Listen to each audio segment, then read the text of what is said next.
in a parallel universe in Jiang City at Second High School, Class 10 of the third year. With only 99 days remaining until the college entrance examination, the bell for class has just rung. Teacher, Fang Qi is the only one in the class who hasn't submitted his homework. Ding! Due to his exceptional talent, the host has been frequently called upon, activating the system. Ding! You have been called upon by the math class representative, Li Hongzhe. Reward: skill rapid calculation method. At the front of the classroom, the teacher, with a receding hairline, solemnly sets down a pile of exercise books. Fang Qi, stand up. Ding! You have been called upon by the math teacher, Xiao Bixue.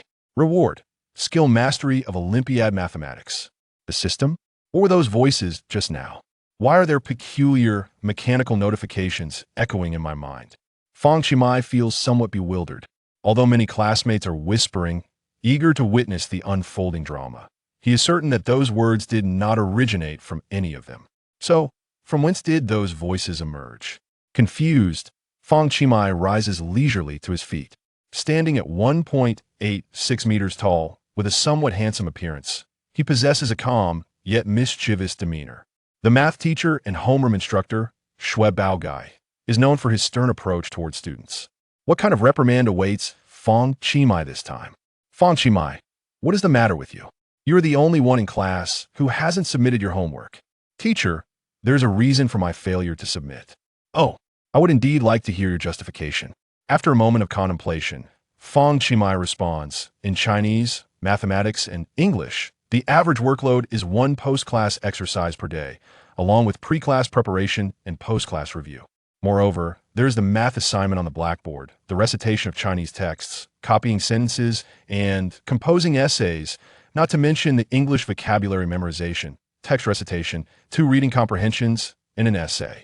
Furthermore, there are the punitive writing assignments you have assigned, as well as sporadic tests, monthly assessments, and considering the workload from the other 3 subjects, if we multiply it by 2, along with the 5-year simulation and 3-year college entrance exam materials, plus the various study guides from Wang Hoxiong and Xue Jingxing, I would need to write an astonishing total of 39,681,254 words in a year. Given an average writing speed of 0.42 characters per second, it would take me approximately 94,479,176 seconds to complete. This equates to an average of 71.91 hours of writing per day, while we only possess 24 hours. If I wish to finish all my assignments, I would need to master the Armstrong rotational acceleration technique, utilizing a time-space wormhole to traverse back 2 days every 3 days.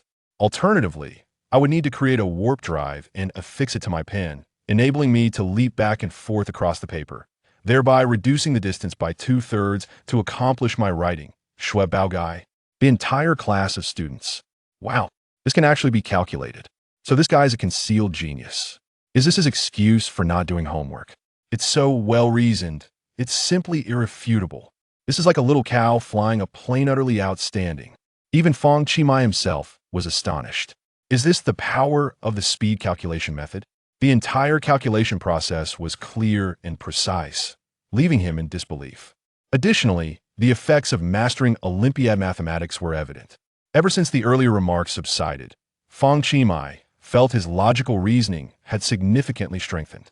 Previously, his math grades were rather unimpressive, but now, with mastering Olympiad mathematics in hand, achieving a perfect score in the college entrance examination was well within reach. From Xiao Bixue, bewilderment level 5. At this moment, Xiao Bixue was utterly dumbfounded. This. He adjusted his glasses and awkwardly cleared his throat.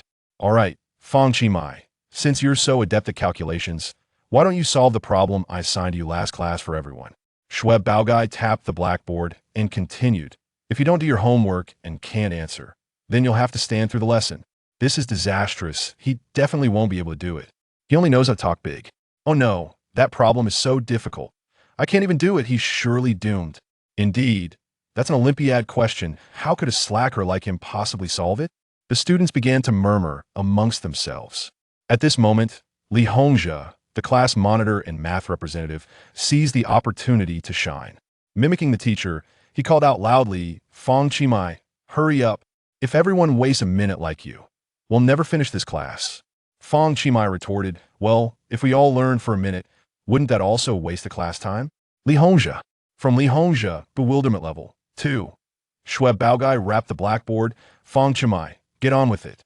Stop just talking. Fang Qi glanced at the problem on the blackboard. The experience of attending math class felt akin to playing a game. The math teacher provided us with basic equipment and taught us rudimentary skills, then sent us off to battle the boss. When we couldn't defeat it, he would showcase his high-level gear and demonstrate the solution, asking if we understood. The absurdity is that we have been investing in this game for 12 years. Fortunately, Fang Qi had already mastering Olympiad mathematics. This problem was trivial. With a flurry of movements, Fang Qi inscribed a series of complex and lengthy formulas on the blackboard, leaving most of the class in a daze.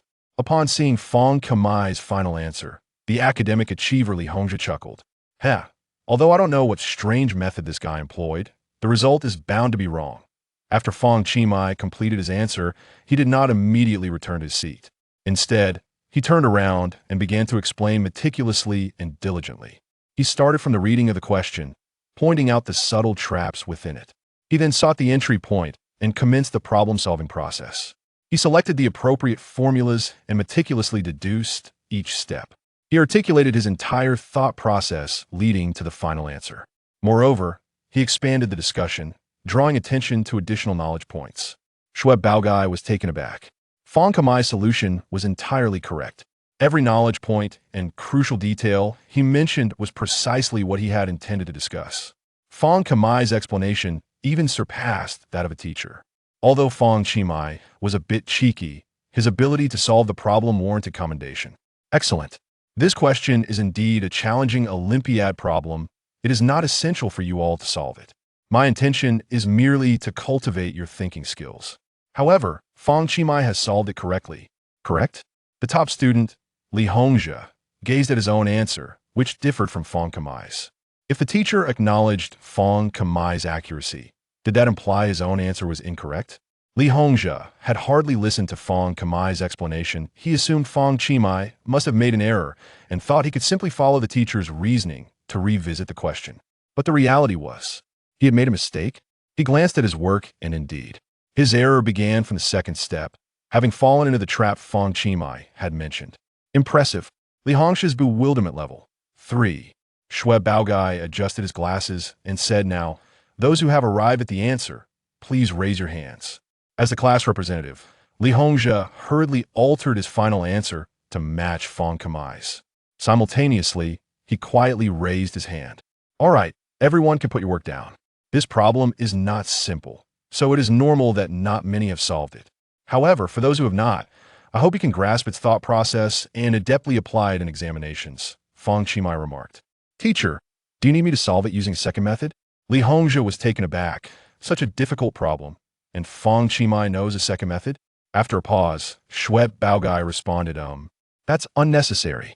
The alternative method is typically difficult for most students to comprehend. Just remember the thought process we just discussed.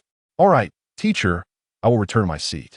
Well, Fang Qi, please try to catch up on the homework. Sure, teacher, I will see how I feel. As soon as Fang Qi returned to his seat, his desk mate, Lu Mimi, passed him a note. In class with their homeroom teacher, Xiao Bixue, no one dared to whisper, let alone use their phones. Passing notes was the best way for students to engage in hushed conversations. You are amazing. Fang Qi glanced at the note and, after a moment of thought, added an exclamation mark, transforming it into you are amazing. Lu Mimi's bewilderment level 1. Thus, the topic came to an end, but Lu Mimi was not satisfied. She continued to write on the note, what do you think of the selfie I posted on my Moments this morning? Is it nice? Fang Qi glanced at the message and wrote beneath it, you look quite beautiful today. How annoying. Do you mean to say there has ever been a day when I looked anything less than lovely? Last Saturday, at precisely 12:05 p.m., the first picture in the second row of my WeChat Moments. Lu Mimi was momentarily taken aback and penned, every single photo is carefully curated by me, and I find them quite beautiful. What, pray tell, do you find unattractive? The corner of your right, where it meets the eyeshadow, he replied. How bothersome. You scrutinize others so closely? Could it be you harbor some inappropriate feelings? Fang Qi merely wrote 3 words. You have eye boogers. Lu Mimi's confusion level has increased by 2. Lu Mimi retorted, Fang Qi, you are insufferable. Suddenly, a notification chimed. You have been called out by your desk mate Lu Mimi. Reward, charming tear mole. What on earth is this? In the blink of an eye, an ethereal panel appeared in Fang Qi mind. The charming tear mole only affects the opposite sex upon a mere blink. The other party would be irresistibly drawn to your charm, elevating their fondness for you to a new level. Fang Qi was startled, fearing some peculiar phenomenon had invaded his thoughts. He picked up Lu Mimi's mirror and gazed into it just beneath the corner of his right eye. A small mole had mysteriously appeared, commonly known as a tear mole. He touched it, astonished. It's actually real. Wait, what is this reward all about? And what is this system? Host, this system is the calling system. Whenever someone calls your name, you shall receive corresponding rewards from them, including but not limited to skills, items, treasures, and special traits. Note, the target must actively call your name in person for it to take effect, and it can only be activated once per individual. Fang Qi was bewildered. The fantastical elements of novels had unexpectedly materialized in his life. Surely, he had become the protagonist, with numerous spectators observing his every move. Upon further reflection on his experiences, it dawned on him. Initially, when called by the class representative in mathematics, he acquired the skill of rapid calculation. Then, when a math teacher called his name, he gained mastery of Olympiad mathematics. Just moments ago, being called out by the girl seated next to him, who subtly harbored feelings for him, had granted him this curious, charming tear mole. Remarkable. This system was truly extraordinary. The aim of this system is to ensure your name resonates across the vast expanse of a land, from the Great Wall to the heavens themselves. Excellent. Let me test the effect of this tear mole. Ineffective on boys. The only option left was to turn his attention to Lu Mimi. Fang Qi gazed at her with intent. Lu Mimi glanced over in confusion, a hint of shyness gracing her features. Bayou, Fang Qi winked with the eye bearing the tear mole, a gesture colloquially known as sending sparks. In an instant, Lu Mimi felt a jolt throughout her being, accompanied by an indescribable sensation. Finally, the bell rang, signaling the end of the morning classes. After lunch, upon returning from the cafeteria, Lu Mimi looked at Fang Qi with tender eyes and declared, My, apart from my father, you're the best man in my life. Fang Qi was perplexed. This woman had merely shared a meal. Could it be that she had consumed some peculiar medicine? No, perhaps it was the effect of the charming tear mole that had manifested. How intriguing. Would you consider being my boyfriend? I might consider it. Then you shall be my. Fang Qi interrupted. Second father. Lu Mimi. A bewilderment value from Lu Mimi. 3. My, during our meal, I got a fishbone stuck in my throat, and neither vinegar nor swallowing rice has alleviated it. Is it that serious? Fang Qi asked, anxiety evident in his voice. My throat hurts so much it's unbearable. What about the fishbone? Damn. A bewilderment value from Lu Mimi. 4. Lu Mimi paused momentarily, then spoke earnestly. My, only 99 days remain until the college entrance examination, and there are some things that, if left unsaid, will be too late. I want to tell you that I already have someone I like. Oh, is that so? How disappointing. Silly. Why didn't you ask if the person I like is you? So do you like me? No. Lu Mimi.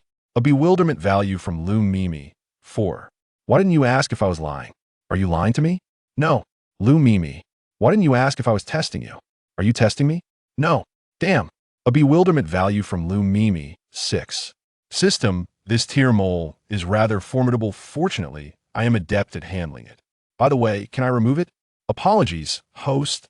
The rewards currently do not support a 7-day Norisen return policy. However, please rest assured that Lu Mimi is an anomaly. The charm exhibited by the charming tear mole enhances the existing feelings of the target. For instance, someone who initially harbored no affection may develop a slight fondness. Those who already had some fondness will see it further elevated. If the person already liked you, their affection could intensify to the point of fervent love. Goodness, it seems Lu Mimi's foundation of affection for me is quite substantial. At that moment, the campus beauty, Xiao Bixue, approached with a notebook in hand. Her snow-white skin, exquisite visage, and slender legs had made her the dream goddess of many boys in the school. Undeniably, She was the campus belle. If one were to assign scores, Lu Mimi would barely receive a 70, while Xiao Bixue could easily claim a 96. Xiao Bixue said, Fang Qi, may I consult you about the problem from this morning? I'm still a bit unclear about the first solution, and I heard you mention there is a second solution. Although it should be quite difficult to comprehend, I am eager to attempt to seek your guidance on it. Beep. You have been summoned by the campus beauty, Xiao Bixue, unlocking the status. Fresh and elegant. Fresh and elegant. The host possesses an exquisite demeanor, standing tall like a jade tree, exuding an extraordinary presence. As the saying goes, handsome men are matched with beautiful women. Being called upon by a beauty, Fang Qi felt even more handsome, even without the allure of a charming beauty mark. It was evident that most girls simply could not resist his charm. Now, with the campus beauty seeking his guidance, it was a matter of envy for many to an problem. Fang Qi responded with enthusiasm. The moment he raised his head, he astonished Xiao Bixue. Though he often radiated a low-key aura and carried a hint of mischief, one could not deny his remarkable handsomeness. Today, upon closer inspection, Fang Qi's striking features offered a refreshing comfort. The term handsome seemed too simplistic. There existed a delicate beauty, an unparalleled allure. At this moment, even male celebrities paled in comparison. Fang Qi glanced at his deskmate, Lu Mimi. Lu Mimi fumed with jealousy. There was no way she would relinquish her seat. Looking back at Xiao Bixue, her deskmate was none other than the class monitor and math representative, Li Hongzhe. However, Li Hongzhe had yet to return to the classroom. Thus, Fang Qi suggested to Xiao Bixue, "Shall we move to your seat for the explanation?" "Sure." With that, Fang Qi settled into Li Hongzhe's spot and commenced his explanation. In fact, the key to this solution lies in the approach, and there's a bit of cleverness involved. We must integrate several previous concepts, and through deduction, we can arrive at this final result. Allow me to go over it with you once more. Observing the closeness of the two, Lu Mimi was on the brink of explosion.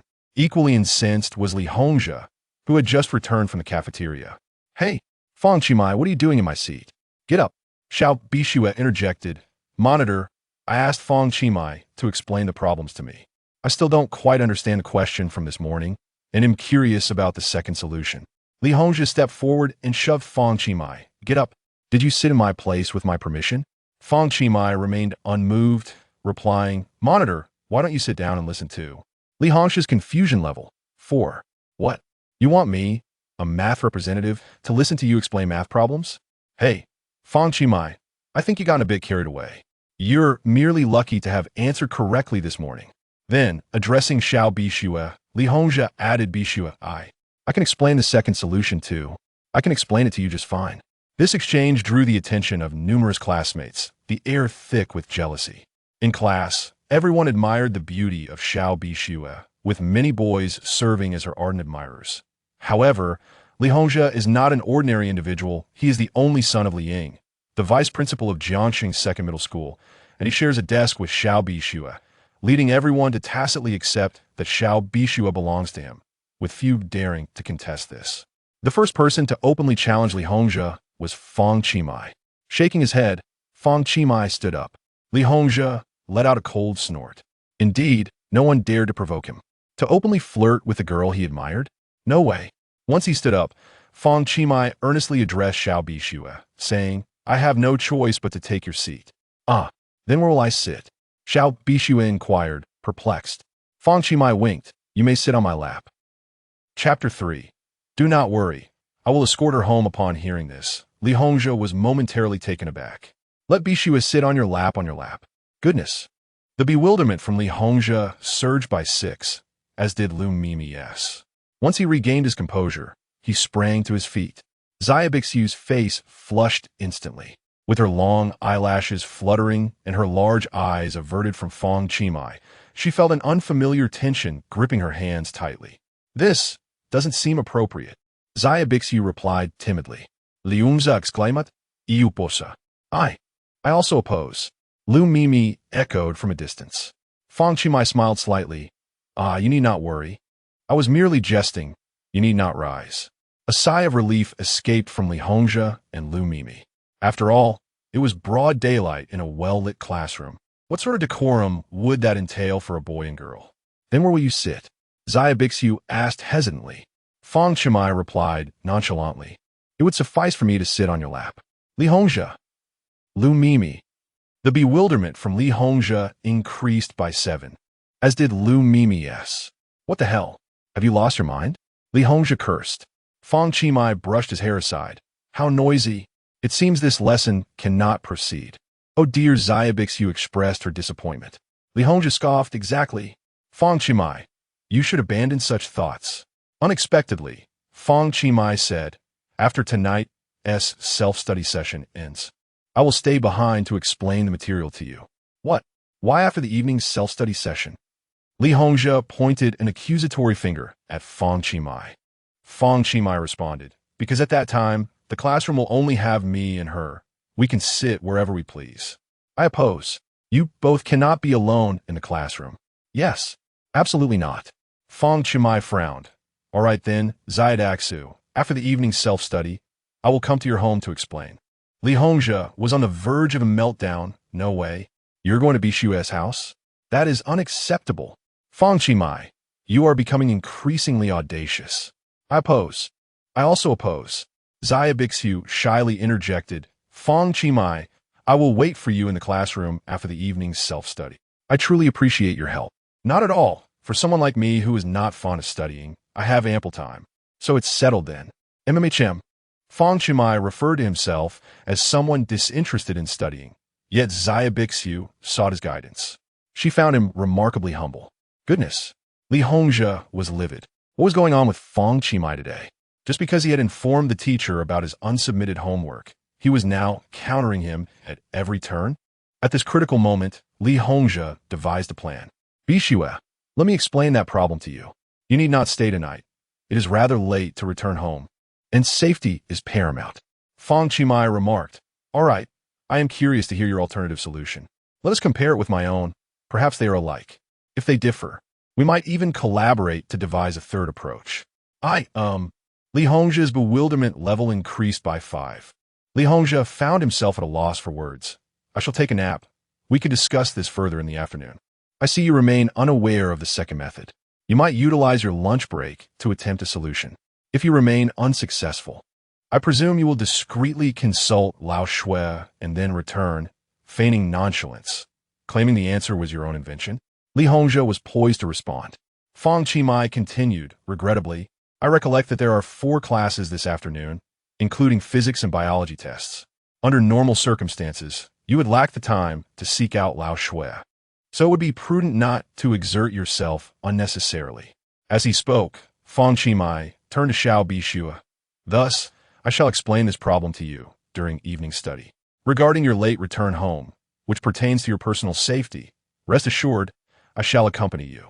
Fang Qi not only discerned Li Hongzhe's hidden intentions, but also effectively severed his possible escape routes. Moreover, by mentioning Xiao Bixue's safety, he further asserted his role as her protector. Li Hongzhe felt an explosion of frustration. Damn it! Li Hongzhe's bewilderment level increased by 5. Before he could articulate a response, Fang Qi glanced at the time and continued. All right, class representative, you have 1 hour, 21 minutes, and 18 seconds remaining. Whether you can solve it depends solely on your so-called genius intellect. Oh, and at this hour, Lao Shui is on his lunch break. It will be best not to disturb him. However, if you wish to leverage your father's influence over him, that is an option as well. Best of luck. I shall take my leave to play basketball. You. Li Hongzhe was rendered speechless by anger. Fang Qi spoke the truth. He indeed did not know the second method. Furthermore, there was insufficient time. Should he fail to solve the problem, Xiao Bixue would be left alone with Fang Qi in the evening, while he would face the embarrassment of being unable to solve the problem as the acknowledged academic prodigy. Struggling with that complex problem was understandable, but the issue lay in the fact that Fang Qi had successfully solved it. At that moment, Li Hongzhe's thoughts coalesced into a singular exclamation, damn, time waits for no one. Li Hongzhe retrieved the morning's problem and plunged into a fierce battle. Meanwhile, despite the 2 tests looming in the afternoon, Fang Qi nonchalantly went off to play basketball. The physical education teacher had engagements during every class, and lunchtime provided the perfect opportunity to dominate the court. As he descended the stairs, Fang Qi inquired, "By the way, system, what is the bewilderment value?" The bewilderment value arises from your actions. When others are shocked by your words and behavior, the bewilderment value materializes. The specific value is determined by the system based on the level of bewilderment exhibited by the other party. Current state of confusion, 66. What purpose does this confusion value serve? For effective use of absolute command. Upon invoking another's name, if the attached content includes a command, the individual shall comply unconditionally. Note 1. Each use consumes 1,000 points of confusion. The host currently possesses 1 complementary usage opportunity. Note 2. Silent invocation yields the same effect. Note 3. The command must pertain to an action within the recipient's capacity, and the directive must be irreversible. Note 4. Commands that contravene ethical standards, violate laws, or demand significant assets from others are strictly prohibited, subject to situational discretion. This truly resembles the fruit of confusion hanging from the tree of bewilderment, where you and I dwell beneath its shade. Each individual, a solitary grave of confusion, destined to remain bewildered in the next life. Henceforth, let anyone who dares provoke me face the consequence of their bewilderment. Should I find someone displeasing, I shall decree that they consume filth. Such decrees will be beyond reproach. Speaking of which, this system possesses a certain allure. When another invokes one's name, rewards are bestowed upon them. Conversely, invoking another's name compels their absolute compliance. In essence, this system is a mechanism of recognition. The more one is named, the stronger they become. The greater the bewilderment inflicted upon others, the more powerful one becomes. Presently, with only 66 points of confusion, it appears I must bewilder more individuals to enhance my strength. Chapter 4. Clearing the court. The surfaces of several basketball courts at the school are undergoing renovations, temporarily closing some of the facilities. Fortunately, Fang Qi arrived early and secure court. Quick, pass it to Qi. Ding. You have been called out by your teammate Xiong Peng. Reward. Skill control stop. Well done, Qi. Another basket. Ding. You have been called out by your teammate Luo Tongyi. Reward. Skill feint stop jump shot. Damn. Stop Fang Qi. This guy is a strong penetrator. It takes 3 players from Class 10 to guard against him. Don't let him break through. Ah, damn. Fang Qi just dunked. Impressive. I bow to your skill. Ding. You have been called out by your opponent Zhang Xuepeng. Unlocking physique. Bicep enhancement permanent. Ding. You have been called out by your opponent Li Shihua. Reward. Skill flying dunk. Thus, after several games, Fang Qi's outstanding performance led to him being recognized by both teammates and opponents, growing stronger with each match. He acquired 6 basketball-related skills and permanently enhanced his biceps. This system is truly remarkable. Hey, the school team is clearing the court. You guys go play elsewhere.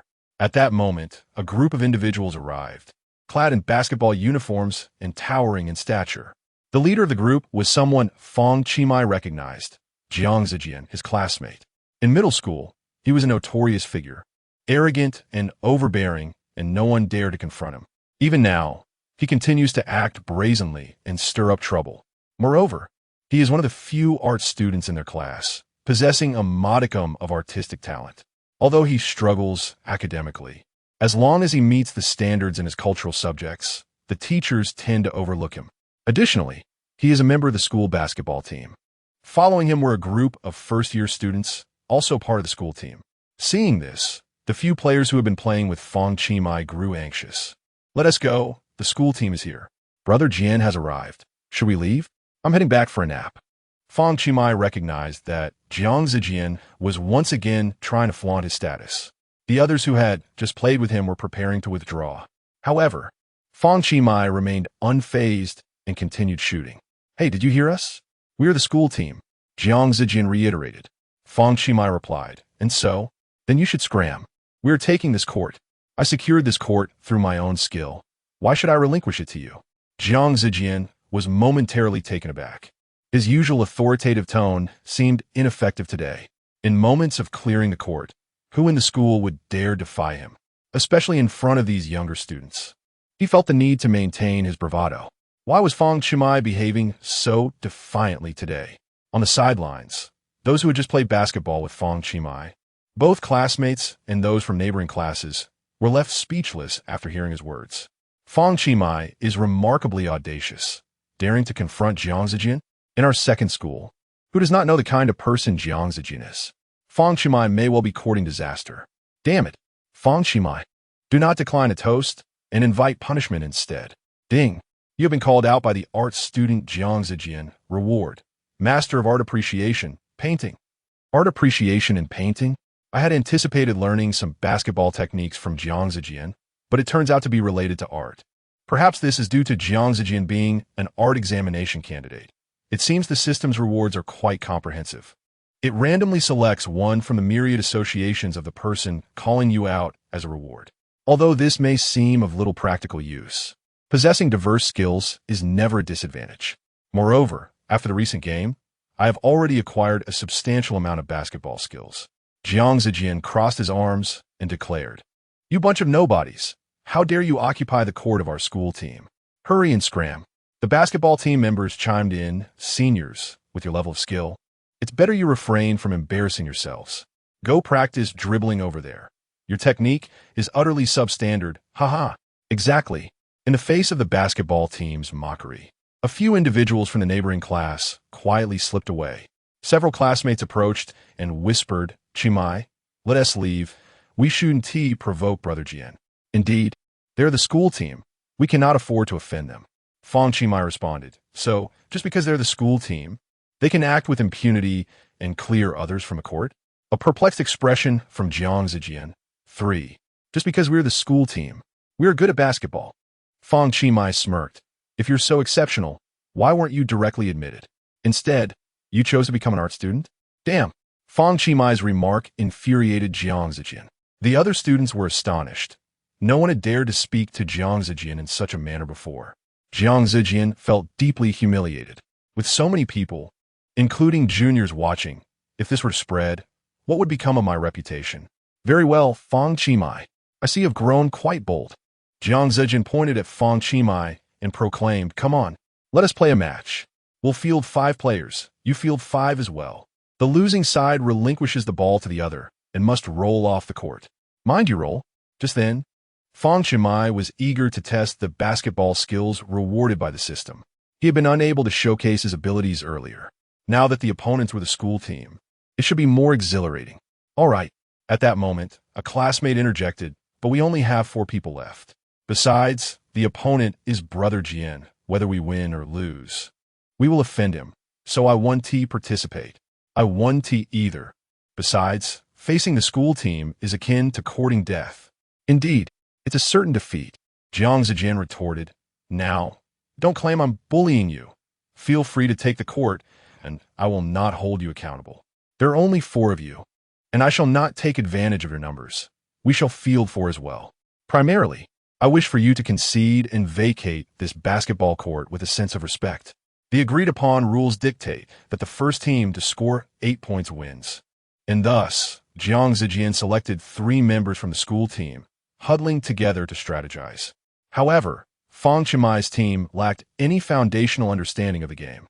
The opposing players boasted an average height of nearly 1.9 meters, while our side seemed to be merely playing for amusement. Fang Qi standing at 1.86 meters, 2 others exceeding 1.7 meters, and 1 barely reaching that height. As for strategy, there was none to speak of. This was, in essence, a deliberate invitation to defeat. Yet, Fang Qi remained unfazed. With an array of basketball skills at his disposal, he felt no trepidation. After all, taking on 4 opponents was hardly a concern. What was there to fear? Before long, the match commenced. Jiang Zijian initiated the play, passing the ball around the perimeter. To them, the opponent's weaknesses were glaringly apparent. Their defense was porous, with numerous points of penetration. The ball found its way into Jiang Zijian's hands, and, as he dribbled, a confident smile graced his face. Suddenly, he made a decisive move to break through. At that moment, Fang Qi's teammates were thrown into disarray, psychologically defeated before the game had truly begun. How could we possibly withstand the onslaught of the school team's offense? Chapter 5. Begin your performance just as the crowd anticipated that Jiang Zijian was about to score. A swift figure dashed forward. With a sharp crack, Jiang Zijian lost possession of the ball. By the time he realized what had happened, the ball was already in Fang Qimai's hands. Jiang Zijian. Jiang Zijian's bewilderment level increased by 4, Du Xiaohua's by 3, and so on. What a spectacular interception. Fang Qimai's teammates were in awe. Jiang Zijian glared in disbelief. Fang Qimai crossed half-court and began his advance. With a feint, he changed direction, then changed direction again. In an instant, he had left 2 members of the school team behind. Contain him, Jiang Zijian shouted. Fang Qimai executed a deceptive move, evading the defender, and then abruptly halted for a jump shot. Swish! The ball went in. This technique, the newly learned deceptive stop-and-jump shot, was impressive. Jiang Zijian's bewilderment level surged by 6, Du Xiaohua's by 5, and so on. Damn it! Jiang Zijian cursed immediately. What is going on? I told you 2 to guard him. Can you not understand? One replied, his movements are too rapid to defend against. His feints were too convincing. I'll let my guard down. Another murmured, fools! Play properly. Not only had Fang Qimai intercepted the ball from the school team, but he also scored the first basket right in front of them. Fang Qimai's teammates were elated, yet after Jiang Zijian's glare, none dared to show their excitement.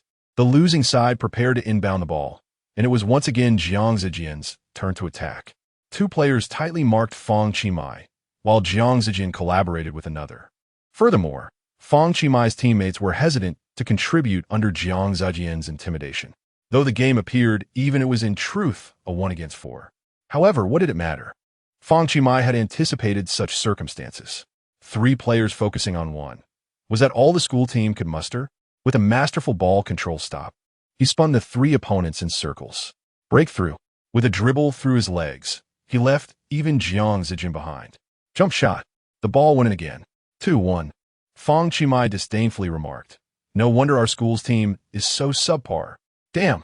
Jiang Zijian's bewilderment level rose by 8, Du Xiaohua's by 7, and so on. What are you doing? Can't even defend against 3? His movements are too quick, it's impossible to guard him. Jiangu, weren't you also left behind by him? Damn. Jiang Zijian couldn't help but break a sweat. When did this guy become so formidable? Thus, the scores of both sides steadily increased.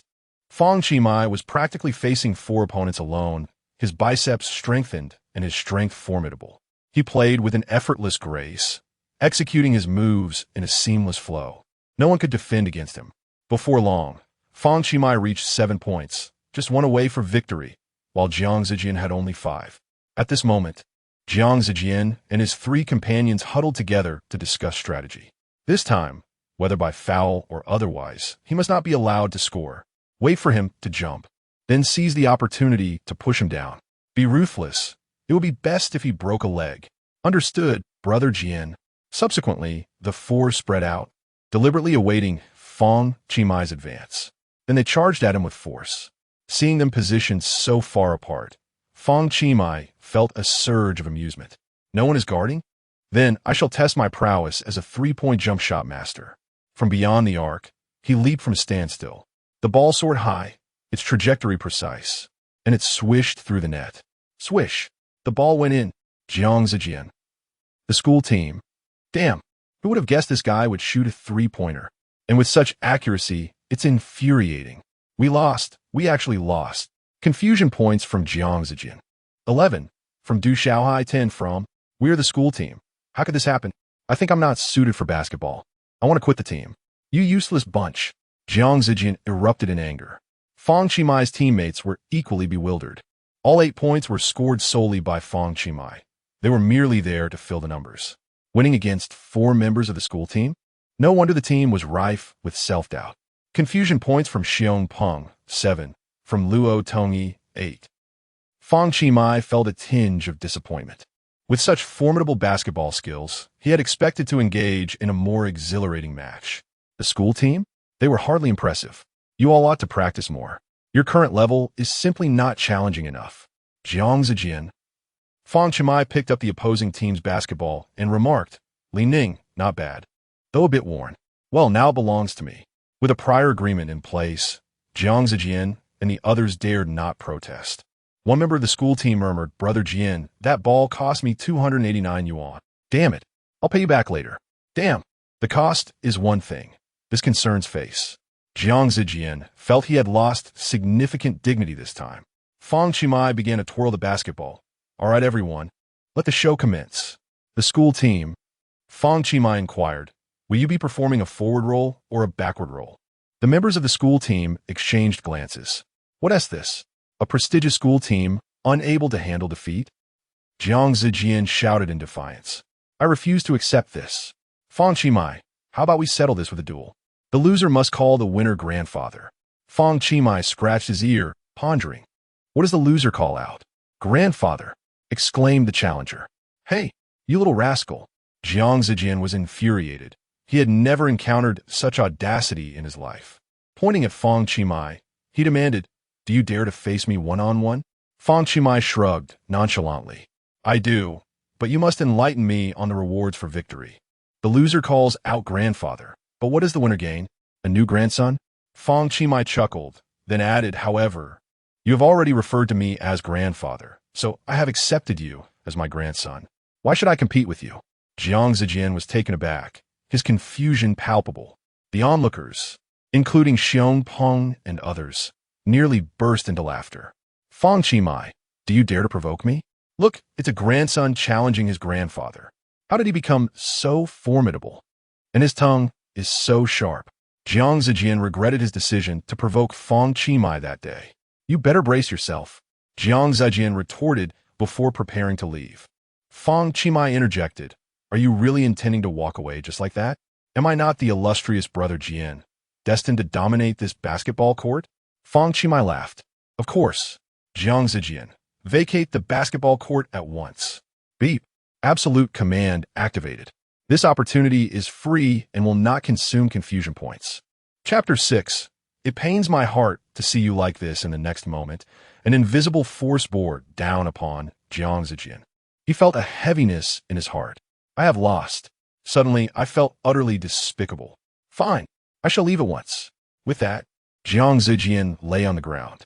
He did not roll forward or backward, as those positions would be painfully uncomfortable. Instead, he opted for a sideways roll, spiraling outwards. As he rolled, he silently lamented, damn, why must I engage in such absurdity? The onlookers were utterly bewildered. Although there was a prior agreement, Jiang Zijian would never concede. Yet, had Jiang Zijian truly rolled away at Fang Qi's command? It was simply incomprehensible. The members of the school team could no longer remain still. If Brother Jian had rolled away, could they do any less? Thus, the team members began to roll one by one, heading toward the edge of the basketball court. On that bright and sunny afternoon, the sight of a group of school team members rolling on the ground was quite the spectacle. Bystanders looked on in astonishment. What peculiar training was this for the basketball team? Hey, ISNT that Brother Jian? Leading the charge, was he mopping the court? Your school team certainly knows how to have fun. Seeing the bewilderment of the passers-by, Fang Qi chuckled. He had anticipated that this group would resort to tricks. Under absolute orders, no rebuttals would be entertained. As the class bell rang, others gradually returned to their classrooms.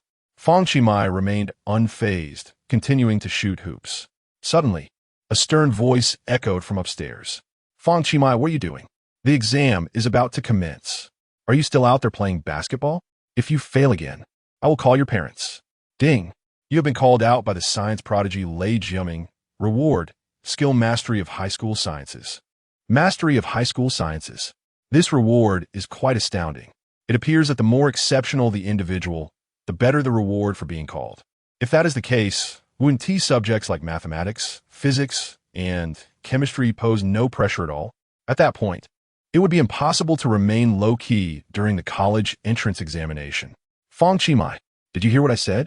What use is it to play basketball every day? Hurry back to the classroom. Fang Qi replied, Teacher Lei, if I recall correctly, the first and second periods this afternoon are physical education classes. There is nothing wrong with me playing basketball, right? By the way, didn't you mention that the PE teacher was unavailable today? I just had a chat with him. Lei Jiaming. One for the bewilderment from Lei Jiaming. You talk too much. I'll have your parents come in after school. The bell rang for the second time. Fang Qi clutching 2 basketballs, leisurely returned to his seat. Meanwhile, the test papers had begun to be distributed. Fang Qi cast a glance, as if the answers to the questions were already manifesting before his eyes. The entire process for solving the calculations emerged in his mind. Even the 2 most challenging Olympiad math problems were crystal clear to him. It is indeed challenging, Lu Mimi sighed inwardly.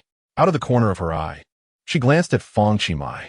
Observing the upward curve of his lips, a wave of compassion washed over her. Seeing that he, too, struggled with the questions brought her some solace. However, in such circumstances, he actually smiled. Alas, he had already begun to resign himself to despair. Otherwise, I should find an opportunity to discreetly show him my answers later. Although I, too, was a loss. After a moment's pause, she noticed Fang Qi swiftly scribbling on his answer sheet. One question after another, he seemed to write without a moment's reflection. Had he begun to fill in answers haphazardly? Goodness, not like this, Qi. Your self-abandonment pains my heart. Suddenly, a knock on her desk startled Lu Mimi. Lei Jiaming had noticed her incessant glances toward Fang Qi and specifically tapped her desk. Receiving the warning, Lu Mimi hurriedly focused on her own work. However, Fang Qi's pace only quickened, his pen dancing across the paper like a whirlwind. The incessant sound of his pen filled the air, and Lu Mimi thought to herself, "It's over, my Qi has truly lost his mind," scribbling aimlessly on the exam sheet. In just 20 minutes, Fang Qi completed all the questions. The competition earlier that day had drained much of his energy, prompting him to lay his head down for a nap. Upon witnessing this, Lei Jiaming rushed over. "Oh no, Qi, wake up." Lu Mimi was utterly anxious. Lei Jiaming knocked on Fang Qi's desk, questioning, "Fang Qi, are you out of your mind? The college entrance examination is imminent, and you dare to sleep during the exam?" With bleary eyes, Fang Qi looked at Lei Jiaming and replied, "Sir, if you don't allow me to sleep here, perhaps I should just head home for a rest?" Lei Jiaming retorted, "What nonsense!" Fang Qi responded, "I only slept after finishing my work." "You finished?" Lei Jiaming inquired, astonished. "Yes, I submitted my paper." Without delay, Lei Jiaming took Fang Qi's paper from him. The entire class turned their attention toward him, discounting the time taken to distribute the papers. He had completed the exam in less than 20 minutes. The question remained, had he truly finished? Even if he had, such speed could only imply careless writing. To be so brazen about it, he was indeed a reckless soul. Just wait. Lei Jiaming had a notorious temper and would surely reprimand him soundly. The class erupted into hushed discussions, with a few students seizing the opportunity to compare answers. Li Hongzhe was left dumbfounded, having just completed the multiple-choice questions and meticulously reviewed them, while he had only written a few fill-in-the-blank answers. He had thought his speed was commendable, yet Fang Qi had already finished. He coldly mused, "Humph, Fang Qi, you shall come to regret your foolish actions." He had anticipated that after reviewing Fang Qi's paper, Lei Jiaming would unleash a scathing tirade upon him. To his surprise, however, it seemed that Lei Jiaming's eyes were gleaming with a peculiar light. As if he had stumbled upon a treasure, Lei Jiaming gazed in disbelief at Fang Qi. This young man actually got everything right? How is that even possible? In a mere 20 minutes, he managed to write all this? Lei Jiaming was utterly perplexed. Suddenly, he realized that this situation resembled someone copying answers. But even that didn't make sense. In such a short time, one couldn't possibly write so much. Moreover, the physics teachers from his grade had agreed that each would provide one paper. These questions were a carefully selected and adapted secret exam based on recent Gaokao physics questions. Only he had prepared the answers thus far. Even the other physics teachers from the same grade had yet to review the paper in his hands. Where did Fang Qi obtain the answers? The more he pondered, the more bizarre it seemed. Lei Jiaming, overwhelmed with confusion, flipped through the exam papers. After several attempts to speak, he finally said, "If you've finished, just review your notes, don't sleep, and don't disturb your classmates during the exam." With that, Lei Jiaming took Fang Qi's paper and turned to leave. Fang Qi stood up and asked, "By the way, teacher, should I still call my parents after school?" Lei Jiaming cleared his throat, realizing he had a parent-teacher meeting for his daughter that afternoon. "Let your parents come another day." "All right, teacher," Fang Qi replied with a smirk, then sat back down to continue his nap. At that moment, the entire class was engulfed in bewilderment. Lei Jiaming, known for his explosive temper, had earned the nickname Lord Lei among the students, wielding an intimidation factor that rivaled that of their homeroom teacher, Xiao Bixue. However, after viewing Fang Qi's paper, Lei Jiaming surprisingly did not explode in anger. What on earth was happening? A few students who had been eagerly awaiting the spectacle of his fury now lowered their heads in disappointment and resumed their exams. Confusion levels rose among his classmates, one from Guazalei, two from Zhengweijia, and so forth. This guy Li Hongzhe felt disgruntled but could only resign himself to the situation. Lei Jiaming sat down at the teacher's desk and, upon looking up, found Fang Qi dozing off again. He initially intended to reprimand him further, but seeing that Fang Qi's exam was indeed completed exceptionally well, he refrained from saying more. Yet, what on earth was going on with this student? I must examine it more closely. Soon, Lei Jiaming scrutinized each question one by one. He nodded in acknowledgement. This student, who had always been a slacker in the first and second years of high school, was suddenly serious now that the Gaokao was approaching? Or was he inherently intelligent, merely concealing his abilities all along? Wait, where did he write for this question? Confusion levels from Lei Jiaming surged. 12. Chapter 7. It seems I must call the parents. Lei Jiaming directed all his attention to the final question. The basketball performed vertical oscillations within a height of h10, 9m, as illustrated. At the apex of its ascent, the athlete began to strike the basketball, which subsequently fell to the ground and rebounded.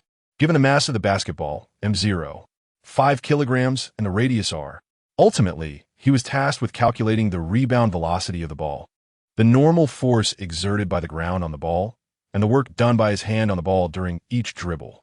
Fang Qi managed to answer these 3 sub-questions, but he was perplexed by the last one. Conclusion: playing basketball involves work done by the hand on the ball, which has no effect on other matters. Hence, it is indeed of no utility in that regard.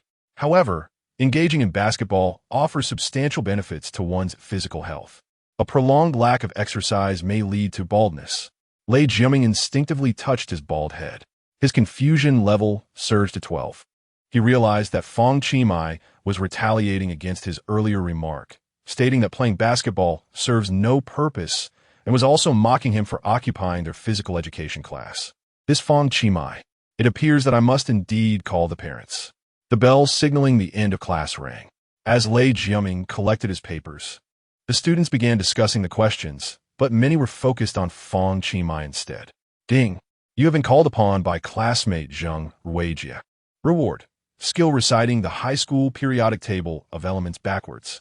Ding! You have been called upon by the English class representative Kai Shaili. Reward: skill techniques for composing English essays. Ding! In an instant, Fang Qi received a myriad of rewards. Class monitor Li Hongzhe was eager to inquire further, but he had other pressing matters at hand. He was currently grappling with a particularly challenging math problem posed by their teacher, Xiao Bixue, that morning. If he failed to solve it, not only would he suffer a loss of face, but his position as the math class representative would also be jeopardized. More critically, the school beauty, Xiao Bixue, had agreed to stay after evening self-study to have Fang Qi explain the second solution to that problem. This was utterly intolerable for Li Hongzhe.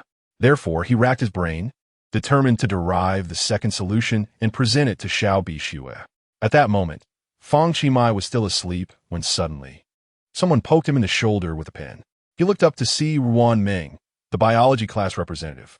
Fang Qi. Ding! You have been called upon by biology class representative Ruan Meng. Reward: skill master of health knowledge. Is there something you need? Ruan Meng, true to her name, was an adorably shy girl. She was exceedingly bashful and could not bring herself to meet Fang Qi's gaze. Clutching a stack of test papers tightly, she appeared quite nervous. The biology practice papers have all been submitted, leaving only yours, said Teacher Luo. She asked me to collect them before class. The next class is hers. Once again, she is urging for assignments. Fang Qi appeared indifferent, having not completed his work. You haven't finished either. You'll be scolded by Teacher Luo. It doesn't matter. At worst, when I'm in a good mood, I'll hand it to her later. Well, When will you be in a good mood? Fang Qi pondered. It depends on my mood. Ruan Ming. One to Ruan Ming's bewilderment. Fine, just be careful. Fang Qi. Ruan Ming lowered her head and turned away when suddenly a boy rushed past. He collided with Ruan Ming, causing her to stumble, but fortunately, she did not fall. However, the practice papers in her hands scattered all over the ground. It turned out to be Jiang Zijian, who immediately erupted in anger. Damn. Ruan Ming, what is wrong with you? How dare you bump into me? It was unintentional. Unintentional? Quickly apologized to me.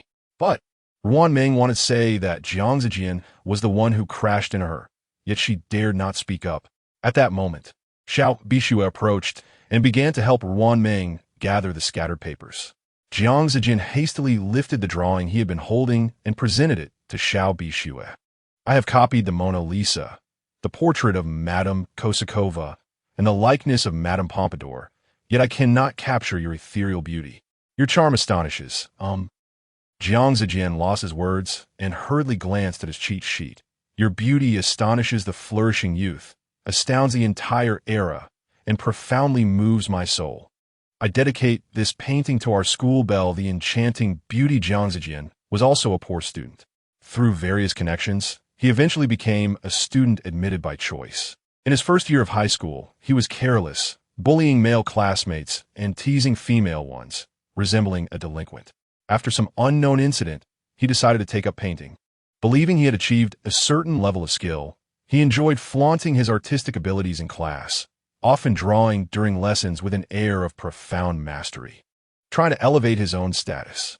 The teachers, however, were somewhat indifferent, as long as Jiang Zijian's scores in academic subjects met the requirements. He could still gain admission to a good art school. Xiao Bixue frowned, evidently disapproving of Jiang Zijian. This was not the first time such an incident had occurred. Although Li Hongzhe heard Jiang Zijian's words, he continued to focus on his own work. Despite his father's distinguished status in school, Li Hongzhe would not dare to speak up against Jiang Zijian if he openly pursued Xiao Bixue. In moments like these, Li Hongzhe pretended not to hear anything. After all, he genuinely felt he could not provoke someone like Jiang Zijian. I don't want your drawing. Don't bully Ruan Ming, Xiao Bixue said, pulling Ruan Ming's hand. Hey, I will bully her, Ruan Ming. Let's go. Jiang Zijian stepped forward. Don't go. Move aside. With arms outstretched, he declared, I won't let you. He chuckled mischievously, mimicking Xiao Bixue as he playfully repeated the word immature. His gaze then shifted to Ruan Ming. Hey, what are you staring at? Didn't you hear me ask you to apologize? Are you tired of living for daring to bump into me?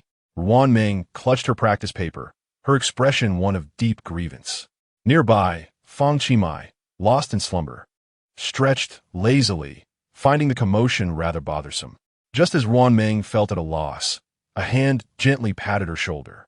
Fang Qi? She uttered in surprise. Fang Qi replied, Aren't you supposed to look for Teacher Luo? You should get on with it. Jiang Zijian shot an icy glare at Fang Qi. Are you blind? Can't you see I'm asking her to apologize? Fang Qi, nonchalantly scratching his ear, retorted from where I stand, It seems you're the one who is blind. An expression of incredulity washed over Jiang Zijian, his bewilderment rating soaring. After losing a basketball match at noon, he had begrudgingly accepted defeat. Yet, to his astonishment, he found himself confronted again by Fang Qi in the classroom. He felt his dominance within the class was being challenged, his prestige diminished significantly. Fang Qi continued, I'm attempting to rest here, while you're bellowing beside me incessantly. Isn't at you who is truly blind? What the hell, you? Jiang Zijian could only stare at Fang Qi in disbelief, momentarily at a loss for words. It was as if Fang Qi had transformed into an entirely different person. Are you sure you wish to speak to me in this manner? Jiang Zijian asked hesitantly. Fang Qi replied, Not really. I had no intention of conversing with you at all. Jiang Zijian, flabbergasted, could only stammer under his breath. Their heated exchange soon captured the attention of the entire class. Oh, this is going to be entertaining. Chapter 8. I can only give a 9. 5. Fang Qi was previously unremarkable, consistently maintaining a stable academic standing. Among the 42 students in the class, he typically ranked around 40th or 3rd from the bottom. Aside from his handsome appearance and commendable athletic performance, there were few noteworthy attributes. He was not particularly fond of socializing and remained a rather low-key individual in class. His few words often conveyed a sense of profound depth. This time, however, when Xiao Bixue approached Fang Qi to seek guidance, it stirred considerable discontent among several sycophants in the class. Everyone eagerly anticipated the unfolding drama. Who would dare confront Brother Jian? This guy had previously escaped criticism during the physics test. Surely, he would face repercussions this time. Does he even realize who he is provoking? Brother Jian could crush him in an instant. The onlookers braced themselves for the spectacle. Jiang Zijian glared fiercely at Fang Qi, who remained unfazed. He pointed at the drawing in Jiang's hands and said, "What about this drawing of yours? What's wrong with my artwork? Do you even know how to appreciate it? Don't think that a few compliments will spare you. I assure you, this matter is far from over." Jiang Zijian attempted to regain his dignity. Although he was outmatched on the basketball court, he believed he was superior in artistry, for he was the sole art student in the class, claiming unrivaled expertise in painting. Fang Qi replied, "Let me have a look." Jiang Zijian paused, a confident smile creeping across his face. "Here, take it, but be careful not to damage it. Savor my masterpiece. Witness what true art looks like." Upon examining the drawing, Fang Qi recognized it as a sketch that vaguely resembled Xiao Bixue's profile, but it bore only a passing resemblance. "I must admit, I cannot appreciate this piece." Nonsense. With my talent and foundation, how could you possibly comprehend its value? Fang Qi nodded. "Indeed, such rubbish is beyond my appreciation." Jiang Zijian was momentarily taken aback. Rubbish? His bewilderment registered an increase in his embarrassment. The room fell silent, each student rendered speechless. Did Fang Qi truly just label Brother Jian's artwork as rubbish? Unbelievable. Did I hear that correctly? Not only was Brother Jian confronted, but he was also ridiculed? Incredible. I doubt Fang Qi even knows how to spell death. Fang Qi had unwittingly amassed another wave of astonishment from his classmates. Jiang Zijian felt utterly humiliated. Accustomed to being arrogant at school, he found himself a loss for words. "Did you all hear that? He called my painting rubbish. Kid, what do you know? How dare you educate a true art student?" However, in the eyes of the art connoisseur Fang Qi, the so-called masterpieces of the art student were nothing but a farce. Fang Qi pointed out various flaws in the drawing. The proportions are incorrect, the perspective is poorly managed, the light and shadow relations are deficient, the lines lack clarity. Overall, it possesses no merits. If I had to assign a score, I could only give a maximum of 9. 5. That is rather commendable. Jiang Zijian felt quite pleased with himself. Fang Qi added, "By the way, the perfect score is 100. The bewilderment emanating from Jiang Zijian was a staggering 12. "Stop spouting nonsense." With a swift motion, Fang Qi tore Jiang Zijian's painting in half. The entire class was left in shock. He actually tore Jiang Zijian's artwork? Goodness. Jiang Zijian was utterly devastated. Did Fang Qi not know how to spell death? Unexpectedly, Fang Qi folded the painting again. Jiang Zijian's eyes widened in disbelief. "Tear. Ruan Meng and Xiao Bixue were astounded. Right before their eyes, Fang Qi tore the painting once more. Fang Qi handed the 4 ragged pieces back to Jiang Zijian and remarked coolly, "You should practice more. You are not yet qualified to boast about your art." This jaw-dropping scene left the entire class speechless. Was it merely a painting he tore? It was Jiang Ji's dignity he shredded. Jiang Ji's pride was obliterated before everyone. This truly was a calamity of epic proportions. From Ruan Meng's bewilderment, 2. From Lu Mimi's bewilderment, 3. From Jiang Zijian's eyes were now bloodshot with rage. His face flushed. First, he was confronted by Fang Qi, then mocked, and now his painting was torn. This kid had never been so arrogant before. Did the midday basketball match inflate his ego? From Jiang Zijian's bewilderment, 13. Now, if Jiang Zijian did not lash out, where would he save face? How could he maintain his authority in class? Fuming, he seized Fang Qi by the collar with one hand, while the other pointed menacingly at Fang Qi's nose. "You little rascal, have you forgotten who I am? You dare to tear my painting? Do you believe I won't make you pay for this? Let me tell you, After we leave school today, you better watch your back. It was over. Fang Qi was about to get beaten. The girls in class were terrified. Lu Mimi's heart raced, nearly reaching her throat. My, why must you provoke him? Of all people. Hurry up and ring the bell. We need a teacher, please. However, Fang Qi remained unfazed, replying nonchalantly, Hey, brother. We're in our senior year now. Are you still playing the part of a petty thug? By the way, how did Xiao Bixue describe you just now? Immature? Indeed. Considering our age, can you not be a little more mature like me? The class fell into a hushed silence, collectively swallowing hard. No one had expected the previously quiet Fang Qi to be so formidable. No one had dared to publicly reprimand Jiang Zijian so severely before. Jiang Zijian was momentarily speechless, having been schooled by Fang Qi on the spot. From Jiang Zijian's bewilderment, 13. Jiang Zijian glared fiercely at Fang Qi. If I simply let Fang Qi off the hook, it would be a significant loss of face. How could I hold my head high in front of my classmates? The incident at noon was already humiliating enough. If this matter were to spread, how would the entire school perceive me? Fang Qi interjected. The main issue is that your drawing is indeed rubbish. The bewilderment level from Jiang Zijian increased by 15. Jiang Zijian could no longer tolerate it.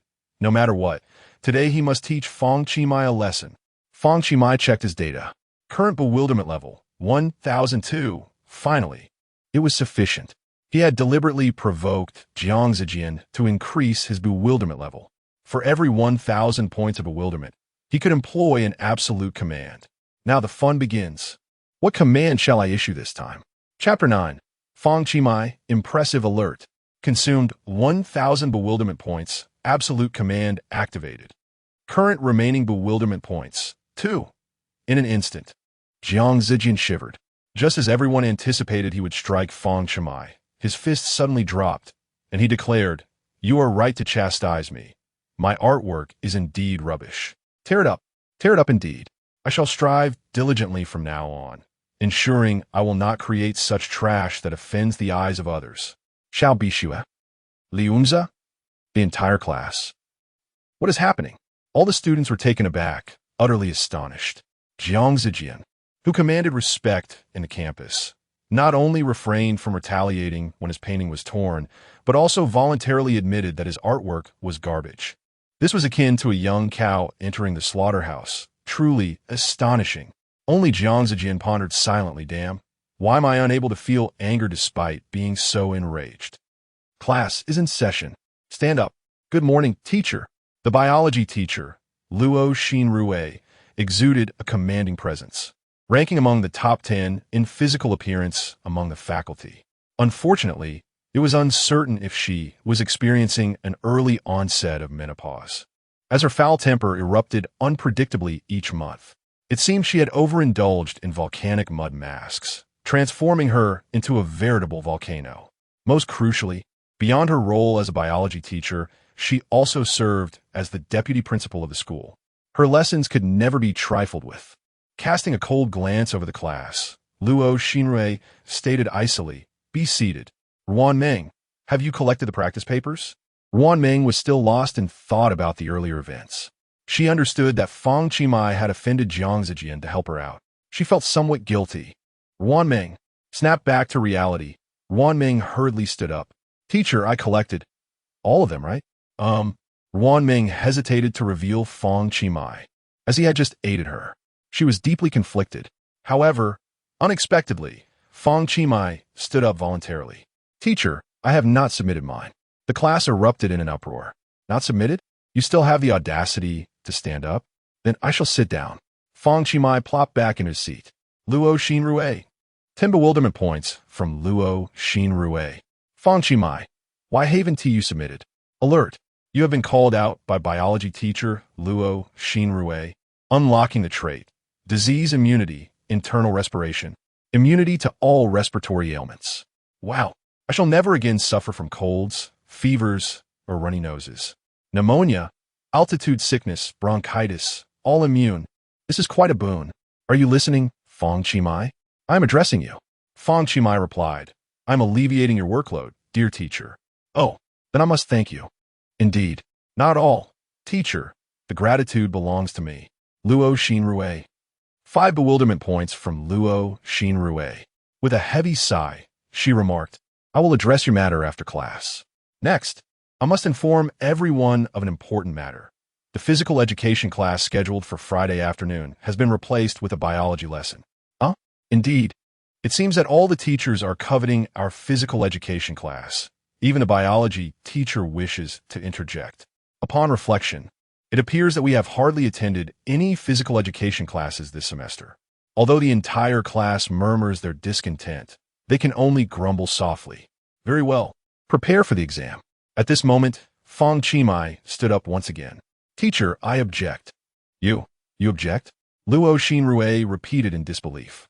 The bewilderment emanating from Luo Xinrue was palpable, 7 on the confusion scale. All were taken aback. While everyone opposed the change, who dared to voice it? This fellow certainly possesses courage. I admire his audacity.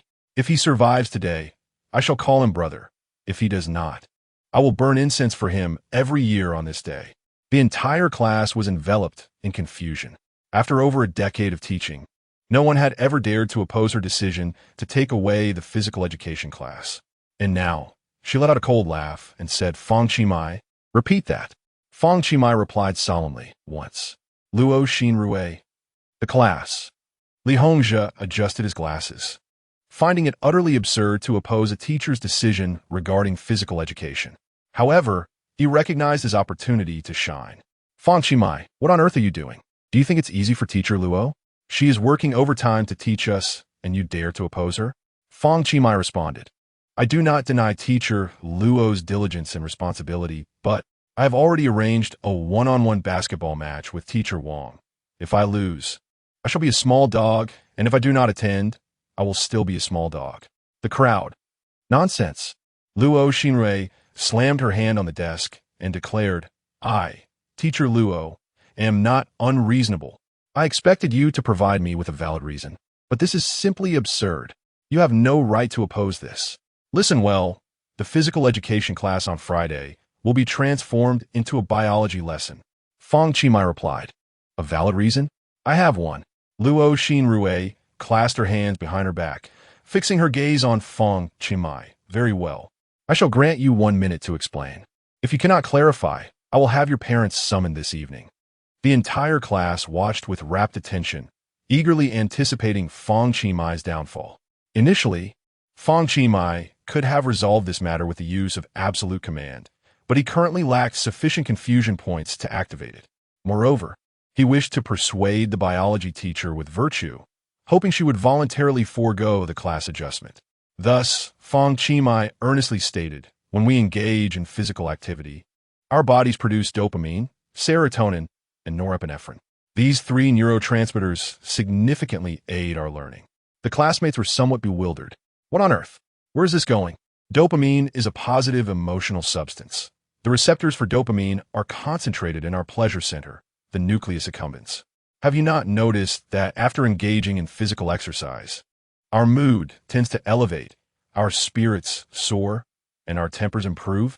Serotonin is indeed a remarkable substance, directly linked to our emotions and memory. As serotonin levels rise, cognitive function enhances, thereby facilitating better learning outcomes. Additionally, adrenaline plays a crucial role in attention, augmenting our capacity for focus. Listening to Fang Qi's words, the entire class felt an undeniable resonance. Li Hongzhi, noticing Luo Xinrue's peculiar expression, quickly interjected, what are you talking about? I haven't exercised all day, yet my academic performance remains exemplary. Don't concoct excuses for your poor grades. Why not use the time spent in physical education for studying instead? Fang Qi, undeterred, continued. Research indicates that engaging in an hour of exercise daily significantly benefits learning.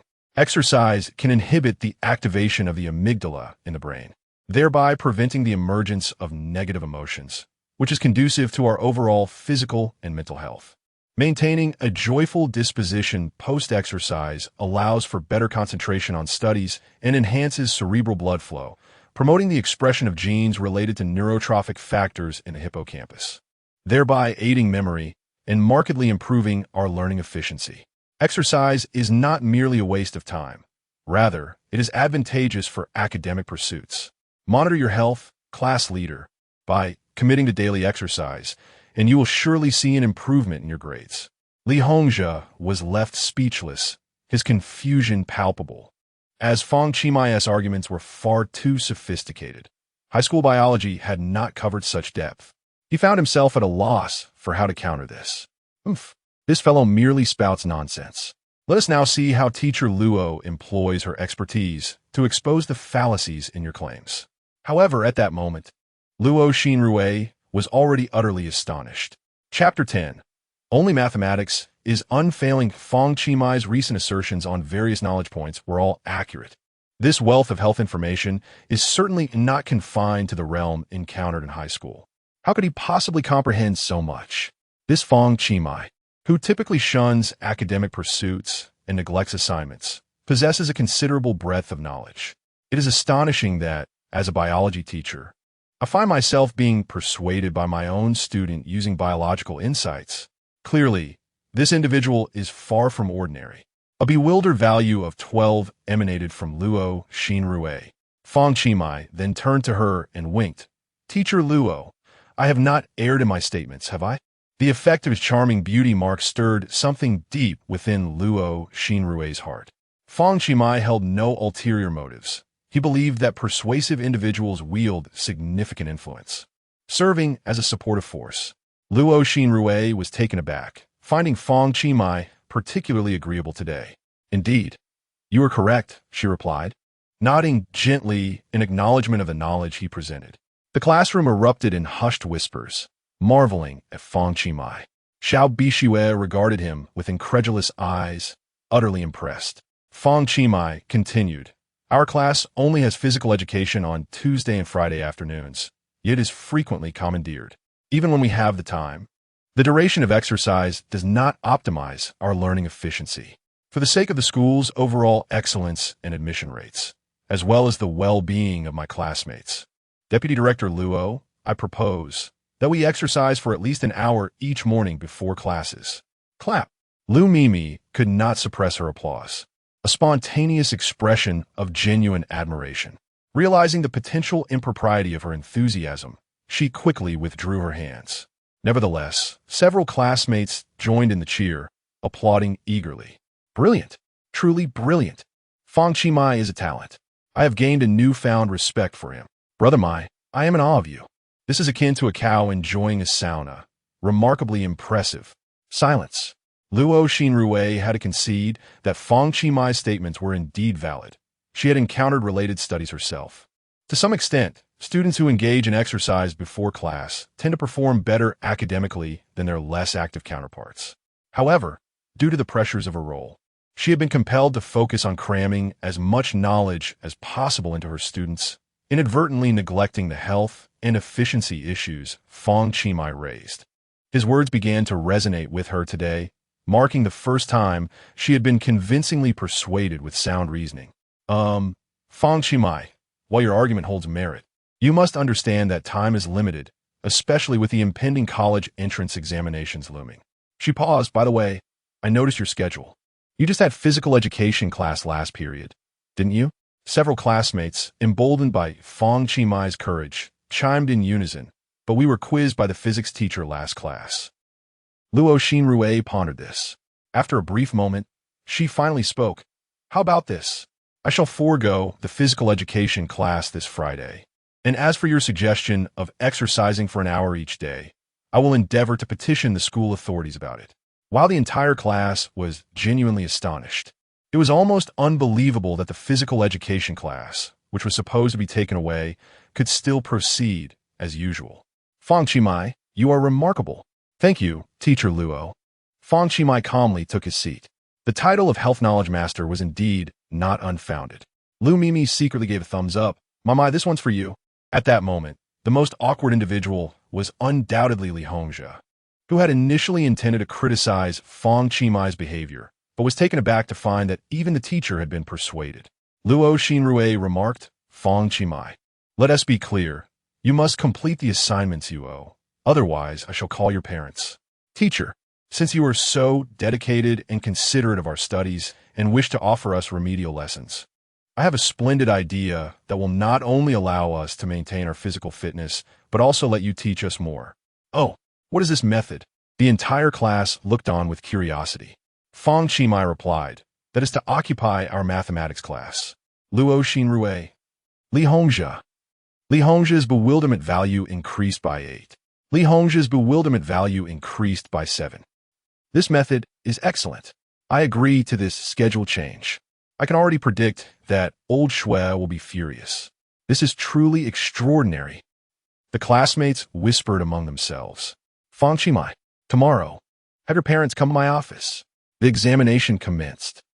As the exam concluded, students gradually began to submit their papers and subsequently went off for dinner, with evening study sessions awaiting them. However, after the entire class had left, a diligent figure remained in the classroom. Class leader Li Hongzhe was racking his brain, pondering the second solution to that morning's Olympiad question. Why could he not figure it out? Did this question truly have a second method? Li Hongzhe's bewilderment value increased by 3. No, he must uncover it. Otherwise, tonight his precious Bixue would be usurped by that rascal Fang Qi. After dinner, Fang Qi returned to the classroom leisurely. This guy has returned, and I still haven't solved it. Li Hongzhe felt a surge of frustration. Here he was, a class leader, an exemplary student, a model of excellence, and a representative in mathematics, ranking among the top 10 in the grade and having participated in numerous Olympiad competitions. Yet he could not solve a single Olympiad question. What was going wrong? Unable to contain himself, Li Hongzhe exclaimed, Fang Qi, are you playing with me? There is no second solution to this question, right? Fang Qi glanced at Li Hongzhe and replied, Class leader, women may abandon you, and friends may betray you. But mathematics will never deceive you. If it cannot be done, it cannot be done. So please, refrain from shouting. You. Li Hongzhe's bewilderment value increased by 4. At that moment, Wan Meng arrived. Fang Qi, Teacher Luo has asked you to find her. Very well. Having said that, Fang Qi elegantly strode out of the classroom. Li Hongzhe let out a cold laugh, murmuring to himself, this guy's going to be reprimanded. He deserves it. At 8:30 in the evening study session concluded. All the students were packing their belongings to head home, yet Fang Qi had yet to return. Noticing that Xiao Bixue was still engrossed in her studies, Li Hongzhe inquired, Bixue, aren't you leaving? No, I've made arrangements with Fang Qi to help me with some problems after the study session, she replied. Li Hongzhe felt a wave of frustration. That problem remained unresolved. The mathematics teacher, Xue Baogai, had other commitments that evening, delegating the supervision of the study session to another teacher, leaving him without an opportunity to ask for help. That fellow has been called to the office for quite some time. He must be getting scolded. Who knows when he'll return? You should head home soon, he suggested. Xiao Bixue shook her head, resolute. Since we've made plans, I'll wait a little longer. Seeing her unwavering determination to wait for Fang Qi, Li Hongzhe felt a twinge of annoyance. Well then, wait for just 2 more minutes. If he hasn't arrived by then, you should leave. All right, I'll manage, she replied. Moments later, the classroom was left with only Xiao Bixue. She continuously glanced toward the door, eagerly anticipating Fang Qi's return. This was the first time she found herself so eager to catch a glimpse of his figure. A few minutes later, at last, someone arrived. Chapter 11. So you are this impressive. The person who arrived was not Fang Qi, whom Xiao Bixue had eagerly anticipated, but rather Li Hongzhe. Didn't you leave? Class monitor? Li Hongzhe inquired. I forgot to take my extracurricular practice paper. By the way, that guy hasn't returned yet, has he? Perhaps you should stop waiting. While feigning a search for something, Li Hongzhe spoke.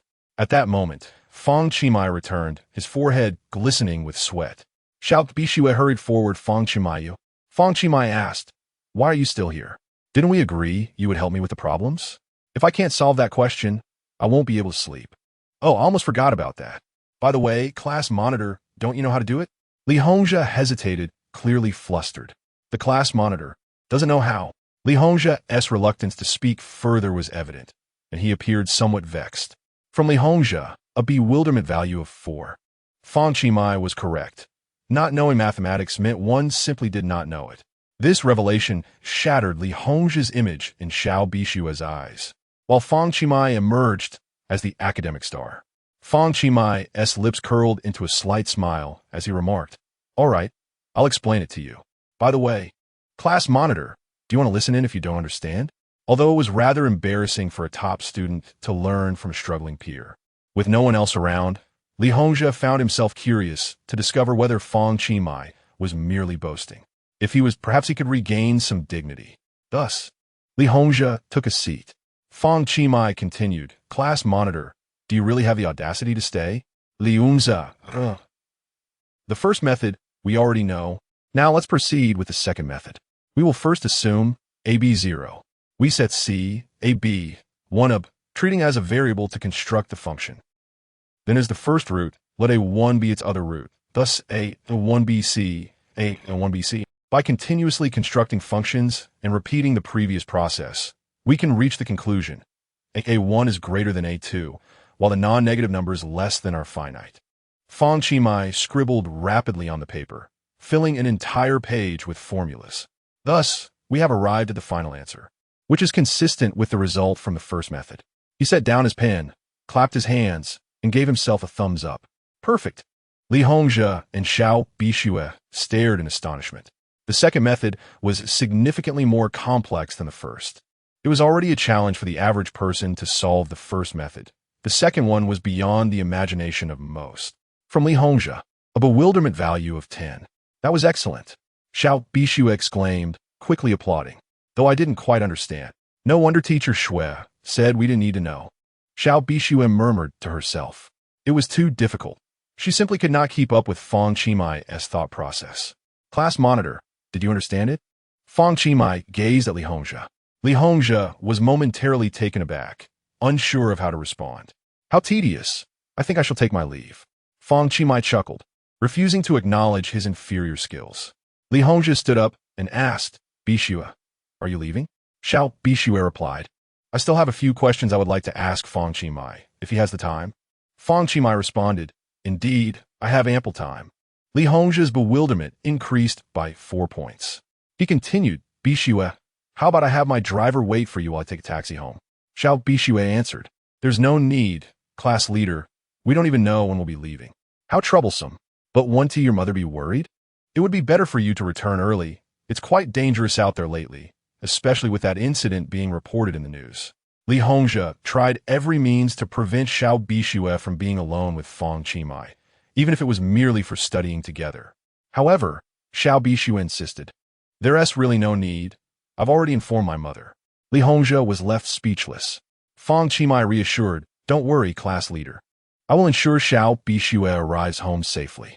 Li Hongzhi's bewilderment surged by 8 points. Reluctantly, Li Hongzhi departed, his mind filled with images of their solitude together, which only fueled his irritation. At the school gate, a luxury car awaited Li Hongzhi. Young master, you have finished school. Please wait a moment. Instead of getting into the car, Li Hongzhi headed to a nearby milk tea shop. Jiang Zijian, along with a few classmates and some individuals from outside the school, were enjoying their drinks at the entrance. Li Hongzhi approached and pulled Jiang Zijian aside. Spit out quickly, Jiang Zijian said impatiently. In truth, Li Hongzhi felt quite intimidated by Jiang Zijian. He was a small bully who ruled the class, and no one dared to provoke him. Typically, Jiang Zijian would flaunt his charm in front of Xiao Bixue, leaving Li Hongzhi seething in silence. An idea struck Li Hongzhi, and he said, Jiang Zijian, as the saying goes, the enemy of my enemy is my friend. Since we share a common adversary in Fang Qi, why not unite against him? Jiang Zijian coldly retorted, Are you trying to instruct me? Don't impose your class leader tactics on me. No, it's not like that. I merely wish for your assistance in dealing with Fang Qi, not to harm him, but to diminish his arrogance. How so? For instance, we could organize a one-on-one basketball match. He seems quite fond of the sport, and you're a member of the school basketball team. Defeating him should be effortless, right? Jiang Zijian remained silent, recalling the humiliation he suffered at the hands of Fang Qi earlier that day. Speak up. It's infuriating. I know you also have feelings for Bixue. Let us compete fairly, relying on our own merits. But Fang Qi is utterly despicable. He resorts to underhanded tactics and has been eyeing Bixue for too long. In a sense, we are comrades in this struggle. Comrades? Why don't you take action then? I simply can't play basketball. You're quite skilled at basketball. Let us invite Bixue to watch. You can humiliate him and make him lose face in front of her. While this may temper Fang Qi's arrogance, it inadvertently allowed Jiang Zijian to display his prowess in front of Xiao Bixue. Li Hongzhi felt a sense of self-damage akin to wounding one's opponent 1,000 times while inflicting 800 wounds upon oneself. However, at this moment, he found himself devoid of alternatives. The thought of humiliating Fang Qi was something Jiang Zijian would not dare to entertain, nor could he possibly divulge the incident of their midday basketball game. After a brief pause, he spoke. Just now, I witnessed him playing basketball, and he was quite formidable. I had no confidence in defeating him just now, Jiang Zijian exclaimed with enthusiasm. Indeed, during our evening study session, he was playing, and that kid, previously of only average skill, has suddenly transformed into a powerhouse. Li Hongzhi, initially puzzled, soon experienced an epiphany. It turned out that Fang Qi had not sought out teacher Luo for reprimand, but had instead chosen to play basketball. No wonder he was drenched in sweat moments ago. A wave of confusion washed over Li Hongzhi, increasing his bewilderment by 4 points. Fang Qi.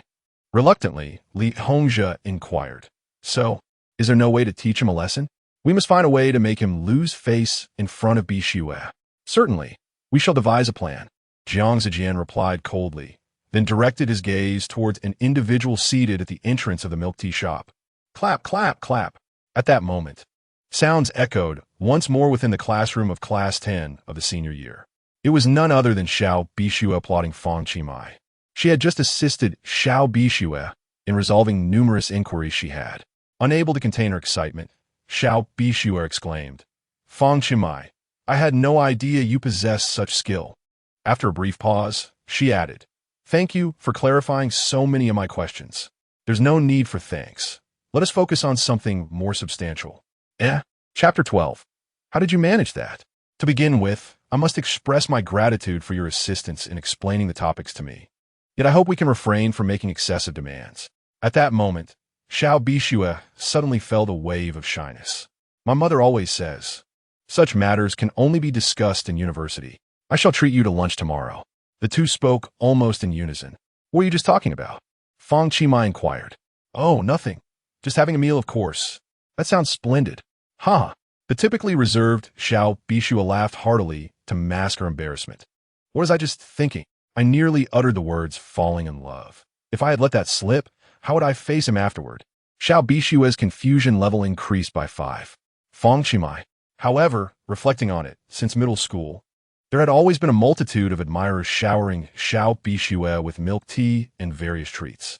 She never imagined that she would need to invite someone to dine with her. All right then, I'm off, Fang Qi said as he slung his bag over his shoulder, ready to depart. Xiao Bixue glanced at the time, realizing it was already past 10. When one is diligently studying, time truly flies. She had never stayed out this late before. The recent sensational news about the Jiangxing serial killer case, which remained unsolved, flashed through her mind. Xiao Bixue's parents had divorced, and she lived with her mother. If she returned home too late, her mother would come to fetch her. Coincidentally, her mother had sprained her ankle in recent days. Upon learning that Xiao Bixue had stayed late to study, her mother was understanding yet repeatedly urged her to be cautious. Thoughts of the murderous fiend's sinister visage revealed in the news began to unsettle her. Fang Qi, it's quite late and... Xiao Bixue hesitated before continuing, I'm a bit frightened to go home alone. Fang Qi halted in his tracks. So, are you planning to stay here for the night? Xiao Bixue. Confusion level 2. I'm just teasing you. I meant what I said. Let's go. I'll escort you home. Downstairs. As they descended, a loud voice suddenly boomed. Fang Qi, what is going on with you? Why are you still out so late? The school has even advanced the evening study session by an hour due to that serial killer incident, and yet you linger until past 10? And you're in the same class as Fang Qi, right? Young ladies are particularly vulnerable. You ought to return home earlier. Notification. You have been called out by the head of security, Guahu. Reward. Skill 36 techniques of capture. Guahu, a robust veteran, possessed considerable skills. He served as the head of the school's security department and also held the position of security team leader. Fang Qi had often found himself late or caught playing basketball until the security had to clear the campus, which led to Guahu becoming familiar with him. Encountering Fang Qi and Xiao Bixue today, he cannot help but reprimand them both due to his responsibilities. Xiao Bixue hurriedly said, "We are returning immediately." Fang Qi looked at Guahu with utmost seriousness. "Old Gua, what are you doing?" Fang Qi felt immensely grateful that the system had bestowed upon him the 36 techniques of capture, which, should he encounter that murderer, would render him unafraid. Unsure of how to express his gratitude, Fang Qi pondered for a moment and said, "During our absence, you must take good care of yourself. Drink plenty of warm water, avoid staying up late, and retire to bed early." Upon hearing this, Guahu retorted angrily, "What nonsense! When school is out, it's out. What do you mean by our absence? I'll take care of myself just fine." After a brief pause, Guahu added, "Uncle is on night duty tonight. For heaven's sake, don't stay up late." He threatened, "You little brat, if you don't return home soon, don't blame me for being rude." Guahu's bewilderment level increased by 3. As he spoke, he pretended to raise the electric baton in his hand. Fang Qi promptly took Xiao Bixue and fled. Upon reaching the bicycle parking area, Fang Qi unlocked his mountain bike, which he usually rode to school. "I can't carry you on this bike. There's shared bicycles outside. You should scan one." Xiao Bixue quietly replied, "But I can't ride a bike." "You can't ride, and yet you're so loud?" "It's perfectly normal not to know how." She continued, "My mother insists I focus on my studies, so I've never had to do any household chores, including riding a bike." Fang Qi sighed, "What a waste of those long legs you have." Xiao Bixue's bewilderment level increased by 2. At this late hour, the last bus she usually took had already departed. Taking a taxi was not very safe for her, especially considering her family circumstances. She couldn't bear the thought of it. Suddenly, Fang Qi had a brilliant idea. "Uh-huh," he exclaimed, locking his bicycle once more. He led Xiao Bixue to the security office, where Guahu had just returned from his patrol. "Hey, aren't you leaving? Do you want to see just how formidable I am?" Guahu exclaimed. "Old Gua, calm down. I need to discuss something with you." Guahu was taken aback. "What? You want my cherished 28-inch bike? When did you set your sights on my beloved vehicle? Your riding stance on that bike is so impressive. Anyone would have to take a second glance. Stop flattering me. That bike is a cherished antique. There is no way I'm lending it to you. Just lend it to me for one night. I'll return it tomorrow morning.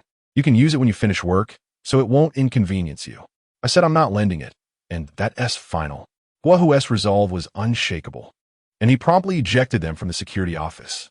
Xiao Bixue tugged at Fang Qi sleeve, saying, "Perhaps we should just get a shared bike. I could try to see if I can ride it." "That won't do. You're so clumsy. What if you break a leg? Then I'd have to carry you home every day, and that would be a hassle." Xiao Bixue gasped in surprise. Fang Qi pondered inwardly. "It seems I must resort to my ultimate tactic. Wait for me here." Xiao Bixue watched as Fang Qi entered. In less than a minute, Guahu personally emerged, unlocking the bicycle. "This bike is now yours. Just be cautious while riding." Guahu patted the old vehicle, saying, "Do not let its worn appearance deceive you. The quality is quite exceptional." Fang Qi smiled with confidence, replying, "All right, thank you, old Gua." Guahu, slightly bewildered, returned to the security room, contemplating, "How strange. He seemed so reluctant to part with my beloved bike, yet he still borrowed it. Nevertheless, the feeling of doing a good deed is quite gratifying." Xiao Bixue queried, "Hey, how did you manage to convince him?" Fang Qi glanced at his dwindling bewilderment points, realizing he had painstakingly accumulated only 2 remaining. "I have my methods," he replied. Climbing onto the bike, he patted the back seat, inviting Xiao Bixue get on. Xiao Bixue felt a twinge of shyness, as she had never before allowed a boy to ride her. "Hold on tight," she said as she settled into the back seat, softly responding with a gentle hum. "Old Gua, we are leaving. Get some rest." "Damn it, I'm not sleeping." Guahu burst from the security room, watching as Fang Qi rode off into the distance, cursing as he turned to walk back. Bewilderment points from Guahu, 3-5. The streets were now sparsely populated, enveloped in a profound silence, broken only by the creaking of the bike. Fang Qi pedaled swiftly, while Xiao Bixue clutched the hem of his shirt tightly, afraid to let go. She could faintly detect the scent emanating from him. Oddly, despite having just played basketball and being drenched in sweat, there was an unexpectedly pleasant aroma. In March, the weather in Jiangxing began to warm, with a gentle breeze providing a delightful comfort. The scenery ahead momentarily alleviated Xiao Bixue's academic pressures. As they rode along, Fang Qi suddenly came to a halt. Chapter 13. My mother is calling. Please remain silent for a moment. By the way, where is your home? I forgot to ask earlier. And I instinctively rode in the direction of my house as soon as I got in the car. Zhongding Street. Oh no, Zhongding Street is in the opposite direction. Is that so? I'm not quite sure. I was paying much attention earlier. Ah, troublesome woman, you've truly led me astray. Thus, Fang Qi turned back to return to the original route with Xiao Bixue. Lao Guo, are you still awake? As they passed the school gate, Fang Qi shouted out.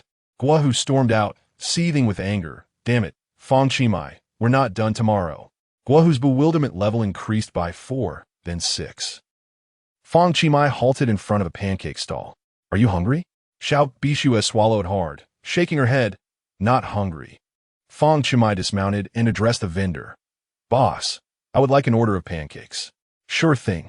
Coming from a single-parent household, Xiao Bixue's mother had a modest salary, and their financial situation was quite strained.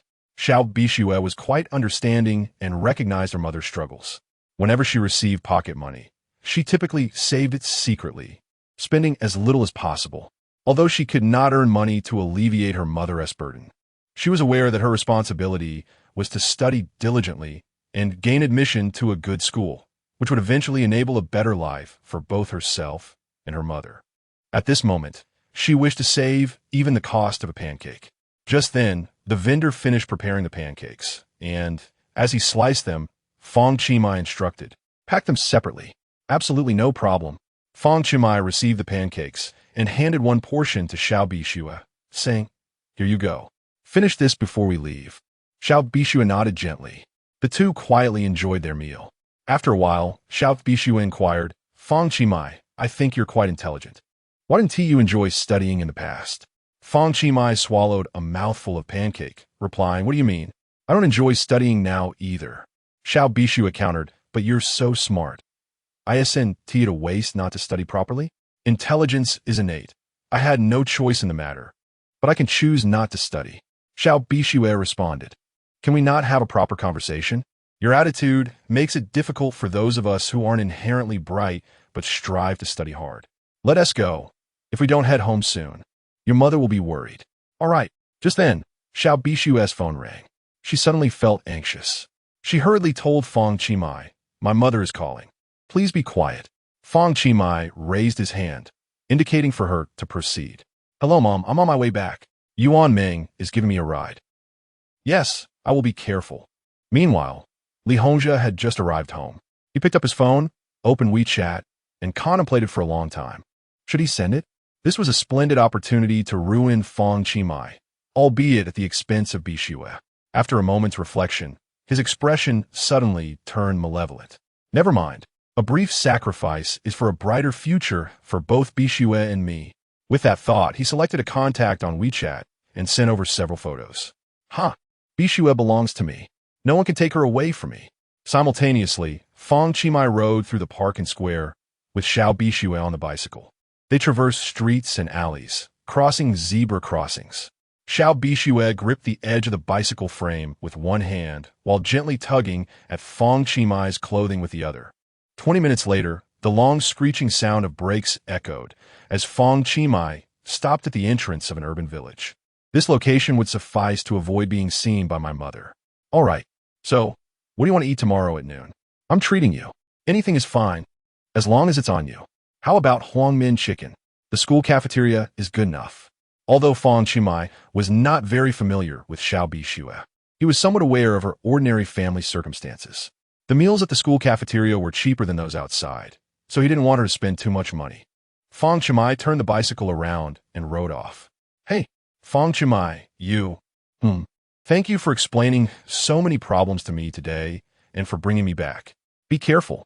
Stop nagging. With a push of the pedals, Fang Qi rode away. Today, Xiao Bixue's impression of Fang Qi had significantly changed. By the time Fang Qi returned home, it was already 11:30. This tiny 10-square-meter room was where he resided. He tossed his backpack aside, took a shower, and collapsed onto the bed.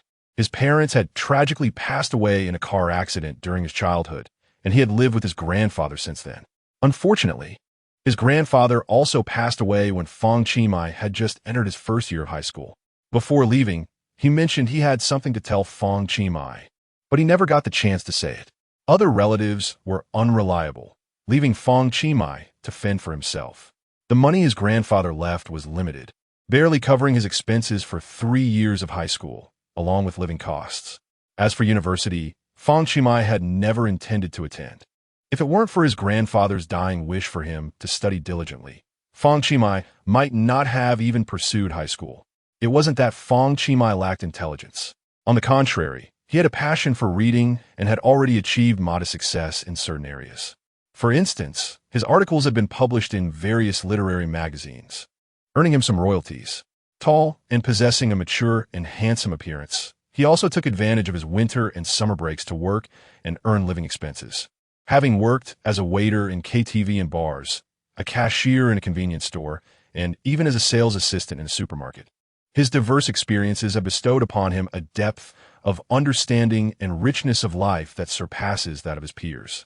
Ultimately, he believed that education is not the sole pathway to success. With the advent of a systematic approach, Fang Qi's life is set to transform. Whenever someone calls his name, he shall be rewarded.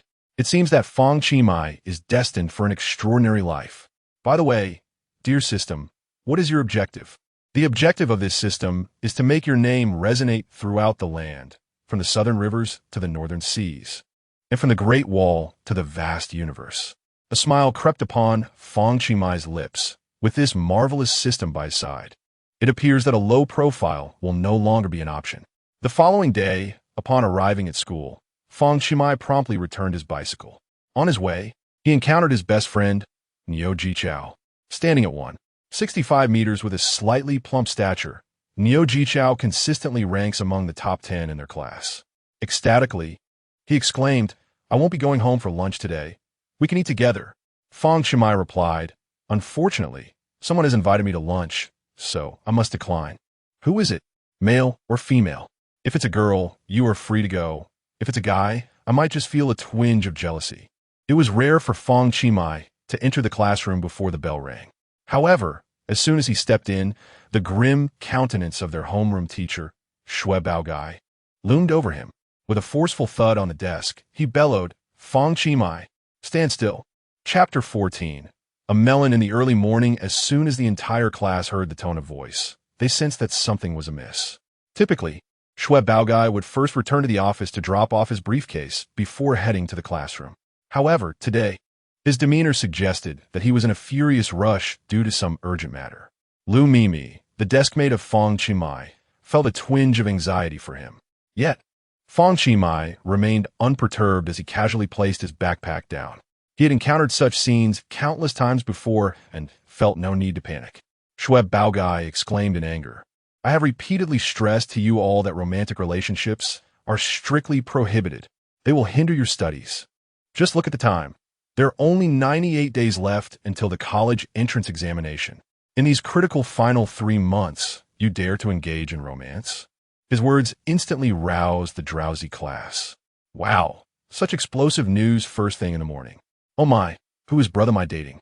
Is it someone from our class? I am genuinely curious. This is truly impressive. Upon hearing this, Lu Mimi suddenly felt a rush of joy, followed by a wave of shyness. Could it be that Mai had publicly acknowledged their relationship? She gazed at Fang Qi with affectionate eyes and whispered, "When the mountains have no ridge and the heavens and earth unite, only then would I dare to sever ties with you. For your sake, I am willing to bear the reproach and judgment of others." Cut it out. Fang Qi was rendered speechless. He hadn't done anything wrong, so how could he be accused of being in a relationship? Moreover, old Xue must have received the news immediately, indicating that someone was stirring up trouble. However, he was not one to explain himself. Being falsely accused of romance? It hardly affected him. "Fang Qi, is it true you've admitted it?" Do you have no words left to say? Teacher, I have not confessed, but if you insist on believing slander, then indeed, I have nothing to say. Believing slander? I have evidence. With that, Xiao Bixue stepped in front of Fang Qi and pulled out his phone. There on the screen were 7 or 8 photos depicting Fang Qi from the previous evening, driving Xiao Bixue in a bicycle. It was unclear who had taken the photos. Could it have been old Gua from the security department? No, Fang Qi was familiar with him. He was straightforward and would never spy on him or report to Xiao Bixue. Furthermore, the photos appeared to have been taken near the school gate. Last night, whenever he passed by the security office, old Gua had been inside. Thus, Fang Qi glanced at class monitor Li Hongzhi.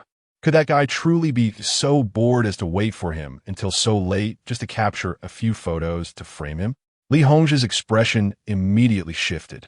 The classmates began to crowd around, as they realized who the female lead was. Oh my, Fang Qi is actually dating the school beauty, Xiao Bixue. No way. Really? To be fair, that bicycle is quite stylish. This is truly impressive. Lu Mimi was infuriated. How could my be driving Xiao Bixue? Xiao Bixue clutched the hem of my friend Mai's clothing, her frustration palpable. This is maddening, Xiao Bixue exclaimed angrily. Everyone return to your seats immediately. He then reprimanded, Xiao Bixue, is this how you uphold the ideals of a model student? You are recognized as an active participant in the Learn from Lei Feng initiative every year. And yet you engage in this spectacle? Xiao Bixue was taken aback. She had been genuinely curious about Fang Qi romantic entanglements. For reasons unknown, she felt a twinge of regret. To her astonishment, she realized that she was the unwitting protagonist of this incident. Her bewilderment increased by tenfold. Teacher, it's not like that. Enough. You all won't have class today. Call your parents immediately. The teacher's voice brooked no argument. We're not in a relationship, Xiao Bixue protested, her pride wounded. The sudden accusation, especially of this nature, brought tears to her eyes. Meanwhile, several sycophants and female classmates in the room began to murmur and point fingers at her. She claimed she only wanted to study and not date. What a pretense. She seems so aloof, yet here she is. The class erupted with whispers, intrigued by the unfolding drama. The morning had delivered a juicy piece of gossip, leaving them wanting more. All right, let us begin our morning reading. Xiao Bixue turned back to the podium to gather his belongings. Li Hongzhi suddenly felt a pang of sympathy for Xiao Bixue, though he had no regrets about his actions. Indeed, it was he who had waited outside the school until after 10 o'clock last night, secretly capturing photos and sending them to Xiao Bixue to teach Fang Qi a lesson, one that would make him think twice before approaching Xiao Bixue again. Xiao Bixue buried her face in her arms, weeping softly. Her reputation as a diligent student lay in ruins. Throughout her life, she had never been reprimanded for wrongdoing, nor had her parents been summoned for her behavior. Today, however, her pride could bear no more. Fang Qi ruffled his hair in exasperation. Women are so troublesome, he muttered, unable to bear seeing her in tears. While he could overlook others' accusations, he would not allow Xiao Bixue to be unjustly maligned. Just then, as Xiao Bixue prepared to exit the classroom, Fang Qi interjected, True, Xiao Bixue did ride home on the back of my bicycle last night, but does that equate to being in a relationship? If we follow that logic, a mere kiss could lead to pregnancy. So then, if kissing is so common, why are there so few cases of infertility? Oh, it seems this story has more layers. Fang Qi's sharp wit shone through. Xiao Bixue halted, glaring at him. Fang Qi, what are you implying? Nothing much, he replied. I merely wish to inquire if the design of a bicycle's rear seat is exclusively for couples. The room buzzed with murmurs. It appeared that the narrative was shifting. A wave of confusion washed over the students once more. Fang Qi then remarked, Some paparazzi, harboring dark intentions and being insidious and cunning, delight in taking things out of context, using select photographs to fabricate narratives. Teacher, I am certain that your sagacity would prevent you from heeding the words of such individuals. Would not? Furthermore, it is evident who this paparazzo is without further elaboration, correct? Xiao Bixue wiped away her tears and lifted her head. The situation was indeed as Fang Qi had described. Xiao Bixue adjusted his glasses and began to contemplate quietly. Indeed, a mere handful of photographs cannot substantiate anything. They are not even intimate in nature. This information was provided to me by Li Hongzhe. Not to mention that Li Hongzhe is the son of Vice Principal Li. He is a child who often seeks to distinguish himself and has consistently been my reliable assistant. His feedback regarding class matters has always been truthful and precise. However, in this instance, have I acted too hastily? Perhaps I have placed too much trust in him. Generally, such matters would warrant listening to the opinions of several class representatives before making a decision. Yet, it is understandable, as school regulations strictly forbid romantic relationships. Although the senior students are largely of age, this is a critical moment, teetering on the edge as they prepare for the college entrance examination. Their academic pursuits must take precedence. Any budding feelings may be expressed post-examination. Additionally, there is the concern of potential repercussions from the principal should he become aware. Thus, when Li Hongzhe sent me the message last night, I was instantly incensed. And as for Xiao Bixue, this child has always been well-behaved. She should not engage in such conduct. Could it be that I have truly misjudged them? Chapter 15. Fang Qi. Do not go too far, Fang Qi. You mention a dog, and the individual who took the photograph of you is of no concern to you. In any case, someone has reported to me that you and another have been involved for some time, and it was only last night that evidence came to light. Do you have anything to say? Fang Qi replied, I have nothing to express, but others do. Xiao Bixue was taken aback. At that moment, a slightly plump boy stood up. It was Niu Jichao. He adjusted his glasses and declared, I can attest that Qi is indeed a single dog. Ding. You have been named by your close friend Niu Jichao. Reward. Skill Master Spacewalk. Fang Qi chuckled. In crucial moments, it was always the steadfast friend who came to his aid. Niu Jichao, in his spare time, was fond of practicing the spacewalk, yet no matter how he tried, his feet remained uncoordinated. Who would have thought he would inadvertently assist Fang Qi in acquiring such a novel skill? Fang Qi gave him a thumbs up. However, this testimony felt somewhat uncomfortable. Niu Jichao was academically proficient, and in some respects, Xiao Bixue would heed his words. Yet, he was aware of the close bond between Fang Qi and Niu Jichao, which raised suspicions of collusion, rendering him an unreliable witness. Unexpectedly, the biology class representative, Ruan Meng, timidly stood up and said, Teacher, I can also testify. Fang Qi smiled. Quite impressive, this usually delicate, introverted, and shy girl was also speaking up for him. Lu Mimi sighed in relief, as long as it wasn't true. Subsequently, Lu Mimi raised her hand as well. Teacher, I can also vouch for my deskmate's innocence. He is truly a single dog. Fang Qi, as he observed these individuals defending him and Xiao Bixue, the truth began to gradually unfold. Xiao Bixue felt a sense of comfort in her heart. Xiao Bixue could not help but glance at Li Hongzhe, whose cold sweat was pouring down. If this matter were confirmed to be unfounded, it would prove that he had deceived the teacher. Yet at this moment, he found himself powerless. Fang Qi noted this, realizing that Xiao Bixue had been ensnared by Li Hongzhe. Hongzhe, come to my office after class. With that, Xiao Bixue intended to leave. However, Fang Qi was not willing to let it end here. He understood Xiao Bixue's character. He would never lower his pride to admit his impulsiveness and shortcomings. Wait, teacher. Xiao Bixue halted. Fang Qi continued, by the way, here, who monitors your son, preventing him from smoking, drinking, and engaging in fights, is his girlfriend. And here, who constantly reminds your daughter to dress warmly, study diligently, and avoid excessive contact with other boys, is her boyfriend. Thus, being in a relationship is not necessarily a bad thing. The entire class, oh my, brother Mike truly deserves the title of talent in our class, a role model for our generation, always delivering astonishing remarks. Amazing. His logical reasoning is unparalleled. Brother Mai, simply perfect, I bow to you. This is akin to a young cow riding a motorcycle. Truly impressive. From the bewilderment of Xiao Bixue, a 13, the class bell rang. Enraged, Xiao Bixue bellowed, everyone, pay attention in class. Fang Qi, bring your parents after school today. Fang Qi shrugged, utterly indifferent, for he had no parents. Ironically, It was Li Hongzhi, the instigator, who was now in a state of collapse. His attempt to ally with Jiang Zijian against Fang Qi had backfired, leading to this scheme to punish him, which unexpectedly ensnared Xiao Bixue instead. The most pressing concern was how he would face Xiao Bixue after class. It was a dire situation. At noon, as school let out, Fang Qi swaggered with a moonwalk, humming the catchy tune Buttercup. Let go the marinated egg, will harm your liver. Hold my pillow, damn. Drinking soybean oil will harm your liver. I am your daddy.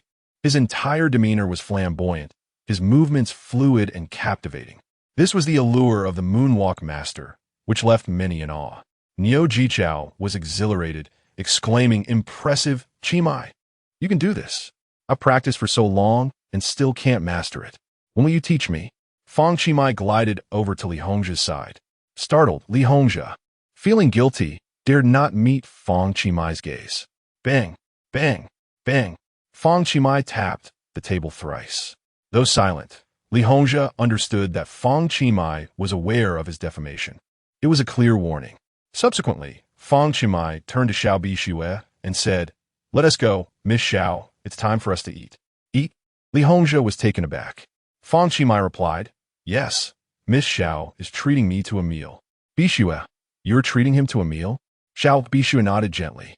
Although she wished to avoid further misunderstandings with Fang Qi, she felt obligated to treat him as a sign of gratitude for their prior arrangement. Nearby, Niu Jichao chuckled, realizing the unfolding situation. This was indeed a parade of remarkable feats. He playfully tapped Fang Qi on the shoulder, exclaiming, "So it's you, Bixue? Who is treating him to a meal? Huh? Go on. I won't accuse you of prioritizing romance over friendship. Good luck." Li Hongzhi seethed with discontent. Despite being desk mates with Bixue for so long, they had never shared a meal together, let alone having her treat him. What merit did Fang Qi possess to warrant such an invitation for Xiao Bixue? Yet, feeling guilty about the morning's incident, he remained silent. From Li Hongzhi's bewilderment. A 6. Fang Qi provocatively asked, "Class monitor, are you joining us this time?" "Aye." Fang Qi pressed, "Class monitor, do you have the nerve to join us?" "Damn." As they walked, Xiao Bixue suddenly suggested, "The cafeteria is too crowded. Let us eat outside instead." What is wrong with having many classmates? In the morning, a small voice emerged from Xiao Bixue. "Everyone seems to think that we are in a romantic relationship." Fang Qi suddenly halted his steps, questioning, "Why should we concern ourselves with others' opinions?" Xiao Bixue paused for a moment, taken aback. Fang Qi continued, "Come, let us indulge in some spicy hot pot." "All right," Xiao Bixue responded, quickening her pace to catch up. Upon arriving at the hot pot establishment, the two of them placed their orders. In the end, Xiao Bixue scanned the code to settle the bill. "Madam, the payment has been transferred." "Great." At that moment, someone chimed in, "Oh, isn't this the stunning Xiao?" Xiao Bixue shot him a disdainful glance. The individual then turned his attention to Fang Qi, sneering, "You little pretty boy, living off her, are you? Reduced to the point where Xiao Bixue has to foot the bill for you?" "Huh." With a scoff, he added, "What makes you think you deserve her?" Chapter 16. Unlocking Characters. Wealthy father Fang Qi turned around to see 3 individuals standing before him.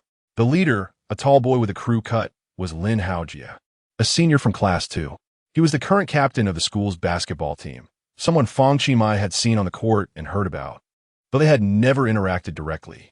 It was also rumored that he was a second-generation rich kid, hailing from a wealthy family. However, Fang Qi had no interest in delving into the specifics of Lin's family background. In reality, Lin Haojie's father founded Lin's winery, which boasted a considerable presence in Jiangxing. Typically, Lin Haojie preferred to associate with individuals like Jiang Zijian, and he was a figure whom no one dared to provoke within the school. Beside him stood 2 companions, one tall and one short. Lin Haojie questioned, "Bixue, why did you invite this person to dinner? How many times have I asked you to dine with me? Yet you have never agreed?" Xiao Bixue chose to ignore him, as this was a private matter between her and Fang Qi, one that did not require external commentary. The shorter boy interjected, "So you think you can have our Lady Lin treat you to dinner? Feeling a bit too bold, are we?" Xiao Bixue was strikingly beautiful, with fair skin and long legs, attracting the attention of many boys in the school. "Who is Lady Lin? Don't say such nonsense." she retorted, her irritation evident. Lin Haojia chuckled. Oh, seems like our Miss Xiao has quite the temper. He then turned to Fang Qi, hurling insults. Which class are you from? Huh? What business is it of yours? Why should I care? Fang Qi replied coolly. Are you tired of living? No one dares to speak to our Lin Xiao like that. Fang Qi declared. Then I shall be the first. Lin Haojia stammered. You. What do you mean? Fang Qi interrupted. First, tell me, have you finished eating? Yes. Did you eat a lot? Not too much. No, you must be stuffed. Lin Haojia fumed. Kid, do you dare tell me your name? Fang Qi cleared his throat. Listen well, my name is Fang Qi. Fang Qi is it? Fine. I assure you, you won't last long at our school. Notification. You have been singled out by the wealthy second-generation Lin Haojia. Unlocking character. Wealthy father. Wealthy father. What kind of reward is this? My unfortunate father has been dead for many years. Where would I acquire a wealthy father? At that moment, Fang Qi felt a chill run down his spine. Your own confusion level has increased by 10. System, you must be mistaken. This system is exceptionally precise and does not err. Then explain this situation. The rewards you receive are determined by the circumstances of the individual who names you. While there may be unexpected elements, there is absolutely no error. This is truly bizarre. Could it be that the system can resurrect the dead? At this point, Fang Qi felt an ominous breeze enveloping him. The short-statured boy remarked, You insignificant fool. Our Lin Xiao's father is the CEO of Lin's wine industry, chauffeured daily in luxury cars. Not to mention, the watch Lin Xiao wears on his wrist is worth more than your parents' combined annual income. Another boy chimed in, That doesn't even cover a fraction of Lin Xiao's pocket money. Instantly, Lin Haojia felt a surge of superiority. Bixue, shall I treat you to dinner tonight? We could indulge in steak or Japanese cuisine. Whatever you fancy, I shall comply. There's no need. Lin Haojia snapped. I heard this morning that you were entangled with a guy, and I presume it's him? He glared at Fang Qi and continued. What makes me inferior to him? You know how wealthy my family is. I'm still the captain of the basketball team. Who is this guy? You choose to dine with him and refuse me? You have truly wounded my heart. The wealth of your family is of no concern to me. Whom I choose to dine with is none of your business. Leave. I do not wish to see you. Lin Haojia retorted angrily. Fine.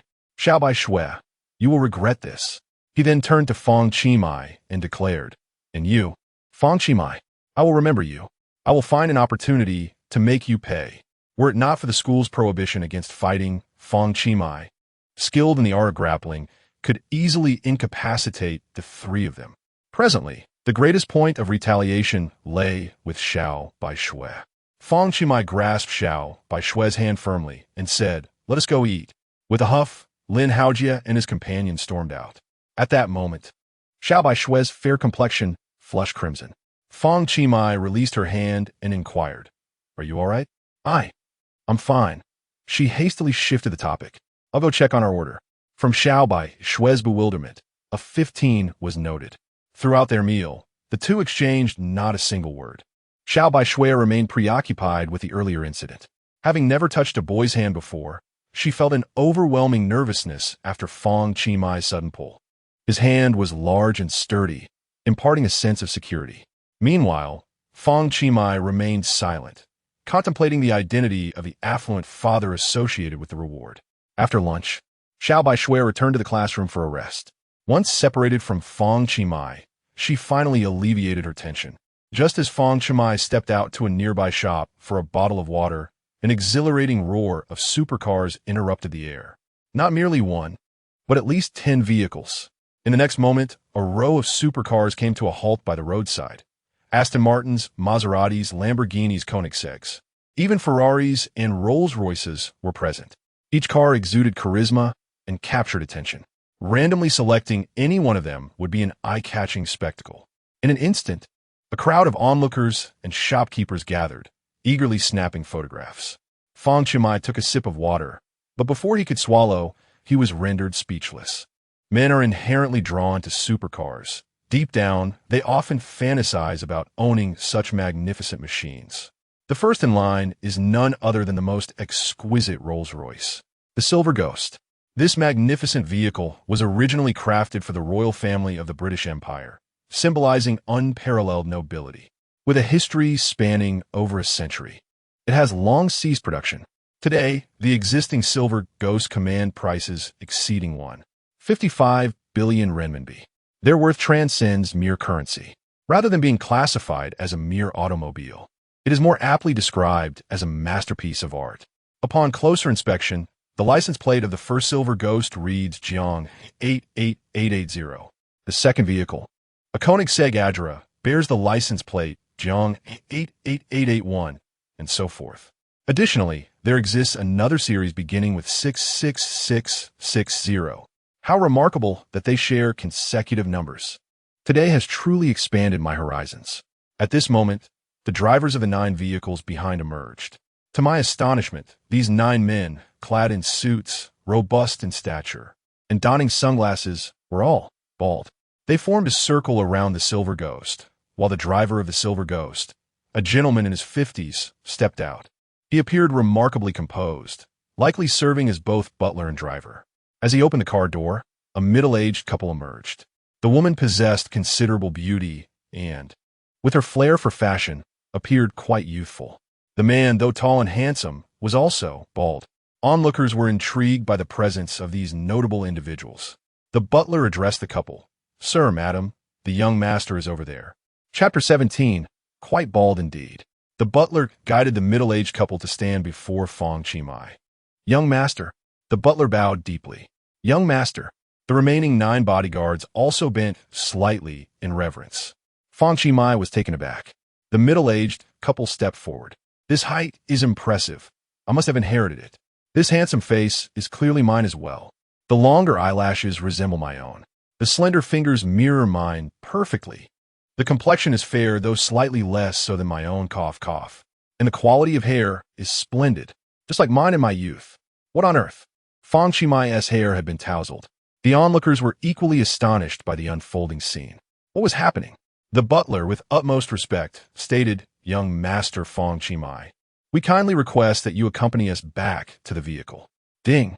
You have been summoned by Butler by Liso, unlocking the ability. Comprehensive Data Analysis. Comprehensive Data Analysis Description enables the analysis of target data and information retrieval. Each use consumes 200 points of confusion value. Accompanied by the special effect, Self-Protection, the host can analyze others' data while ensuring their own data remains inaccessible to anyone. This seems to be a formidable ability. Yet, how does this person know my name? "Young master?" "Wait, why should I accompany you?" "I do not know you." Liso said, "Young master, this matter is of great significance concerning your lineage." Lineage? Fang Qi was brought to the Silver Charm. A group of bodyguards surrounded the area, preventing anyone from approaching. "What on earth is going on?" Fang Qi inquired. The middle-aged couple's eyes sparkled with excitement, their hearts racing. "Old Bai, please explain the situation," the elder urged. "Certainly, my lord," Liso replied to Fang Qi. "I am the steward Liso, and we are here to disclose a truth to you. The late Fang Zheng and Tian Chunjun are not your biological parents." "What?" Fang Qi gazed incredulously at the couple before him. Fang Zhongtian and Li Haomei. How is this possible? Liso had anticipated this reaction. He smiled gently and produced 2 paternity test reports. "Young master, we have previously collected your DNA for analysis. Here are the results for your perusal." Upon seeing the report, Fang Qi was rendered speechless. Could it be true that he was indeed the biological son of this couple? From a technical standpoint, paternity tests are irrefutable and require formal approval to conduct. Each sample and result must be meticulously verified before a report can be issued, and the report withstands scrutiny from third parties. Reflecting on his own features, his eyes, gaze, and eyelashes were strikingly similar to Li Haomei's, while his prominent nose mirrored that of Fang Zhongtian. Enhanced by his youthful charm, his features appeared even more exquisite than those of the couple. Additionally, here is a photograph of you from your childhood. Fang Qi took the picture and saw himself in a yellow dress, holding hands with a little girl in a pink dress. What on earth? Why was I in a dress? What an embarrassing history, he thought. Yet, he could tell at a glance that the photograph was genuine. It was indeed him as a child. In the business world, The names of the elder and his wife were already renowned, but considering that the young master was a student, he might not be aware of their stature. Allow me to introduce them to you. Bai Liso cleared his throat and continued. Fang Zhongtian and Li Haomei, Asia's richest individuals and among the continent's most distinguished entrepreneurs. Under their leadership, Tianhao Group has become synonymous with wealth and success, permeating across the globe. The name Tianhao derives from the character Tian of Chairman Fang and the homophone for Hao from Chairman's wife. Under their guidance, Tianhao Group has evolved into a vast commercial empire. The business operations are remarkably diverse, encompassing ventures in oils, flour, animal feed, sugarcane cultivation, sugar manufacturing, mining, as well as trade, finance, hospitality, maritime agriculture, real estate, and various industries. The couple has been ranked 16th in this year's Forbes Global Billionaires list, with a fortune amounting to $63.1 billion, equivalent to approximately 414.9 billion renminbi, and they hold the top position in the Forbes Asia Billionaires list. The extensive introduction of Bai Liso left Fang Qi utterly bewildered, his jaw nearly dropping in astonishment. This is precisely what the system referred to as wealthy father. The usually composed Fang Qi found it hard to contain his emotions. Suddenly, he had become an extraordinarily privileged heir. What an incredible turn of events. Lin Haojia, I owe your entire family my gratitude. However, despite the revelation that his biological parents were affluent, Fang Qi struggled to accept this newfound reality. Although his parents had passed away at an early age, the bonds of nurturing and affection would not simply vanish. The unexpected emergence of biological parents was a lot to digest. He recalled that his grandfather had mentioned an important matter he wished to discuss before his passing, yet he had not had the chance to elaborate. Could this be the very subject? Bai Liso continued, Young master, this document is the record file by your father and mother at the police station. Please peruse it. As Fang Qi read through it, Bai Liso elaborated, 16 years ago, your mother inadvertently lost you. It took her half a month to remember she reported it, but was unable to locate you. What? You can lose someone like that? It took half a month to remember? Fang Zhongtian interjected, Son, I wasn't home at the time, and your mother could be somewhat forgetful. Please don't hold it against her. Li Haomei chimed in. Indeed, son, to be honest, it was only recently that we remembered we had a son. Remembered? Fang Qi was taken aback. Am I truly your son? After recalling you, we made extensive inquiries and even enlisted the help of the world's top 1,008 private detectives to investigate your situation. Once we obtained leads, we hastily came to find you. In any case, please don't blame your father and mother too. Harshly, haha. Fang Zhongtian chuckled along. Fang Qi was perplexed. Did these two truly represent Asia's wealthiest? They seemed rather unreliable. He silently raised his hand. I have a question. Go ahead, son. Fang Qi pointed at Fang Zhongtian's shiny bald head and asked, Are you really my dad? Fang Qi believed he had excellent hair quality and thought he would likely not go bald in the future. Fang Zhongtian, stroking his bald head, replied, Of course. It's true. Can a paternity test be false? Fang Qi felt tears welling up. It seemed inevitable that he too would likely face baldness in the future. Fang Zhongtian burst into laughter. Ha! Son, when I was young, my hair was even better than yours, and I was more handsome too. Suddenly becoming bald overnight, I found myself wealthier. With every gain comes a loss. I have forfeited my luscious hair, but acquired a fortune. Perhaps being bald is indeed a blessing. Fang Qi remarked. Indeed, it is rather bald. Li Haomei said, Son, since it is such a coincidence that your adoptive father shares the surname Fang, if you're fond of your current name, you may continue using it without concern. Fang Qi, unable to contain his curiosity, inquired, What was my original name? If it sounds more appealing, I might consider reverting to it. After a moment of contemplation, Li Haomei replied, Instant noodles. Fang Qi responded, I think I shall stick with Fang Qi. Fang Zhongtian interjected, See, I told you he doesn't like that name. Steering wheel was such a splendid choice. Fang Qi mused. Reuniting with one's biological parents is typically an emotional affair worthy of tears. Yet now all I can think is, these biological parents are quite the jesters. Li Haomei continued, Oh, but that is not the crux of the matter.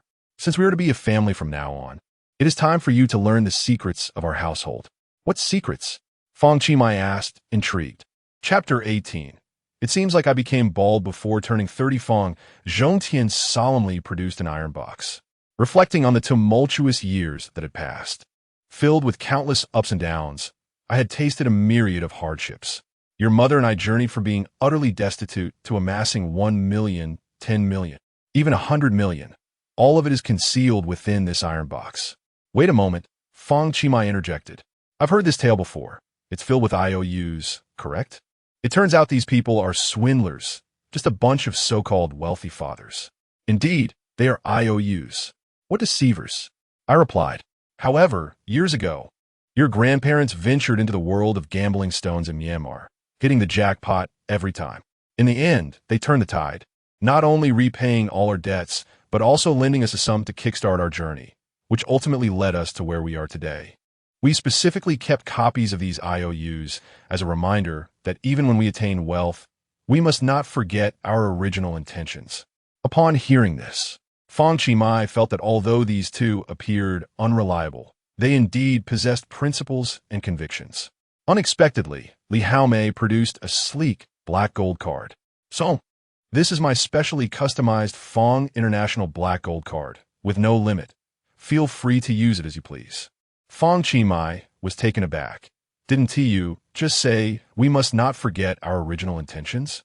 Fang Zhongtian added, you are about to take your college entrance exams, and we want to transfer you elsewhere. Just focus on your studies here. I've assessed the situation, and your school's exterior walls are rather dated. I plan to construct a few new teaching buildings for you. Your sports field also appears worn. I am considering purchasing the land adjacent to your school to build a stadium. I have also investigated your cafeteria. The conditions are lacking. I will arrange for renovations to be carried out to Michelin standards. Fang Qi responded. I only have 3 months left at this school. By the time the stadium is built, I will have already graduated. Li Haomei waved her hand, and Bai Liso approached with a bag. Young master, for your convenience in attending school, I have purchased the villa complex closest to your school, with the property deed in your name. Here are the access cards. A total of 18 sets. Fang Qi was left speechless. This was truly extravagant. Bai Liso continued. As for the dedicated vehicles for your school commute, there are 28 luxury cars, including a Rolls-Royce Silver Ghost, a Lamborghini Veneno, a Ferrari LaFerrari, and a Maserati Ghibli, all ready for your selection according to your preferences. What? Even the cars? Fang Qi gazed in disbelief at the Silver Ghost. Indeed, Bai Liso nodded. All 10 of these vehicles are registered under your name, while the additional 18 are parked at the villa to avoid drawing too much attention, as per the master's wishes. I can't believe this. Is this not already ostentatious enough? Bai Liso continued. Considering you're not yet proficient in driving, we have arranged a dedicated driver for each vehicle, totaling 28.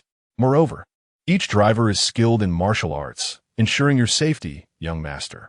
This system is truly remarkable. It has indeed brought my wealthy biological parents to me. A series of revelations left Fang Qi astounded. Son, are you satisfied with what we have done for you? Yes, son. We have owed you so much over the years. Let's make amends. Rest assured, this wealth is entirely from the legitimate business endeavors your mother and I have tirelessly pursued. Father, mother. Wow, darling. Did you hear that? Our son has called us. The couple was filled with joy, and Bai Liso also felt immensely pleased. Fang Qi continued. Now that it is confirmed you are my biological parents, it is only natural for me to address you as such, but I require some time to accept this reality. Of course, we understand. By the way, father, at what age did you start losing your hair? I need to mentally prepare myself. After a moment's reflection, Fang Zhongtian recalled he was nearly 30 when he began to bald. Fang Qi, running his fingers through his hair, felt a chill. Liao Mei Kaimding. By the way, son, let us discuss the matter of inheriting the family fortune. Inheriting the family fortune? Fang Qi was taken aback. They were already broaching such a topic. Indeed, one's success often relies heavily on ancestral virtues. Being born into a good family is genuinely significant. Since you went missing, your mother and I have refrained from having more children. We decided that upon your university graduation, the entire estate would be yours. Yes, primarily because we are constantly busy, traveling the world, flying hither and thither. attending an endless series of meetings. We are quite exhausted. Handing it over to you would lighten our load, allowing us to do as we please. Ha ha. We have lost interest in money. Fang Qi, you have lost interest in money? After a moment's contemplation, he replied, Father, Mother, I must decline. What? You do not wish to inherit the family fortune? Fang Qi declared, I wish to rely on my own efforts. With that, he pushed the black gold card back to his mother, Li Haomei. Originally, Fang Qi envisioned a future as a mere wage earner, earning a modest income. He dreamed of marrying a woman with whom he could engage in meaningful conversation, and together they would have 2 children, regardless of gender. Once the children had established their own families, he would retire, leading a leisurely, secluded life, playing games and engaging in sports until he could no longer do so. Now, with the system, he was no longer an ordinary person. Yet, Fang Qi still preferred a life of simplicity. However, his exceptional talents in various fields made it seem too easy to inherit such immense wealth without any challenge.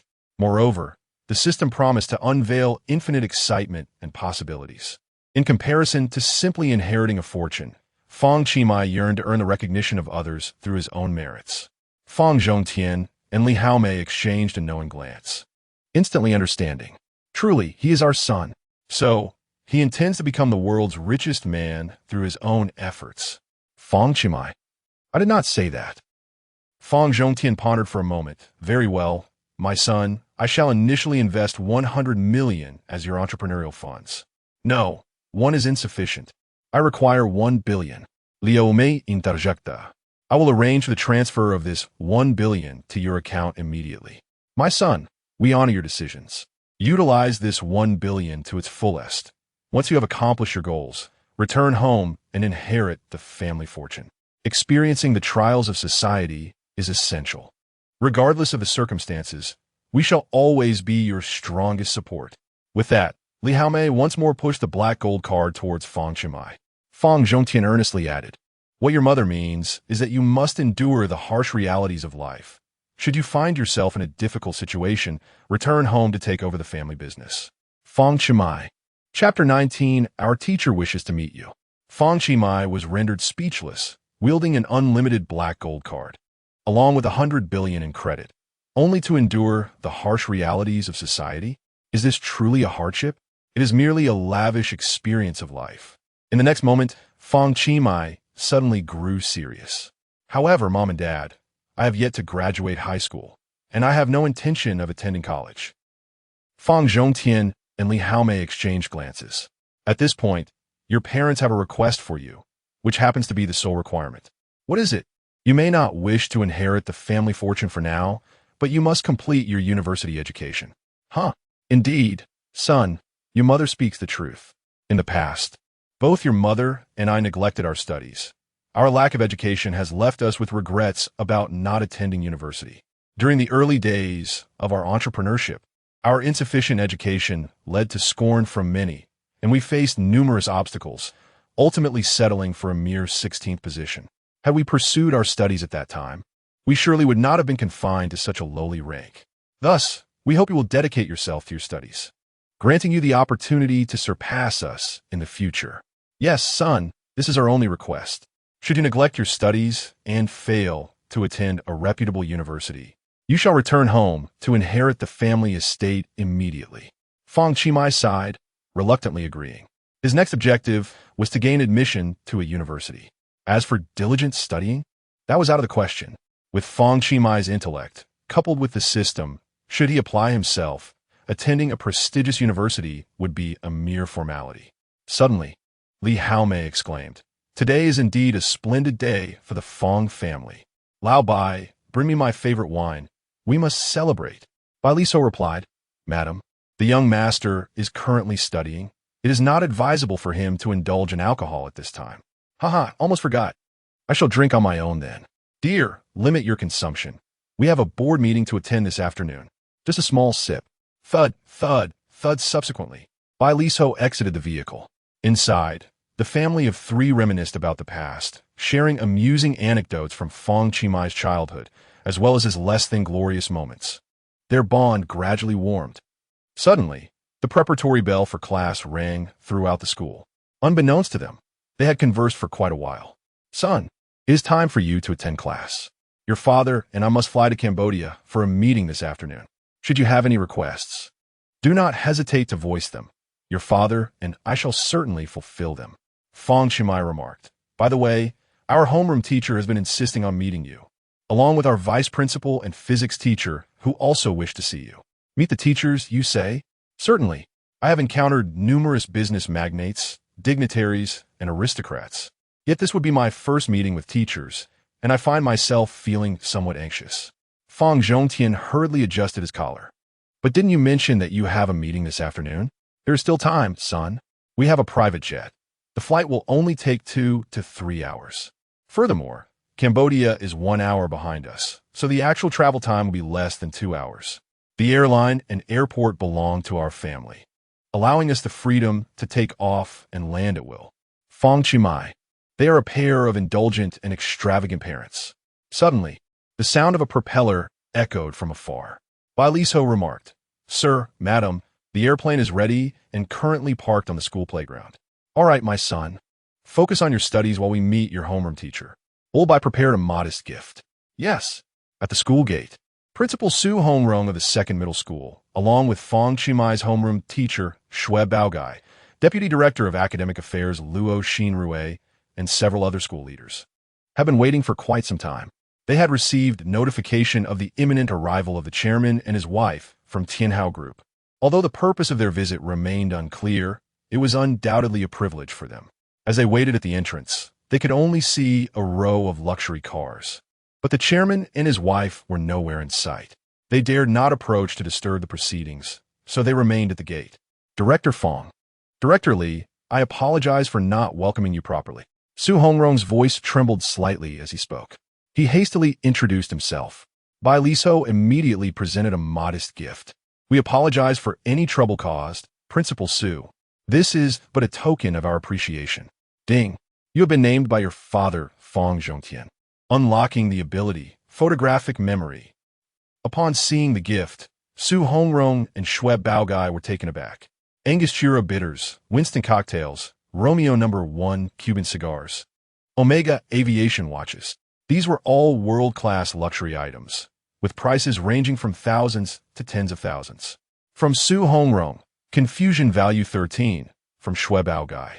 Confusion value 10, from Luo Xinrui, confusion value 11. The school had regulations against accepting gifts, let alone such extravagant ones. Su Hongrong, startled, quickly declined the gift. Fang Zhongtian immediately put his arm around Su Hongrong's shoulder and said, Since Principal Su refuses, I shall not insist. Let us discuss the matter of the sports stadium. And by the way, your teaching building. Fang Qi looked at Xue Baogai, who in turn gazed back at Fang Qi, his heart filled with bewilderment. What was going on? Fang Qi replied, Mom, he is our homeroom teacher. Mom? Xue Baogai shuddered in surprise. The chairman and his wife of Tianhao Group are Fang Qimai's parents? From Xue Baogai, confusion value 15. From Xue Baogai, confusion value 17. Xue Baogai nearly fell to his knees. Wiping the cold sweat from his brow, he hurriedly stammered, Madam Chairman. Hello, I am Qimai's homeroom teacher, Xue Baogai. Li Haomei said, You must have had a tough time, Teacher Xue. Our Qimai has always been quite mischievous and has caused his fair share of trouble in class, hasn't he? Ding. You have been named by your mother Li Haomei. Unlocking the ability, drink like a fish. Drink like a fish. After acquiring this ability, one can consume 3,000 cups without inebriation. Impressive. It was clear from earlier that my mother is quite the drinker. Xue Baogai was taken aback, then quickly forced a smile. You jest, Madam Chairman.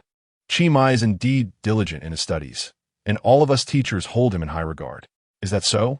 That's wonderful. After a brief pause, Li Haomei inquired, What was your surname again? Xue. Fang Qi. My mother truly is forgetful. Oh, Xue Laoshi. I have heard from Qimai that you have expressed a desire to meet us. Is there something on your mind? Well, ha ha ha. Xue Baogai laughed awkwardly once more. There isn't really anything, just a casual chat. Fang Qimai chuckled and said, Mom, I shall return to the classroom now. Go ahead, my son. Then Li Haomei called out to Fang Qimai again, By the way, my son, do give some serious thought to the inheritance issue. Fang Qi might wave his hand dismissively. It depends on my mood. Xiao Bixue. The bewilderment level from Xiao Bixue increased by 18.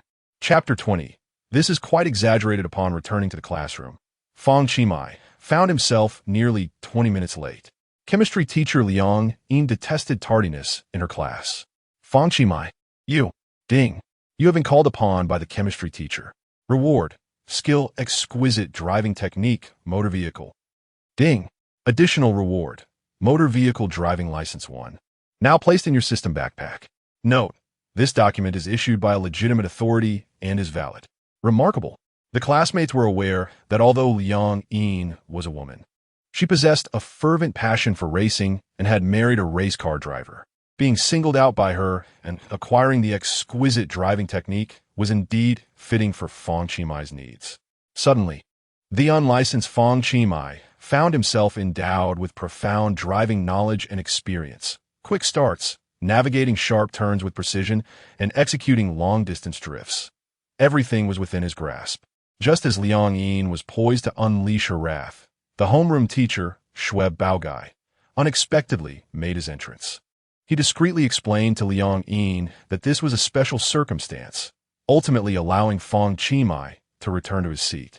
The students were perplexed. Hadn't old Xiao severely reprimanded Fang Qi that morning? What had changed?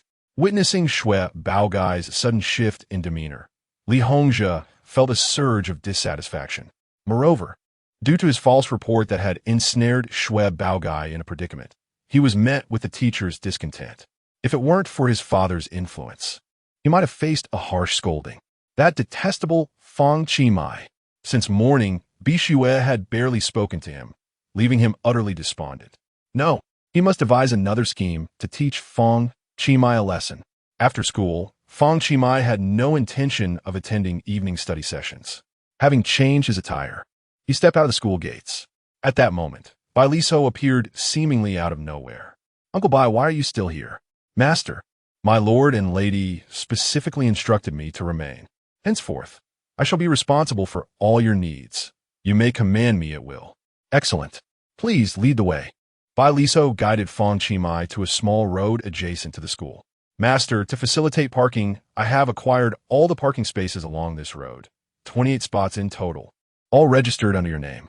Is that truly necessary? My lord stated that the parking fees for the remaining spaces will automatically be transferred to your account as your entrepreneurial capital. Fang Qi, how extravagant. Master, as it is the peak dismissal time, to prevent unnecessary traffic congestion, I have already arranged for other vehicles to return to your villa, leaving only one for your transport.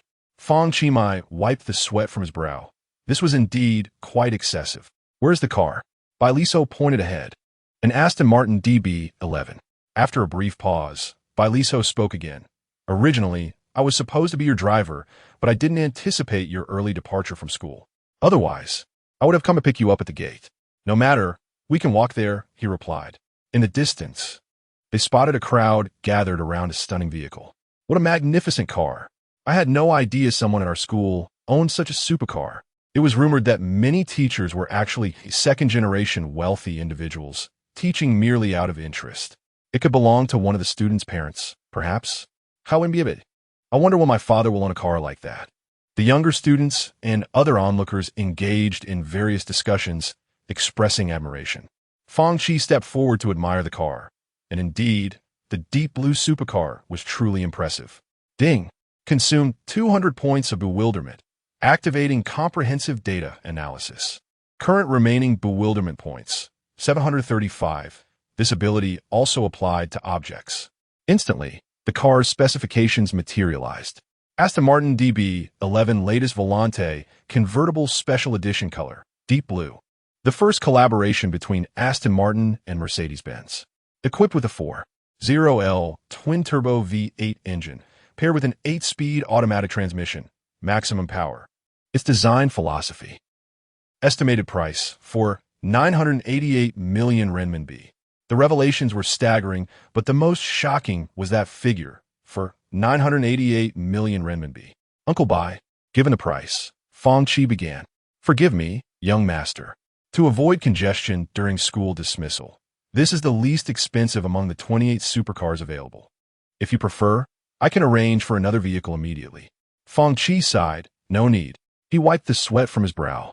Just as he was eager to approach the car, someone suddenly called out, "Well, if it isn't Fang Qi, what a small world." Turning around, Fang Qi saw Lin Haojie, who had also skipped evening study hall. I should thank him properly, he thought. Lin Haojie remarked, "This car is the latest Aston Martin, worth 5 million. Have you gained some perspective, you poor fellow?" At this, the crowd erupted in excitement. 5 million? Whose car is this? Such extravagance. I have never seen a luxury vehicle like this. Its owner must be incredibly handsome. I can't wait to meet them. What if it's a beautiful woman? I want to befriend a wealthy lady. Lin Haojie scoffed. Fang Qi, someone like you can only gawk at luxury cars. You'll never drive one in your life. He patted the roof of his own BMW 730, adding, "But I'm not much better off. I can only afford this 900,000 RMB car. I'm quite poor too." His words immediately incited outrage among the onlookers. This fellow appears to be lamenting his financial woes. Yet in truth, he is merely posturing. However, no one can contest him. 4,900,000 is no trifling sum. Lin Haojie triumphantly declared, "My father has promised that once I graduate and obtain my driver's license, this BMW shall be mine." Those nearby could not help but feel a mix of envy and resentment. How fortunate it is to have a wealthy father. It is no jest. The captain of the basketball team, Senior Lin Haojie, is indeed the heir of the Lin family liquor enterprise. Comparisons among individuals can be truly infuriating. Lin Haojie coldly inquired, "Do you truly believe you are worthy of having Bixue treat you to a meal?" Before he could finish, Fang Qi interjected, "Have you finished your nonsense?" Lin Haojie retorted, "I shan't stoop to your level, you impoverished fool. Be cautious from now on. Driver, let us depart." Fang Qi then said, "Lao Bai the keys." Bailiso set aside the tablet he was holding and promptly presented the car keys. As the car was unlocked, the lights of the Aston Martin illuminated. The crowd was instantly taken aback. Lin Haojie was momentarily stunned. Was this car his? Lin Haojie's bewilderment score increased by 10. Chapter 21 Young Master. The acquisition of Lin's winery has been completed. Fang Qi was preparing to get into the luxury vehicle, eager to test its capabilities and showcase his exceptional driving skills. Bailiso remarked, "Young master, you." Fang Qi displayed his driver's license. It was unexpected. Who would have thought that the young master could drive at such a tender age? Truly remarkable. After a brief pause, Bailiso continued, "If I may be so bold. Young master, are you not attending evening study today?" "I have no desire to go," Fang Qi replied nonchalantly. "You are indeed quite carefree, young master. As you wish." Upon opening the car door, a chorus of cheers erupted. "Evening study? This $5 million sports car belongs to our senior. Wow, our senior is so handsome. He could drive. What class is he from? Can we exchange WeChat? How did I not notice such a handsome senior in our school before? He must be too modest." In the midst of this, Lin Haojie stood in stunned silence as the door swung open. Bailiso said, "Young master, we are in the process of acquiring Lin's winery, and we expect to finalize it today. Madam has stated that this acquisition will be under your name, and you will assume the role of CEO." Upon hearing this, Lin Haojie was even more bewildered. "Acquisition? You mean my father's company? You can't just acquire my father's company at will." Bailiso retrieved a tablet, stating, "To ensure our young master enjoys a comfortable campus environment, we have obtained comprehensive data on every student and teacher at this school. Our analysis reveals that Lin Haojie has maintained an average exam score of no more than 63 over the past year, has been involved in 3 fights, received 1 warning and 2 severe warnings from the school, and has a penchant for browsing unhealthy websites. It was noted that he frequently visited 8 stores selling inflatable dolls, but never made a purchase. We advise against associating with him." Lin Haojie felt a surge of embarrassment. You're talking nonsense." The data continued. "Your father, Lin Songmin, founded Lin's winery 12 years ago, but it has been on a downward trajectory for the past 4 years, with annual revenue declining. Preliminary analysis indicates that this is due to significant competition and poor management. If the current situation persists, there is an estimated risk of bankruptcy within 2 years and 9 months. Our madam is acquiring Lin's winery to not only revamp its operational model and save the enterprise, but also to encourage Lin Haojie to better himself. Unbelievable. So, this is the truth about Senior Lin. Is this real? I once thought he was quite charming. The world has changed. Today's youth are hard to read. Everyone present was left speechless. The analysis was indeed impressive. In the face of big data, every individual's privacy was laid bare. From Lin Haojie's bewilderment, 12. Lin Haojie's bewilderment, 12. Fang Qi was equally astounded by the vast data provided by Li Shou. Upon conducting a comprehensive data analysis on Lin Haojie, the results remarkably aligned with what Li Shou had asserted. Impressive. However, Fang Qi surpassed expectations. He could utilize big data technology without any tools or machines, rendering his opponent almost devoid of privacy. Dubbed as a means to better understand an individual, it was, in reality, an invasion to unearth their secrets. Conversely, he remained immune to such analytical scrutiny. I can observe you, yet you cannot see or analyze me. Incredible. Old man, do you dare to test my patience? Lin Haojie raised his fist. His driver hastily interjected, "Young master, please remain calm. The boss instructed me to watch over you and prevent any further altercations." Li Shou smiled faintly, unperturbed. He raised his fists and said, "Wing Chun, Li Shou, at your service." "You," Fang Qi replied, "do not seek unnecessary trouble. You cannot match Uncle Bai." Fang Qi had already perused Li Shou's extensive data, which was indeed formidable. He had been practicing Wing Chun for over 30 years. Although Fang Qi was youthful and vigorous, versed in grappling techniques, he was no match for Li Shou. Witnessing Li Shou's stance, Lin Haojie dared not act recklessly. He retorted angrily, "Nonsense. How can my father possibly go bankrupt? Who do you think you are to claim an acquisition? That is the culmination of my father's hard work over the years. It is not for sale." Li Shou responded, "Our master has stated that as long as he desires it and the price is right, no transaction is impossible." You, Lin Haojie, naive and inexperienced, could not contend with the seasoned Li Shou. The onlookers regarded Li Shou with skepticism. Is this feasible? Enough with the grandstanding. The Lin family liquor industry is quite renowned in Jiangxing. Could it truly be acquired? Did you not hear? They have been on a downward trajectory. Their acquisition might mean salvation, but who knows if it's genuine? At that moment, Li Shou's phone rang. "Hello, yes, all right. Thank you for your efforts." After hanging up, he immediately turned to Fang Qi. "Young master, the acquisition of Lin's liquor industry has been completed. You are now the sole shareholder. What are your instructions?" The crowd gasped in disbelief. Is this even possible? Goodness. Just like that, the acquisition is finalized. Surely, they must have offered a price that required no deliberation. Such efficiency can only be encapsulated in one phrase. Money makes the world go round. Lin Haojie's bewilderment peaked at 20. Standing at 189 meters tall, his legs buckled beneath him. His driver swiftly supported him. After regaining his composure, Lin Haojie immediately called home. Fang Qi remarked, "There are no particular arrangements. I shall allow Lin Songmin to continue in his managerial role, while I will have someone from my mother's side come to provide guidance and teach them a more rational business model. Since we have accepted this, we shall commit ourselves fully to the task at hand." "Understood, young master." Fang Qi added, "By the way, please inform Lin Songmin to advise his son to maintain a lower profile." "Understood." The vendors, a mix of uncles and aunts, all paused to witness the unfolding spectacle. The crowd grew steadily, their bewilderment palpable. After concluding the call, Lin Haojie's phone fell to the ground in shock. The Lin family's winery had truly been acquired.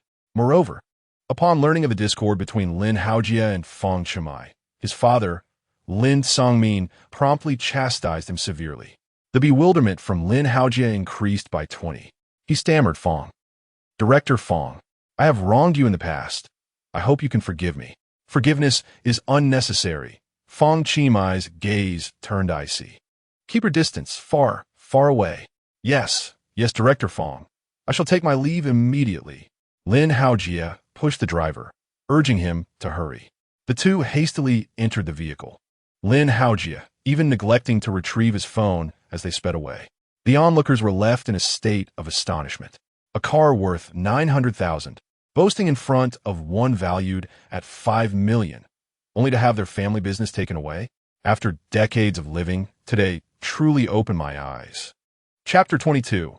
Starting with 5 million, Fang Qi grasped the steering wheel, instantly feeling a sense of familiarity. He had always enjoyed racing games, but now he could experience it in reality. Many individuals dedicate their first driving experiences to the vehicles of driving schools, later practicing with some dilapidated secondhand cars. However, Fang Qi was different. His inaugural vehicle was a staggering 5 million. At that moment, a girl approached eagerly and asked, "Senior, could you give me a ride home?" She flaunted her long legs with enthusiasm. Fang Qi retorted, "How tall are you?" "I'm 176, senior. My legs are quite long," she replied.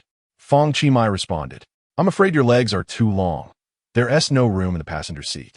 The bewilderment from Zhang Lei registered a 5. Another girl chimed in, playfully asking, "Senior, will you give me a ride home too? Where do you live?" "World Trade Mall. Could you give me a lift?" she said, her anticipation evident as she playfully wiggled her fingers. "The World Trade Mall? It's just a 5-minute walk. Why take a car? You've been pampered. Walk like a normal person." The bewilderment from Li Shui registered a 6. Zoom, zoom, zoom, vroom, vroom. After Bai Liso got in the car, Fang Qi pressed the accelerator down. Vroom. It felt as if he were flying. A gaggle of admirers stood by, utterly enamored. When it comes to the sensation of driving a 5 million luxury car, Fang Qi found it hard to articulate. Only one word came to mind: exhilarating. Bai Liso observed Fang Qi skilled driving and felt reassured. Suddenly, he spoke, "Young master, please forgive my earlier presumption. The madam instructed that you are not to be bullied, belittled, or disdained. Acquiring the opposing company and asserting dominance is one of the madam's suggested countermeasures. This method was rather sharp, not something just anyone could accomplish." Fang Qi nodded, acknowledging the commendable execution. Curious, he inquired, "Uncle Bai, how is your efficiency so remarkable? The speed at which you acquire other companies is astonishing." Bai Liso replied, "Young master, you flatter me. This is all thanks to the arrangements made by the master. Tianhao Group possesses a formidable and exceptional team of elite lawyers worldwide, capable of addressing various issues. Coupled with the extensive network Tianhao Group has cultivated across diverse industries. Efficiency has been a guiding principle for both the master and the madam over the years. It is one of the reasons for their success." Pausing for a moment, Bai Liso continued earnestly. "Typically, acquiring a company is a complex affair, but with substantial financial resources and an efficient legal team, time is not a constraint." Fang Qi couldn't help but exclaim, "A little cow on hormones. Utterly impressive." "Young master, what does that mean?" "Nothing much. I've just been influenced by a rather silly classmate of mine who loves to spout silly sayings about little cows." From the bewildering musings of Bai Liso. In just a few short minutes, Fang Qi had yet to satiate his yearning for driving a sports car when the two arrived at the Phoenix Garden Villa district. This area is one of the affluent neighborhoods in Jiangcheng.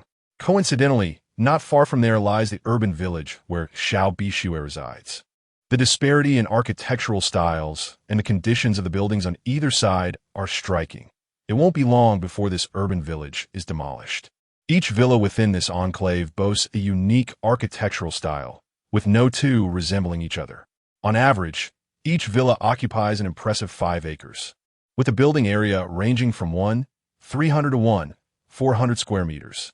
Currently, the average price for these newly constructed properties is 190 million, and they're all sold out. In a bold move, my parents purchased 18 units, amounting to over 3 billion in expenditure. Fang Qi paused at the entrance of the villa district, momentarily taken aback. "Young master, please select a villa for your temporary residence. If you wish to change accommodations daily, that is permissible as well. Each villa is fully furnished, requiring nothing from you upon arrival, and each is attended to by dedicated staff daily. The extravagance is indeed staggering." Bai Liso continued, "Though the other villas in this complex have been sold, the madam has stated that should you desire more, we may acquire the villas of others." Fang Qi responded, "That's sufficient. No need for additional purchases." He intended to rent out the remaining properties. Yet Bai Liso was still considering further acquisitions. He glanced around and casually selected a villa in European style, deciding to reside there for the evening. Very well, young master. I shall go arrange dinner. Bixue, please don't prepare too much. We should advocate for food conservation. Your spirit of avoiding extravagance truly commands my admiration. Young master, rest assured, I will make reasonable arrangements. Fang Qi then began to explore the grand villa alone. However, wherever he went, security and servants greeted him. He never anticipated becoming the master of this place so swiftly. All of this was due to the remarkable system. His wealthy father had delivered on his promise. He had now become the envy of many. Upon entering the dining room, the Central European style exuded a unique grandeur. The lighting was warm and elegant, creating an atmosphere perfectly suited for dining. Bixue and the servants were already prepared. The table was laden with 10 exquisite dishes. Young master, while there are numerous dishes, they are crafted with finesse, and the portions are modest, ensuring no waste. Subsequently, a maid pulled out a chair for Fang Qi. Young master, please take your seat.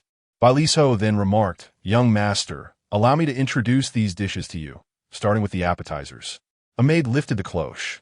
First, we have the top-tier Gina do oysters, gold leaf purple sweet potato meatballs, juku fish sashimi, and bamboo wheat fish sashimi. The Gina do oysters are indeed the finest. Large and plump, one bite, and they effortlessly glided down his throat. However, Fang Qi still found the idea of consuming them raw unpalatable. The purple sweet potato meatballs were rich in flavor, leaving a delightful aftertaste. However, those decorative gold leaf embellishments, while visually appealing, serve no purpose as they are not absorbable. In and out, tomorrow Fang Qi will encounter them once more. As for the sashimi, although the translucent fish slices are aesthetically pleasing and the presentation is exquisite, Fang Qi is not particularly fond of consuming raw delicacies, much like oysters. The second dish, matsutake seafood soup, was enhanced with a dash of lime. Upon tasting, Fang Qi could not help but exclaim, so fresh. It contained a large shrimp and a sizable abalone, both delightfully palatable. Following that, there were beef and sea urchin rolls, charcoal-grilled golden snapper, and roasted king crab leg meat, among others. The king crab leg meat was already shelled, and with each bite, it was sheer indulgence. After sampling 10 dishes, aside from the sashimi, which he found somewhat unpalatable, he was overall quite satisfied. Well done, Lao Bai. You must have put considerable thought into these dishes, he remarked. Bixue humbly replied, Young master, this is my duty. After dinner, Bixue presented a total of 16 thick volumes. Young master, these are the company directories under the names of the master and madam worldwide, including some investments, shareholdings, and partnerships. Madam hopes you can take some time to familiarize yourself with them. Fang Qi was astounded. The strength of the Tianhao Group is truly formidable. Gaining insight into their affairs would be beneficial. In the past, such a multitude of directories would have been impossible to remember. However, the current Fang Qi was different. Having been designated by his father, he had unlocked the ability to remember everything he glanced at. With just a flip of the pages, he could retain all the information. After a comfortable sleep, the next day, before heading out, Fang Qi pondered in front of the garage, contemplating which of the many cars he should drive today. Chapter 23. Promising to be academic underachievers boom. The sound of roaring engines filled the air as a 15 million yuan Pagani Huayra came to a halt in the parking space. The shimmering silver exterior and the thunderous engine noise captured the attention of many onlookers. Whose car is this? How striking. My goodness, it's stunning. I can only imagine the price of this vehicle. Nearby, Lin Haojie had just exited his own car, unable to resist the allure of the Huayra. Another wealthy individual arriving with a supercar. As the door of the Huayra swung open, a long leg emerged. Upon seeing the owner, Lin Haojie was momentarily stunned. No way. It's him again. How is this possible? Lin Haojie could scarcely believe his eyes. Taking advantage of Fang Qi momentary distraction, Lin Haojie hurriedly maneuvered away. This is too terrifying. That guy possesses 2 supercars. Fang Qi removed his sunglasses, murmuring to himself, I arrived too early. I could have afforded a few more minutes of sleep. Moreover, All the parking spaces here are mine. I reserved one for myself in advance. So I needn't worry about finding a spot. He retrieved his bag and closed the car door. Meanwhile, several girls nearby were in a frenzy. Isn't that the senior from yesterday? Didn't he drive a blue sports car then? And now he has switched to another one. How much money does this student family have? Senior, you're so handsome. Fang Qi, with his shoulder bag slung casually, strode into the campus. One junior girl finally mustered the courage to approach him, saying, Senior, could you give me your WeChat ID? Fang Qi paused, gazing at the junior girl. Standing so close, her heart raced. Not only is he handsome, but his skin is also remarkably flawless. Fang Qi replied, I've used this WeChat ID for so many years. Why should I give it to you? Can't you register your own with a mobile number? Junior girl. In the classroom, Li Hongzhi couldn't help but sneer as he noticed Fang Qi entering. The biology results have been released. Let us see how you fare, Fang Qi. Stand up. Hello, teacher. Luo Xinrui glanced around to confirm everyone was present before saying, You may sit down. The results of the biology exam are out, but before that, I have an announcement to make. Clearing his throat, he tantalized the students' curiosity. Last time, Fang Qi proposed that everyone exercise for an hour every morning. I have submitted this proposal, and it has not only been approved by the school, but also deemed significant by the leaders of the city's Education Bureau, who are considering implementing it citywide. Starting next week, our school will be responsible for being the first batch of demonstrators. If we succeed, other schools across the city will gradually adopt our model. The class was left in stunned silence. Fang Qi truly predicted this. Fang Qi is truly remarkable. With just a few words, he has transformed the morning activities of students citywide. How astonishing! Even the Education Bureau has taken notice of this initiative. Health is paramount, and daily exercise is indispensable. This is akin to a penny stuck on a bull's behind. Absolutely impressive. Xiao Bixue couldn't help but glance at Fang Qi. Li Hongzhi was on the verge of exploding with anger. How could Fang Qi's nonsensical ramblings garner such attention from the Education Bureau? I can't believe this, Luo Xinrui remarked. For specifics, await your homeroom teacher's notification. Everyone should learn from classmate Fang Qi, who not only possesses extensive knowledge, but also applies it to real-life situations, presenting well-founded and feasible arguments, which is indeed a rarity. Applause broke out, led by Niu Jichao, and soon the entire class was clapping. Li Hongzhi shot an incredulous glance at Fang Qi, who remained unfazed. His earlier comments were merely to prevent Luo Xinjing from monopolizing his physical education class. All right, everyone, quiet down. Now, I will announce the exam results. The first place goes to Li Hongzhi, finally smiled. Moments like this filled him with confidence and a sense of superiority. Fang Qi, with a score of 98. The class erupted in astonishment. Bewilderment surged towards Fang Qi. Each time Luo Xinjing read the results, he would announce the top 10 to encourage and commend them, and also mention the bottom 3 for a thorough reprimand. Li Hongzhi had always been first, while Fang Qi was frequently among those criticized. Now, Fang Qi had claimed the top spot, and it was certain that he had not copied anyone's answers, as he had achieved the highest score. Wow, how impressive! More formidable than the class monitor. Is this hidden talent or a newfound awakening? Some began to cheer. This outcome was nothing short of astonishing. Lu Mimi stared at Fang Qi in disbelief, wondering where the underperforming classmate had gone. Is this truly the Fang Qi she knew? The entire class turned their gaze towards him. Could it be he was finally revealing his true potential? Had he feigned poor performance all along? Li Hongzhi, nearly tearing his book in frustration, watched as Xiao Bixue cast admiring glances at Fang Qi. The second place went to Li Hongzhi with a score of 94. For the academically gifted Li Hongzhi, this score was unsurprising. However, this time, he trailed Fang Qi by a full 4 points. Li Hongzhi was left dumbfounded. He had lost to a once-considered underachiever. With everyone's attention fixated on the top scorer, Li Hongzhi, who had never placed second, felt his pride take a significant blow. Fang Qi was undeniably impressive. Brother Mai has risen. This is, without a doubt, akin to a dollar stuck on a bull left behind. 100% impressive. Ruan Meng and Niu Jichao shared third place with a score of 92. The fourth place, Xiao Bixue.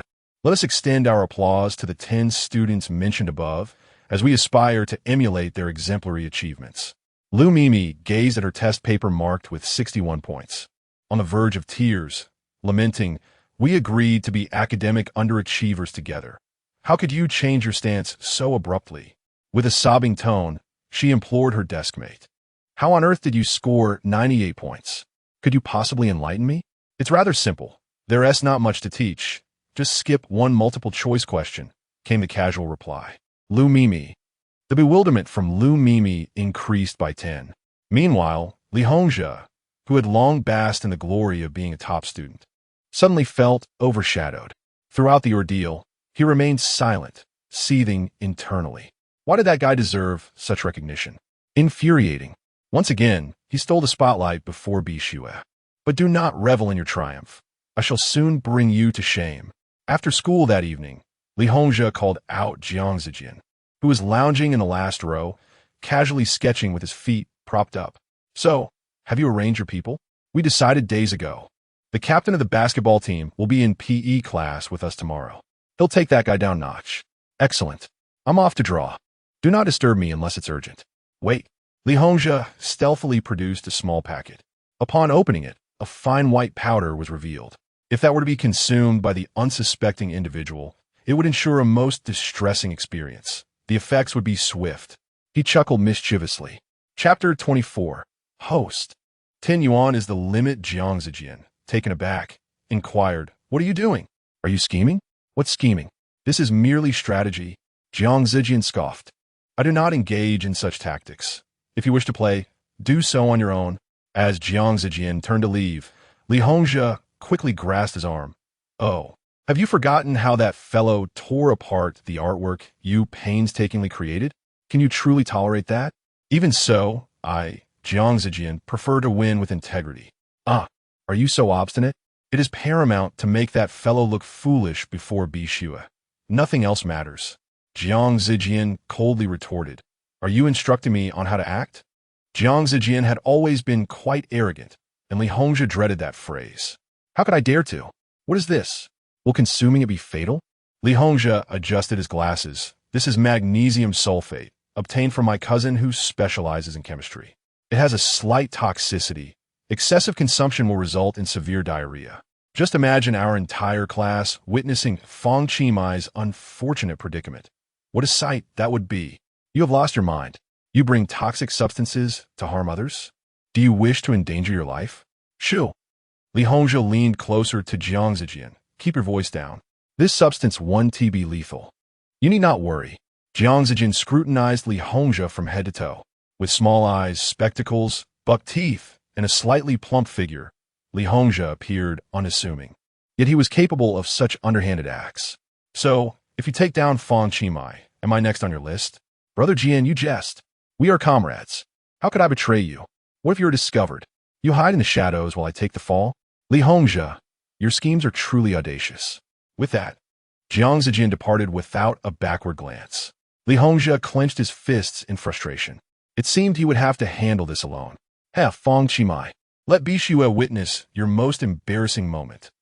Today, Fang Qi routinely skipped evening self-study. He intended to return to his previous residence to collect some belongings and, in the process, vacate the premises. His landlord, Yang Huming, was an elderly gentleman, a native of Jiangcheng. Yang Huming, a seasoned traditional Chinese medicine practitioner, maintained a modest clinic for his livelihood. Moreover, he was a friend of Fang Qi grandfather. Upon learning of Fang Qi circumstances, he graciously offered him a small room on the top floor of the clinic. In a place like Jiangcheng, finding accommodation is quite challenging. Although the room was merely 10 square meters, it sufficed for Fang Qi alone. Yang Huming did not charge rent, permitting him to stay for free. Nonetheless, Fang Qi insisted on paying him 200 yuan monthly. Yet, Yang Huming, with a stubborn disposition, refused to accept any payment. Having lost his wife early on, and with his only son seldom visiting home, returning only when in need of money, Yang Huming often found himself quite lonely. Over time, he began to regard Fang Qi as a grandson, and their relationship flourished. Fang Qi first tidied up his belongings before organizing the house, as he would no longer reside there. Upon descending the stairs, he noticed several elderly individuals awaiting medical attention. Fang Qi chose to remain silent and seated. After a while, Yang Huming acknowledged his presence. "Ah, little Mai has arrived. Aren't you supposed to be in evening study? Ding. You have been called by the esteemed Dr. Yang Huming. Reward, skill, herbal knowledge. Herbal knowledge, mastery of the understanding of all traditional Chinese herbs. This skill is quite impressive, a valuable addition to my knowledge. Grandpa Yang, I have come to bid you farewell today." "My child, what is this?" Fang Qi briefly explained his situation to Yang Huming, though he kept it concise. "I see. Are your biological parents treating you well?" "Quite well. That's good to hear. It's wonderful that you are reunited. Hurry back and spend time with your family. Grandpa Yang, I will visit you often. You are a good child. Your sentiment alone is enough to warm my heart." At that moment, a rotund, middle-aged man entered. Fang Qi recognized him as Yang Huming's son, Yang Quan. "Father, when will this shabby clinic finally close? I've told you repeatedly. My friends and I are starting a trendy food delivery service. Your constant delays are hindering my ability to earn money." Yang Huming appeared quite displeased. "My clinic cannot possibly close. If you wish to open a store, seek out a suitable location. Why rent from others when we have our own place? Besides, the cost of renting is exorbitant. Even a small shop can easily run in the thousands or tens of thousands a month. Isn't that simply a burden? Your clinic isn't profitable anyway. Why not convert it into my shop?" With a scoff, Yang Huming retorted, "You dare say that? You're over 30, yet possess no skills whatsoever. You neither deliver food nor handle packages. The longest job you've held lasted merely 3 months. If I were to close this clinic, do you expect to support me in my old age? Look at you. Every day, you come up with a new idea, and now you want to open a trendy food delivery service. Who knows, in a few days you might abandon this idea too." Yang Quan exclaimed, "Oh, Dad, this time I'm serious. Trendy fast food is all the rage now. The store doesn't need to be large. We can purchase pre-packaged meals, heat them up upon receiving orders, and deliver them swiftly. Just imagine how quickly the money would roll in."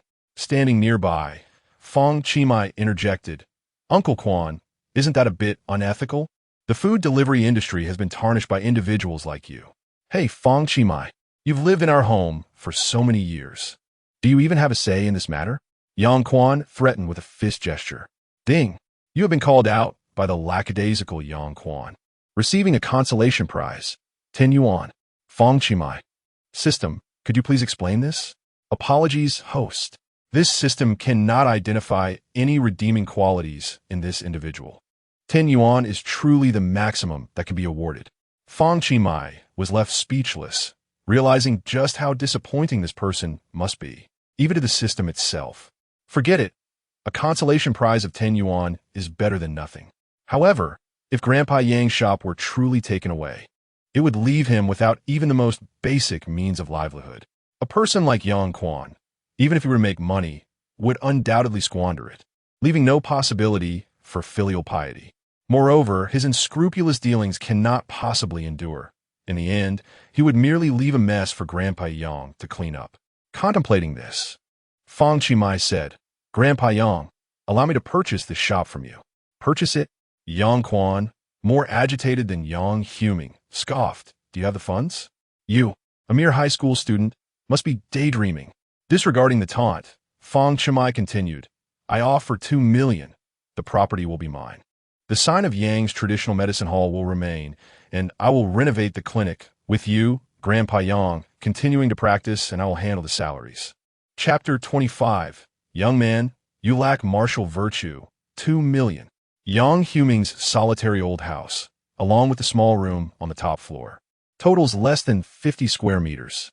The average price in this area hovers around 24,000 per square meter, with a total price just over 1 million. Fang Qi purchased it at the lofty price of 2 million. This not only ensured the continuation of Yang Huming's clinic, but also provided a steady income. It was undoubtedly a lucrative deal. The clinic's location was rather remote, attracting few patients. With the income from selling herbal medicine, the monthly earnings barely reached a few hundred to a few thousand yuan. Now, suddenly being acquired, with a fixed salary to look forward to, this was indeed fantastic. Both Yang Huming and his son were left dumbfounded. Could such words truly come from a high school student? The bewilderment from Yang Quan increased by 5. Fang Qi continued, Grandpa Yang, I hope you'll consider this. Of course, if you plan to retire and no longer wish to practice, that is perfectly acceptable. By the way, if the price does not meet your expectations, we can negotiate further. You young rascal, are you trying to fool me? Is this some kind of joke? 2 million? Do you think it's just 200 yuan? Have you lost your mind from studying? Yang Quan continued to berate him. Apologies, but for Fang Qi, 2 million was of little more significance than 200 yuan. Without further ado, he picked up his phone and dialed a number. Uncle Bai, please come over. Bai Liso had been waiting by Fang Qi's vehicle, and upon receiving the call, he promptly arrived carrying a large suitcase. Comrade Yang Huming, thank you for the care you have provided to our young master over the years. As long as you agree to sell, we can make an immediate payment of 2 million. Yang Quan was taken aback by this man in a suit. 2 million for such a dilapidated establishment? Had he lost his senses? This rundown place had waited years for demolition. Now, with this 2 million, he could buy a new home. How delightful. Yet, were these two men possibly con artists? Bai Liso opened the suitcase, revealing 2 million in cash. If you agree, we can proceed with the next steps. The sight of the crisp banknotes left Yang Quan mesmerized. He had never encountered such a sum in his lifetime. Yang Huming earnestly addressed Fang Qi. Child, you may be quite wealthy now, but this is undoubtedly a losing transaction. It is not worth it. This shabby shop has hardly any patience. If you wish to invest in me, you are mistaken. Fang Qi replied, Grandpa Yang, when you took me in and insisted on not charging me rent, wasn't that also a losing deal? At that time, you made your decision without a moment's hesitation or regret. Now, it is my turn to repay you. Grandpa Yang, please agree. Yang Huming was suddenly quite moved. Stubborn as he was, he insisted on selling the property at the current market price, refusing to accept more money from Fang Qi. Yang Quan interjected, Dad, if they're offering 2 million, then just take it. Hurry and sell it. Where else can you find such a good opportunity? At this moment, Yang Quan had entirely forgotten his aspirations of opening a shop. What could he do with 2 million? How many deliveries would it take to amass such a sum? Fang Qi stated, the homeowner is Grandpa Yang. This matter concerns only me and Grandpa Yang. I warn you, Uncle Quan, do not covet this money. What? You? Yang Quan was bewildered. 7. He shouted, what nonsense? I oppose it. I will not sell. Bai Liso added, according to the information we have, the owner of this house is Mr. Yang Huming, who holds complete ownership. Although you are his son, without Mr. Yang Huming's express authorization, you cannot intervene. How could this be?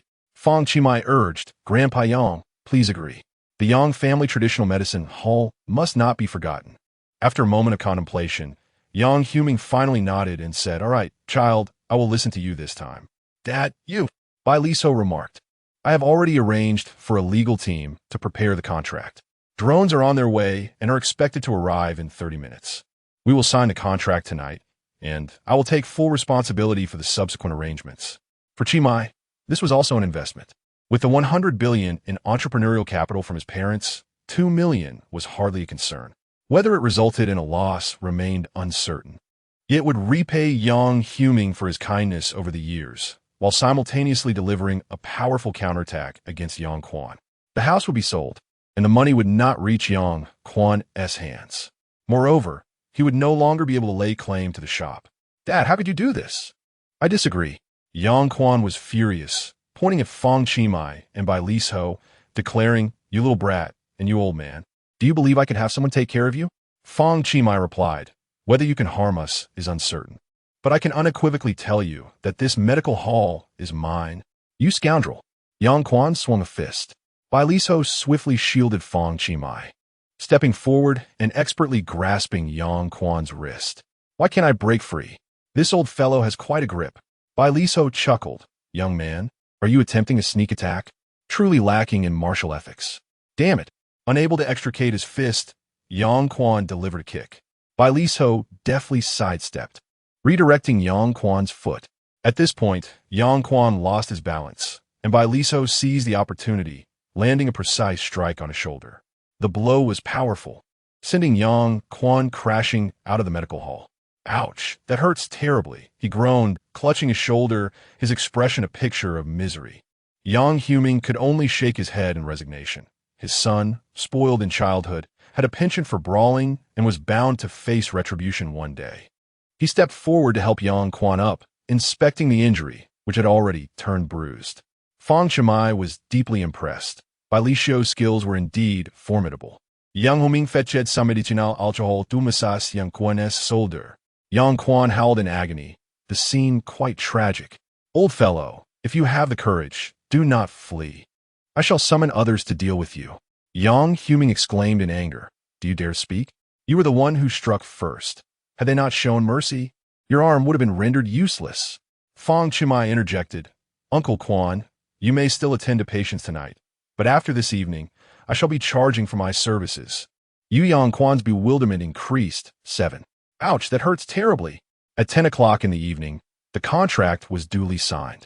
Fang Qi, concerned that Yang Quan might covet the 2 million, refrained from providing cash and instead assisted Yang Huming in depositing it into his bank account.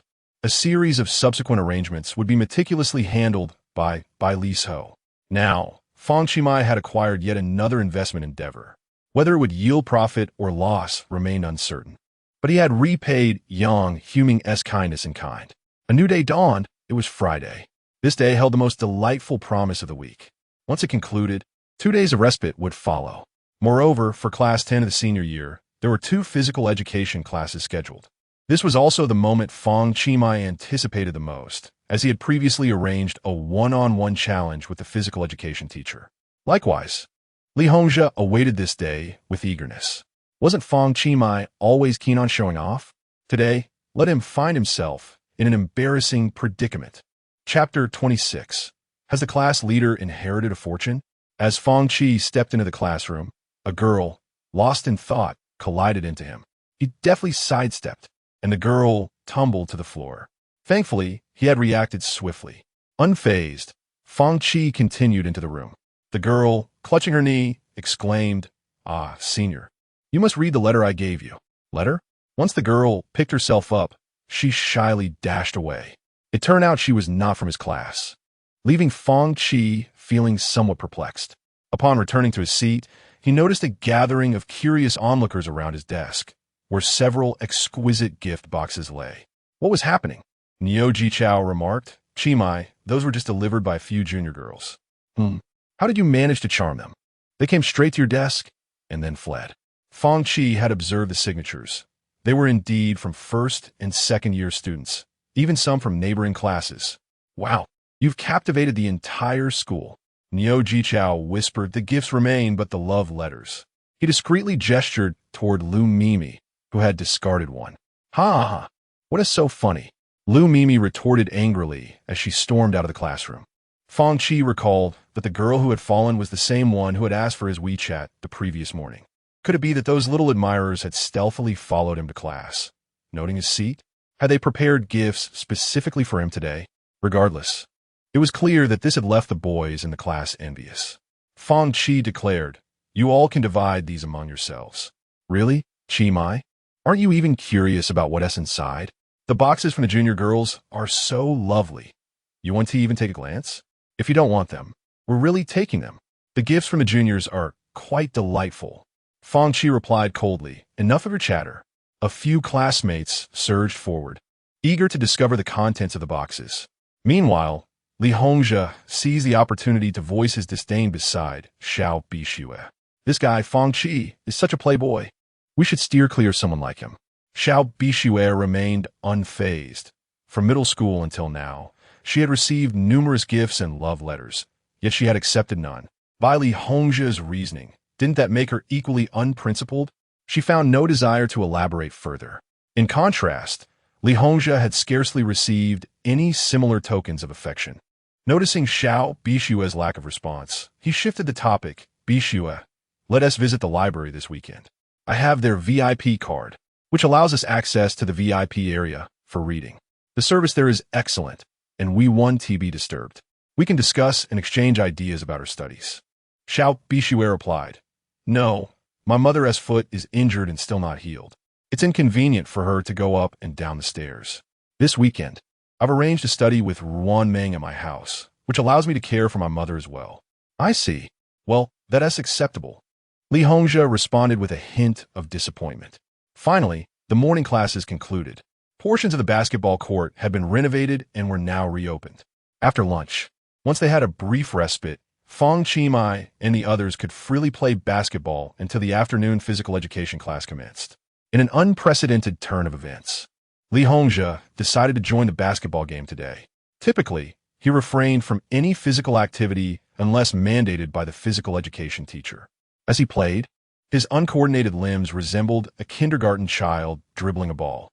Rather than missing the basket, he was consistently stripped of the ball before he could even attempt a shot.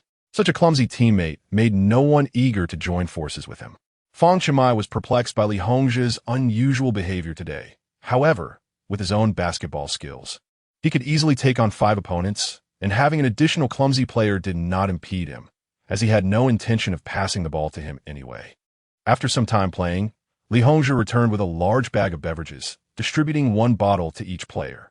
Although he came from a wealthy family, he had a reputation for being stingy, only generous towards girls, and it was rare to see him treat boys.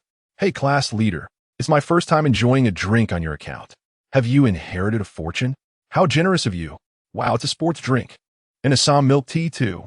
You really are from a well-to-do family. He chuckled. Well, since we're nearing graduation, I thought I'd treat everyone to some drinks. Here, this one S for you. As he handed out the drinks, everyone gratefully accepted. When the bottle reached Fang Qi, Li Hongzhe offered him green tea. Qi, you're. Fang Qi responded casually while continuing to play. I don't really like drinks. This is a token of my goodwill. You should drink it, insisted Niu Jichao. I like green tea. Just give it to me. Li Hongzhe quickly withdrew and handed it to Fang Qi. What are you doing? I bought it for Qi. I was just joking. Why are you so worked up? Niu Jichao retreated in frustration. Fang Qi found Li Hongzhe's behavior today rather peculiar. It seemed he was adamant about making him drink that bottle of green tea. The moment Fang Qi accepted it, he activated his comprehensive data analysis. The data revealed the ingredients of the green tea. Ultimately, 2 crucial pieces of information appeared in the results. 1. The product had been opened 5 minutes prior. 2. The product contained an additional ingredient, senna leaf. Senna leaf? That is not a typical ingredient for green tea. Having acquired the knowledge of herb cognition, Fang Qi understood the medicinal properties of each herb. Senna is a potent laxative that acts on the colon, stimulating intestinal motility through the intestinal mucosa and nerves, generally taking effect within a short period. In traditional Chinese medicine, senna leaves are considered potent medicine, and physicians advise their minimal use. It is evident that the bottle of green tea has been tampered with by Li Hongzhe. Reflecting upon it, Li Hongzhe's grandfather was also a practitioner of traditional Chinese medicine. Growing up in such an environment, Li Hongzhe possesses a certain understanding of these herbal remedies, and acquiring senna leaves is quite effortless for him. Unfortunately, his adversary is Fang Qi, who will not allow him to succeed. By employing the same tactics against him, he intends to make Li Hongzhe suffer the consequences. At this moment, after handing over the bottle of green tea, Li Hongzhe nonchalantly sat down and engaged in casual conversation. Appearing unfazed, as an academic achiever, he had calculated the time precisely, noting that there were less than 10 minutes remaining before class commenced. If he were to start drinking now, the effects of the medicine would gradually manifest shortly after the class began, inevitably causing a disruption.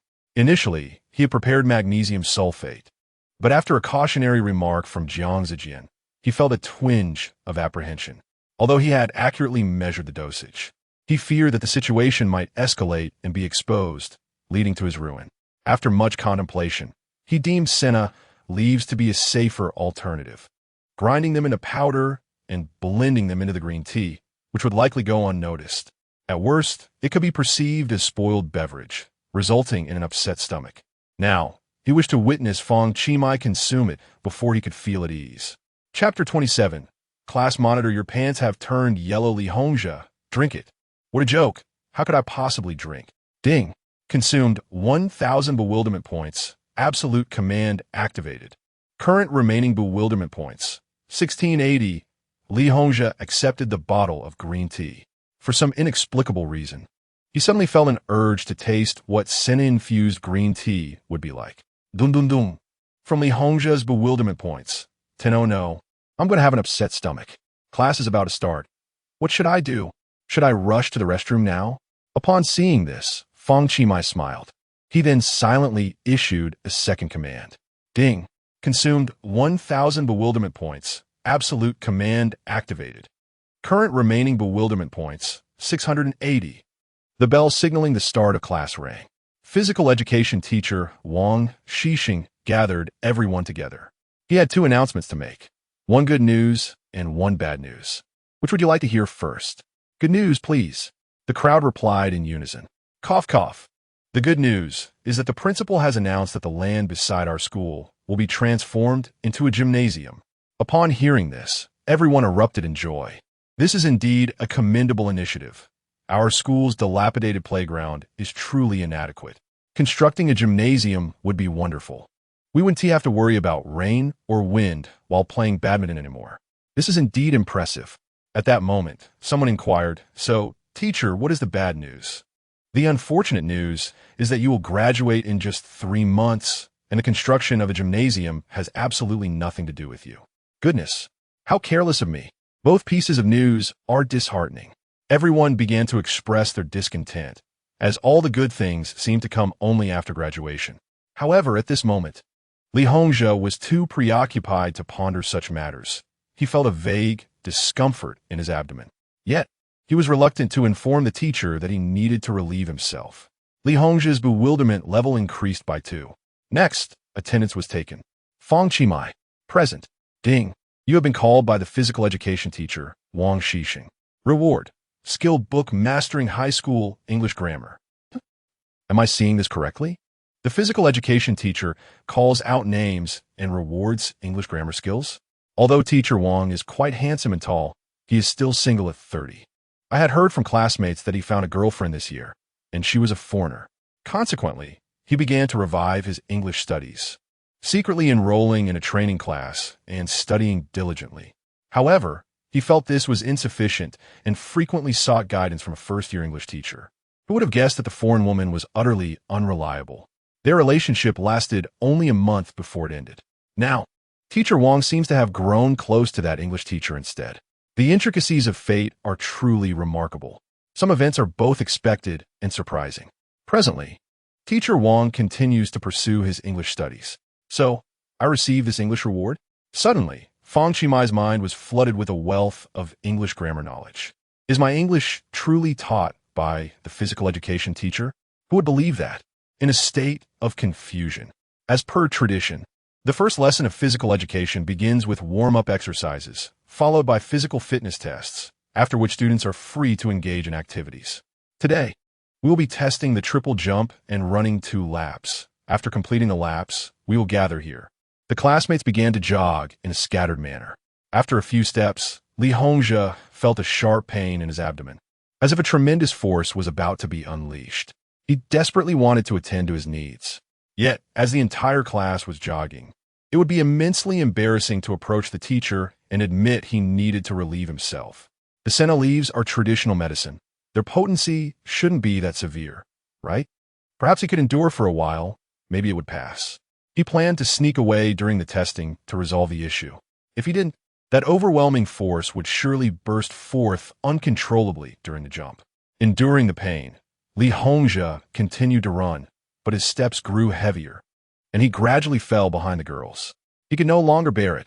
His stomach hurt terribly. Seeing that no one was behind him, he boldly opened the floodgates and let out a sigh of relief. PFF. Ah, what a sense of liberation. So comfortable, though the odor was somewhat strong. Thankfully, no one was nearby. It would have been quite embarrassing had someone caught a whiff. What must be done now is to swiftly vacate the scene of the incident, ensuring that no suspicions are cast upon oneself. He quickened his pace. Little did he know, once this valve was opened, it was exceedingly difficult to close. No matter how he tried, it would not seal tightly. The rhythm was rather compelling. Finally, it ceased. However, the position of the valve was quite uncomfortable. Was the potency of this laxative truly so formidable? From Li Hongjia's bewilderment level 5. At that moment, the second lap runners had already arrived. Li Hongjia was about to be lapped, yet he clutched his stomach, unable to move his legs. Leading the pack was Fang Qi. Li Hongjia occupied the innermost lane, while Fang Qi surged past from the outer lane. Fang Qi remarked, "Class monitor, why did you set a trap to harm me?" "Who set a trap?" Li Hongjia retorted. "As I ran here, the path was fraught with your ambushes." "I have no ambushes for you." From Li Hongjia's bewilderment level 6. Behind him, others began to hold their noses and murmur amongst themselves. "What a foul odor. Excessively potent. Who in front just farted? This is no mere flatulence. This is a biochemical weapon. Poisoned vomit." At that moment, someone shouted, "Oh my God! Class monitor, why are your pants yellow?" From Li Hongjia's bewilderment level 12. Instantly, the classmates shifted their focus to Li Hongjia's trousers. "Class monitor, your pants." Li Hongjia instinctively covered himself. There was a dampness, and he felt an unsettling stickiness between his cheeks. He immediately turned and yanked at his white school trousers. They were yellow, truly yellow. Good heavens. From Li Hongjia's bewilderment level 20. From Li Hongjia's bewilderment level 20. "Everyone run. The class monitor has." I mentioned earlier how there was a foul odor on the way. It even resembled the scent of cilantro. This is truly extraordinary. In that moment, his classmates hastily distanced themselves or darted to the sides. The newcomers, upon realizing the situation, also began to halt. The girls felt an overwhelming sense of embarrassment for Li Hongjia. By this time, Fang Qi had completed 2 laps. The physical education teacher, Wang Xixing, inquired, "What is going on? Why is everyone stopping?" Fang Qi shrugged, "I don't know, but I feel this track is no longer viable." From Wang Xixing's bewilderment level 1. "Beep, beep, beep, beep." Wang Xixing blew his whistle urgently. "What is happening? Keep running." Someone shouted from afar, "Ugh, teacher, the class monitor's in trouble. We can't pass." Wang Xixing. From Wang Xixing's bewilderment level 2. Chapter 28. The Pants of Shame, What a Curse. Why on earth did I suddenly crave that green tea? Li Hongjia, flustered, clasped his behind, hurriedly scurrying towards the restroom without a glance back. "Oh no! What will Bixue think of me? What will my classmates say? I can't bear to face them. I should have gone to the restroom sooner. Now I've made an even greater fool of myself, damn it. Please, don't come out until I've arrived." In the distance, students from other classes were chattering away. "Is that the class president from class 10? Why is he running so fast? I heard he messed his pants. How embarrassing." Among them was Jiang Zijian, equally bewildered. He was the only one aware that Li Hongjia had intended to slip Fang Qi a laxative. Yet, he couldn't comprehend why it was Li Hongjia himself who ended up in such a disgraceful predicament. Li Hongjia's embarrassment became the center of lively discussion among his classmates. "Want to set me up? Not a chance." Fang Qi chuckled maliciously. The second instruction Fang Qi had issued to Li Hongjia was to avoid using the restroom at all costs, which led to this unfortunate event. Fang Qi finished his triple jump first, and then went off to play basketball. As the first period drew to a close, Li Hongjia had yet to return. The others speculated on how he would deal with his soiled pants. I bet he might use toilet cleaner to wash them. That could work, but they would be wet afterward. I think he should just cover it up with white chalk. No, you're all mistaken. My suggestion is for him to wear his pants inside out. At first glance, it would seem he had cleaned them, while the stains would still be at the front. The key is that everyone would focus on the back and easily overlook the front. And by the way, don't ask me how I know this. Why do you know? Is this even about pants? If it were me, I wouldn't even want to return to class. Classes, including class 2 of the 3rd year, were also having physical education at this time. Lin Haojia was playing basketball when his ball accidentally rolled into the court where Fang Qi was playing. Fang Qi casually picked it up and tossed it back to Lin Haojia. Lin Haojia had noticed Fang Qi earlier but had been avoiding him, not wanting to greet him, and was surprised by their sudden encounter. "Thank you, Fang Dong," Lin Haojia said hurriedly before slipping away. At that moment, Jiang Zijian arrived at the basketball court. "Hey, Jia, wait a moment." He pulled Lin Haojia aside. "That guy's too arrogant. Help me teach him a lesson." Lin Haojia was taken aback. "What? The one you mentioned who bullied you all is him?" "Indeed." The The young man in our class has become rather arrogant, boasting that no one can rival his basketball skills, even going so far as to deride our team captain as insignificant. You are our captain. You must show him a thing or two. Lin Haojie trembled in fear, insisting it was unwise to confront him. Why not? Aren't you the king of one-on-one matches, the one who despises such individuals the most? Help me defeat him, and I shall treat you to karaoke tonight. Lin Haojie hesitated. Jiang Zejin continued. You see the shot he made? That was the one that cost me the game. Help me reclaim my honor. No way. Why not? It's not just a game. It's about our team's reputation, our dignity. Lin Haojie waved his hand dismissively. He is my father's superior, and my father advised me to tread carefully. I cannot afford to oppose him, superior. Jiang Zejin was taken aback, his confusion palpable. What are you talking about? Ajia, are we not brothers? If we are brothers, help me out just this once. I'll call the girls from our class to cheer you on. No, even if we are blood brothers, I cannot assist you this time. Lin Haojie shoved the basketball into Jiang Zejin's hands and turned to leave. Jiang Zejin was incensed. Damn it! After waiting so long for Lin Haojie to humiliate Fang Qi and retrieve that basketball, I never anticipated that he would back down. Why does he appear so intimidated by Fang Qi? This is not like him. Fang Qi is his father's superior? What's going on here? At that moment, a tall figure approached. Jiang Zejin's eyes brightened upon recognizing him. Captain.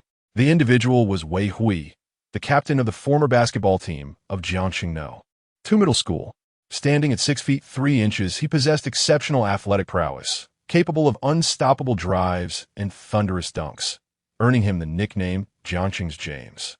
He had led the school's basketball team to provincial and municipal accolades and was directly admitted to Jiangxing Sport Academy last year, making him the most outstanding basketball player from the school in recent years. In Jiang Zejin's eyes, he was akin to a deity. Captain, what brings you here? Wei Hui crossed his arms. I came back to handle some matters at school. By the way, I just heard you mention someone who dares to look down on our basketball team. Jiang Zejin seized the opportunity. Captain, it's that guy over there. He claims our basketball team is trash and boasts that no one can defeat him. He is incredibly arrogant. Wei Hui scrutinized Jiang Zejin. And how did you fare against him? I lost. Then you truly are a novice. Although Jiang Zejin was quite arrogant at school, he could only yield in the presence of someone like Wei Hui. Being called a novice was something he had to endure. Captain, what do you think we should do about this? Wei Hui inquired. What is his background? Fang Qi, from our class. Nothing too remarkable. From your class? How come I never noticed such a character before? Wei Hui pondered. You lost to him? Now, this is intriguing. Very well. Allow me to teach him a lesson. Captain, could you assist me in reclaiming his basketball? Wei Hui coldly remarked. Not only shall I retrieve the ball, but I will also make him kneel and present it to me. With that, Wei Hui strode towards Fang Qi and his companions on the basketball court. At that moment, the missed shot basketball soared again. The onlookers were poised to seize the rebound when, unexpectedly, a gust of wind swept through. A dark figure suddenly dashed forward, intercepting the ball midair. With a swift stride, he executed a thunderous dunk. Instantly, all present were rendered speechless. Many recognized this towering figure as Wei Hui, the former captain of the basketball team and a senior from the previous year, known for his fierce demeanor, brusque speech, and considerable arrogance. What brought him back to school today? Furthermore, given his imposing presence, was he here to assert dominance? Students began to disperse, realizing that with such a basketball prodigy around, continuing the game would only lead to embarrassment. Fang Qi, however, remained unfazed, taking the ball and continuing to play. Rookie, your name is Fang Qi, is it? Ding.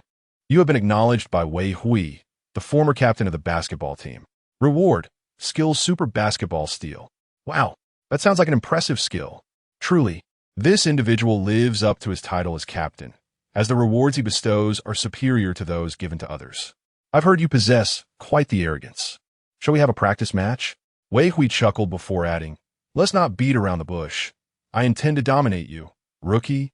Chapter 29, Senior, I concede. Upon uttering these words, the others retreated even further. The former captain of the basketball team boldly issued a challenge. Who dares to accept? Yet for the onlookers, The spectacle was about to unfold. Later, Fang Qi casually replied. Later? Why? My classmates and I haven't finished our game. Fang Qi's gaze turned icy. What the hell are you doing here? You. Wei Hui was rendered speechless. Kid, no one has dared to speak to me like that. In truth, many had spoken similarly. What? Perhaps your ears are too deaf to hear. Damn. The bewilderment from Wei Hui surged by 5. The other students looked at Fang Qi in disbelief. Witnessing Wei Hui being challenged was inexplicably satisfying. Yet, it remained uncertain whether Fang Qi would survive this encounter. Jiang Zijian stood there utterly dumbfounded. Wei Hui had once been the tyrant of the second high school. Only after his departure did Jiang dare to assert his dominance.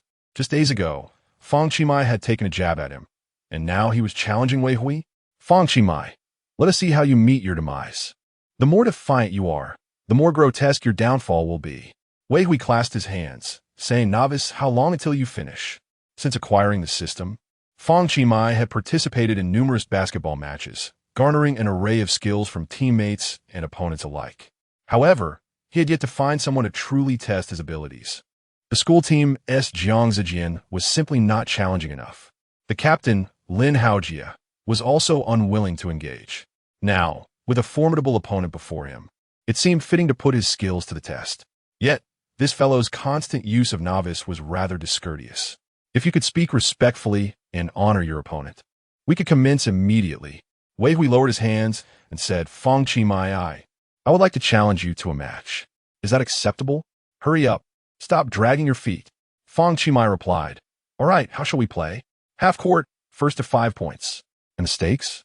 Wei Hui pondered briefly and declared. The winner dictates, the loser's commands. Agreed. It's settled. At that moment, the school bell rang.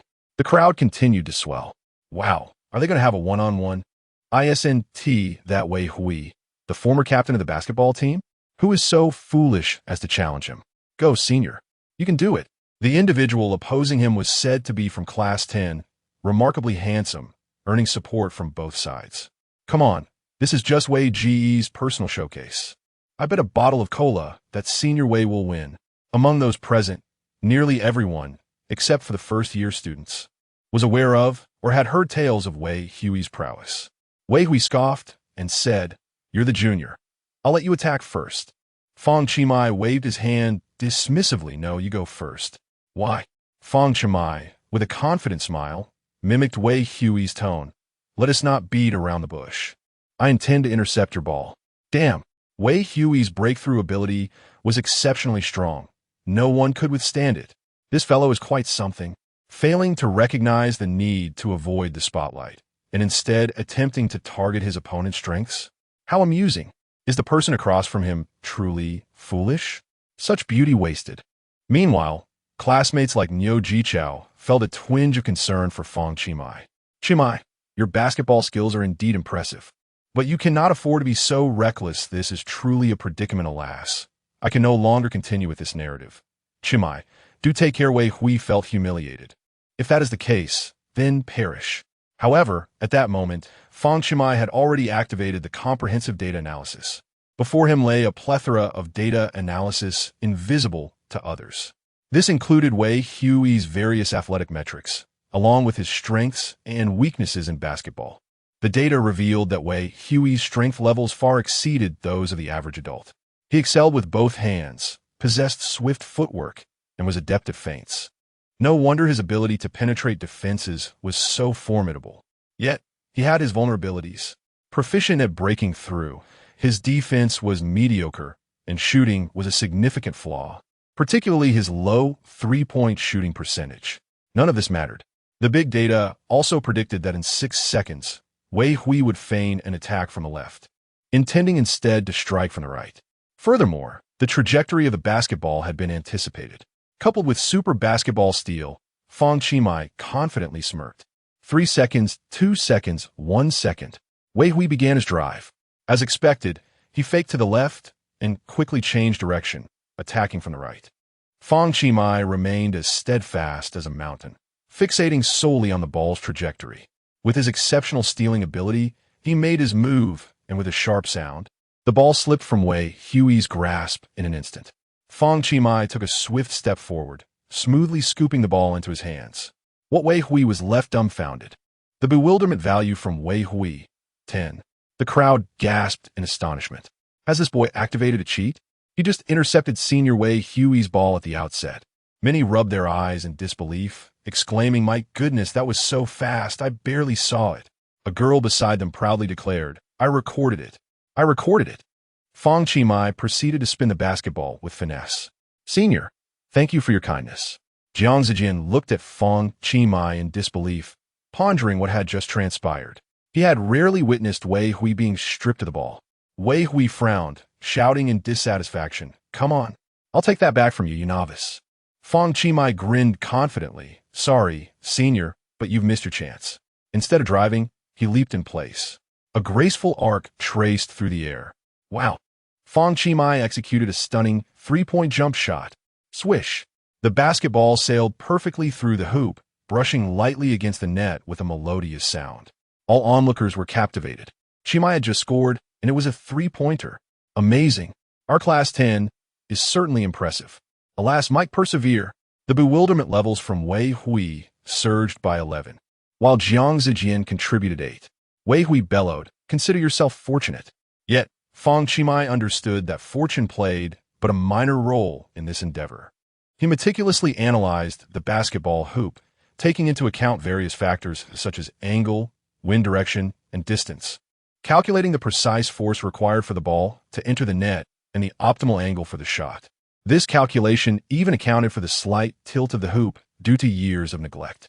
With unparalleled precision, combined with the expertise he had garnered as a master of three-point shooting, success was virtually assured. Recognizing Wei Hui's weakness in three-point shooting, Fang Qi opted to retaliate with a strategic long-range shot. He passed the ball to Wei Hui. "Come on, Senior, it's your turn to attack." Wei Hui, frustrated, slammed the ball several times. He reminded himself to remain composed, for he could not afford another mistake. Dribbling the ball, he sought an opportunity to break through. A series of feints, behind-the-back dribbles, spins, and directional changes ensued, each movement a spectacle, replete with techniques worthy of admiration for any aspiring basketball player. However, to Fang Qi, Wei Hui's offensive strategy was crystal clear. He merely shadowed him, waiting for the right moment to strike. Wei Hui aimed to leverage his physical advantage to withstand Fang Qi attempts to steal the ball. As he surged toward the basket, he prepared for a powerful dunk, an unstoppable force in his mind. Suddenly, a sharp crack echoed through the air. Before anyone could comprehend the situation, Fang Qi had intercepted the ball. The bewilderment levels from Wei Hui escalated by 15. "Senior, I concede to your prowess." Chapter 30. Where are you going, Teacher Wang? In the blink of an eye, he snatched the ball away. Absolutely stunning. This interception is exhilarating. Who is this person, so handsome and skilled at basketball? I am captivated. Come on, Mamai. The crowd erupted in applause. Niu Jichao was left utterly speechless. Could this truly be Fang Qi? Incredible. Jiang Zijian, who was watching, gasped in astonishment. He snatched the ball away in an instant, sharper than a professional basketball player. He couldn't help but feel a chill. It seemed that when he played against Fang Qi that day, Fang Qi hadn't exerted his full strength, merely toying with him. This guy is terrifying. The onlookers grew in number. Basketball enthusiasts were engrossed, while those less interested were drawn in by Fang Qi's striking presence. All the boys from Class 10, except for Li Hongzhe, had arrived, and the girls began to gather around as well. Lu Mimi had been cheering for Fang Qi from the very beginning. Xiao Bixue and others were among them. Ruan Ming whispered, "Fang Qi is amazing," Niu Jichao proudly declared. "That's my buddy. How could he not be amazing?" Fang Qi cheerfully warned, "Senior, I'm going to attack now. Come on, am I afraid of you?" Wei Hui resolved to defend fiercely, not only to guard the ball, but also to preserve his dignity. He closely marked Fang Qi, fearing another three-pointer. Some players excel in shooting, but lack breakthrough ability. Wei Hui believed he had deciphered Fang Qi's style. Fang Qi feigned a move, changed direction, executed a pull-up, then shifted again. His movements were swift, and his fakes so convincing that they utterly bewildered Wei Hui, who lost track of him in an instant. He exerted every ounce of effort to catch up. Fang Qi executed a deceptive stop-and-jump shot. Whoosh! The ball went in again. Fang Qi had already won 2 rounds, while Wei Hui remained scoreless. Bewilderment points from Wei Hui, 14 from Jiang Zijian, 10 from Lin Haojia, 7. At this moment, the entire venue was chanting Fang Qi's name. Fang Qi asked, "Senior, are you nervous?" Wei Hui, filled with rage and embarrassment, snapped back. "I'm nervous about your grandpa." Fang Qi smiled. The more agitated his opponent became, the more it indicated their inner turmoil. Now, his aim was to make the other feel despair. With a swift movement, he intercepted Wei Hui's ball again. Stepping beyond the 3-point line, he took off without a running start. Fang Qi soared. A breathtaking dunk. Bang! The ball was emphatically slammed through the hoop. As he landed, Fang Qi stylishly blew a kiss to the onlookers. He even executed a smooth space walk, not forgetting to serenade. "Let go the marinated egg can hurt the liver holding my pillow." Bewilderment points from Wei Hui, 17 from Jiang Zijian, 14 from Lin Haojia, 10.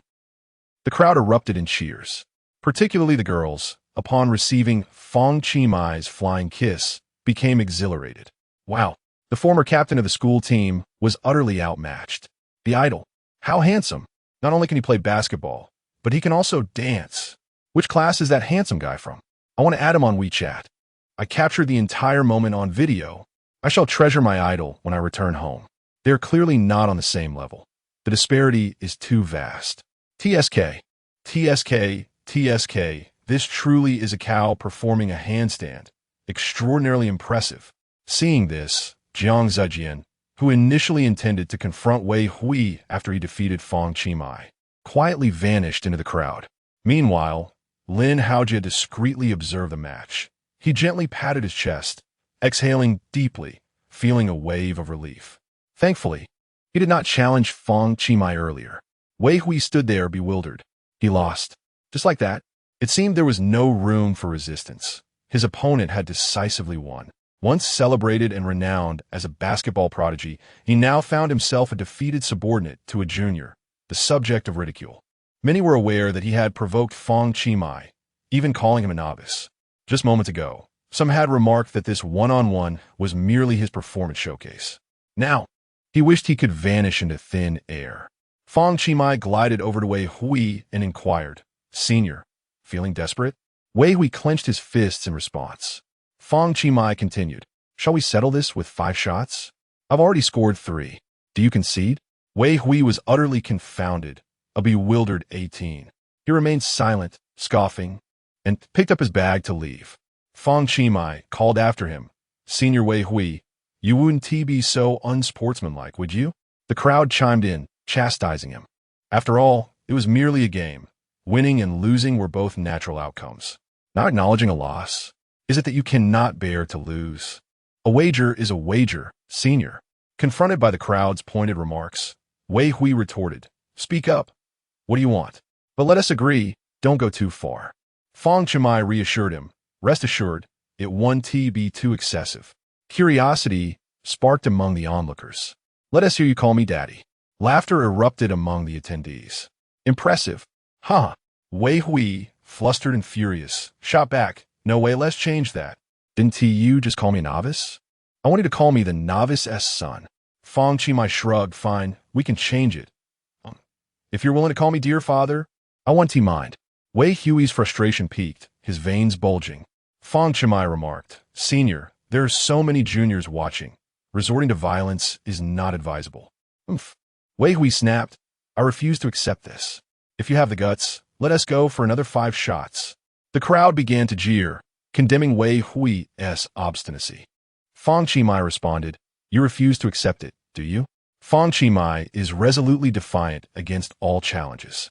With a basketball in hand, he strode to the half-court line. What was his intention? He turned, building suspense among the onlookers. Suddenly, he raised his hand and released the ball. Whoosh! The basketball soared from half-court and swished through the net. At that moment, the school bell rang, but no one paid it any heed. The crowd was left in awe, their mouths agape in astonishment, and soon erupted into cheers. "Incredible! This is truly a spectacle. I can hardly believe it. Qi, you are phenomenal." My is Sohan Soma. My is absolutely cool. Yuan Ming excitedly tugged at Xiao Bixue. Did you see that? Fang Qi is amazing. I saw it. I've heard he is a great player, but I didn't expect him to be this impressive. Xiao Bixue watched everything with admiration shining in her eyes. In that moment, the atmosphere was filled with disbelief and admiration. This performance had garnered significant attention. Before Fang Qi could say anything, a loud thud echoed as Wei Hui knelt on one knee. Godfather, I'm in awe. I kneel before you. Fang Qi chuckled. Good son, from now on. You're a member of my family, the Chicken Dynasty. Soon after, several girls gathered around him. Hello, I'm Xiao Mei from Class 3, Year 2. May I get to know you? Senior, I'm from Class 8, Year 1. I took a sip from this bottle of water, and now it belongs to you. I'm Wang Lan from Class 1, Year 1. Could you kindly give me an autograph? Fang Qi replied, whether you're bothering me or not, I'm not sure. But I do know that the school bell has rung, and if you don't return to class, you will be in trouble. After ushering the group of admirers back to class, Fang Qi dashed forward. Shingo, where are you going? Asked Wang Xixing, bewildered. At that moment, Wang Xixing was about to slip away when he suddenly remembered he had business to attend to in class. Weren't we supposed to have a one-on-one basketball match? Are you backing out like a coward? I'll forfeit. I concede. Wang Xixing sighed. Kid, I saw that last match. I won seek humiliation today. Come on, Shungu. And it's over before it even began? A man should never back down. Wang Xixing playfully shoved Fang Qi. You've been concealing your strength all along. Haven't you? Fang Qi shrugged. It's all due to the support of my opponents. Wang Xixing continued, but seriously, your talent would surely earn you a place at a university even better than Wei Hui. Yes. However, to be on the safe side, it would be wise to participate in some competitions and win a few awards. How about this? I'll speak to Teacher Zhang and arrange for you to join the school team. Fang Qi replied, No need, teacher. I'm not interested. Then what are you interested in? I find myself particularly intrigued by Shungu. Come, let us engage in a match. The bewilderment factor from Wang Xixing stands at 12. I shall promptly request leave from the principal to return home. The next class will be a period of free activity for you all. The third and fourth periods are designated for physics. Lei Jiaming entered the classroom, where everyone was still fervently discussing Fang Qi's recent performance on the basketball court. However, they failed to hear the call to stand. What is happening? Where's the class monitor? Lei Jiaming inquired. Chapter 31. Our son's spending power is disappointingly low. The class monitor is likely still in the restroom. No, I suspect he is engaged in washing his trousers. Perhaps he is still. Lei Jiaming was momentarily taken aback, pondering the situation. Zhu Bing, the physics class representative, stood up and remarked, The monitor may have eaten something bad and is suffering from diarrhea. He hasn't returned yet. Oh, I see. In that case, let us proceed with the lesson. Upon the release of the test results, Lei Jiaming could not help but express his astonishment at one particular student's performance, deeming it commendable. After distributing the papers, Lei Jiaming praised Fang Qi, 145 points, ranking first in the entire class. Goodness, he finished in just over 10 minutes and scored 145? Is he even human? With top scores in both biology and physics, Fang Qi's prowess was undeniable. Had the hidden talents of his academic prodigy finally been unveiled? How lamentable. Lu Mimi thought to herself, reflecting on their past struggles at the bottom of the rankings, now seeing him soar to the top. He's even an excellent basketball player. Fang Qi is truly a polymath. Meanwhile, Lu Mimi gazed at her paper, marked with glaring red crosses, feeling despondent. My, how did you achieve 145 points? Did you perhaps skip a question? Fang Qi replied, Not at all. I answered everything this time. Which question did you get wrong then? Actually, he said, lifting his paper and pointing to the header, I wrote too quickly and forgot to put my name down, so Lei deducted 5 points. Lu Mimi. Meanwhile, in the restroom, Li Hongzhe, suffering from his predicament, began to question his existence. Fortunately, his father, Li Ying, worked at the school. With a simple phone call, Li Ying procured a pair of jeans for him. They were tattered and old, the origin unknown, but they would suffice, better than nothing. After a prolonged struggle in the restroom, Li Hongzhe finally managed to clean himself and don the jeans, hastily discarding his school trousers an emblem of his disgrace. At that moment, he vowed not to return to the classroom under any circumstances. The embarrassment was unbearable. To have an accident in his trousers was simply mortifying. Fortunately, the upcoming weekend would provide a respite, allowing him to hope that everyone would forget this incident.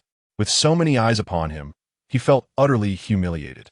Now, dehydrated from his ordeal, Li Hongzhi planned to visit the small shop for a bottle of glucose. However, after just a few sips, he suddenly clutched his stomach. No, not again, he had to go. As the class bell rang, Li Hongzhi stealthily made his way back to the classroom via the side stairs. He intended to seize the opportunity while everyone was out for lunch to discreetly retrieve his backpack. He decided to skip evening study sessions and head home, contemplating the next week. At that moment, he wished to avoid any familiar faces, keeping his head down as he walked. Unfortunately, at the stairway entrance, Fang Qi and Niu Jichao were standing there. Fang Qi exclaimed, "See, I told you the monitor would sneak out this way. Come on, call me brother. And by the way, you're treating me to this meal." Niu Jichao gave a thumbs up, exclaiming, "Impressive. Let's go, my girl. It's on me." Li Hongzhi's confusion level rose by 8. At that moment, a campus janitor passed by with a broom. Li Hongzhi glanced at the janitor's pants. An awkward scene unfolded. Remarkably, both of their trousers were identical. He suddenly realized that in school, who would casually bring an extra pair of pants? Under such circumstances, he had no choice but to borrow a pair from the janitor residing on campus. Damn. Fang Qi took a few steps, turned around, and remarked, "Class monitor, those new pants of yours truly suit your temperament." Li Hongzhi's confusion level escalated by 12. After enjoying a meal courtesy of Niu Jichao, Fang Qi decided against attending evening study sessions. He changed his attire, slung his bag over his shoulder, and left. Tonight, he intended to take a drive and enjoy the breeze. Outside, Li Hongzhi's chauffeur arrived in a luxurious Mercedes-Benz to pick him up. It had taken considerable persuasion for Li Hongzhi to convince his father to allow him to skip evening studies, promising it would be a one-time exception. He was eager to return home swiftly. The driver pulled up to the school gate, and Li Hongzhi hurriedly got into the car, wishing to escape this embarrassing situation. Just then, Fang Qi exited the school. The guy had just attempted to humiliate me? I must strike back and return the humiliation. Infuriated, Li Hongzhi had nowhere to vent his anger. He rolled down the window and shouted at Fang Qi, "Hey Fang Qi, come here." "Oh, class monitor as a model student. You're skipping class too?" Fang Qi retorted. "Tell me, do you know what it feels like to ride in $1 million Mercedes?" Fang Qi pondered for a moment. "Actually, I don't." Li Hongzhi laughed. "I bet you'll never find out. Let's go." With that, he rolled up the window, believing he had regained some ground. However, Fang Qi countered, "But I do know what it feels like to drive a $20 million sports car." "What?" The window halted halfway. Behind a Mercedes, a purple convertible Maserati approached. Li Hongzhi's driver gulped as he glanced in the rearview mirror. "Is that Maserati his? I parked so cautiously just now, fearing I might scrape it." Li Hongzhi quickly lowered the window and leaned out. His confusion level surged by 10. "Uncle Bai, let me take the wheel." Bai Liso exited the Maserati and took a seat in the passenger side. Fang Qi stepped into the car and pressed the accelerator. "Class monitor, I'm off." "Oh, by the way, class monitor, try to eat less cilantro next time. The smell is quite strong." Vroom! With a burst of speed, the taillights vanished from view. Li Hongzhi's head spun. What has happened? This guy can actually afford a $20 million sports car? His confusion level rose by 18. "Fang Qi, you bastard." Achoo! Achoo! Achoo! Far away in Singapore, Fang Zhongtian suddenly let out a series of 3 sneezes. What could it mean? Could it be that someone is thinking of me? "My dear husband, are you secretly seeing another woman behind my back?" Despite Fang Zhongtian's significant status, he found himself trembling in fear and hurriedly sought to clarify before his wife, Li Haomei. "My love, how could I dare? Even if I had 10 lives, I wouldn't risk it. Please don't wrong me." "Darling, speaking of which, our son's spending power is rather dismal. Up to now, he has only acquired a single Lin-S liquor business, a few dozen parking spaces, and a traditional Chinese medicine clinic. Is that sufficient? Even 1 billion wouldn't suffice in my view. We need to set a monthly expenditure target for him." "That's a valid point. Our son aspires to become a billionaire. After all, he must learn the art of spending before he can master the art of earning. Although he hasn't even graduated high school yet, as parents, it is imperative that we begin his training early. Fang Zhongtian pondered for a moment and suggested, how about 10 million a month? 10 million? How could that be enough? Li Haomei immediately waved her hand in disapproval. Fang Zhongtian then proposed perhaps we should start with 1 million and gradually increase it. 1 million? My dear, surely you jest. It must be at least 1 billion a month. No less. Absolutely. My love, I shall heed your wishes. Son, you must strive hard. The future of becoming the world's richest is yours. Chapter 32. How to get you to spend money. Ha Chu. Fang Qi sniffled. Young master, have you caught a cold? I am not certain. Fang Qi pondered, perplexed, as he believed himself immune to all respiratory ailments. Logically, he should not be falling ill. As he drove along in his Maserati, Fang Qi had yet to decide where to dine that evening. Although he had a 5-star chef at home, he preferred to indulge in the fresh air outside. Passing by a bustling food stall, the roar of the engine drew the attention of many. He glanced over and soon began to decelerate. Young master, what is wrong? Fang Qi replied. I believe I spotted an acquaintance. Let me go greet them. He maneuvered the car to the side, but was unable to find a parking spot, ultimately having to entrust the vehicle to Bai Li's Ho. Having driven too swiftly, he realized that the car had already moved 6 or 7 dozen meters away during the time it took to slow down. Fang Qi retraced his steps to the food stall, and upon arrival, he felt a surge of joy. Indeed, it was them. Hey, esteemed gentlemen, it's good to see you all. Before him sat 4 individuals, around 30 years of age, clad in tank tops, their robust physiques apparent. Their muscular frames were striking, with arms that rivaled the size of an average person's thigh. The 4 turned their gazes towards him. Hey, it's Qi. My goodness. Fang Qi, has it been a year since we last met? Ha, what a surprise to encounter you here. Come, Qi, sit down and join us for a meal. You've grown more handsome, my friend. Let's have a drink. One of them swiftly pulled a chair over. Ding, you have been acknowledged by fitness coach Zhang Shua. Unlocking the physique. Abdominal muscle enhancement permanent. Ding, you have been acknowledged by fitness coach Zhang Shi. Unlocking the physique. Chest muscle enhancement permanent. Ding, you have been acknowledged by fitness coach Sun Shusheng. Unlocking the physique. Strength enhancement permanent. Ding, you have been acknowledged by fitness coach Ma Jian. Unlocking the physique. Triceps enhancement permanent. 4 melodious chimes resonated in Fang Qi mind. In an instant, he felt his abdominal muscles, pectorals, and triceps grow firm, alongside a permanent enhancement of his strength. Fang Qi was left astounded. These were acquaintances he had made during his summer job at Haoyu Gym in his sophomore year. Who would have anticipated that such benefits would arise from knowing them? Fang Qi chuckled. Though I only work for a month, I am sincerely grateful for your kindness. Allow me to toast to you all. You are quite generous. I like that. The 4 raised their glasses and downed their drinks in unison. During his time at the gym, the manager had been rather unfriendly towards Fang Qi, but these 4 trainers had treated him well, particularly the brothers Zhang Shua and Zhang Shi. Fang Qi holds the position of a receptionist, a role that necessitates a certain level of eloquence and patience to effectively introduce a myriad of offerings to customers. Although he lacks experience, his striking appearance and eagerness to learn compensate admirably. During his spare time, Zhang Shua and others generously offer to teach Fang Qi about fitness. Whenever he encounters difficulties, they readily assist him in finding solutions, treating him as a younger brother. How fortuitous, Sun Shusheng remarked, that the 4 of us have gathered for a meal and happened upon you. Fang Qi smiled faintly, replying, I too am merely passing by. Sun Shusheng continued, Qi, you're still studying, correct? This year is your senior year? Indeed, Fang Qi affirmed. Study diligently and aim for a good university.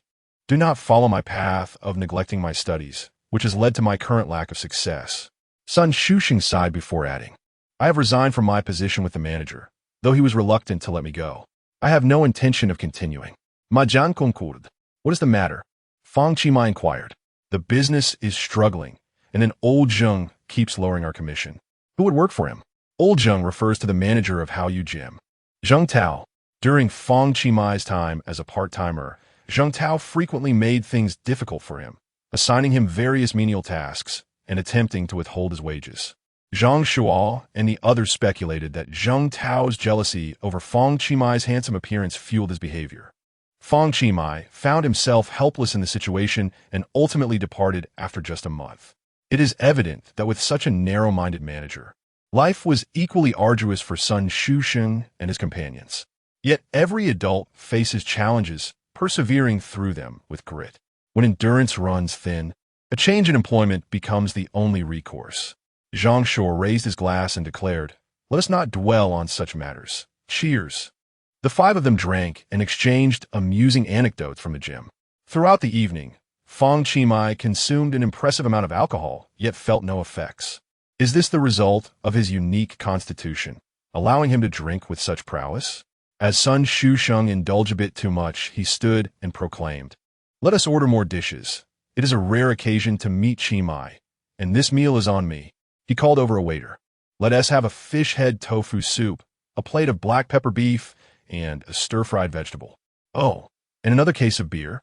Feel free to add anything else you desire." Observing that the four had nearly finished their drinks, Fang Qimai interjected, "You all need to work tomorrow, so let us keep it at this. No need to order more." "No worries. Today it's on your brother's son. Qimai, order as you wish." One misstep caused Fang Qimai to quickly steady Sun Shusheng. Once seated, he inquired, "How much is our total?" "It comes to 548, was the reply. Fang Qimai produced 6 large bills, stating, "No need for change." "Thank you," came a grateful response. Sun Shusheng and the others were filled with excitement. "Hey, Qimai, how can you do this? This meal should not be on you. Indeed, you are still studying. How can we possibly ask you to spend money?" Fang Qimai sent a location to buy Liso. He then smiled slightly and said, "No need for formality. This meal is my treat. As a token of gratitude for your care." Zhang Shuo hurriedly waved his hand, exclaiming, No, that isn't proper. Let me transfer you the money via WeChat." No, I will give you cash." Ma Jian pulled out his wallet. At that moment, the thunderous roar of a passing Maserati's engine echoed once more, prompting many to lean out and take a look. Ultimately, the vehicle came to a halt in front of the roadside eatery, capturing the attention of all. What a stunning car! Has a wealthy patron come to this humble establishment? Goodness, the color of that Maserati is truly striking. Ma Jian and the others continued to insist on giving money to Fang Qimai. As the sleek car doors swung open, Liso stepped out, bowing respectfully and calling out, "Young master." Everyone was taken aback. "Young master?" Fang Qimai stepped forward and addressed Zhang Shuo and the others, saying, "Gentlemen, let us reconvene another day." With that, Fang Qimai entered the Maserati. Chapter 33. He is undoubtedly a promising talent. The four of them suddenly perked up, standing in place in a daze. My heavens, how wealthy is the Qimai family? Did he really come to our gym to work part-time? We are utterly bewildered by the world of the affluent. Just moments ago, we dined with a magnate, eagerly vying to settle the bill. Ma Jian awkwardly withdrew the few bills, pondering, "What have I just done?" From Zhang Shuo, a bewilderment score of 8. From Sun Shusheng, a bewilderment score of 10. Meanwhile, Liso driving, inquired, "Young master, where shall we head next?" "Just take a turn and then return home." "Understood." Fang Qimai, through his clothing, felt his abdominal muscles. He was exceedingly pleased with the gains of the evening. Simultaneously, in the office of the provincial basketball team, an urgent meeting was convened. A middle-aged man stated, "It's quite late, and I've called everyone here in haste for an important matter." He shared a document with their work group. I wonder if you've all seen this video. If not, please give it a thorough watch. The video showcased the entire one-on-one basketball duel between Fang Qimai and Wei Hui. Numerous onlookers discreetly recorded the event, sharing on social media and Douyin. The views and likes surged dramatically. Fang Qimai's steals were particularly spectacular, garnering admiration from all present, who were basketball professionals. Especially remarkable was his effortless half-court shot, which landed in the basket, leaving everyone astounded. Even basketball stars would struggle to replicate such ease. This young man exhibited stable footwork and impeccable fakes. His ability to steal and break through was formidable, and his shooting percentage was impressively high. The title indicated that his opponent was a member of the basketball team from Jiangxing Sports College. If that is indeed the case, it is truly impressive. If there is no deception involved, his skill level would undoubtedly warrant a place on our provincial team. A half-court shot, without any cuts, can that really be faked? Though it was merely a brief match, professionals could already discern its significance. Yet, doubts were raised. Could that half-court shot have been merely a stroke of luck? A wild throw? No, if it were anyone else, perhaps it could be attributed to chance, but in his case, I believe it stems from genuine skill. Indeed, even without that final shot, his previous ones were already exceptional. This was a one-on-one. Our game is a team effort. Who knows what his true level is? The team leader decisively concluded, regardless, he is undoubtedly a promising talent, destined for greatness. If possible, I wish to invite him to join the provincial team. We must ascertain the identity of the high school student in the video as swiftly as possible. Otherwise, we risk losing him to others. At that moment, someone interjected, "Wait, I do not recognize this individual, but I am acquainted with his opponent." On the other side, not far from home, Fang Qi alighted from the car. Those who have never experienced the thrill of a sports car often assume it is a delight to drive. However, the reality is that prolonged sitting in such vehicles can be exceedingly uncomfortable. The design of sports cars inherently neglects practicality. To enhance speed, aerodynamic drag must be minimized. Consequently, sports cars are typically lower and more compact, making long journeys rather arduous. Although some sports cars boast 4 seats, the rear seats often leave little room for comfort. In comparison, coupe cars tend to offer a slightly better experience. It seems that an abundance of vehicles is not always advantageous. In the future, one must choose their mode of transport judiciously based on circumstances. Regrettably, Fang Qi found himself ill at ease in today's Maserati. For the remainder of his journey, he opted to walk home, considering it a leisurely stroll after drinking. "Young master, it is nearly 11 o'clock. Allow me to accompany you. The recent string of murders has shocked the nation, and the perpetrator is exceedingly dangerous. Madam has insisted that you must be accompanied by a bodyguard." Although Fang Qi may not possess the fighting prowess of Bailisho, he has fortified his muscles and enhanced his strength. At his current level, combined with the techniques of 36 methods of capture, it seemed that few would pose a genuine threat to him. "No need, Uncle Bai. Please return home," he replied. "But young master, I must ensure your safety. I wish to walk alone, Uncle Bai. Surely you would not wish to intrude upon my solitude?" Reluctantly, Bailisho acquiesced, saying, "Very well, but please contact me immediately if anything arises." Fang Qi then took out his headphones, listening to music as he strolled. He marveled at the myriad changes the system had brought him. With wealth beyond measure and no worries for sustenance, he reveled in the breeze, the melodies, and the freedom of an untroubled mind. Such was the beauty of life. As he passed through Zhongting Street, he spotted a familiar figure entering a village within the city. Initially indifferent, his attention was drawn to a school uniform worn by a female student. Upon closer inspection, he realized it was Xiao Bixue. What was she doing out so late? Though he had initially dismissed it, he suddenly noticed a man in a baseball cap stealthily following her. This foolish woman could be in peril. Fang Qi felt compelled to investigate further. Beep. Consumed 200 points of confusion value. Activating comprehensive data analysis. Current remaining confusion value, 2,948. At that moment, all of the man's data unfolded before Fang Qi. Huang Liangkai, 46 years old, 174 centimeters tall, weighing 76 kilograms. On January 3rd, he committed burglary and murdered an elderly resident, stealing over 9,000 yuan in cash and valuables. On January 21st, he broke into a home, raped, and killed a solitary woman. As of January 30th, he had exhausted all his funds and had not eaten for over 19 hours. He was in possession of a control knife. The probability of another robbery occurring today stands at an alarming 79.81. The likelihood of the perpetrator killing the robbery target afterward is an astonishing 98.26. A series of such statistics is utterly appalling. He is none other than Huang Liangkai, the notorious serial killer who has recently stirred turmoil in Jiangxing. To date this year, he has committed 8 crimes, resulting in 7 fatalities. It is evident that this time his target is Xiao Bixue, with a multitude of murders weighing on his conscience and causing a city-wide uproar. He audaciously continues his nefarious activities. Truly, this man is ruthless. It is difficult to fathom how, should he secretly follow Xiao Bixue home, the two women would stand a chance against him. Alternatively, if he were to ambush her along the way, the consequences would be dire. Fang Qi sighed, pondering the troublesome woman. He removed his headphones and stealthily trailed behind her. Chapter 34. You take the child and leave first. Originally, Zhongting Street was bustling with life, filled with various barbecue stalls that operated until the early hours of the morning. However, due to recent initiatives aimed at establishing a civilized city, all stalls have been removed. Furthermore, in an urban village like Zhongting Street, the majority of residents are laborers who return home early to rest.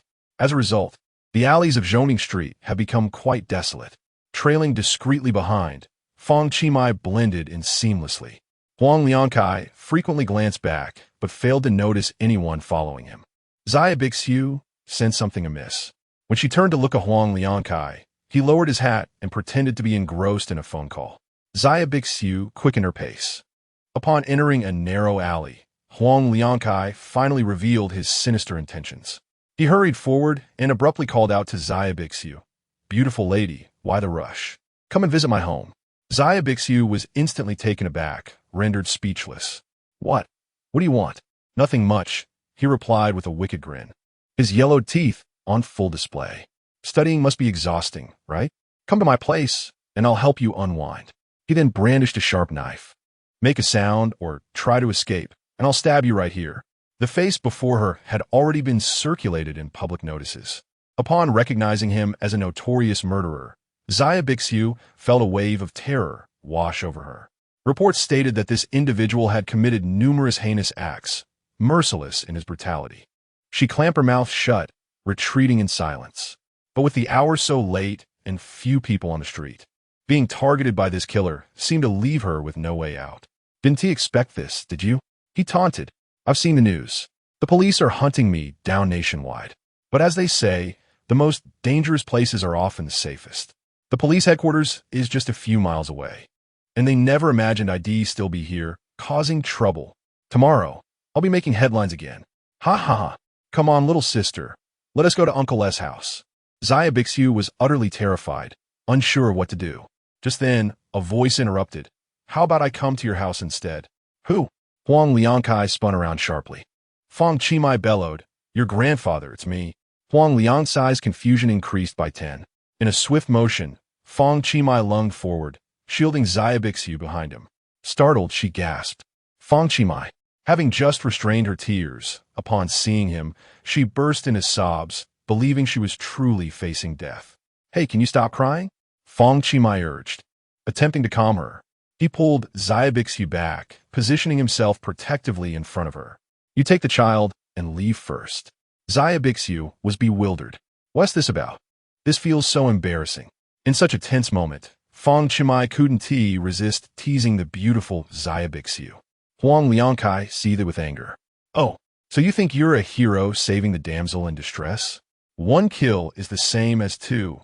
Today, both of you will die together." Xiao Bixue, anxious, exclaimed. "He has a knife." Fang Qi responded. "Then why aren't you running? If I run, what will happen to you?"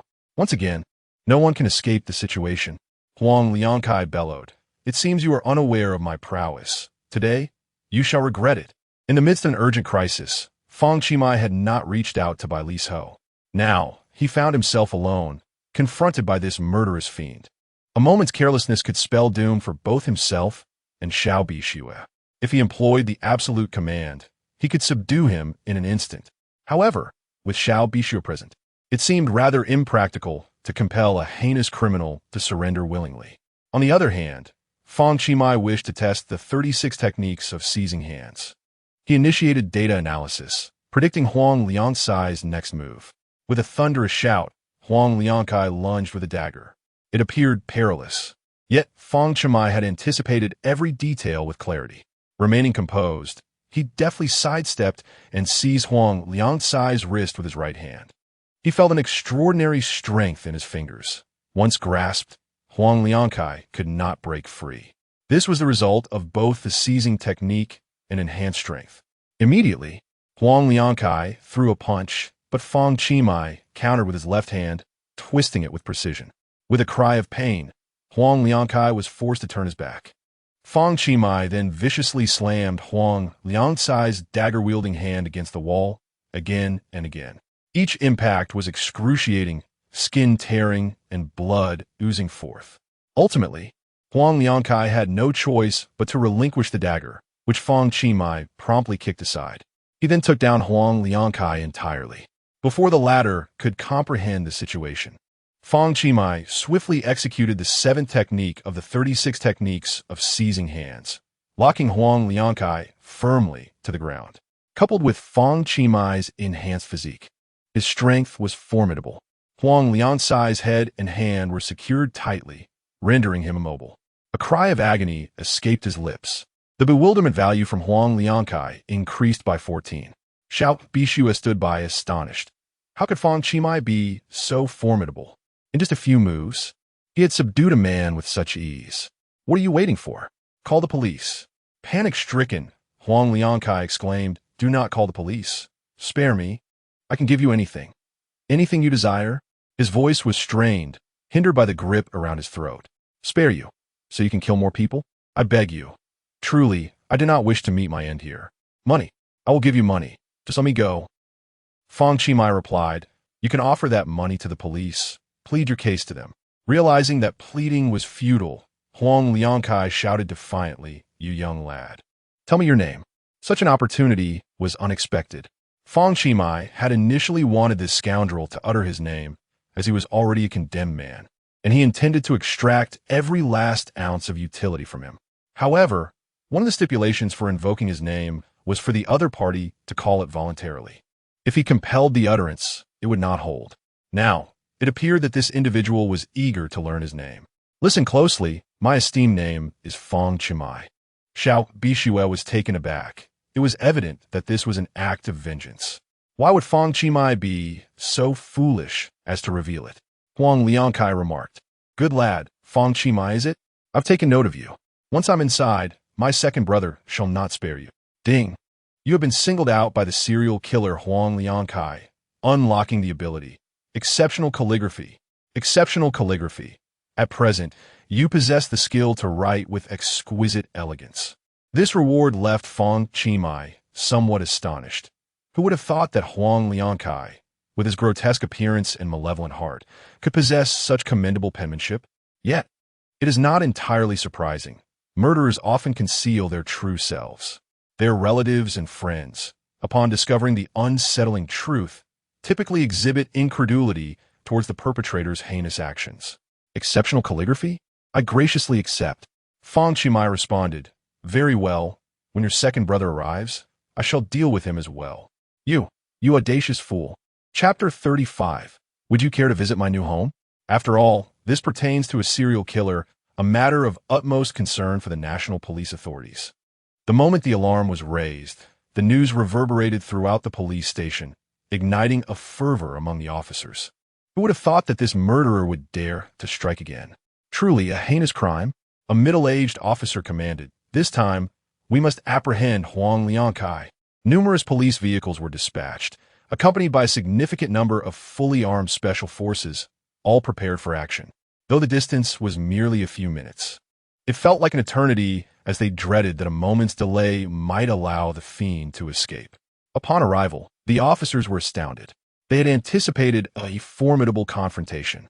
Yet to their surprise, the murderer had already been subdued. All the policemen widened their eyes in disbelief. They swiftly converged, pinning Huang Liangcai's head and limbs down. Fang Qi could finally relax his grip. What is your name? One officer inquired. Comrades, we were just play fighting. I ask again, what is your name? Liangkai. Show me your ID. Upon inspection, a middle-aged officer confirmed. So, it is you, Huang Liangkai. With a sharp click, Huang Liangkai was immediately handcuffed. There would be no escape this time. Excellent. This murderer has finally been brought to justice. A young officer exclaimed, You truly excel, young man. Everyone should learn this technique of restraint. It is not easily mastered. Huang Liangkai, After committing so many crimes, today you finally face the consequences.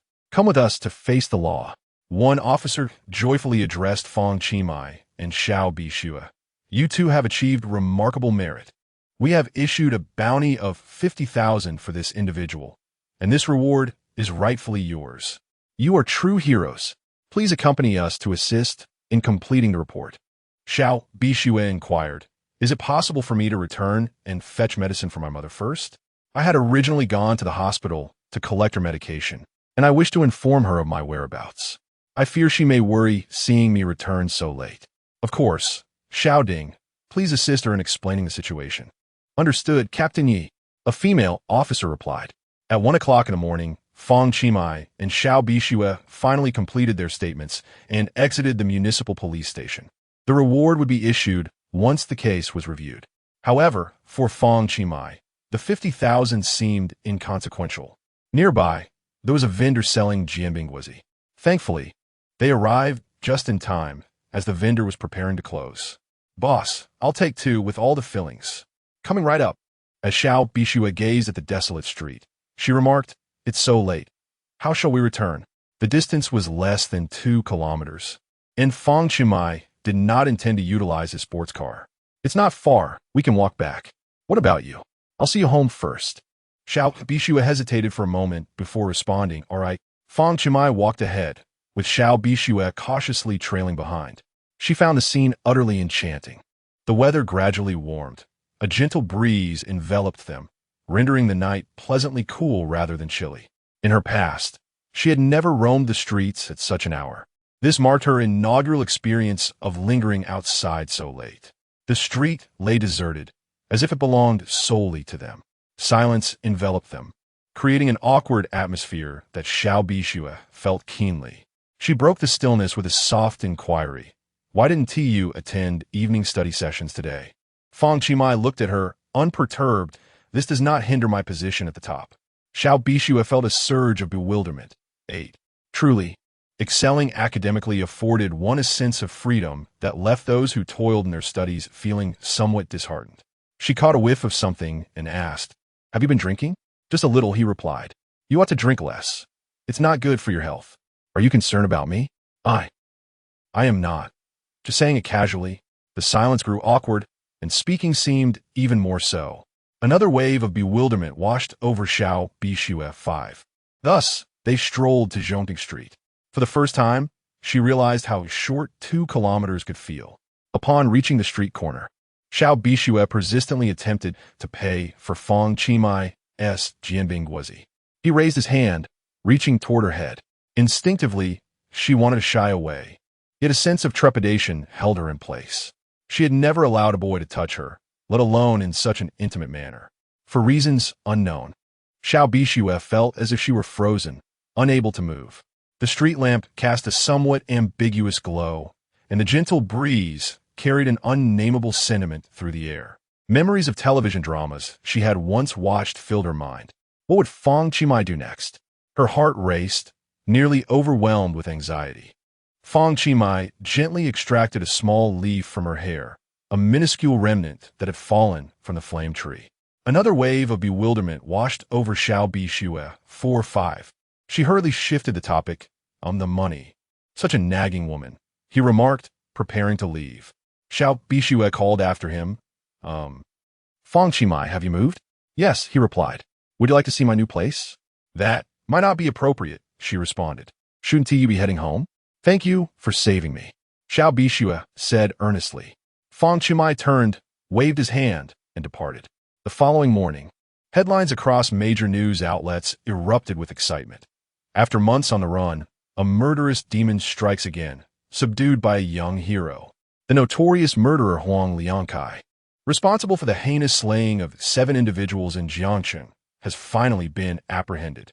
The serial killer case has been resolved, much to the relief of the citizens of Jiangcheng and indeed the entire nation. Xiao Bixue's mother, Jiao Meiyue, sat in a chair, perusing news reports related to the incident on her phone.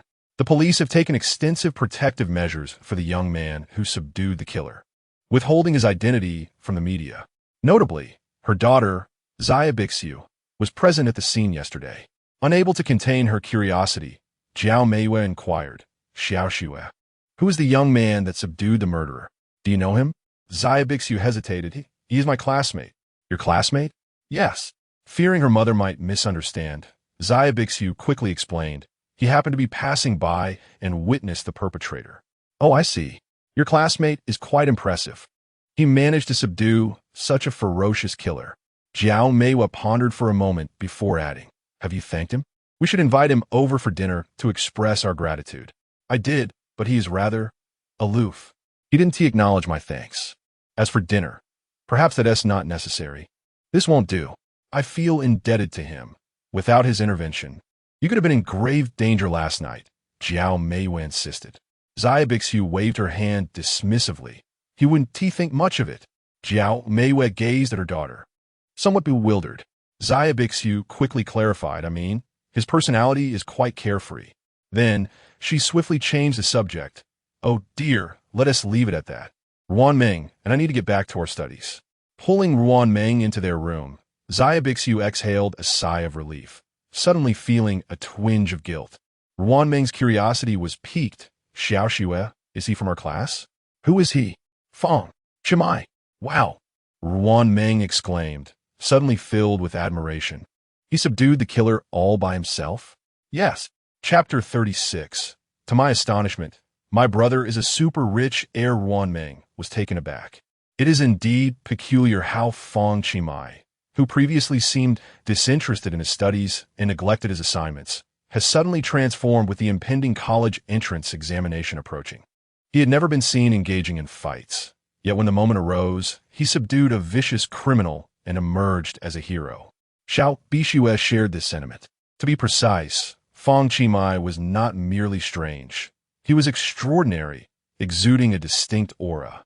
By the way, Ruan Meng, let us keep this incident to ourselves. The police have assured us of their confidentiality, fearing that the perpetrator may have accomplices seeking revenge. Rest assured, I shall remain tight-lipped. As they continued their conversation, Ruan Meng suddenly inquired, do you think Fang Qi has feelings for you? Xiao Bixue's cheeks flushed instantly.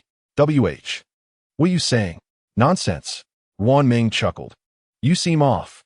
So many boys admire you, yet I've never seen you react this way. That guy appears as cold as ice, seemingly indifferent to everything. Is that so? Ruan Meng pondered for a moment and continued, oh, right. I previously asked you about that night you rode Fang Qi bicycle. You mentioned you'd tell me later. Why not share it now? Shoo. Keep your voice down. Meanwhile, Fang Qi was still indulging in slumber. Bai Liso gently knocked on the door. Fang Qi, bleary-eyed, pressed the remote to open the door. Is there something you need, Uncle Bai? Young master, I am here to remind you that today is March 8th. The spending target set by your father and mother has yet to be initiated. Please make an effort. Fang Qi scratched his head. How much do I have left to spend? Madam mentioned that only voluntary expenditures count. So far, you have only spent 2 million acquiring the Yang Traditional Medicine Clinic, with renovation costs approximating another 200,000. Including your regular living expenses, you still need to spend 97 million this month to meet the target. Fang Qi exclaimed, oh, and the madam also said that if you do not meet the target, you must return immediately to inherit the family fortune. He nearly slumped back onto the bed. Such is the tumultuous existence of the wealthy, chaotic and surreal. Now, Fang Qi recognized the need for self-reinvention. He had read numerous tales of the extraordinarily affluent, where protagonists, upon acquiring sudden wealth, embarked on extravagant shopping sprees. The most common indulgences included Patek Philippe or Vacheron Constantin watches, Cartier bracelets, Hermès shoes, Prada handbags, and Versace menswear, all accompanied by the astonished admiration of onlookers. However, Fang Qi detested shopping. Endless trials and fittings were an absolute nuisance. He also disliked the pretense of sycophants surrounding him. What he truly desired was bespoke customization. Uncle Bai, I wish to have everything tailored to perfection from head to toe. Bai Liso promptly responded, certainly, young master. I shall immediately reach out to renowned global brands to arrange for their representatives to come and tailor garments for you. I will also engage their finest designers to create bespoke pieces exclusively for you. He continued to enumerate the luxurious items, 10 exquisite watches, 10 pairs of sunglasses, 10 pairs of shoes, and various styles of men's apparel, all from the world's top luxury brands. Altogether, this extravagant ensemble would amount to several million. While it may seem indulgent, such practices are commonplace in pursuit of achieving targets. Furthermore, Fang Qi intended to commission a custom basketball from Spalding. The Spalding No. 7 basketball is the official ball for NBA professional games, renowned for its superior quality and exceptional feel. Turning to Bai Lis Ho, Fang Qi suddenly recalled, "Oh, Bai. Today is a significant day, and I have a task for you. It may be somewhat urgent, but I have faith in your capabilities. Please, command me, young master." Following this, Fang Qi planned to visit the library. Although he was not particularly fond of studying, he possessed a genuine appreciation for reading. He had perused numerous literary classics, novels, and biographies from both ancient and modern times. Prior to acquiring the system, Fang Qi had excelled solely in his Chinese language studies, with all other subjects languishing at the bottom of the class rankings. However, he seldom completed his Chinese assignments. For someone who had read extensively, he found the curriculum's scope rather limited. Today's library visit was to return the books he had previously borrowed. In the future, he would no longer need to frequent the library, as his own villa housed a spacious study filled with a rich collection of books. Being alone there would allow him to savor refreshments while enjoying some quiet reading time. Home was indeed the optimal choice. Fang Qi called Niu Jichao. "Hey, Super Niu, join me for a trip to the library." "Ah, I haven't completed my 3 math papers yet. Plus, there are English, chemistry, and physics assignments, along with my Chinese and English essays waiting for me." "Forget about them," Fang Qi interjected. "Hey, you think you're like me? I fear nothing and still manage to score first without doing my homework. I'm doomed. If I skip my assignments, I'll surely be reprimanded. I might even have to call my parents." Fang Qi replied, "If you wish to miss out on a lavish feast, you may choose not to come." With a gulp, Niu Jichao's mouth watered at the thought of food. He had an innate weakness for culinary delights, and discussions of food were his undoing. "Ah, Monsieur, you can't do this to me. I'll head out to pick you up. I'll be at your place in 10 minutes. It's up to you to decide." From kindergarten through elementary school, Fang Qi and Niu Jichao were classmates. They were separated in middle school, but unexpectedly reunited in high school, once again sharing the same class. Moreover, their families had a long-standing friendship. Following the passing of Fang Qi's adoptive parents, Niu Jichao's family had continually sought ways to support him. However, knowing the financial strain on Niu Jichao's disabled parents, Fang Qi chose not to accept their assistance. Despite the numerous challenges encountered throughout the years, Niu Jichao's parents finally acquired a modest 2-bedroom apartment in an older community, thus establishing a home in Jiangxin.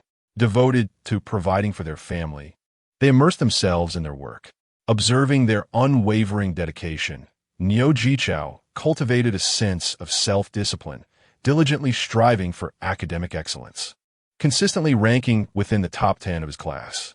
Having transformed into a distinguished scion of wealth, he was not forgotten by his closest friend, Fang Qi.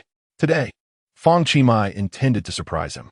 Upon receiving Fang Qi's call, Niu Jichao swiftly changed his attire, eager to meet. Within 10 minutes, the roaring engine of a supercar pierced the air. Descending the stairs, he was left utterly speechless. "Brother Mai, what kind of car is this? It's astonishing," Niu Jichao exclaimed with exuberance, despite his limited knowledge of sports cars. Yet, the innate allure of such vehicles captivated him entirely. Fang Qi exited the car, casually patting the pristine white hood of the 30 million yuan Koenigsegg Agera, remarking, "It's a new model of a 2-seater commuter vehicle." "My goodness, what is going on here?" Niu Jichao wondered. Typically, Fang Qi would not bother to explain to others, but given their close friendship, he shared the background of his lineage. Niu Jichao was astounded to learn that the illustrious chairman and chairwoman of the Tianhao Group were indeed his biological parents. "You know them?" he inquired, eyes wide with astonishment. "Of course. Their names frequently grace the headlines of business news. I'm always keeping an eye on them." Niu Jichao could hardly contain his excitement, realizing that his friend was a bona fide super-rich heir. This revelation was akin to a cow celebrating its birthday, truly remarkable. Chapter 37. Is it difficult to acknowledge others' superiority? Fang Qi stepped forward, gazing intently at Niu Jichao. Niu Jichao. Fang Qi extended his hand towards Niu Jichao, who instinctively flinched. Don't move. What? What are you doing? Niu Jichao trembled with apprehension. Fang Qi continued to scrutinize him earnestly. With both hands, he adjusted Niu Jichao's collar and assessed him closely. Niu Jichao was taken aback. He had rushed out in haste, neglecting to notice that his collar had flipped up. Fang Qi smoothed it down and even tidied his hair, continuing to appraise him. Two grown men. Goodness, this is rather embarrassing. Niu Jichao's confusion index increased by 1. Hey, why does he keep staring at me? Could it be that this guy? Ah, damn it. I thought of him as a brother, and now he seems to have other intentions? Niu Jichao instantly felt a tightness in his chest. After a prolonged silence, Fang Qi remarked, "This won't do, right?" "It certainly won't." Niu Jichao immediately responded.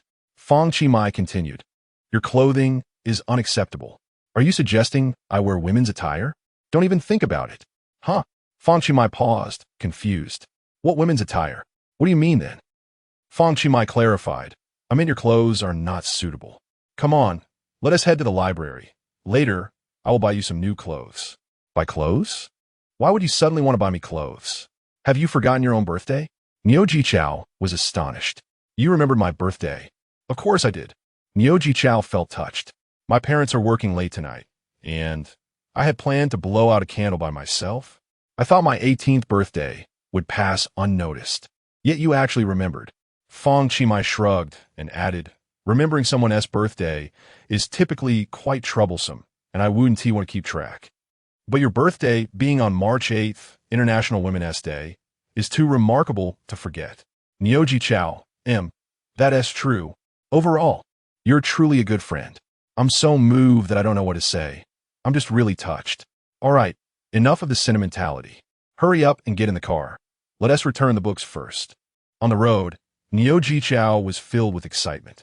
This was his first ride in such a flashy car, and countless envious gazes followed them. While waiting at a traffic light, the passengers of a nearby bus all craned their necks to get a better look.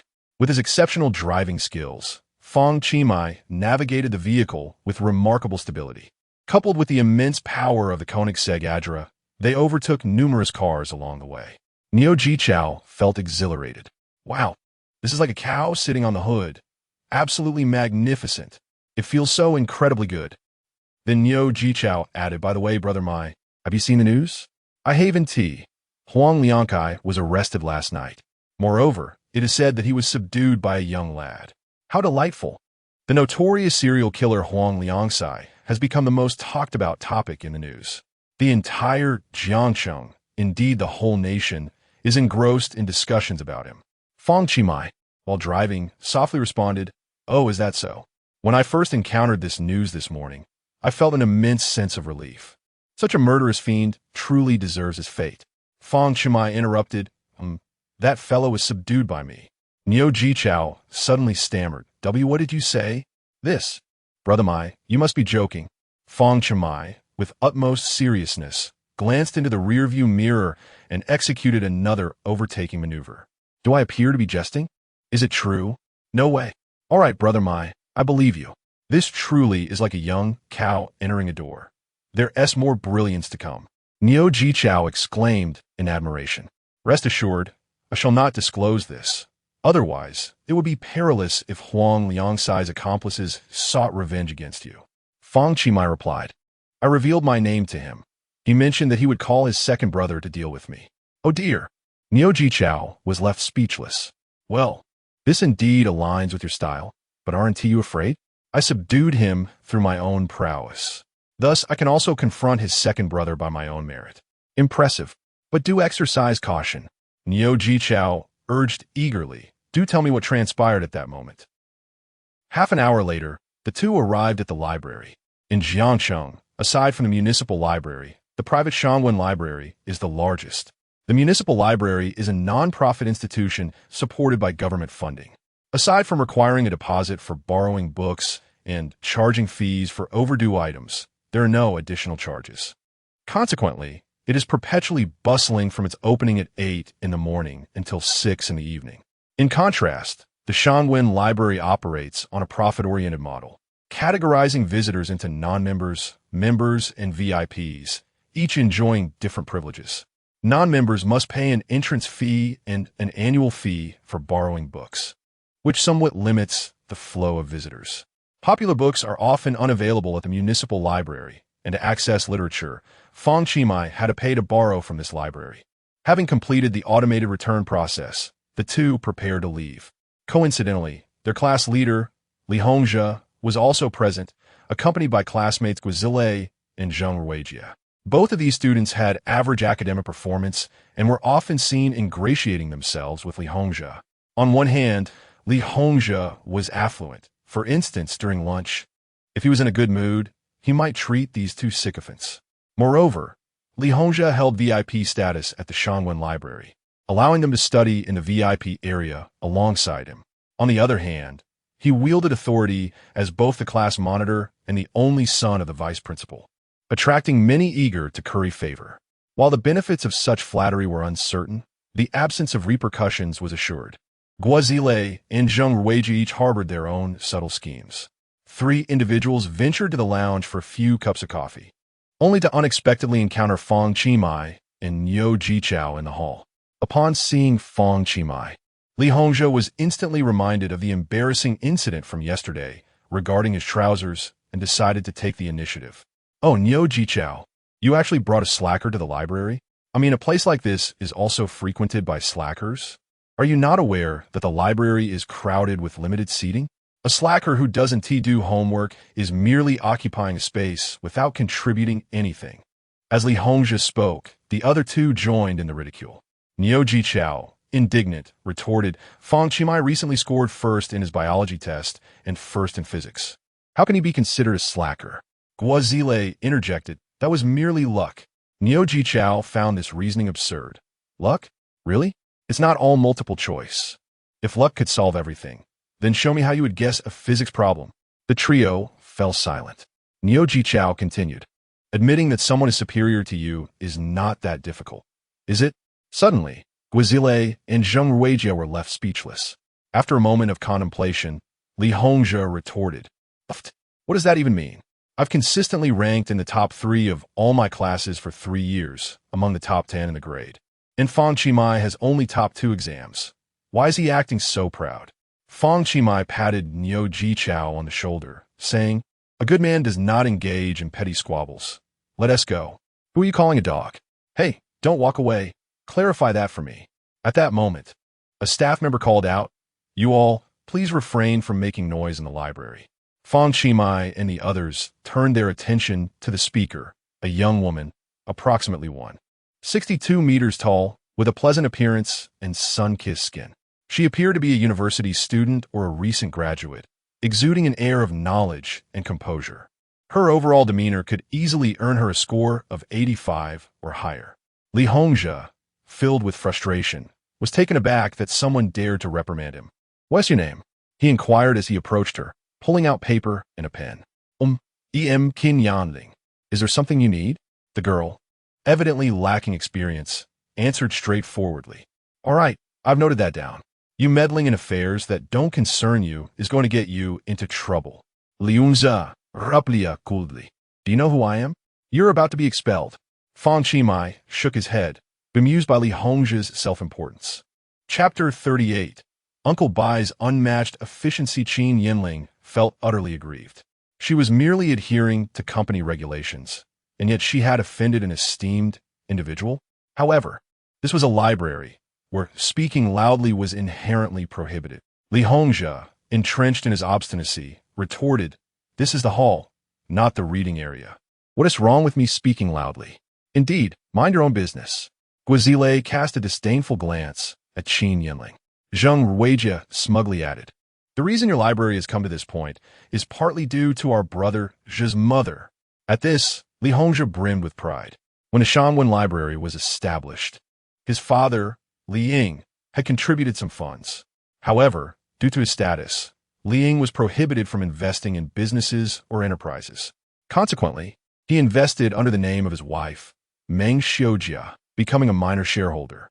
This month, the library introduced a new VIP system, and naturally, Li Hongzhi received a limited edition VIP card. Although he could study at home, the library offered an ambience that was unparalleled. The VIP area, built upon this atmosphere, provided additional services. While still somewhat inconsequential, it imparted a sense of elevated prestige, greatly enhancing Li Hongzhi's sense of self-worth.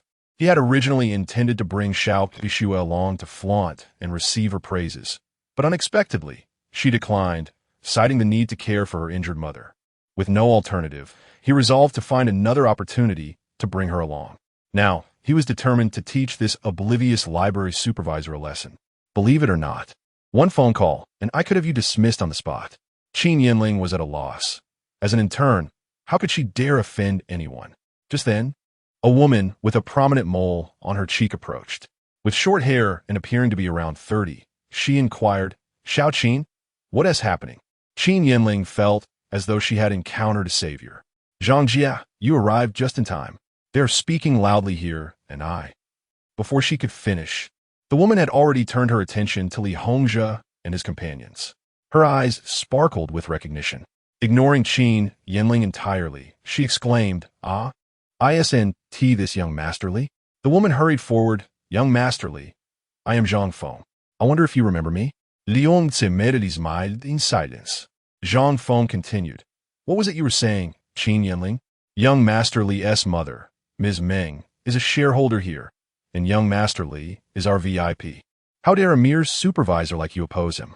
"But, Zhang Jia, the library has regulations against loud talking, as it disturbs others who are reading. Even in the hall, that should not be permitted." Zhang Feng adopted an incredulous expression towards Qin Yinling, saying, "You, an intern who hasn't even graduated from university. Do you understand the nuances of social interactions? Do you grasp the intricacies of human relationships? Yes, such rules exist, but one must consider who is involved." Zhang Feng pondered for a moment before asserting, "This one do. Your emotional intelligence is far too low. I must report this to the director and ensure you are dismissed. Don't expect to receive a single penny in wages." Qin Yinling felt utterly wronged. She had merely followed the library's regulations, so why was she facing expulsion? Zhang Feng turned to Li Hongzhi and assured him, "Li Xiao, I guarantee that such an incident will never occur again." The three of them immediately burst into laughter. Finally, someone with discernment had arrived. Fang Qi shook his head, pondering. Birds of feather, how noisy. Niu Jichao, unable to bear it any longer, interjected, "Hey, Li Hongzhi, how can you, a model student, behave this way?"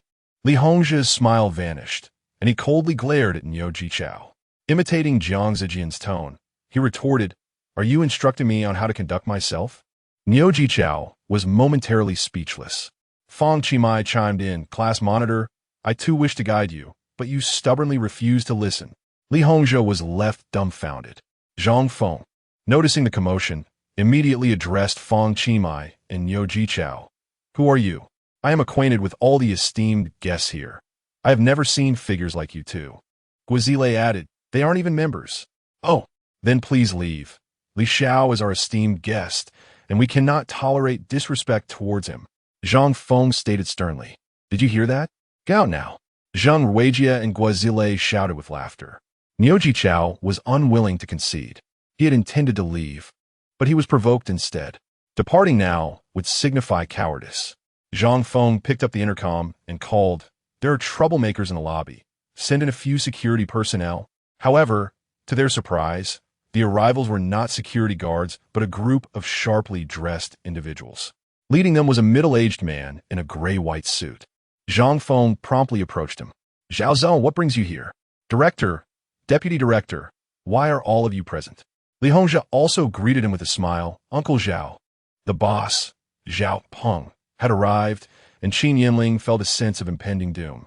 However, Zhao Peng did not acknowledge Zhang Feng or Li Hongzhi. Instead, he scanned the room before finally fixing his gaze on Fang Qi. "You are Chairman Fang Qi. Greetings. I am Zhao Peng. Thank you for agreeing to acquire our Shangwen Publishing Company at the high price of 220 million. From this moment onward, you are the chairman." Let's welcome him with applause. Zhao Peng initiated the applause, and a group of well-dressed individuals followed suit. Fang Qi smiled confidently, praising Uncle Bai's remarkable efficiency. Meanwhile, the others stood in stunned disbelief. Shangwen Publishing had been acquired. The acquirer was indeed Fang Qi. The bewilderment levels soared. 18 from Li Hongzhe, 11 from Guazalei, 17 from Zhangfeng. Zhao Peng's statement reflected the shifts of recent years. The evolution of the era had transformed reading habits, significantly impacting physical books. The transition from reading tangible books to online reading had occurred, with many titles readily available on the internet. Rather than making a dedicated trip to the library, it is far more convenient to simply utilize one's mobile device for reading. Zhao Peng and his colleagues never anticipated the internet's rapid advancement. Initially aiming for profitability, they have witnessed a continuous decline in performance over the past few years. Even with attempts to raise annual fees and membership charges, the situation remains unchanged. Ultimately, a new VIP system was introduced in a bid to salvage Shangwen. However, Zhao Peng recognized that this might very well hasten Shangwen's demise. Fortunately, a recent phone call provided him with salvation. Now, Li Hongzhe and the others stood in bewilderment. Zhang Feng dared not utter a word. Qin Yinling's mouth hung agape in astonishment, unable to fathom that this seemingly 17 or 18-year-old youth had actually spent 2 billion to acquire such a substantial library as Shangwen. What could possibly be his family wealth? Surely it exceeds 100 billion. No, it must be at least 1 trillion. Although Niu Jichao was aware of Fang Qi familial background, he too was astounded by this audacious act. Is this what it means to be wealthy? To acquire at a whim and thus gain influence? Observing the nonchalant expression on Fang Qi's face, Niu Jichao found himself at a loss for words in admiration. The crowd continued to swell, marveling at the young Fang Qi's acquisition of Shangwen, expressing their astonishment. Ding! You have been recognized by Zhao Peng, the general manager of Shangwen Company, and rewarded with Global Books USB drive. It has been added to your system backpack. Chapter 39. The Global Books USB drive. What kind of reward is this? Fang Qi was quite astonished. This USB drive contains the electronic versions of all books in the world. All books? Indeed, whatever other libraries possess, you shall have. And those that they lack, you shall still possess. Incredible! Moreover, throughout history, many precious and highly valuable books have been lost due to various reasons, leaving only fragments behind. However, with this USB drive in your possession, you uniquely hold them in their entirety. Upon hearing the system's explanation, Fang Qi was utterly dumbfounded. This reward was astonishing. It encompassed every book, even those that had been lost to time, could be fully recovered. He had just made a call to Bai Liso, instructing him to acquire the Shangwen library. Bai Liso reviewed the big data and shared insights regarding the current status and future projections of the Shangwen library with Fang Qi. Considering the development of the times and the prospects of the library industry, he advised Fang Qi against the acquisition. However, Fang Qi was unfazed by such concerns. His decision was resolute and unchangeable. Now, observing the situation of the Shangwen library, it was evident that the evolution of the times inevitably phased out and impacted certain sectors. Yet, the crux of the matter was not merely about increasing membership fees or establishing VIP areas, as these actions would only alienate genuine book lovers. While the current trend emphasized paid services, many bibliophiles came from humble backgrounds. Researchers required extensive and repeated access to materials, and adhering to Shangwen's existing fee structure would stifle numerous promising scholars. The key to managing a library lies in its collection. With the acquisition of unlimited download rights to global books, Fang Qi's greatest advantage was indeed the collection size, as contemporary readers increasingly favored electronic formats. Fang Qi intended to align with this trend and reform the entire Shangwen library. He planned to introduce electronic reading and provide book downloads, among other innovations. An increase in the collection size would undoubtedly correlate with a rise in readership. With a surge in foot traffic and reading methods that resonate with the current era, numerous monetization avenues would emerge, and gradually, wealth would follow. Fang Qi contemplated the specifics of implementation without overthinking. He merely needed to present a vision. This was the essence of an investor's role. He addressed Xiao Peng, saying, "You are Xiao Peng, correct?" "Yes, Chairman. What can I do for you?" "Continue managing Shanwen. But henceforth, you are to execute my plan." "Absolutely, Chairman. We shall adhere to your directives." Seeing Xiao Peng's respectful demeanor, everyone understood this was no mere performance. The reality was established. Fang Qi was the true decision-maker of Shangwen. Li Hongzhe was perplexed. Where did this young man acquire such wealth? Yesterday, he drove a car worth over 20 million, and now he had directly spent 200 million to purchase an entire library. Guizile sensed something amiss and pulled Li Hongzhe aside. Li Hongzhe entertained thoughts of slipping away. Fang Qi addressed Zhao. "Old Zhao, I have a task for you." "Chairman, please go ahead." Fang Qi pointed at Li Hongzhe. "Revoking this individual's VIP status." Li Hongzhe gritted his teeth and said, somewhat unsteadily, "Fang Qi, don't go too far." Fang Qi continued, "Furthermore, blacklist these 3 individuals. They are forbidden from stepping into Shangwen." "Understood, Chairman," the security guard responded. "Please escort these 3 individuals out." Xiao Peng cast a glance at Li Hongzhe before adding, "Please escort them out." "Yes." "Zhao, you can't treat me this way. My mother is a shareholder here." "Apologies, Xiao Li, but decisions here are made by Chairman Fang. Please leave." Li Hongzhe's bewilderment surged, 19, while Guizile's confusion increased by 11. A few security personnel approached. Li Hongzhe angrily exclaimed, "Xiao Peng, my father will not let this slide." Fang Qi interjected, "Class monitor, if you have any objections, let your father come to discuss it with me." Ugh. Li Hongzhe's bewilderment rose again, 20. After expelling Li Hongzhe and his companions, Fang Qi turned his attention to the head of the library supervision team, Zhang Feng. Zhang Feng's gaze darted nervously. Upon meeting Fang Qi's eyes, she shuddered. She realized her fate was sealed. Fang Qi then addressed Xiao Peng, "By the way, please add a rule in the library.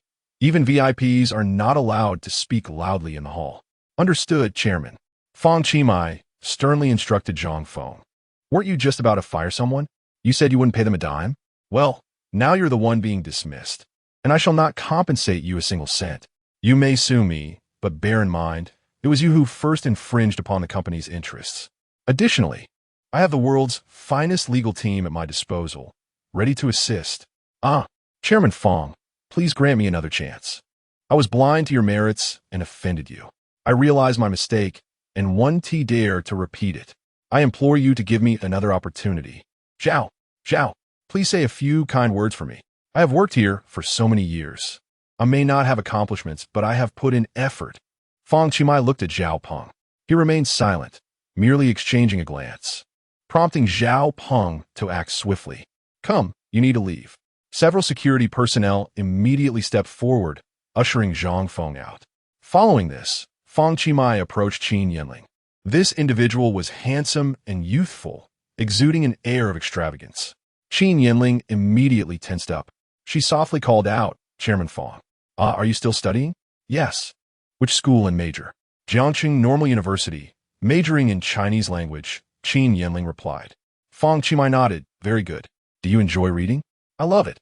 However, it is somewhat unfortunate that a student from a normal university is here as an intern supervisor.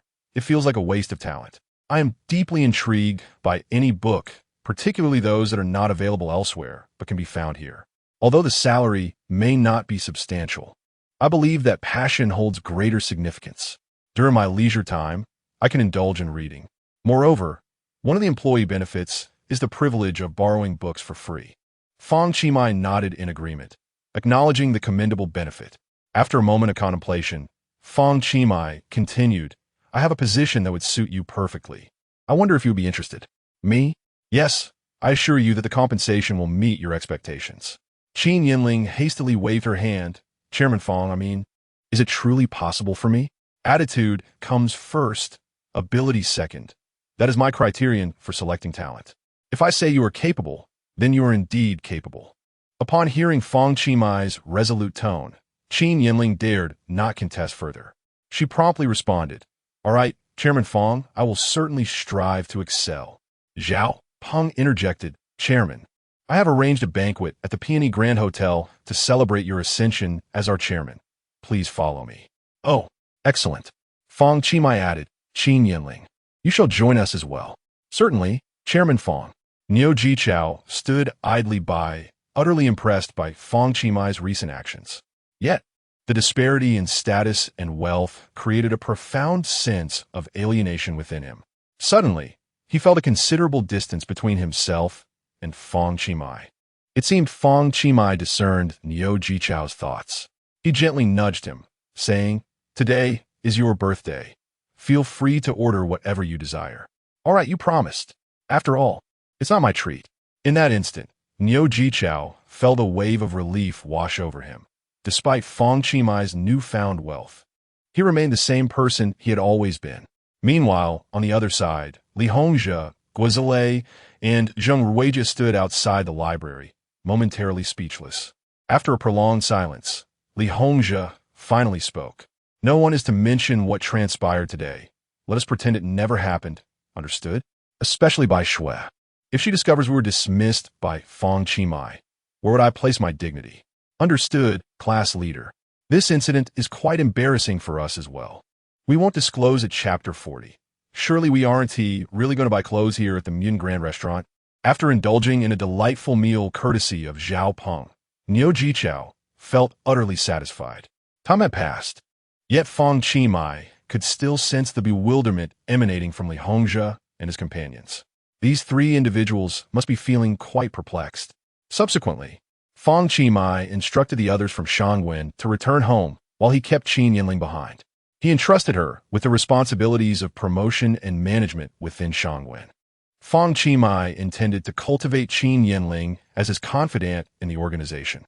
Although Zhao Peng and the others possessed substantial experience and wisdom, they were ultimately capitalists, which was not the direction Fang Qimai envisioned. The ideal strategy was to harness ingenuity to garner attention and support while simultaneously generating revenue. Upon hearing Fang Qimai's task allocation, Qin Yinling appeared momentarily stunned. Her thoughts struggled to keep pace with Fang Qimai's directives, leading to her apprehension about her capability to fulfill the role. Fang Qimai reassured her, saying, Do not worry. You will know exactly what to do when the time comes. I will also arrange for assistants to help you accomplish these tasks. Later that afternoon, the trio arrived at the second phase of the Jiangchang City Square. While the first phase featured products at exorbitant prices, they were still within the realm of possibility for purchase. However, the renowned brands in the second phase were merely for admiration. Thus, this section was often referred to as an exhibition, as ordinary individuals dared not hope to shop there. Yet, Fang Qimai was no longer the same as before. He was now adorned in bespoke attire. Purchasing a few decent outfits for his close friends and subordinates was a delightful endeavor. Niu Jichao glanced at the price tags of Versace's menswear. 26, 800, 55, 000, 98, 000. Goodness, each set more expensive than the last. Brother Mai, we aren't seriously going to buy clothes here, are we? It's your birthday today. I wish to gift you something. What would be wrong with that? Fang Qimai replied with a smile. But this is exceedingly pricey. My entire outfit, shoes included, hardly exceeds 300. Fang Qimai pointed to a deep blue suit. This one is quite fitting for you. Brother Mai, are you even listening to me? At that moment, a female sales associate from Versace approached with a warm smile. Niu Jichao felt a twinge of guilt. How could they possibly afford such expensive garments? He feared that if they merely browsed without purchasing, they might be looked down upon by the sales associate. However, contrary to the stereotypical portrayals in novels, the associate did not regard Fang Qimai and his friends with disdain for their modest attire. She exhibited no inclination to belittle them or dismiss them rudely. On the contrary, the sales staff in such high-end establishments were seasoned professionals, having encountered individuals from all walks of life. True affluent individuals often preferred to remain understated, while those with limited means felt the urge to flaunt their wealth. The associates adhered to a fundamental principle: to treat every customer with respect and provide exemplary service. Good sirs, do you have any particular styles that have caught your eye? Allow me to assist you. Niu Jichao scratched his head, awkwardly stating, There's no need to trouble yourselves. We can take a look ourselves. Thank you. Despite his words, the female sales associate maintained her cheerful smile. Fang Qi remarked, I do not enjoy shopping. You too can choose for yourselves. Niu Jichao was aware that Fang Qi intended to purchase clothing for him as a gift. Yet he was taken aback to discover it was from a second phase of the city square. Niu Jichao's confusion level increased by 8, while Qin Yinling's rose by 10. Qin Yinling exclaimed, Director Fang, do I have share too? Old Niu would receive at least 2 sets of clothing and 2 pairs of shoes. As for Qin Yinling, she was to select a briefcase she found appealing, regardless of brand, preferably a larger one for convenience in carrying books. Fang Qi glanced at the time and continued, I shall sit in the CAF. Once you two have finished choosing, give me a call, and I will settle the bill. After a brief pause, Fang Qi added, By the way, the price per item must not be lower than 20,000, with no upper limit. With that, he strode away, leaving behind the bewildered Niu Jichao and Qin Yinling, along with the Versace sales associate. Displaying professional decorum, the sales associate quickly responded, Please come inside. At the CAF, Fang Qi ordered a cup of coffee and settled down. He was eager to see what the Global Books USB drive looked like. Inside the system's backpack lay a USB drive. True to its origin, its appearance was exceedingly ordinary. It was hard to fathom just how impressive it truly was. Borrowing a laptop from the CAF staff, he inserted the USB drive. Upon viewing its contents, Fang Qi was utterly astonished. The USB drive was filled with a plethora of books across various subjects: economics, art, history, geography, natural sciences, astronomy, medicine, and more, along with translations from different countries, all remarkably comprehensive. Every book found in libraries around the world could be located within, and those that were lost elsewhere were also present here. Furthermore, under the system's arrangement, all necessary legal permissions were already secured, eliminating any risk associated with dissemination or sale. Naturally, these were all well-known books in contemporary society. Fang Qi was more intrigued by the texts that had been lost to history. Various books, both domestic and foreign, had perished throughout human history due to numerous wars and movements, resulting in the obliteration of countless literary works. While the structures destroyed by war may be rebuilt, the loss of these books is often irreversible. Now, they were laid out before Fang Qi one by one.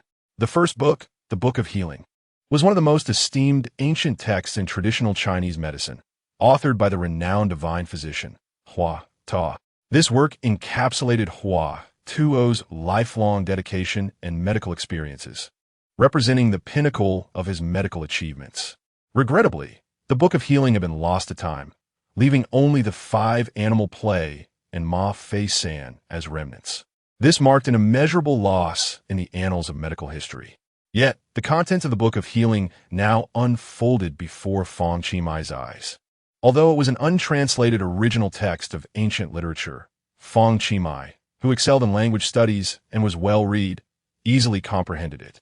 Furthermore, his expertise in traditional Chinese medicine rendered him utterly captivated, ensnared in its depths. Marvelous, truly marvelous. How remarkable that varicose veins can be treated in such a manner. Fang Qi exclaimed with fervor. Cancer, AIDS, leukemia, amyotrophic lateral sclerosis, and rheumatoid arthritis have been designated by the World Health Organization as the 5 most perplexing ailments.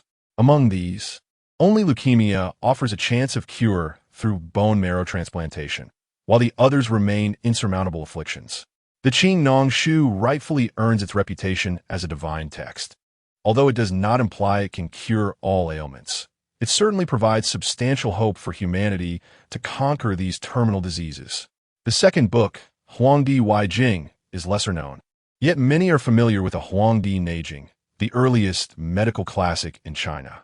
Alongside the Nanjing, Shanghan Zabingluan, and Shinnong Benchao Jing, it is revered as one of the 4 great classics of traditional medicine, renowned worldwide.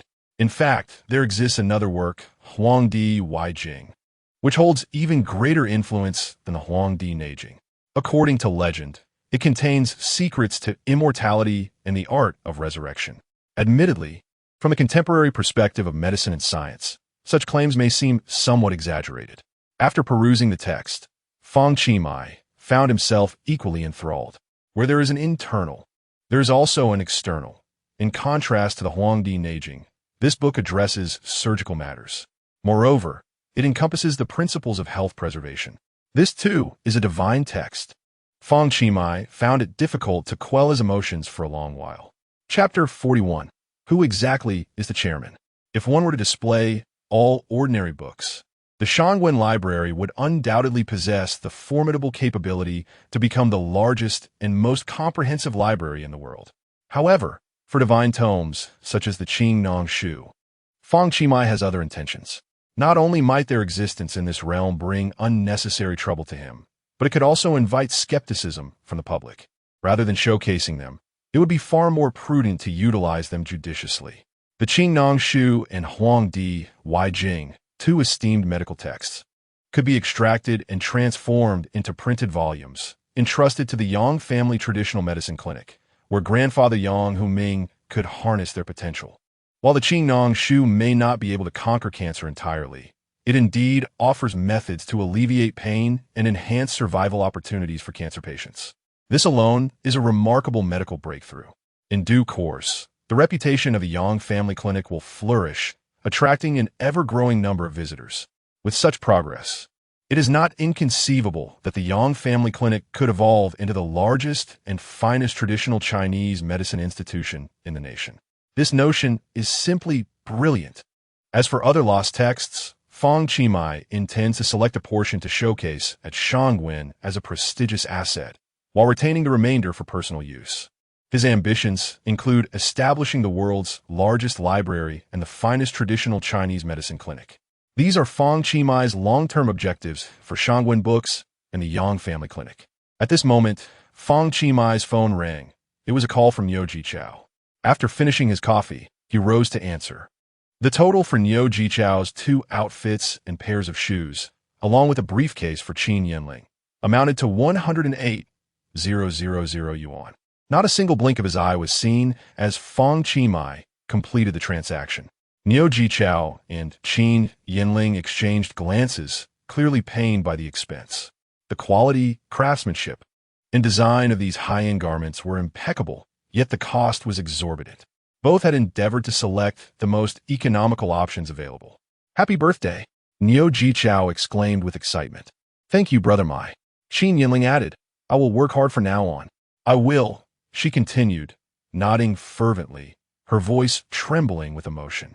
That evening, the trio arrived at the Junlan Bar, one of the largest bars in Jiangqing. Previously, Fang Qi had worked part-time there as a server, so he was familiar with the establishment.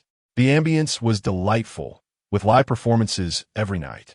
"Brother Mai, I've never been to a bar, nor had any alcohol." Fang Qi replied, "You are still a student, and I only permit you to order soft drinks." Qin Yinling softly remarked, "Chairman, aren't you still a student as well?" Fang Qi remained silent, while Niu Jichao chimed in, "Sisterling, once you get to know Brother Mai better, you won't ask such questions." He is incredibly suave. At this point, Qin Yinling still had no understanding of who exactly Chairman Fang Qi was. She only knew that he was still a student. However, after a day's interaction, he realized that Fang Qi was far from an ordinary individual. Upon entering the bar, a waiter immediately recognized Fang Qi. "Hey, isn't that Qi?" "Ding. You have been recognized by the waiter Zhang Dazhuang. Reward, skill master of wine tasting." Zhang Dazhuang had been a waiter at Junlan Bar for 2 or 3 years. Fang Qi had joined them as a part-timer last winter break, and he got along well with the manager and other staff members. Fang Qi waved, "Hi, Brother Zhang." Zhang Dazhuang cheerfully inquired, "What brings you here today?" "I came to inspect the work and see if you all are slacking off." "Huh, you rascal. Still as cheeky as ever." Zhang Dazhuang glanced around. "Just 3 of you, right?" "Yes, I'm familiar with this place too. You go ahead and do your thing. I'll just scan the code to order later." "All right, just call me if you need anything." Niu Jichao was visiting a bar for the first time and initially felt a bit uneasy. However, the ambience soon put him at ease. "I thought bars were all about loud DJs and raucous noise, where you had to shout to be heard. I didn't expect such a pleasant atmosphere, with someone singing on stage. That beautiful lady's rendition of Orange Soda was quite lovely." Qin Yinling concurred, This bar is indeed impressive. Spacious enough to enjoy a drink and engage in conversation. Have you been to a bar before, Sister Ling? I went to a sake bar once with some dorm mates, but it wasn't this large. Fang Qi asked, what would you like to drink? Listening to the music, Niu Jichao replied, I'll have a glass of orange juice. By the way, isn't it a bit low-key to drink orange juice in a bar? Not at all. It suits your demeanor quite well. Niu Jichao pondered him. And you? Fang Qi turned to Qin Yinling. I'll have orange juice as well. Fang Qi glanced at the menu. I recommend a champagne. It has a rich taste profile with a strong fruity aroma, not overwhelming and smooth on the palate. Qin Yinling paused for 2 seconds, thinking, since the chairman has spoken, how could she refuse? She quickly nodded, then I shall give it a try. Niu Jichao remarked, Brother Mai, even though you no longer work here, your talent for promoting drinks remains. Chairman, you worked here before? Indeed, this chairman spent 2 months working here. Qin Yinling chuckled awkwardly, silently reflecting, oh my, do wealthy individuals truly enjoy experiencing life this way? 5 minutes later, Zhang Dazhuang approached with a tray. There were 2 bottles of gleaming gold champagne, looking quite upscale, along with a glass of orange juice. They had ordered quite a spread, a plate of crispy chicken wings, 2 servings of fries, a dish of cold seaweed salad, a plate of smashed cucumbers, and a bowl of salted peanuts. Zhang Dazhuang smiled. Not bad. Qi, you've ordered 2 bottles of the luxurious gold ace of spades. Fang Qi smiled slightly. Brother Zhang, come sit down and share a few drinks with us. Still no, you are aware of the rules. Consuming alcohol during work hours is prohibited. I still have to attend to the guests. And if our superior catches us, it would be disastrous. All right, you may proceed with your tasks. Certainly, do not hesitate to call upon me if needed. Niu Jichao had never tasted alcohol and possessed no knowledge of it. He was only familiar with beer, white liquor, yellow wine, foreign spirits, and rice wine. His curiosity piqued at the sight of the ace of spades. What sort of liquor could it be? Qin Yinling, equally intrigued, joined him in gazing at the small receipt. Cucumber salad X1, 22 per serving salted peanuts X1, 15 per serving orange juice X1, 32 per cup ace of spades, luxurious gold X1, 88.88 per bottle ace of spades, luxurious gold X1, 88.88 per bottle. 8,888 per bottle. Chapter 42. It seems I must raise your salary upon seeing the price. Both Niu Jichao and Qin Yinling gasped in disbelief. A bottle costs 888, and they ordered 2. Niu Jichao's confusion level, 10. Qin Yinling's confusion level, 11. Chairman, what kind of wine is the ace of spades? It's so expensive that I would need to refrain from spending my entire salary for 3 months to barely afford a single bottle. Fang Qi pondered for a moment and replied, well, it seems I must raise your salary. Qin Yinling. Niu Jichao. Chairman, is the salary the key issue here? The real question is, why is this wine so exorbitant? Having worked a part-time job over a winter break and recently receiving the system reward of wine tasting master, Fang Qi possessed an extensive knowledge of the ace of spades. This champagne, he explained, is indeed expensive, and for good reason. Niu Jichao and Qin Yinling perked up their ears, attentively listening. 12 years ago, a world-class champagne blind tasting competition took place, where a dark horse triumphed over renowned brands such as Mot Shandong and Louis Roederer. This dark horse was none other than Ace of Spades. From harvest to bottling, only 8 individuals are involved in its creation, making it the only champagne brand in the world produced entirely by hand. After this introduction, Fang Qi uncorked the bottle, stating that after all the talk, tasting would be far more enlightening. As the crystal-clear champagne poured into the glass, Qin Yinling, who seldom drank, found herself curiously drawn to the wine for the first time. Even Niu Jichao could not resist the urge to sample its flavor. Raising her glass, Qin Yinling said, Chairman, I toast to you. How does it taste? Fang Qi inquired. It has a hint of fragrance, and drinking it is quite pleasant. It doesn't have the harshness that other wines do, which has altered my perception of wine. I shall take another sip. Indeed, Fang Qi nodded. This wine is smooth and velvety. Initially, it presents floral notes, and as it is swallowed, a fruity essence fills the palate. So, Do you still think it is overpriced? Yes. Qin Yinling placed her glass down. It is undeniably expensive, and I still cannot afford it, but it is not the wine's fault. I must blame my own poverty. At that moment, a wave of cheers erupted from the long table nearby. The table was filled with various individuals, some clad in black vests showcasing tattoos, while others sported dyed hair. The air was thick with smoke as the group reveled in their dice game, erupting in exuberant shouts with every win or loss. Such scenes are commonplace in a bar. After all, people come to bars to have fun, and alcohol often elevates the atmosphere. However, for Niu Jichao, this was his first encounter in such a setting, and the raucous environment made him feel somewhat out of place. He inadvertently glanced over, only to find a hefty middle-aged man with a round face standing up. "Hey, four-eyed guy, you've got some audacity, don't you?" The man shouted. "What is his problem?" "Brother Chong, he just glared at us." "Damn it." Niu Jichao quickly turned his head back. He was merely a high school student, unaccustomed to such scenes. "Hey, I'm talking about you, four-eyed brat.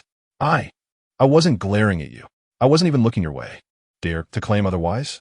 The middle-aged man strode over, his gait revealing he had indulged in considerable drink, purely seeking trouble. Qin Yinling felt a wave of anxiety. Numerous news reports of violent brawls were often attributed to intoxication. These individuals, after a few drinks, transformed into self-proclaimed kings, behaving as if they were above the law, unafraid of anyone. Fang Qi inquired, "Uncle Quan, how many dishes did you consume to get in this state? Is it impossible to even glance at you?" The middle-aged man was suddenly taken aback. Fang Qi. It dawned on him that the troublemaker was none other than the unaccomplished son of the esteemed old Dr. Yang Huming, Yang Quan. Yang Quan recalled the punch he had received from Bai Liso that day. His arms still ached from it. He had been harboring resentment ever since. However, with only Fang Qi and his companions present, he felt emboldened. "Ah, so it's you, damn it." Fang Qi continued, "Tell me, Uncle Quan, if you didn't see him, how could you know he was looking at you? You exchanged glances. That seems even." "You." Fang Qi smiled slightly. "How about this, Uncle Quan? Consider it a friendly gesture towards my buddy. Tonight, I'll cover your table's bill." The table of six looked like a group of societal ruffians. Fang Qi was not particularly afraid of them, yet he was aware that such individuals could be unpredictable when provoked. Additionally, this was a venue where he had previously worked. The staff and manager were all quite amicable. Moreover, it was Niu Jichao's birthday, and Fang Qi wished to avoid any trouble. Although the table appeared laden with food and drink, amounting to only a few thousand yuan, for Fang Qi, matters solvable with money were hardly issues. Yang Kuan hesitated. Since someone was offering to treat him to drinks, it was worth considering. At this point, Niu Jichao and Qin Yinling breathed a sigh of relief. It appeared the situation might be defused.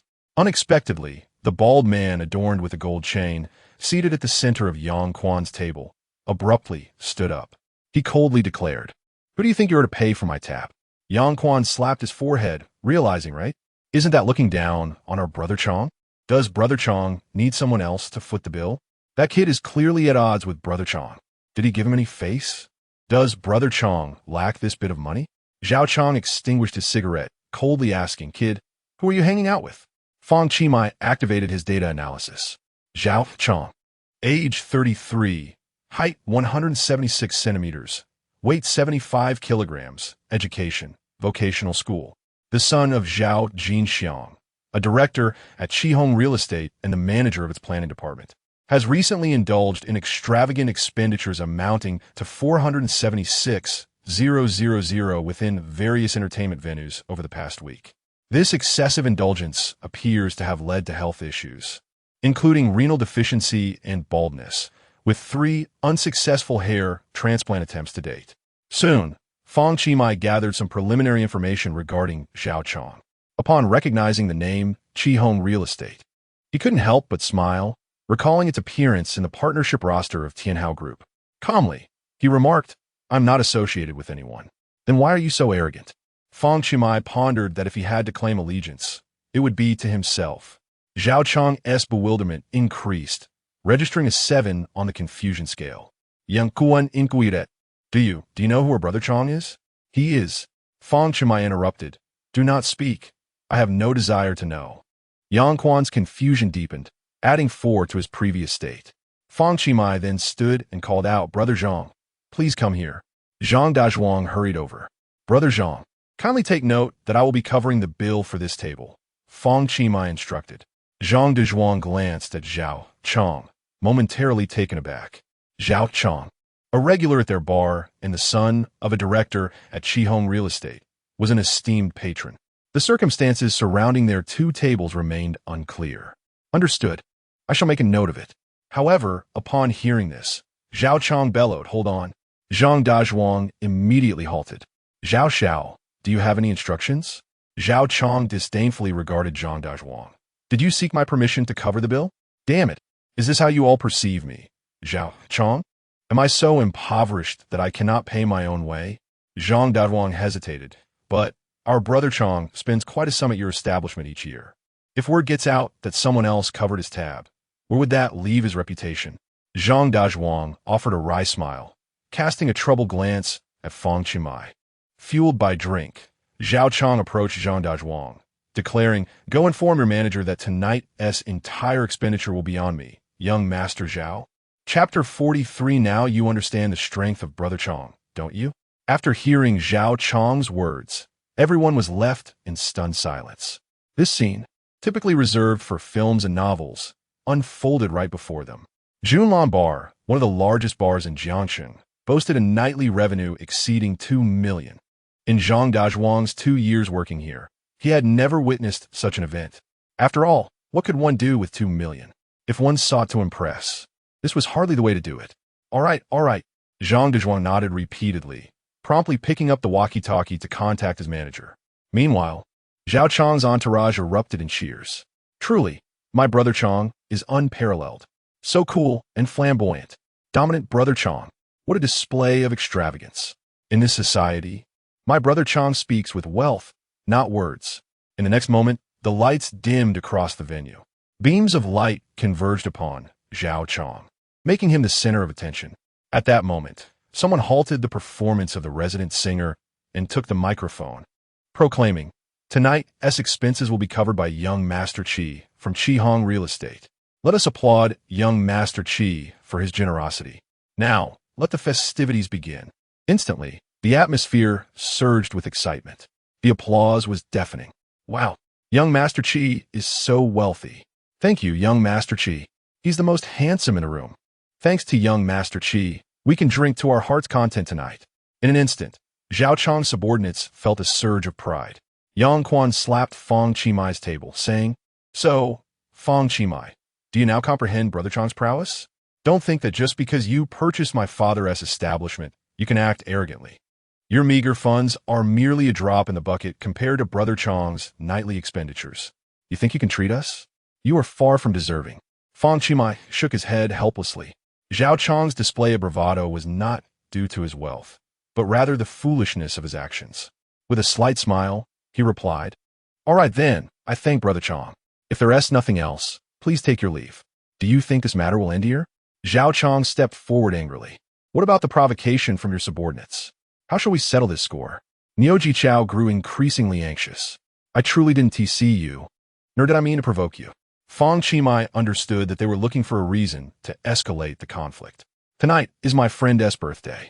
Please show some leniency and don't make things difficult for my brother." "A birthday? Is that supposed to be significant? I celebrate my birthday every day." Xiao Chong laughed heartily, joined by Yang Quan and the others. "Face, is it?" Xiao Chong sneered. "You think you're someone worthy of my respect?" Niu Jichao interjected. "Don't go too far." Xiao Chong pushed Niu Jichao aside and turned his gaze toward Fang Qi. "What is your full name again?" "Fang Qi." Yang Quan quickly replied. "All right, Fang Qi. Kneel and apologize to me, and I shall let you go. You have been singled out by the bald man, Xiao Chong. Unlocking the physique, eternal hair. Eternal hair? Goodness, this reward is quite remarkable. Upon hearing that my father became bald before reaching 30, I feared I would meet the same fate. To my surprise, I still have hope." Fang Qi was somewhat emotional, for hair holds immense significance for men. "Although I must admit, I would still look quite handsome bald." Fang Qi replied, "Are you truly certain you want me to kneel and apologize?" "Indeed, Fang Qi chuckled. Let me preemptively inform you. My knees may not be something you can withstand. Damn. You really are quite arrogant. Who do you think you are? Zhao Chong swung his fist. The bar attendant, Zhang Dazhuang, hurriedly stepped forward. Hey, Brother Chong. Tonight is your stage. Please don't lose your temper. I'll apologize on behalf of Qi Mai. Please show some magnanimity. Zhao Chong shoved Zhang Dazhuang aside. Get lost. This brat is utterly clueless. I must teach him a lesson today. Zhao Chong threw a punch. Qin Yinling and Zhang Dazhuang were both horrified. Niu Jichao, standing at only 1.65 meters, with a slightly plump physique, realized that this incident stemmed from him, and he could not allow his brother to be harmed. Without hesitation, Niu Jichao charged forward. Even if he couldn't win, he was ready to risk it all. Fang Qi swiftly grabbed Niu Jichao, and with his other hand, effortlessly caught Zhao Chong's fist. Before anyone could react, Fang Qi twisted Zhao Chong's hand behind him and pressed his face down onto the table. Damn! Zhao Chong's bewilderment level increased by 13, while Yang Quan's bewilderment level rose by 9. At that moment, the distant roar of engines approached. Vroom, vroom, zoom, zoom, zoom, vroom, dada, dada, dada. Everyone perked up. It was a convoy of sports cars. And not just one, at least 5, no, certainly 10. Their sounds grew louder, a cacophony of engines reverberating through the street, captivating every onlooker. Some peered through the windows, while others rushed outside. The spectacle of sports cars racing by would undoubtedly be exhilarating. The roar seemed almost tangible. Stepping outside, it became evident that these sports cars were headed for Junlan Bar. The parking spots in front of the bar gradually filled up. Everyone was left in awe. My goodness, is that a Pagani Huayra? And a Ferrari LaFerrari.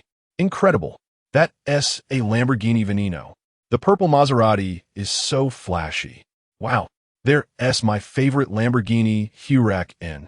Each vehicle is worth at least 5 million. The yellow McLaren is dazzling to the eyes.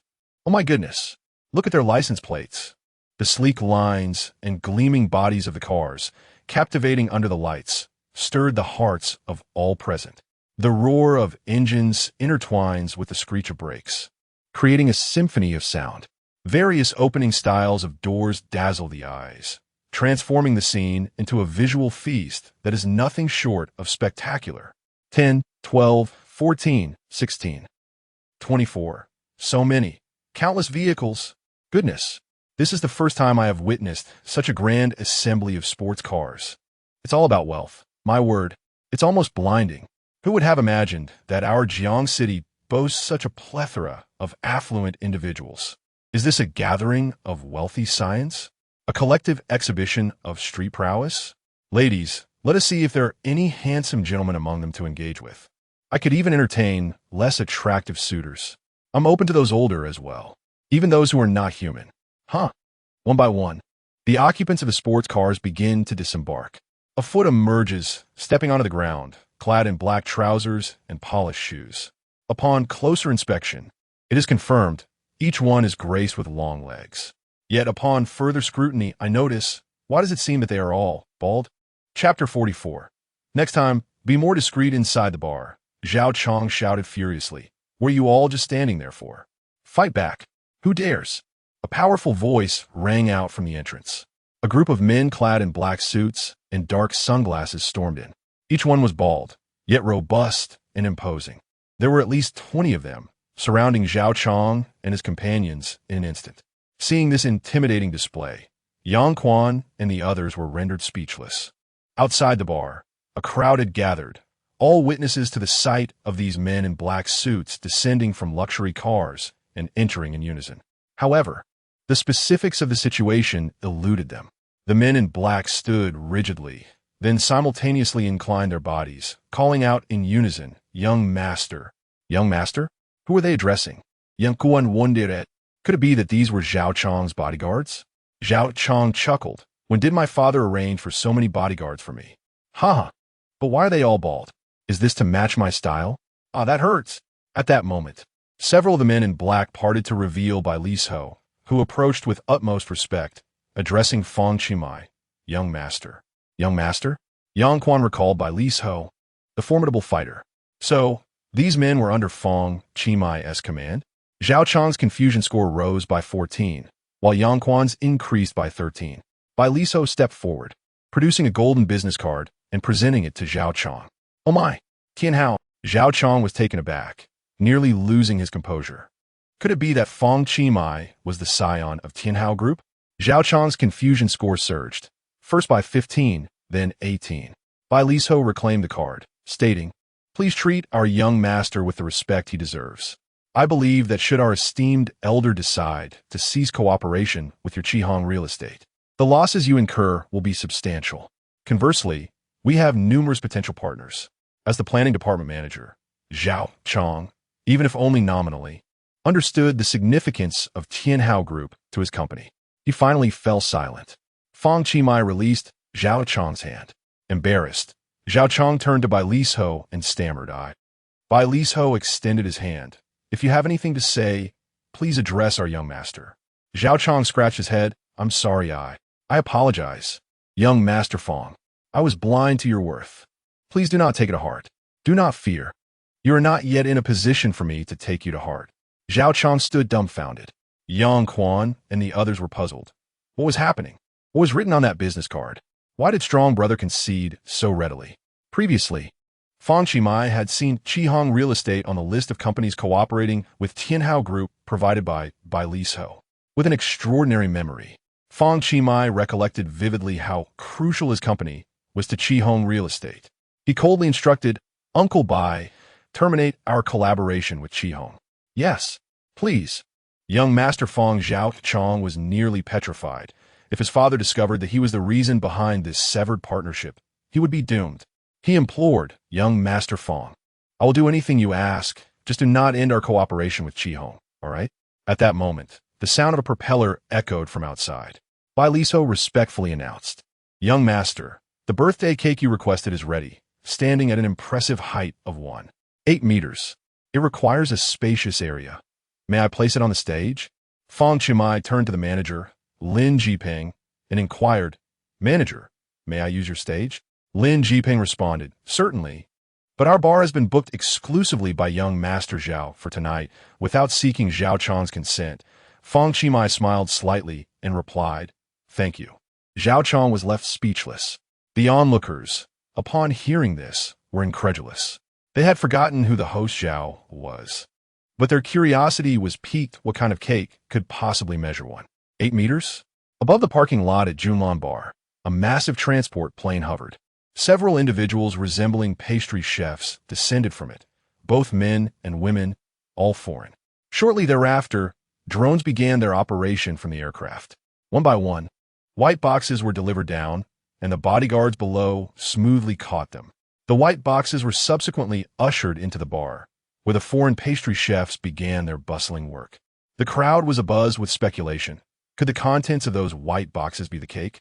Bai Liso stated, "Young Master, per your request, I contacted Austria's top pastry chefs this morning to create their national treasure, the Sacher cake. All ingredients were sourced from Austria, and once completed, it was promptly preserved and airlifted here intact. Additionally, they arranged for the pastry chefs and their assistants to accompany it. It is said that this cake was crafted by hundreds of local pastry chefs simultaneously, and we hope it meets your expectations." The audience was left astounded. A flight from Austria alone would take 12 hours, not including layovers and transfers. If it were a commercial flight, the total travel time would generally be around 27 hours. To think that such a cake, along with local pastry chefs, could arrive in less than a day via private jet? Truly, when wealth is at play, nothing is insurmountable. The cake had been made in the morning and imported thereafter, considering the manpower and resources involved. Not to mention the cake's esteemed status as a national treasure of Austria. How exorbitant must it be? Zhao Chang and the others were left dumbfounded. Was this not absurd? Fang Qi nodded, acknowledging the effort. "Well done. Thank you for your hard work, Uncle Bai." "It is my duty," Bai Liso replied.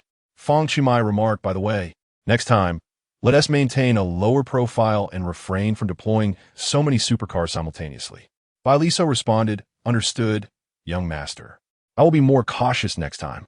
This occasion warranted the use of the remaining 27 supercars and a multitude of bodyguards due to the cake's extraordinary value. Zhao Chong, Yang Quan. For a moment, the onlookers were nearly breathless. Did I hear correctly? One bodyguard per supercar? Incredible. All those supercars belong to him alone. It can't be true.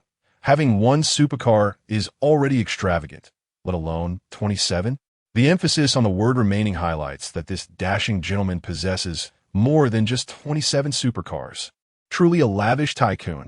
I had assumed it was a gathering of affluent heirs, but it turns out to be a single individual. Moreover, deploying such a number of bodyguards merely to safeguard a cake? Is this even a reasonable endeavor? Oh dear, ladies. This gentleman is not only immensely wealthy, but also remarkably handsome. We surely stand no chance. From Zhao Chong's bewilderment, 13. Standing by were Niu Jichao and Qin Yinling, equally rendered speechless by excitement. Fang Qi stated, "Super impressive. This is the cake I prepared for you. Isn't it magnificent?" Niu Jichao was momentarily stunned. "Brother Mai, this is truly excessive. I am utterly flabbergasted." Fang Qi smiled slightly. "Indeed, this is a little cow traversing the globe." Then both exclaimed in unison, "Wherever it goes, it's bound to be extraordinary." "Ha!" Qin Yinling chuckled. "You two are quite amusing." Chapter 45. Your chairman or your chairman soon. A towering 7-layer chocolate cake emerged, complete with supports at each layer's junction and a base, reaching an impressive height of 1 meter and 80 centimeters. Adorned with gold leaf and diamonds, the cake shimmered magnificently under the lights, captivating all who beheld it.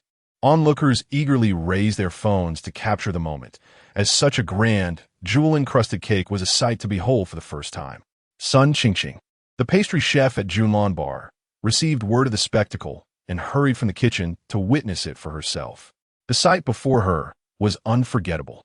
The Zahir torta, having had the fortune to taste it once in Austria, its recipe had become a closely guarded national secret. To encounter it here was beyond her wildest dreams. Its worth, she estimated, must be at least 3 million. Bailiso approached and remarked, from the raw materials to the processing, air transportation, and the personnel they arranged, all expedited. The total came to 6,480,000. Sun Qingqing was momentarily speechless, left only with the option to applaud. The crowd joined in, clapping in awe. Only a single exclamation could encapsulate the emotions of the moment. Zhao Chong's bewilderment level increased by 18, while Yang Quan's rose by 17. Niu Jichao, upon hearing this, felt his legs grow weak. He knew the cake was surely expensive, but limited his expectations to the range of hundreds of thousands. A cake costing that much already seemed exorbitant, but over 6 million surpassed all boundaries of his imagination. Zhao Chong and Yang Quan were even more stunned. A cake over 6 million? Just moments ago, Zhao Chong had reserved the venue for 200,000. Now, it seemed no one cared who young Master Zhao was anymore. Fang Qi turned to Zhao Chong and said, "Didn't you just say you'd do anything? Bring your crew up to dance and celebrate my brother's birthday." Zhao Chong hesitated. Dancing was not his forte, and he feared it would be a disgrace. Reluctant? Fang Qi sneered. "I already told you today is my buddy's birthday. I asked you to show some respect. Since you refuse, I'll have to terminate." Upon hearing this, Zhao Chong quickly replied, "Dance. Let us do it right now." Thus, Zhao Chong and a few of his subordinates awkwardly took to the floor. The audience could hardly bear to watch.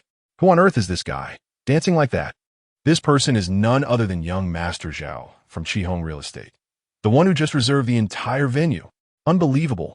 To reserve the venue and then embarrass himself by dancing like that? What audacity! Zhao Chong's bewilderment level increased by 20, while Yang Quan's also rose by 20. Fang Qi addressed the manager, Lin Jipeng, saying, "Let them all sing a birthday song." "Happy birthday to you, happy birthday to you," the live singer took the lead. Eager to discover the taste of this cake valued at over 6 million. The delicacy, a national treasure, is crafted from a state's secret recipe, prompting everyone present to join in earnest song. This evening, the Junlan Bar has transformed into a jubilant birthday celebration. As the birthday anthem concluded, an Austrian pastry chef personally presented a finely serrated knife. Niu Jichao made the inaugural cut, thereafter leaving the task to the chef and his assistants. The cake was exquisitely soft, with a rich chocolate flavor that was sweet yet not overwhelming. The intense aroma of cream added a delightful dimension to the confection. The finishing touches of hazelnut bits, pine nut fragments, and white truffle shavings elevated the cake to true culinary artistry. It must be said, the Zahar torta was indeed deserving of its reputation. Fang Qi took a bite. Despite his general aversion to sweets, he couldn't help but give a thumbs up. Qin Yanling seized the opportunity to snap a few photographs of the cake. As others watched Niu Jiqiao and the others indulge, they were nearly tempted to salivate. Fang Qi instructed that the top 2 layers be set aside, one for the bar staff and the other for Niu Jiqiao, to take home to his family. The remainder was to be distributed by the bar manager, Lin Jiping. Given the large crowd, it was estimated that each individual would receive but a small piece. Yet, one must not underestimate this morsel. A single bite was worth a considerable sum. Those eager to partake were required to queue patiently, as several who attempted to cut in line were swiftly ejected by Fang Qi's bodyguards.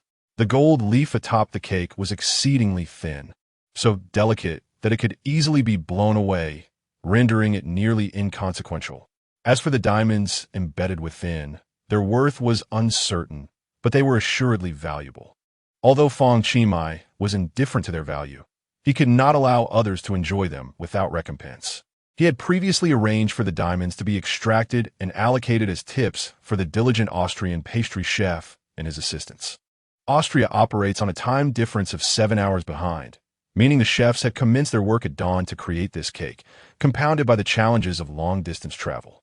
At this moment, Bai Liso engaged in lively conversation with the pastry chef. To Fang Qi's surprise, Bai Liso understood their language, earning his admiration for this remarkable elder.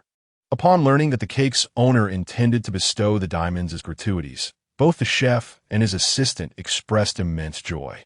Regardless of the diamond's value, it was clear that the cake's owner was not only affluent, but also generous. Bai Liso introduced, "Young master, this is Mr. Stephen."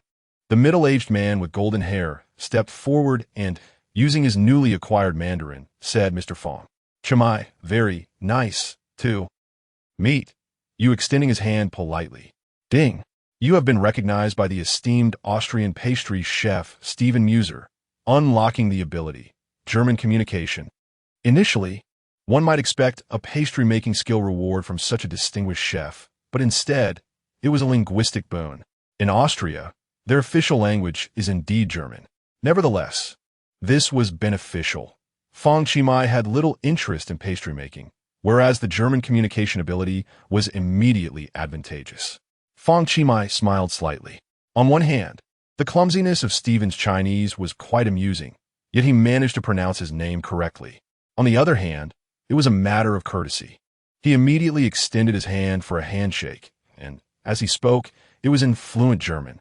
Essentially, he expressed his pleasure in meeting Mr. Stephen, complimented the delightful cake, and conveyed gratitude to him and his team.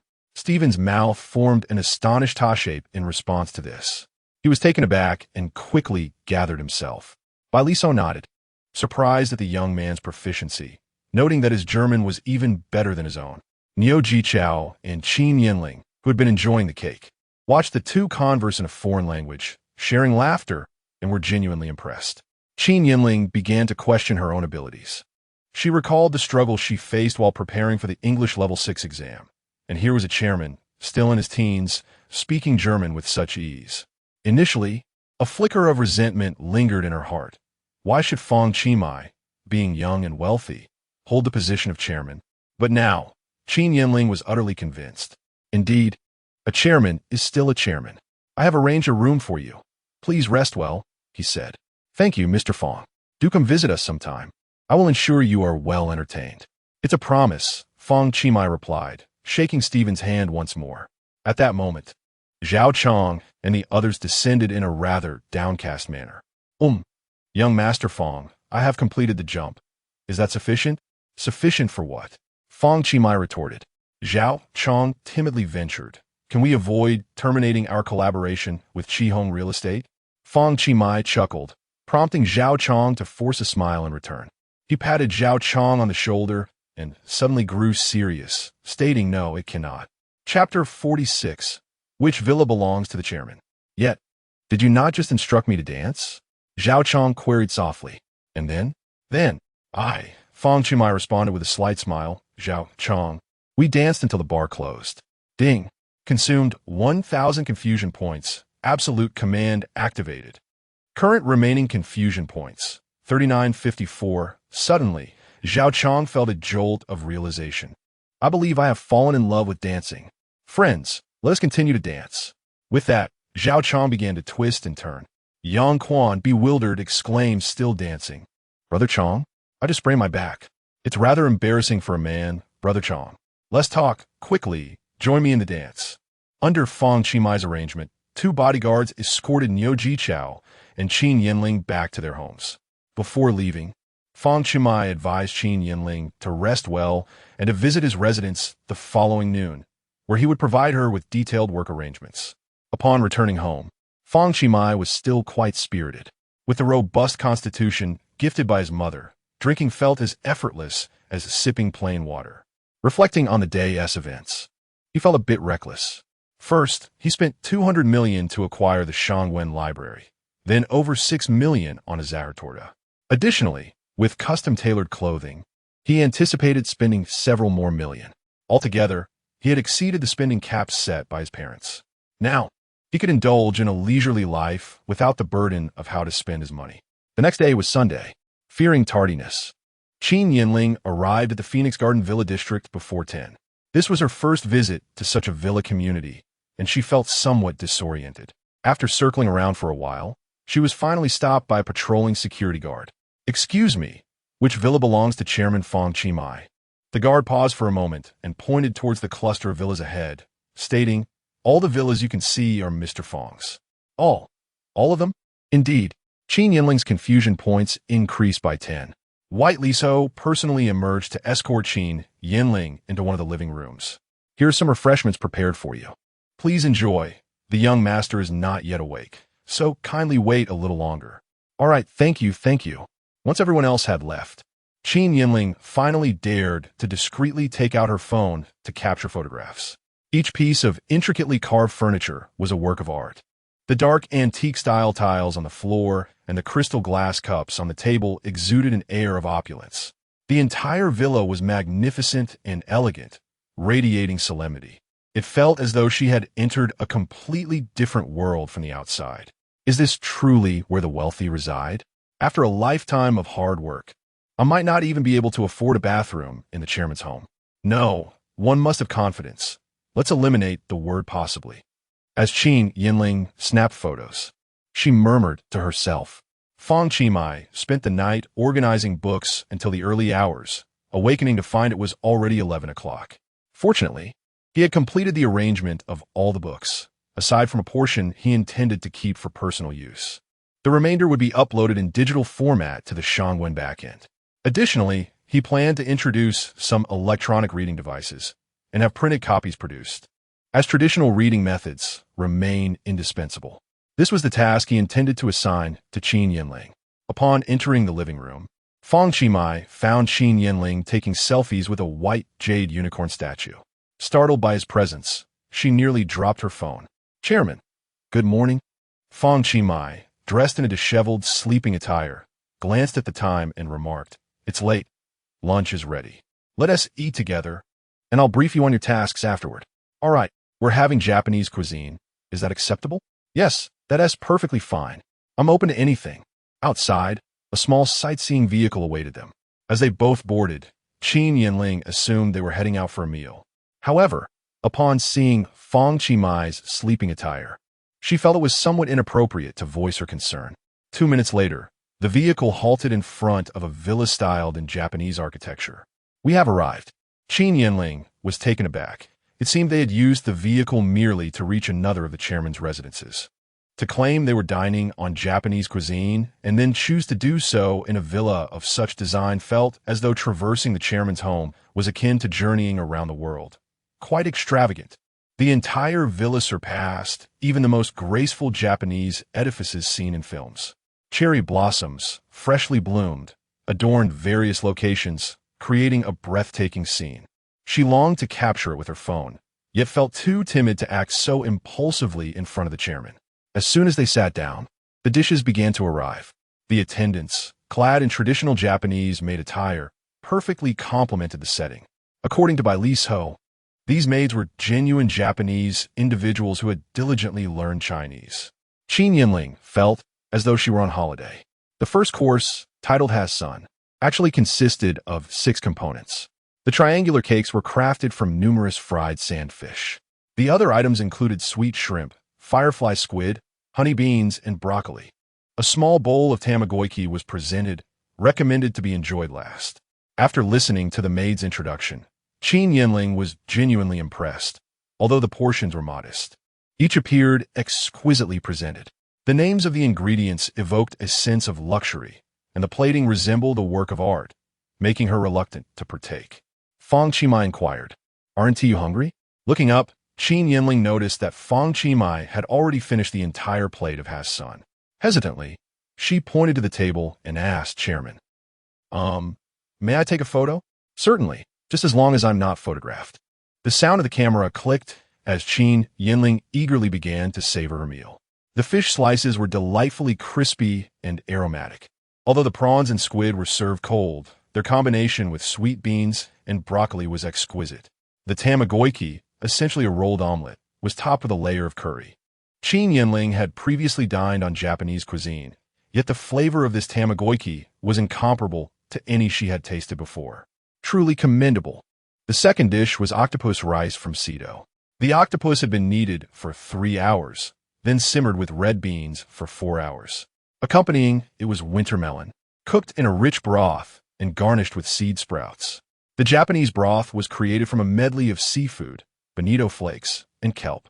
Although the winter melon seemed like a mere side, it had fully absorbed the essence of the broth. In layman's terms, it was as if a once ordinary winter melon had been transformed into something divine.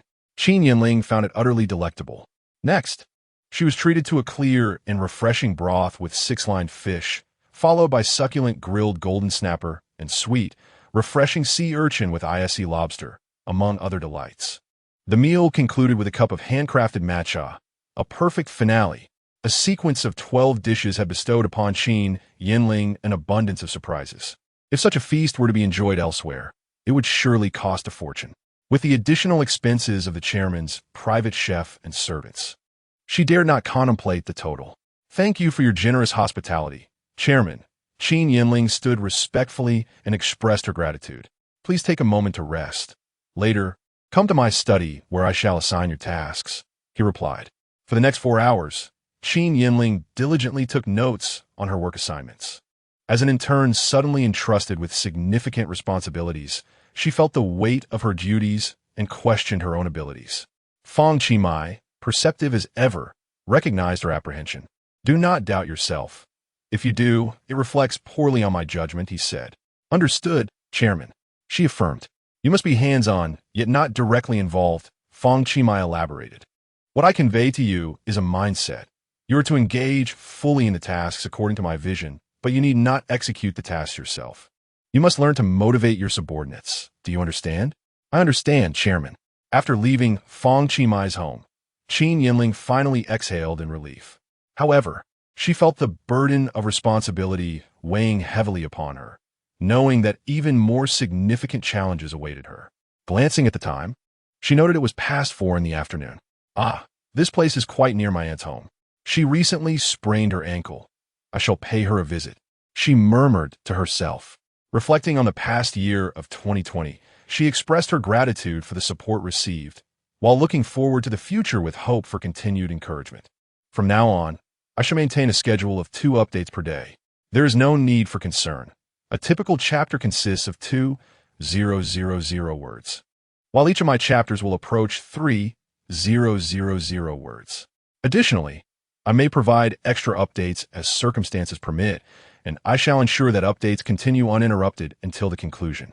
Lastly, I wish everyone a joyous new year, filled with prosperity, and may all your endeavors be met with success." Chapter 47.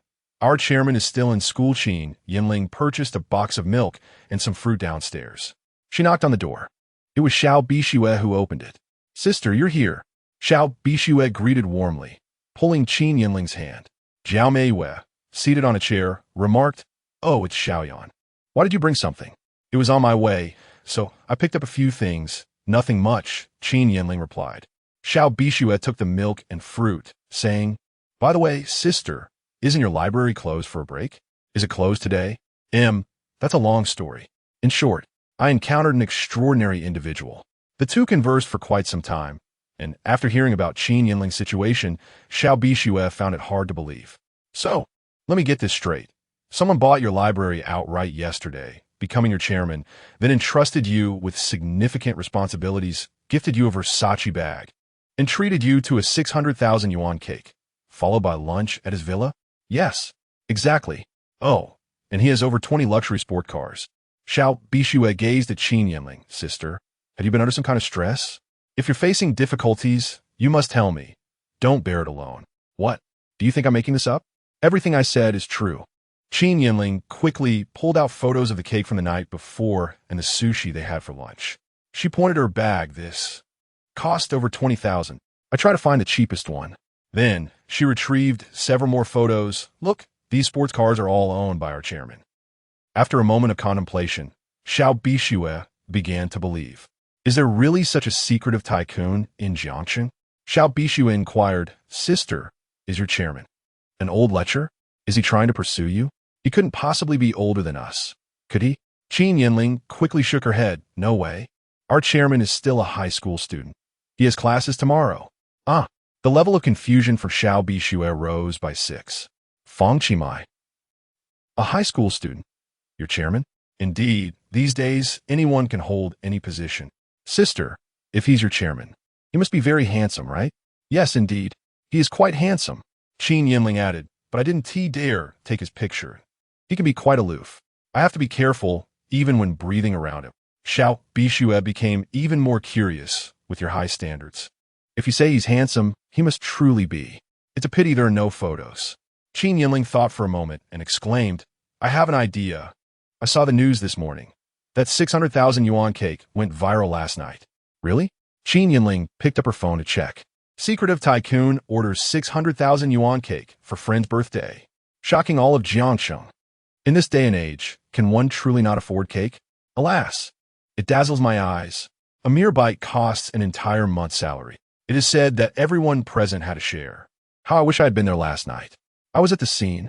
That cake was the most delectable I have ever tasted, bar none." The comments section has erupted. Regrettably, after perusing several news articles, all I found were images of the cake and the event. Not a single photograph of the elusive, wealthy benefactor. Could it be that no one dared to capture a moment? Xiao Bixue inquired. "Is your chairman truly as fearsome as he sounds?" "Not at all," came the reply. "Aside from being a bit aloof, he is quite cool." Xiao Bixue suddenly chuckled. "Sister, you should strive hard. Who knows, you might marry into a wealthy family." "Oh dear, Xiao Xue, I am several years older than them. How could I possibly be of interest? Besides, their standards are undoubtedly high. I wouldn't stand a chance." Qin Yinling interjected, "But you, Xiao Xue, are so beautiful. Perhaps one day I could introduce you to them. Who knows what might happen?" Sister, why are you dragging me into this? It's so annoying." At this moment, Fang Qi was driving his Lamborghini Huracan into the Yang traditional Chinese medicine clinic. Under the arrangement of Bai Ho, this clinic was undergoing renovations. Fang Qi extracted treatment methods for cancer and several common chronic illnesses from the Qingnong Shu and had them printed as a physical book. He would not disclose to Yang Huming that this was the content of the Qingnong Shu. Instead, he simply shared the method, encouraging him to research and experiment. As for other terminal illnesses, Fang Qi would gradually pass on that knowledge. He intended to commence here, slowly establishing a reputable and authoritative traditional Chinese medicine hospital. A new day dawned, heralding the return to school.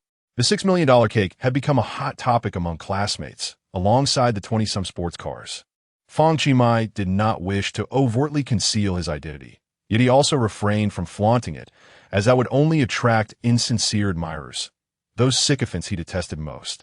Niu Jichao and his family had provided him with unwavering support during his most challenging times. Such individuals were truly worthy of deep friendship.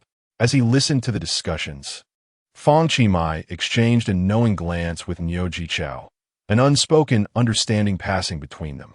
The desk and drawers were overflowing with gifts and love letters from younger female classmates. Women only disrupt my peaceful repose. With a sigh, Fang Qi casually distributed them among several nearby boys.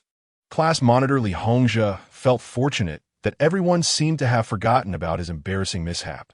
Seizing the opportunity, he vented to Xiao Bixue. Fang Qi is insufferably arrogant. Xiao Bixue remained silent. After a while, she suddenly asked, "By the way, class monitor, did you hear that the library you frequent has changed ownership?" Li Hongzhe was taken aback. How did she find out that the boss had changed? Could it be that Bixue was already aware of Fang Qi's acquisition of Shangwen? Oh no. Does she know about that day when I was expelled from the library by Fang Qi? Damn, it must have been Guizile and Zheng Ruijie who spilled the beans.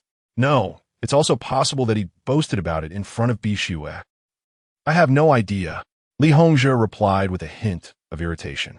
Xiao Bixue, feeling puzzled, asked class monitor, "Are you all right?" "Of course. What could possibly be wrong? I'm perfectly fine." Li Hongzhe's odd demeanor today left Xiao Bixue feeling uneasy, so she refrained from saying anything further.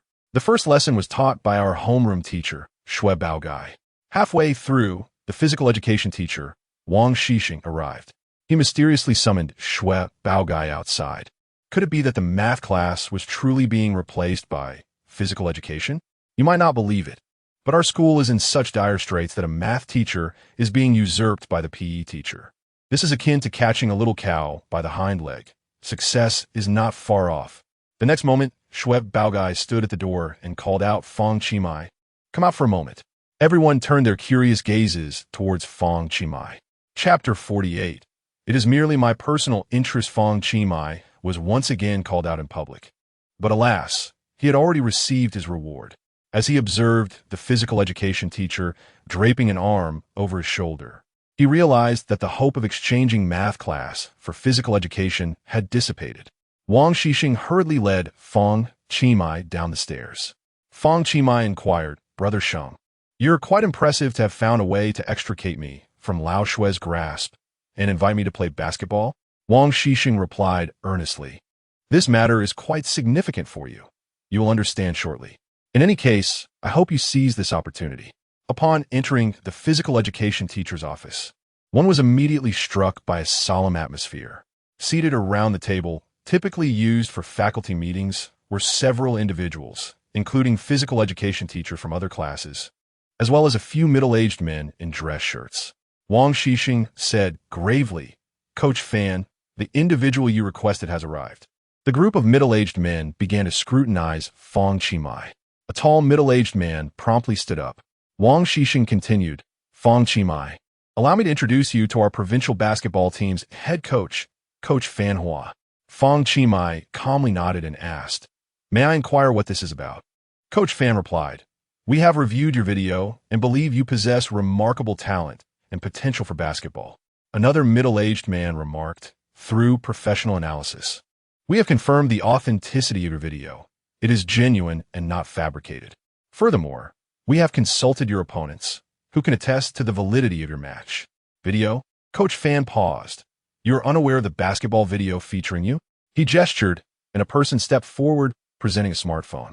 On the screen was a Douyin video titled, "Encounter with the Provocation of the Sports Academy Basketball Team. High school student perfectly responds 4 o'clock." The video showcased the basketball duel between Fang Qi and Wei Hui. Fang Qi had been oblivious to the recording at the time. Wang Xixing teased, "You little rascal, you've become an internet sensation without even realizing it. You've achieved fame in a single battle." Another physical education teacher added, "We had not seen this video before. When Coach Fan arrived, we were pondering when our school produced such a prodigy. After watching the video, I am utterly convinced." Fang Qi remained unfazed. To him, it was merely a routine match. Nothing extraordinary. Coach Fan nodded and said, "Though it was only a 4-point game, we can already discern your individual skill level. After our team viewed your video, we unanimously decided to invite you to join our provincial team. If you can join us for systematic training, your prospects will undoubtedly be limitless." Then, Coach Fan earnestly declared, "Fang Qi, On behalf of the provincial youth basketball team, I formally invite you to join. Ding! You have been acknowledged by head coach Fang Qi. Reward: permanent increase in lung capacity. The physical education teachers were somewhat emotional, realizing that a professional team, such as the provincial youth basketball team, had come to the school to extend an invitation. This young man, as long as one is willing to persevere with diligence, avoiding arrogance and complacency, and engages earnestly in training, a future of boundless possibilities awaits. Everyone was eagerly anticipating Fang Qi's response. After a considerable pause, Fang Qi finally spoke. Thank you for the invitation. However, I must decline. The expressions of the physical education teachers turned to shock. The selection process for the provincial team is exceedingly rigorous. It is not an opportunity that just anyone can seize. The minimum height requirement is 190 meters, along with proficiency in various skills. Yet if one catches the coach's eye, all obstacles can be overcome. Fang Qi scored 4 goals in a single match, and with just those 4 goals, he secured an opportunity to join. Wang Xixing was acutely aware that Fang Qi's academic performance was not particularly stellar. With his remarkable appearance and exceptional basketball skills, should he join the provincial team, his future in basketball would undoubtedly flourish. From every perspective, this opportunity was advantageous for Fang Qi. Yet he chose to decline. Upon hearing this, Fang Qi and his associates were momentarily rendered speechless. Their rare personal invitation was a dream for many. Yet now Fang Qi was relinquishing such an opportunity. Wang Xixing's bewilderment surged to 8. Pardon me for a moment, he said, hurriedly pulling Fang Qi aside. Anxiously, he whispered, Do you realize what you are saying? Do you comprehend what you are doing? This is an incredible opportunity. Please think it through. Wang Xixing was nearly frantic. He genuinely wished the best for Fang Qi and believed he possessed immense talent in this field. He was well aware of Wei Hui's capabilities and recognized that Fang Qi's prowess was formidable. He had previously offered Fang Qi advice in this regard, and it was evident that Fang Qi had even greater potential yet to be displayed. Fang Qi replied, Brother Sheng, I have considered it thoroughly. Wang Xixing hesitated, feeling a sense of frustration akin to iron not turning to steel.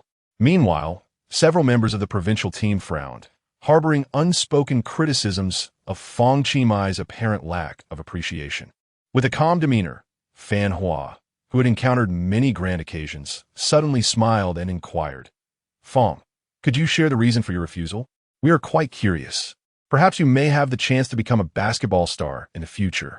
After a brief pause, Fang Qi responded, My passion for basketball is purely driven by interest.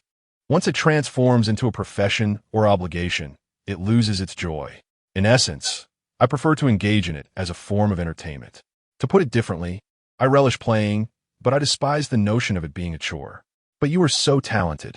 Fang Qi smiled gently. I apologize for any disturbance my innate excellence may have caused. In that instant, the gathered individuals found themselves a loss for words. Pursuing one's passion? Despite his evident skill in basketball, he maintained an air of nonchalance. This left those who trained diligently each day feeling perplexed. At last, it was Fang Qi who broke the silence. I understand you. Undeniably, you are a rare talent. Since you have such a resolute stance, we respect your choice. With great reluctance, Fang Qi extended his hand. Thank you for your recognition, Coach Fan. Fang Qi reached out to shake his hand. If you ever change your mind, if you decide to turn your passion into a career, feel free to come to me anytime. Fang Qi offered a slight smile, right? With a sense of regret, Fang Qi and the others departed. Wang Xixing found it difficult to say anything further. Brother Sheng, if any other teams approach, kindly decline on my behalf. Wang Xixing still felt a tinge of regret. Very well. Fang Qi patted his shoulder and said, Come on, Brother Sheng. Let us go play some basketball. What nonsense. Hurry back to your class. I've already mastered math. No need to attend again. Didn't Ti hear that you're terrible at math? Even if you truly have grasped it, that's irrelevant. Have you ever experienced a Monday morning gym class? If I go play basketball with you now, not only will the principal scold me, but my salary will also be docked. I would be at a significant loss. Fang Qi replied, Whatever they deduct, I'll pay you double. Wang Xixing exclaimed, That 1T due. Name your price. Wang Xixing paused before pulling Fang Qi aside. By the way, I just heard this morning that the new gym our school is planning is funded by your father, right? Chapter 49. Why is Fang Qi here again? What happened? Fang Qi replied calmly. It seems to be true. Wang Xixing's legs weakened. I'm fine. This is the most extravagant parent I have ever seen. They build a gymnasium at the slightest disagreement. Indeed, having such a wealthy father allows one to indulge in a leisurely life of luxury without lifting a finger, far more comfortable than playing basketball. This young man has concealed himself well during his 3 years of high school. In the classroom, Xiao Bixue presented 3 problems for 3 students to solve. At that moment, Fang Qi returned. Everyone was curious about what the physical education teacher had called him for. As he passed the podium, Fang Qi noticed Lu Mimi was struggling to solve a problem on the blackboard. The 2 classmates on either side were diligently writing, while Lu Mimi stood there, flustered and awkward, as she was not proficient in mathematics. Fang Qi glanced at the problem and took the chalk from Lu Mimi. Hey! Lu Mimi stepped aside. Fang Qi swiftly wrote on the blackboard, completing the entire problem in less than 20 seconds. You can go now. He casually tossed the chalk into the chalk box and elegantly descended from the podium, leaving Lu Mimi in a state of bewilderment. The entire class was stunned. Fang Qi deduced the answer with a mere glance, something even rehearsed attempts could not achieve so swiftly. Some students had already calculated the answer, and it matched Fang Qi's. These 3 problems were the most commonly mistaken ones from the weekend practice paper, specifically chosen by Xiao Bixue for explanation. Although Fang Qi had not completed his homework, he effortlessly solved the problems, indicating he was capable but simply unwilling to write them down. Xiao Bixue observed this, but refrained from commenting. Upon returning to her seat, Lu Mimi immediately handed him a note. My, thank you for helping me. Fang Qi replied, Actually, I didn't intend to help you. What then? Mainly, you were blocking my way just now. Lu Mimi. The class bell rang. Niu Jichao and others quickly surrounded him, curious about where Fang Qi had just been. Upon learning that he had been personally invited by the head coach of the provincial youth basketball team, everyone was astonished.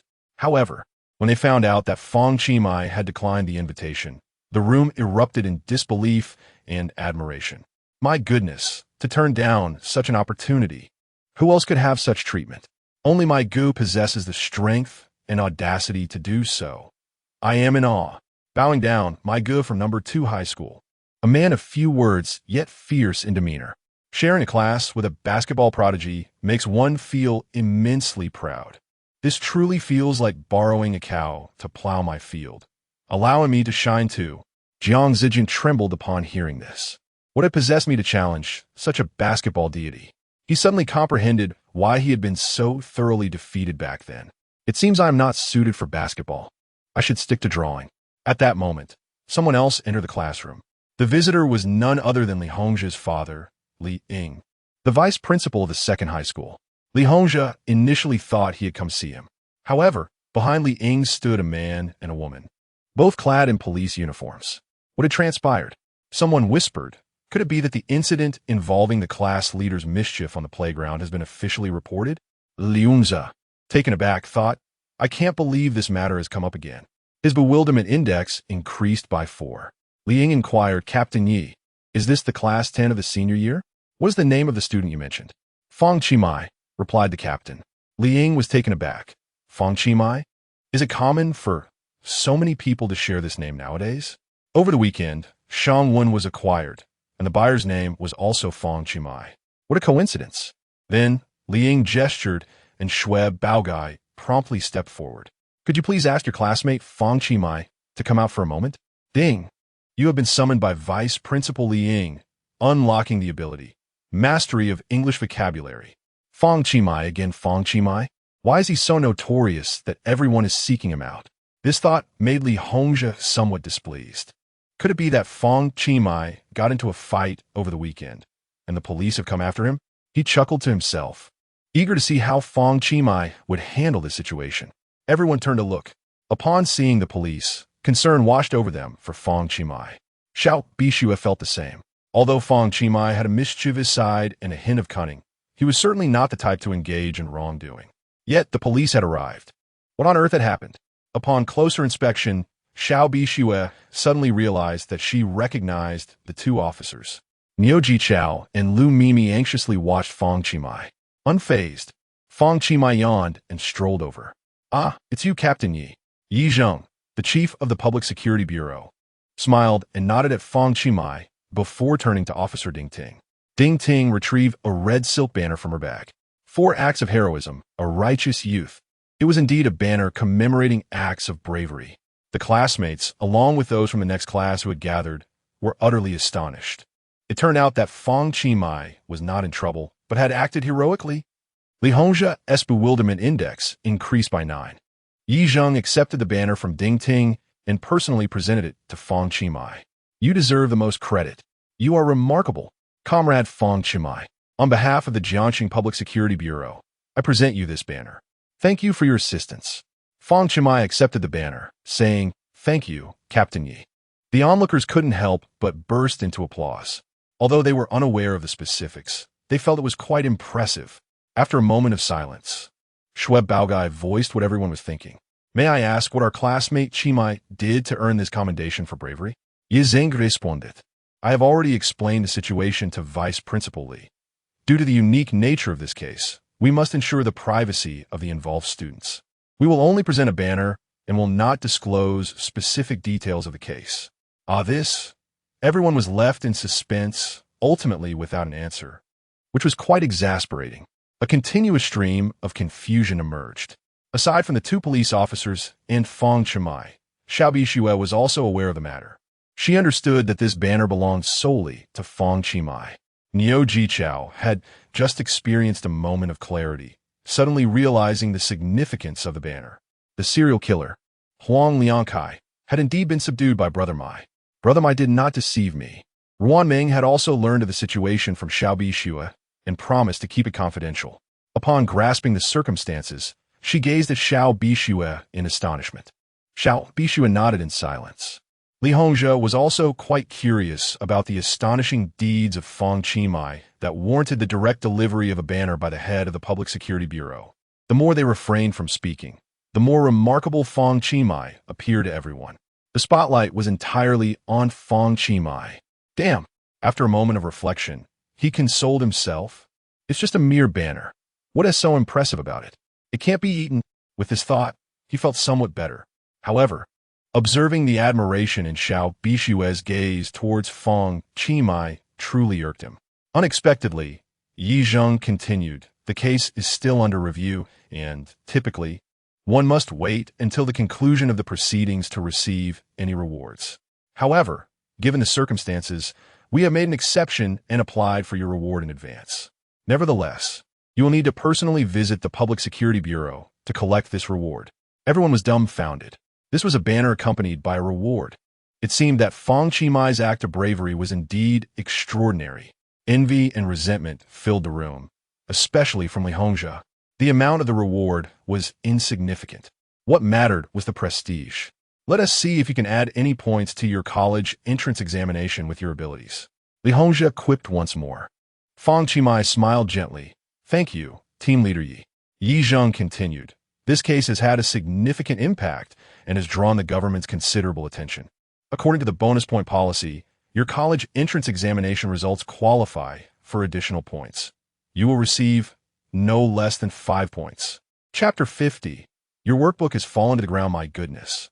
First came the banner, then the monetary reward, and now yet another 5-point boost in the college entrance examination. In an instant, the onlookers erupted in excitement once again. The mention of extra points sent waves of exhilaration through the crowd. One must not underestimate these 5 points in the fierce competition of the college entrance examination. A mere 1-point difference could leave thousands behind. From the very starting line, Fang Qi surged ahead of his peers.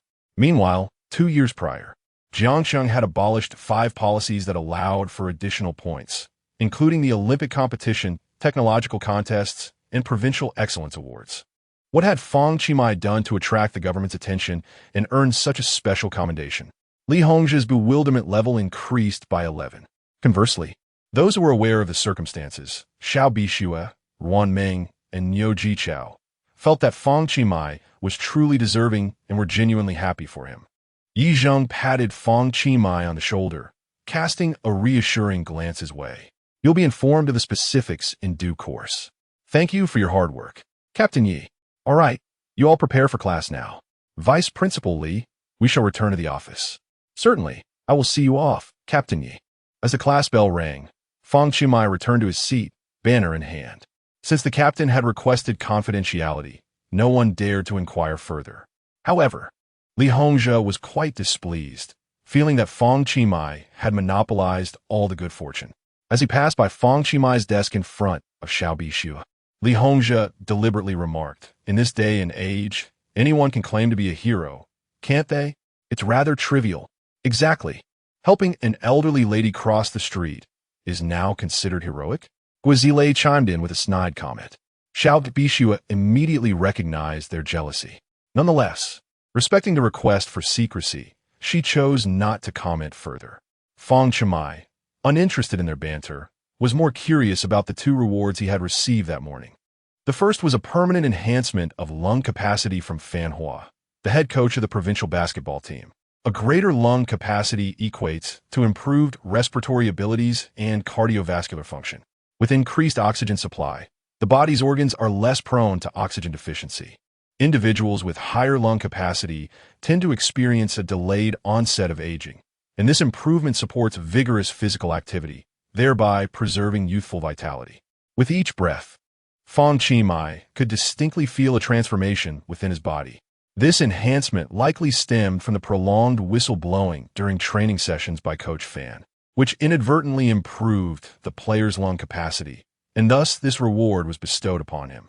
Overall, the permanent enhancement of lung capacity was indeed a commendable reward. The second reward was the mastery of all English vocabulary, as designated by Vice Principal Li Ying.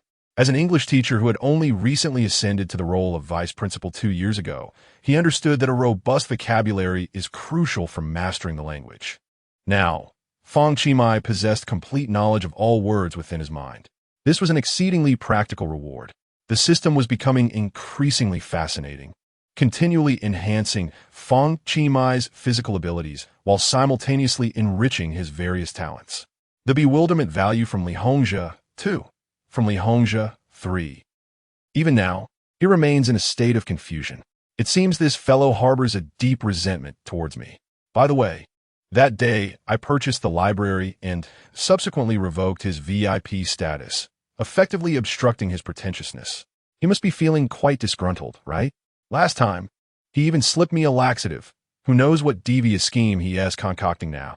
At this moment, our chemistry teacher, Liang Yin, hurriedly entered. Stand up. Good morning, teacher. Sit down, please.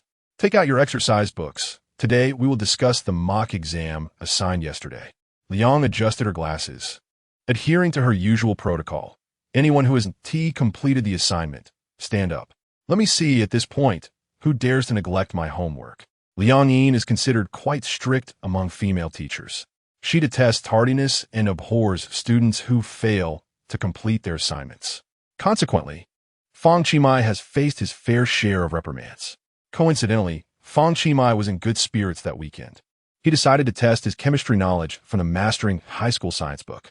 So, he casually completed the mock exam in his exercise book. In less than half an hour, he had finished a chemistry paper. It appears he can rest easy regarding his comprehensive science examination. Li Hongzhe felt a twinge of satisfaction. It seems teacher Liang is serious. Fang Qi, the delinquent who neglects his homework, is in for a scolding. However, Xiao Bixue beside him panicked. She rummaged through her backpack and drawer, unable to locate her exercise book. How could this be? She searched her bag again, through the drawer, and the pile of books on her desk. It was truly absent. Xiao Bixue's heart raced. Her chemistry grades were commendable, and Liang Yin held her in high regard, never having criticized her, let alone called her out for punishment. Suddenly, Liang Yin exclaimed loudly, "Ah, so there is someone who dares to disregard my assignments? Stand up." Startled, Xiao Bixue immediately raised her head. At that moment, Liang Yin was reprimanding Guizile. Xiao Bixue felt a sudden sense of relief, but she knew she would be next. Teacher, I forgot to bring it. It's not that I didn't do it. Guo Zili protested. Liang Yin retorted angrily. Forgot to bring it? What is the difference between forgetting and not doing it? Xiao Bixue lowered her head again. Liang Yin continued her admonition. The college entrance examination is of utmost importance. No mistakes are permissible. Not bringing it now may result in standing for a whole class. What if you forget your admission ticket during the exam? Your ID? What then? You would regret it for a lifetime. Guo Zili scoffed, appearing utterly unconcerned. Go! Stand up there. Although Liang Yin's words were harsh, Xiao Bixue understood that her intentions were for the benefit of all. She was right. Forgetting to bring something and not doing it were indistinguishable. Li Hongzhe quietly inquired, Bixue, where's your exercise book? Xiao Bixue replied, I forgot to bring it. She searched her backpack again, wondering if it might be in the drawer. I've already checked. It's not there. Alas, Li Hongzhe said, slightly reproachful. How can you be so careless? Liang Yin was about to finish her inspection on the other side and would soon approach. Li Hongzhe continued, We are on the brink of our college entrance examination. We cannot afford any mistakes. Regardless of what was said, it was futile, not to mention the redundant remarks made by Li Hongzhe. As Liang Yin reached the last row, preparing to inspect upwards, Xiao Bixue steeled herself, ready to confess. At that moment, someone unexpectedly placed a workbook on her desk. Xiao Bixue was taken aback. She nervously looked up to see Fang Qi. Fang Qi said, Xiao, the school beauty, your workbook fell on the floor. Before Xiao Bixue could react, Liang Yin rushed over. Fang Qi. Liang Yin glanced at Fang Qi's desk, which was entirely empty. Well, Fang Qi, you didn't bring yours either. Chapter 51. The secretary's responsibilities. Li Hongzhe seized the opportunity. Adopting the demeanor of a class monitor and reprimanded, Fang Qi, what is the matter with you? If every student in the class behaved like you, then wouldn't it be? Fang Qi interrupted sharply. Monitor, please be quiet. Li Hongzhe was taken aback, his confusion evident. Xiao Bixue gazed at the pristine exercise book, puzzled. Such a new workbook should hardly have been used. A glance at the name revealed it belonged to Fang Qi. Had he pretended it was his, claiming he picked it up after it fell, merely to shift the blame onto her? No, she could not do that. Even though facing criticism was uncomfortable, her mistakes must be shouldered by herself. Xiao Bixue instinctively stood up to clarify the matter. However, Fang Qi pressed her head down, advising, Be more careful in the future, don't let it drop again. He then turned and walked up to the podium, standing beside Guo Zili. Xiao Bixue was left in a daze. She opened Fang Qi's exercise book and was immediately astonished. The earlier sections were entirely blank. Yet the mock exam assigned by the teacher over the weekend was completed in its entirety, meticulously written with beautiful handwriting. A sense of unease mixed with a tinge of gratitude stirred within her. Meanwhile, Liang Yin, incensed, approached Fang Qi and Guo Zili, chastising Fang Qi, Guo Zili. With the college entrance examination looming, you neglect your assignments and claim you forgot to bring them. Especially you, Fang Qi. Your grades are abysmal. What will you do in society afterward? Huh? If you possess no skills, will any employer desire you? Can you even find a job? Guo Zili lowered his head. Although Liang Yin's words were harsh, they held truth. He recognized his fault. He had hidden the exercise book in his bag out of fear of being discovered for not completing the work, fabricating a story that he had forgotten it. As a result, he fell victim to her scolding. However, Niu Jichao sighed helplessly from the sidelines. He mused, finding a job? Teacher Liang, if only you knew how remarkable my brother Mai is.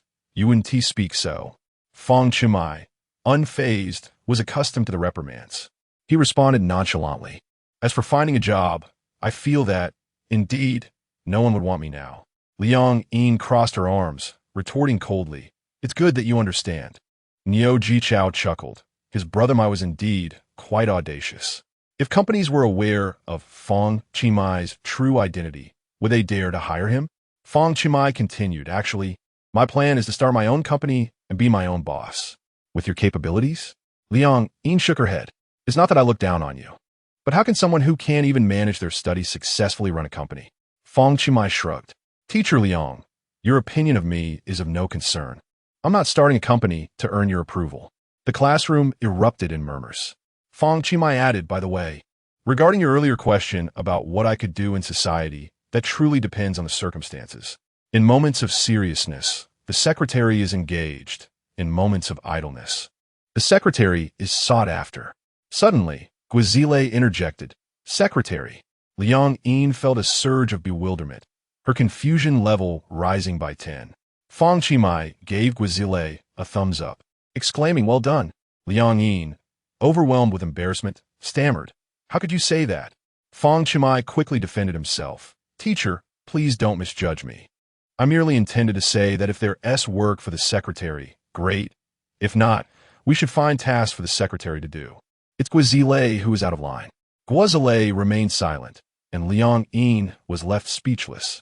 The entire class stifled their laughter. Fang Qi had successfully countered Liang Yin while inadvertently digging a pit for Guizile to fall into. Guizile's bewilderment score rose by 14, and Liang Yin's by 12. In a fit of anger, Liang Yin slammed her exercise book onto the podium. The class knew this was a sign of her fury, and everyone quickly hushed, afraid to laugh. After a pause, Liang Yin furiously declared, all right, Fang Qi, since you're so eloquent, why don't you take the floor this lesson? Grabbing a piece of chalk, she continued, here, take this chalk and present to the class. The students collectively held their breath for Fang Qi. Liang Yin was genuinely furious, and the consequences could be severe. Come on, admit your mistake, or Teacher Liang will not forgive you. Otherwise, you're doomed. Lu Mimi murmured nervously. Niu Jichao also felt anxious for Fang Qi, recognizing that he had gone too far today. Meanwhile, Li Hongzhe smirked subtly, relishing the impending disaster awaiting Fang Qi. Unexpectedly, Fang Qi stepped forward and took the chalk from Liang Yin. She was momentarily stunned, thinking this bold kid actually dares to accept it. Her bewilderment level increased by 2. Fang Qi stated, Teacher Liang, you said it. Liang Yin gritted her teeth, affirming, yes, I did. Fang Qi nodded, then you should take my seat. While I'm teaching, you mustn't interrupt me. Liang Yin responded, Fine. I want to interrupt. I'm curious to see what you can teach. If you can't deliver, you'll have to call your parents. She was eager to witness what Fang Qi could possibly present. Now, everyone was keen to see what Fang Qi, a student frequently failing chemistry, would have to offer. Was he not embarrassed standing there while the entire class watched? Who could say? He seemed unfazed. But it was the rest of the class who felt the discomfort. This fellow was stubborn. It would be easier to concede, yet he insisted on confronting Liang Yin, a formidable teacher not to be trifled with. They were all in for a show, and it was unclear how he would extricate himself from this predicament. Fang Qi cleared his throat and asked, if anyone has questions, please feel free to ask. The class remained silent. Could he truly handle this? He had consistently performed poorly in chemistry, and now he was inviting questions? Li Hongzhe adjusted his glasses and stood up. Fang Qi, I shall pose a question for you. He declared, I shall not make it difficult. Simply recite the periodic table of elements for everyone. Really?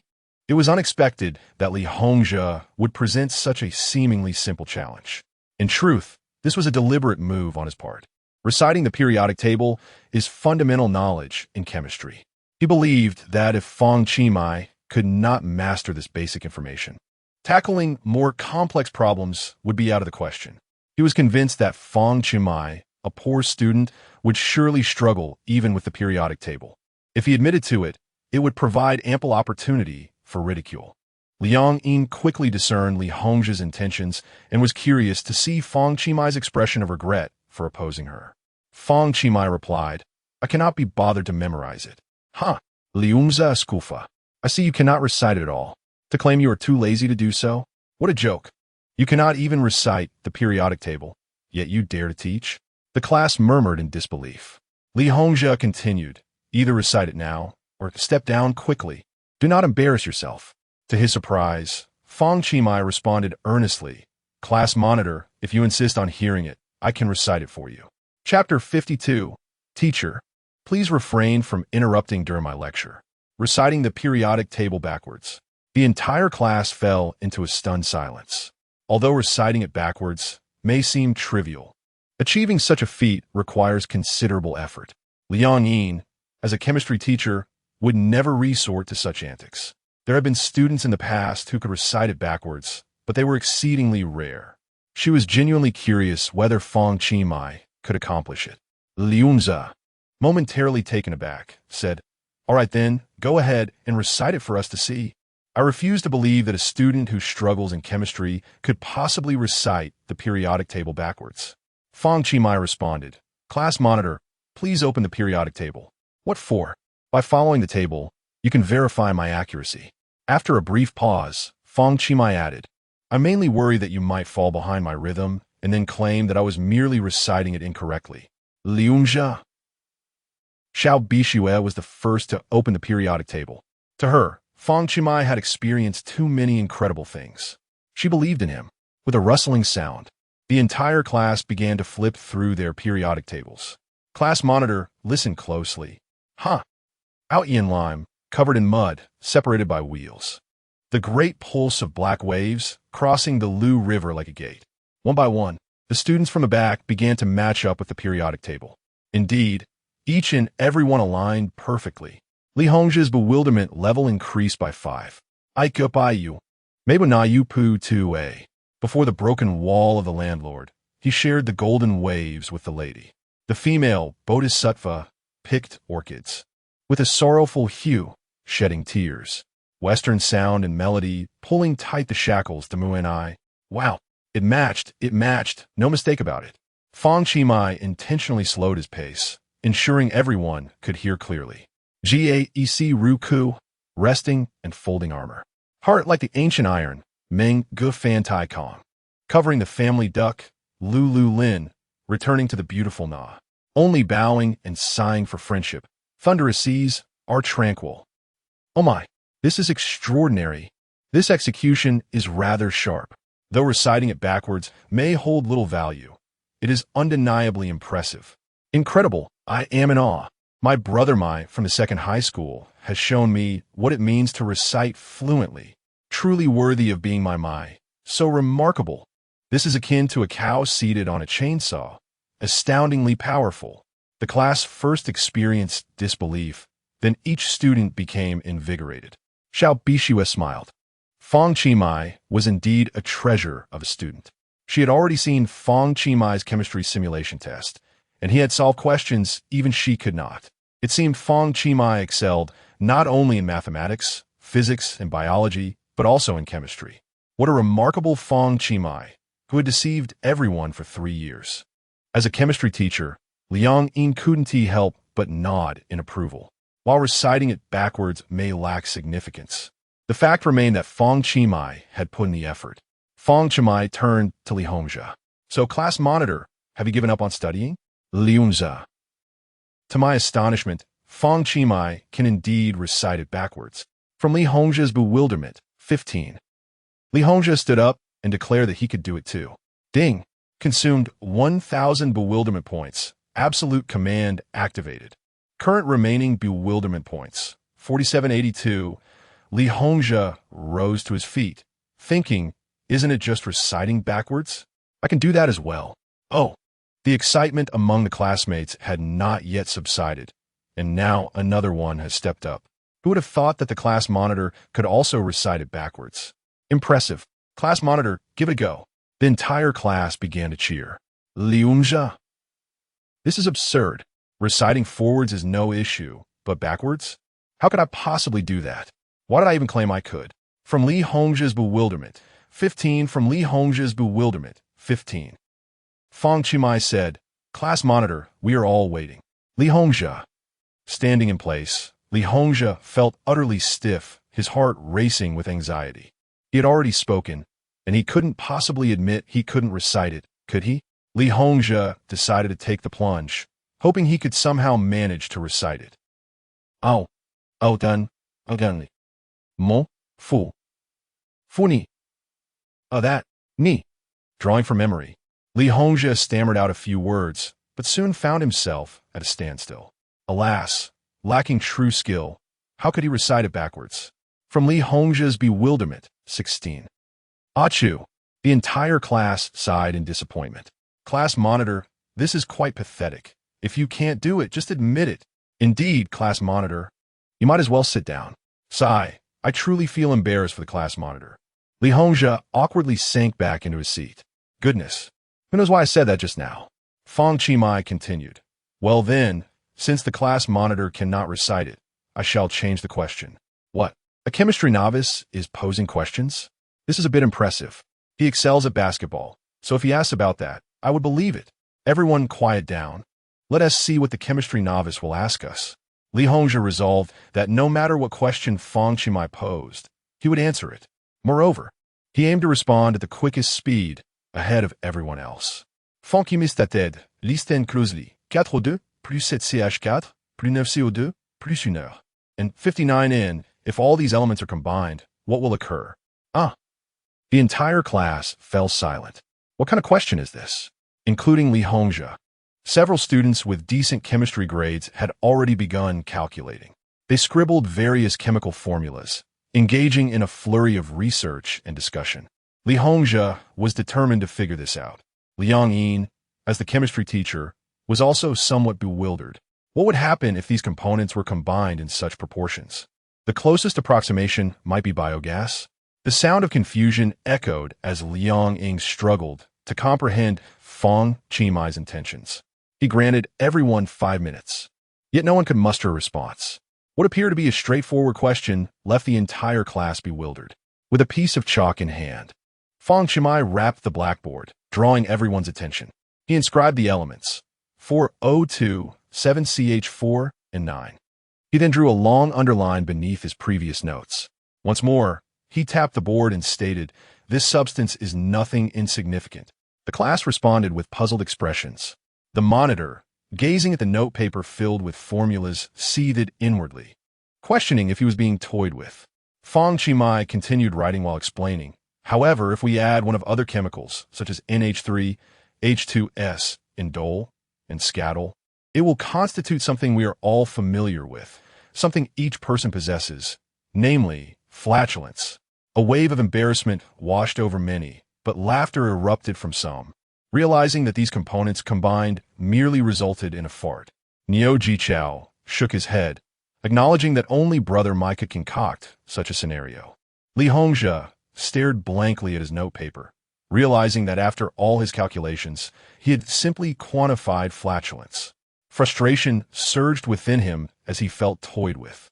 Li Hongzhi's bewilderment increased by 10. What kind of trick was Fang Qi playing on them? Liang Ying, perplexed, noted that this was indeed the composition of flatulence, rendering any calculations unnecessary. She stood up and exclaimed, "Fang Qi, come down here and stop your nonsense." Fang Qi replied, "Teacher, we agreed that you wouldn't interrupt while I was lecturing." Liang Ying's bewilderment rose by 12. Fang Qi addressed Li Hongzhi. "Monitor, this is not a game. We are engaging in serious discussion. The study of flatulence is more profound than one might think." He tapped the blackboard again, providing an example. Consider the flatulence that lingered on the track during our physical education class last week, a rather extraordinary occurrence. Li Hongzhi reacted in shock. What? Chapter 53. A curious accumulation of knowledge. The recollections of that peculiar incident involving biochemical weapons on the runway linger vividly in the minds of the entire class. Some felt nausea, while others stifled their laughter. Was Fang Qi truly intending to analyze the class leader's flatulence during this lesson? Li Hongzhi was on the verge of a breakdown. Fang Qi had an uncanny ability to touch upon sensitive subjects. The incident from last week, when Li Hongzhi had an unfortunate mishap, had nearly faded from memory, yet Fang Qi chose to resurrect it. How did the entire class perceive him? How did Bixue view him? Li Hongzhi felt as though everyone was pointing fingers at him. A surge of heat rushed to his forehead, his scalp tingled, and adrenaline coursed through him. Embarrassment and anger mingled within him. The bewilderment factor from Li Hongzhi soared. 18. Fang Qi enough, Li Hongzhi exclaimed. "Class leader, please refrain from disrupting the class," Fang Qi replied. "Today, we shall delve into the science of flatulence." You as he wrote on the blackboard, Fang Qi elaborated. The odor and volume of flatulence are significantly influenced by the food consumed. When the protein content in one's diet is high, such as when one indulges in meat. The levels of hydrogen sulfide, indole, and scatol in flatulence increase, resulting in a notably foul smell. Conversely, when one consumes a diet rich in starch, like excessive sweet potatoes, the metabolism of intestinal microbiota leads to an increase in carbon dioxide, thereby elevating the frequency of flatulence.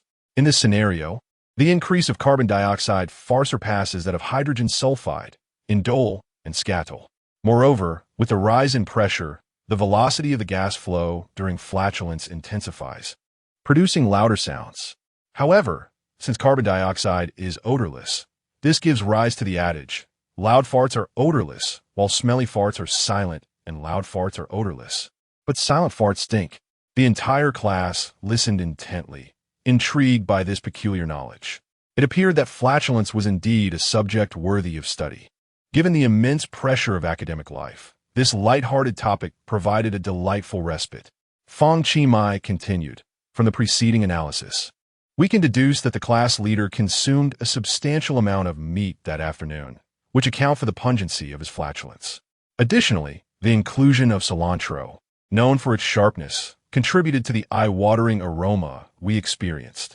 A wave of nausea swept through the classroom. This lesson had taken a rather risky turn, yet it was undeniably entertaining. Had Fang Qi truly dissected the class leader's dietary habits? It was commendable to use the class leader as an example, rendering the lesson relatable and engaging. Li Hongzhi's bewilderment factor escalated 20, 22, 25. Fang Qi was taken aback. Typically, the bewilderment factor hovered around 10 points, rarely exceeding 20. Li Hongzhi's was skyrocketing. This fellow must be utterly flabbergasted. Li Hongzhi slammed the table in frustration. Fang Qi, you're utterly. Everyone, do not listen to him. He is completely spouting nonsense. Nonsense? Fang Qi replied, holding a piece of chalk. If you dare to share another tale, I assure you I can clearly analyze what you had for breakfast this morning. You. Damn it. Li Hongzhi's bewilderment increased by 25. The entire class erupted in laughter. Having ascended to the third year of high school, it had been ages since such joy filled the room. Liang Yin interjected, all right. Fang Qi, that's enough. Fang Qi responded, Teacher Liang, the class has not yet concluded. Please take your seat. Liang Yin. Fang Qi wiped the blackboard clean and continued. The study of flatulence extends far beyond mere trivialities. He resumed, writing on the board. To be precise, the composition of gas is not dissimilar from ordinary methane. Consequently, it possesses explosive and flammable qualities sufficient to cause a minor explosion. If a flatulent release attempts to escape through a narrow gap while you ignite a match at the door, the gas will turn blue, followed by a sudden flash. Upon release from the body, the temperature is 98.6 degrees Fahrenheit, or 37 degrees Celsius. Once liberated, it will disperse into the world at a velocity of 3 meters per second. The class laughed heartily, their knowledge expanding in the most peculiar manner. Although Xiao Bixue found it somewhat distasteful and awkward, Fang Qi's vivid and amusing descriptions captivated her. Li Hongzhi, fidgetink besideher, was at a loss for how to endure being in this classroom any longer. His bewilderment increased by 25. Fang Qi continued, take the class monitor for instance. As a man, he typically expels a quarter of his bodily gas each day. On average, this amounts to 10 to 15 flatulent releases, varying in size and form. Most of these occur during the night while he sleeps. Why must you always use me as an example? As the class monitor ages, he will discover that he passes gas with increasing frequency as his intestines gradually lose elasticity, making it ever more challenging to retain excessive gas. Damn, this is hilarious. Make sure to jot this down. I suggest memorizing the entire passage. What a pitiful class monitor, used as a living textbook. Fang Qi then earnestly posed a question. Now, the issue arises. What would happen if the class monitor refrained from passing gas? At this moment, Niu Jichao raised his hand. Niu, please respond. If the class monitor does not pass gas, wouldn't he become an inflatable doll? The class once again erupted in uncontrollable laughter. Xiao, is that you? Li Hongzhi. His bewilderment increased by 25. Fang Qi addressed her. Xiao, please take your seat. All right, Mr. Fang. Niu Jichao cooperatively took a seat. Fang Qi continued. The gas trapped in the various right-angled bends of the class monitor's colon could cause him excruciating pain in his chest and arms, akin to the symptoms of a heart attack. Furthermore, prolonged distension of the intestines may lead to various health hazards. If gas remains imprisoned within the body for too long, it will undoubtedly cause the monitor considerable distress. Therefore, we must all learn from the monitor and let it out when necessary, and do so with conviction. Oh, I understand. My knowledge has indeed expanded once again. It seems I must be more daring in my flatulence from now on. A salute to the monitor, Li Hongzhe. From Li Hongzhe came an increase in bewilderment, 25. At that moment, someone suddenly stood up.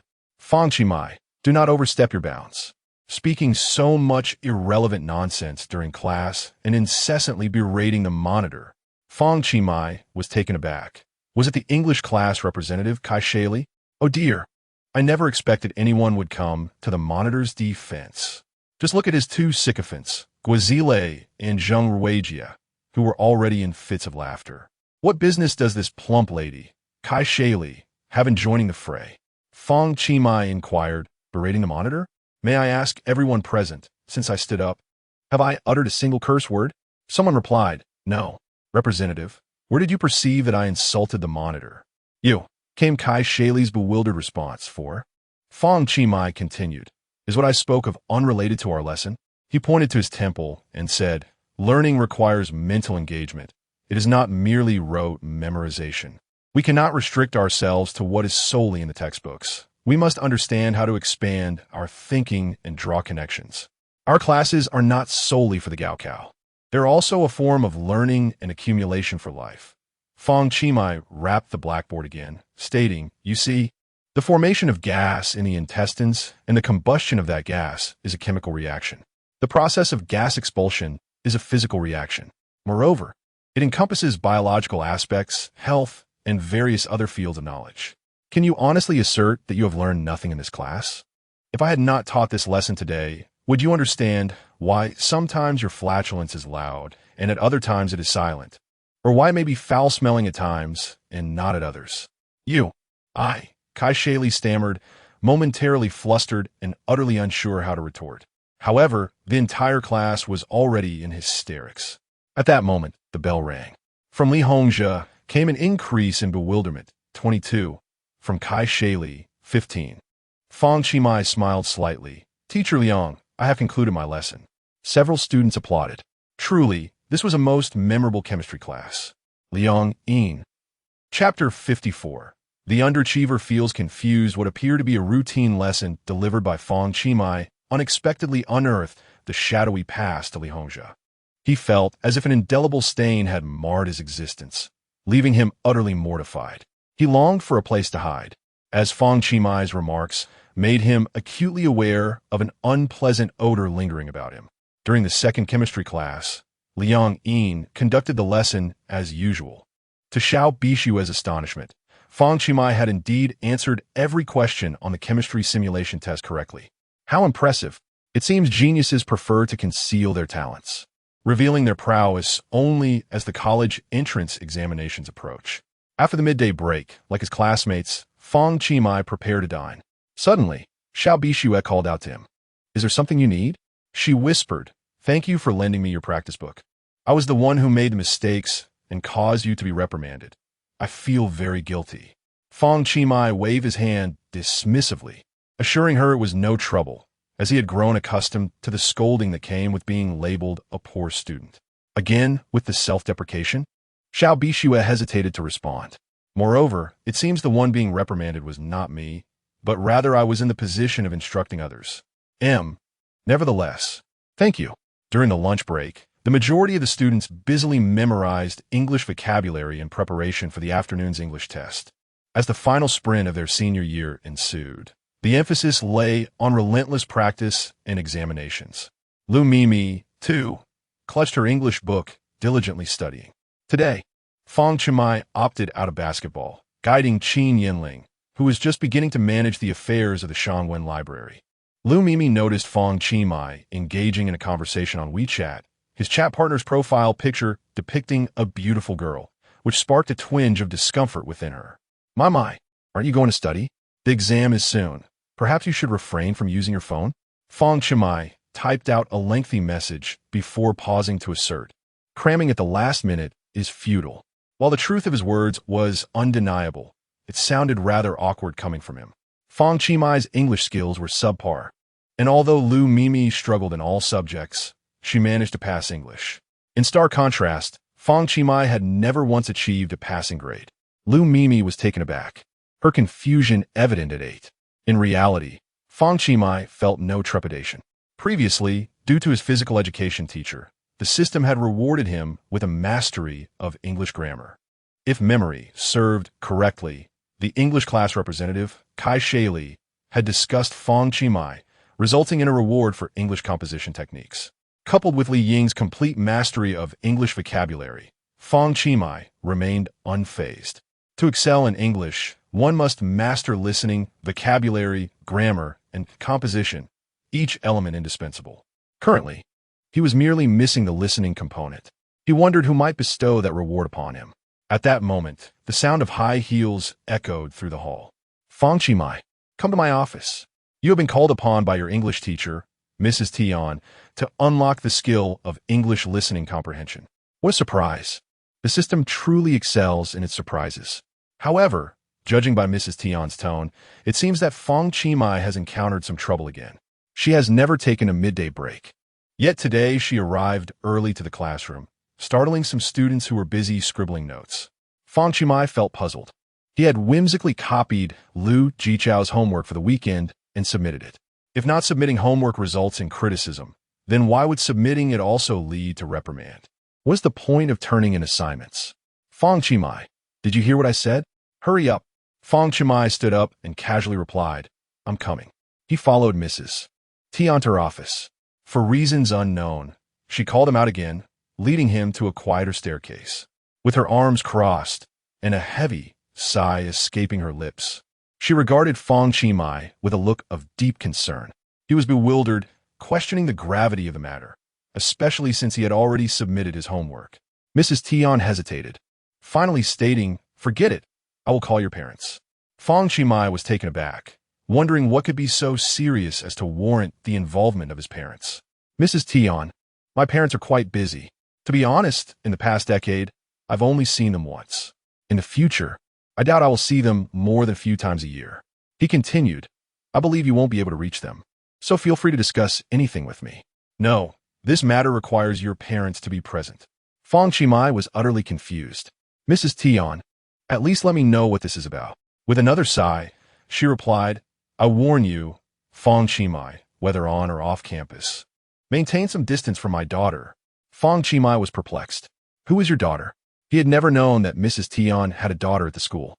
Mrs. Tian continued, her tone sharp, you're about to take your college entrance examination. Your focus should be on your studies. Although your English has always been poor, making a turnaround will be challenging. Do not hinder my daughter's education. If her ranking falls in this month's exam, I will hold you accountable. As she spoke, Mrs. Tian pulled out her phone. Now, give me your parents' phone number. I need to speak with them. Mrs. Tian, are you sure you want to meet my parents? Of course. I am furious. Very angry. I want to see your parents right now. Mrs. Tian expressed her frustration, unable to contain herself, and impulsively switched to English. She tucked her hair behind her ear and continued, do you understand? If not, I can repeat it in Chinese. I am very angry, and I want to see. Fang Qi gently shook his head. With so many English skills unlocked, did she truly think he could not comprehend? As Tian spoke halfway through her sentence, Fang Qi interjected, Mrs. Tian, you must first tell me who your daughter is. My goodness, this young man speaks English quite well. His pronunciation is impeccable, devoid of any accent, and he articulates his thoughts with remarkable fluency. Tian was taken aback. Subsequently, the two engaged in a lively exchange in English back and forth, seamlessly conversing. Several female students passing by were utterly astonished.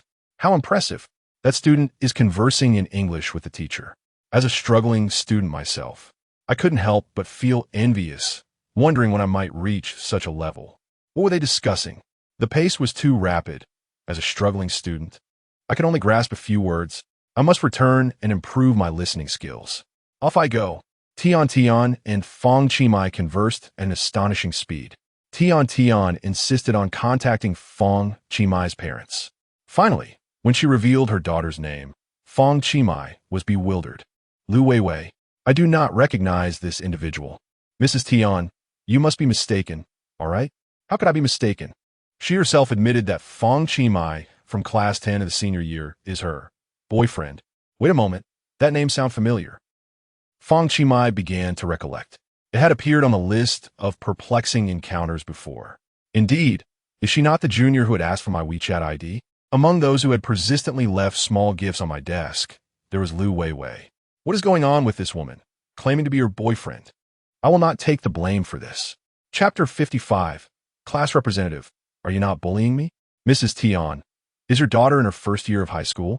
Indeed. Aren't you aware? Don't play coy with me. Tian was infuriated and continued, True, you may be somewhat pleasing to the eye, and I do not care what methods you employ to entice my daughter, but I absolutely will not permit this to continue. I will not allow you to ruin her. Tian interrupted Fang Qi, her voice rising in anger. I never imagined that despite my strict oversight, she would still engage in such behavior. Now, tell me, how far have you two gone? I didn't even notice what she looked like. Fang Qi felt a headache coming on. Mrs. Tian, to be precise, I do not even know your daughter. If you wish, summon her for a confrontation. You think you can see her again? Not a chance. Fang Qi sighed, silently contemplating. Never mind. I can't be bothered to argue with you. I still need to clarify matters concerning Shang 1 with Qin Yanling. I have no time for your antics. Very well, Mrs. Tian. I will provide you with my number, though it may not connect. My parents are perpetually busy. Tian snorted and dialed the number. It was busy. She tried again, still busy. Repeatedly dialing, she muttered, What could possibly occupy them so much? Even if they must work overtime or face a pay cut for taking leave, they must come. I want to inquire how they are raising their child. What's going on? Still no connection? Mrs. Tian's bewilderment increased. Mrs. Tian, if there is nothing more, I shall return to the classroom. Fang Qi shrugged, leaving this mess for his parents to handle. As soon as he arrived at the classroom door, he collided with Li Hongzhe. Li Hongzhe harbored a deep resentment towards Fang Qi, but unfortunately, he could not match Fang Qi's sharp tongue. Having calmed down during lunch, Li Hongzhe came to a realization. Wasn't he just embarrassing myself in front of the entire class by passing gas on the track? Wasn't it just that everyone saw me soil my pants? I shan't feel awkward. Let others bear the embarrassment. Regardless of how Fang Qi chose to speak, they locked eyes in silence. Ultimately, it was Fang Qi who broke the silence. Class monitor, you. What is it? You want to apologize, right? No need. With a grave demeanor, Fang Qi continued. Not an apology. Class monitor, I merely wish to inquire if you had coriander for lunch. Damn it. Feeling frustrated, Li Hongzhe returned to his seat, a wave of bewilderment washing over him. Achieving a state of non-embarrassment truly is quite a challenge.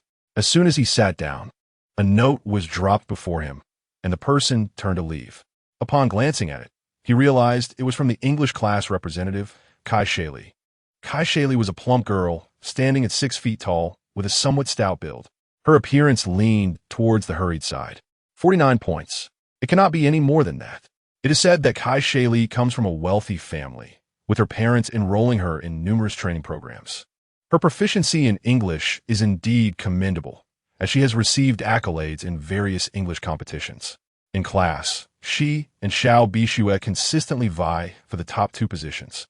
She has confided in her classmates that she is attracted to intelligent, ambitious young men. It is evident to all that Kai Shaili harbors feelings for Li Hongzhe, which explains her willingness to defend him during chemistry class. However, Li Hongzhe seems indifferent to her, being captivated by the beauty of Xiao Bixue instead. When Li Hongzhe opened a note, he was taken aback to find it was in English. The gist of the message read, Few may understand you, but many support you. The road ahead may be fraught with challenges, yet you shall persevere. Best of luck. Your understanding supporter, Li. Disgusted, Li Hongzhe crumpled the note and discarded it, bewildered by the peculiar thoughts that occupied this strange woman's mind. At that moment, he felt particularly sensitive, believing that the entire class was mocking him following the events of the morning. Any concern shown towards him would only be perceived as pity. Meanwhile, Fang Qi, who had only just settled down, was suddenly greeted by a barrage of confusion from their English teacher, Tian. Before he could comprehend the situation, someone tapped on his desk. Looking up, he saw it was Kai Shaili. Is there something you need? Fang Qi, hand in your English homework now. If you don't, I'll inform Mr. Tian immediately. The unexpected English coupled with her rapid delivery drew the attention of several classmates who were eager for a spectacle. Kai Shaili's unexpected outburst seemed aimed at humiliating Fang Qi. In truth, Fang Qi understood perfectly well that she was pressuring him for his assignment.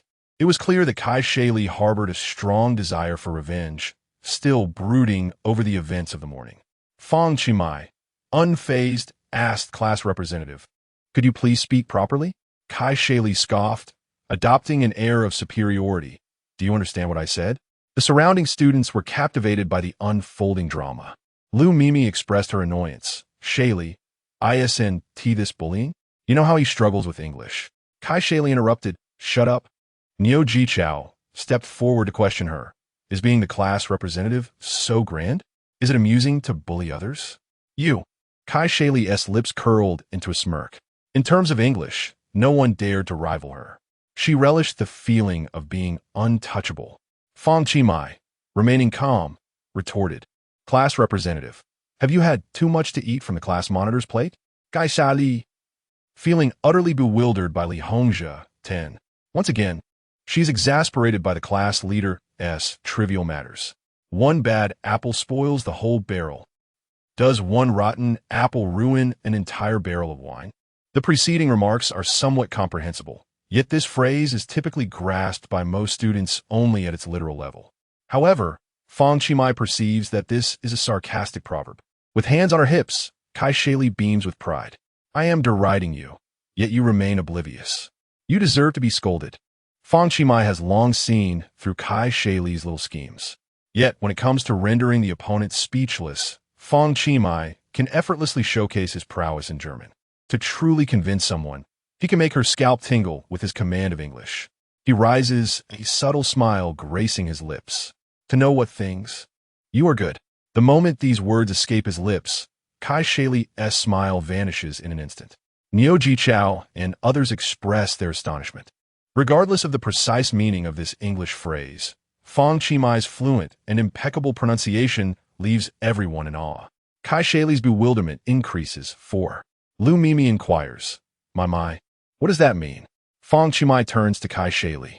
What she just uttered was a proverb. The accurate meaning being, single rat droppings can spoil a pot of porridge. A smirk plays on Fang Qi's lips as he continues. And what I said is also a proverb. Meaning to understand what one truly is commendable.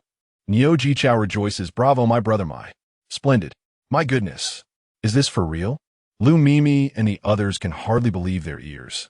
Fang Qi, who has always struggled with English and never passed an exam, now speaks proverbs? Stunned, Kai Shaili is at a loss for words. Not only does Fang Qi comprehend, but he also knows how to retaliate in his pronunciation. This hardly resembles the speech of someone who is an English failure. Kai Shaili's bewilderment rises. 8. Chapter 56. Do you know what KTV is? Several classmates hurried over to witness the unfolding drama. Kai Shaili, holding back for a moment, exclaimed, "You wish to challenge me?" Fang Qi shook his head. "No, but I would like to invite you to experience KTV. KTV? Yes. Do you know what KTV is? Kai Shaili inguit. Fang Qi continued, "It's gay for you, then for your feet. And finally, I'll make a gesture." Ha ha. Niu Jichao contemplated for a moment, and upon grasping the implication, burst into laughter. Lu Mimi looked puzzled. The bewilderment level from Kai Shaili rose by 12. Enraged, Kai Shaili shouted in English, "Get lost. Disappear from my sight." Fang Qi chuckled. "What's the matter? Can't you hold your ground?" Frustrated and embarrassed, Kai Shaili realized Fang Qi's proficiency in English. He not only understood but articulated it so well. Unsure of how to respond, Kai Shaili resorted to shouting again in English, "You get out of here. You woman, is this never-ending? Fang Qi retorted. Never offered to teach fish to swim, you know? Lu Mimi interjected. Another proverb. Niu Jichao asked. Never teach fish how to swim? Brother Mai, how should this be correctly interpreted? Fang Qi pointed at Kai Shaili, class representative. Could you please explain? Kai Shaili was reluctant to speak. Meanwhile, Wan Meng encouraged Shui. Your English is better. You should explain. Xiao Bixue, astonished by Fang Qi command of English, responded, this phrase means, do not show off your skills in front of experts. It can also be understood as do not wield a big knife before Guangong. Gai Shali. Niu Jichao nodded. Got it. Impressive, Brother Mai. You know so many proverbs. Lu Mimi gazed at him with admiration, realizing only now the remarkable English skills of her deskmate. Kai Shaili was infuriated. She had always disliked Xiao Bixue, and now they had teamed up to mock her. She turned to Fang Qi and demanded, who do you think you are? In response to such skepticism, Fang Qi remarked, a girl like you is unfit for marriage. Even if you were to wed, the blame would inevitably fall upon others. Kai Shaili, taken aback, inquired, what does that even mean? Fang Qi shrugged and gestured towards Kai Shaili, implying that a girl of her caliber is not suited for matrimony. And should she marry, it would merely be to shift responsibility. The audience erupted in laughter, thoroughly entertained. Not only is Fang Qi proficient in English, but his retorts are also remarkably eloquent and eye-opening. Brother Mai, when will you impart some of your wisdom to us? Others chimed in. Fang Qi replied, what business do I, a mere novice in English, have teaching? Our class representative is exceedingly capable. I would merely be making a fool of myself. Niu Jichao immediately teased. In my opinion, our English representative isn't all that impressive. Kai Shaili's confusion intensified, as reflected in her bewildered expression. Fang Qi smiled gently. Well, I shall teach you when I have the time, representative. You need not concern yourself. Kai Shaili retorted, you're all insane. Frustrated, she unleashed a torrent of expletives. Oh, so you can speak Chinese? Fang Qi continued, Sister Kai, I believe your English skills are commendable, but perhaps you lack the agility to apply them. Do you recall what I said to you this morning? Learning requires critical thinking. Kai Shaili, exasperated, snapped back, is it so remarkable to learn a few phrases? With such a foul mouth and a penchant for insults? Fang Qi responded, this is merely an exchange of English between classmates. Am I calling you a derogatory term? He spread his hands, feigning innocence. Kai Shaili felt her scalp tingle with frustration. Indeed, she had memorized countless proverbs, typically utilized in her essays. Yet, at this critical moment, her mind fell blank, and she struggled to conjure a retort to Fang Qi's remarks. What was intended as an opportunity to flaunt her superiority in English had instead resulted in her being outshone by Fang Qi. Still, Kai Shaili remained defiant, declaring, just wait. Don't assume that a mere smattering of knowledge allows you to instruct me. Next time you speak of my abilities, perhaps you should first check your own English scores. With that, she turned to leave. Fang Qi called after her, by the way, representative, I have already submitted my English paper. Do ensure you review it before hounding me for assignments. Kai Shaili hesitated, momentarily at a loss for words. Previously, Fang Qi had a habit of neglecting his homework, but today he had astoundingly submitted it. Accustomed to urging him, she let her guard down. Well, this is quite rare. You must have copied it, right? Fang Qi retorted with her own words. Any comments? Sally pointed at Fang Qi and said, just wait. The perplexity from Sally increased by 10. Niu Jichao and others gathered around, urging, Brother Mai, teach us a few practical proverbs. Lu Mimi chimed in, yes, we might need them for the English exam this afternoon. Fang Qi nodded, all right. No cross, no crown. Without experiencing storms, how can one see the rainbow? One boy is a boy, two boys are half a boy. Three boys are no boy. Translated, it means one monk fetches water, two monks carry water, three monks have no water. It takes more than a day to freeze 3 feet of ice, which correlates to Rome wasn't built in a day. Several classmates hurriedly took out their pens to jot down notes. In truth, English proverbs are not difficult. They hinge on accumulation. Within this ongoing process, one must also comprehend their application. The system rewards English composition techniques, which include the application of proverbs. Fang Qi continued. The English teacher has also mentioned that utilizing idioms and proverbs can significantly enhance our essay scores. In English compositions, it is essential to articulate the intended message fluently and accurately. Based on this foundation, the judicious usage of idioms and proverbs will greatly enrich the overall essay. The disparity in essay scores often lies in the application of these distinctive sentences, particularly at the conclusion. If one can encapsulate the entire piece with a single sentence that aptly identifies the main theme, achieving a high score is well within reach. Fang Qi not only taught proverbs, but also how to apply them, ensuring that everyone moved beyond rote learning. The attentive students diligently took notes, each admiring Fang Qi. Lu Mimi sighed. The way my earnestly teaches is so handsome. As the bell rang, signaling the end of the lunch break, the English teacher, Tian, entered in her high heels. Typically serious, she appeared unexpectedly cheerful today. What joyous event could this be? She seemed a completely different person from when she had sternly called Fang Qi out during lunch. Sally promptly approached her, handing over the collected papers.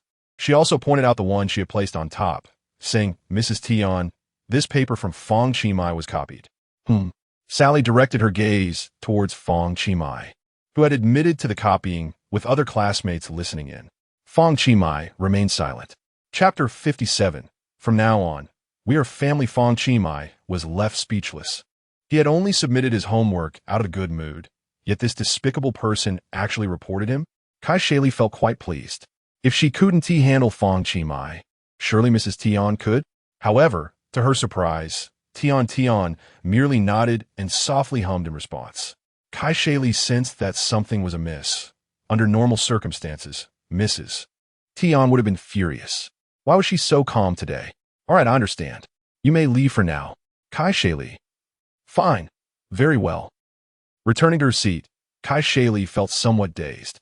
Tian cleared her throat and addressed the class. Students, mutual learning is a positive endeavor. Today marks the 93rd day of the countdown to the college entrance examination, so everyone must do their utmost. What? Kai was taken aback.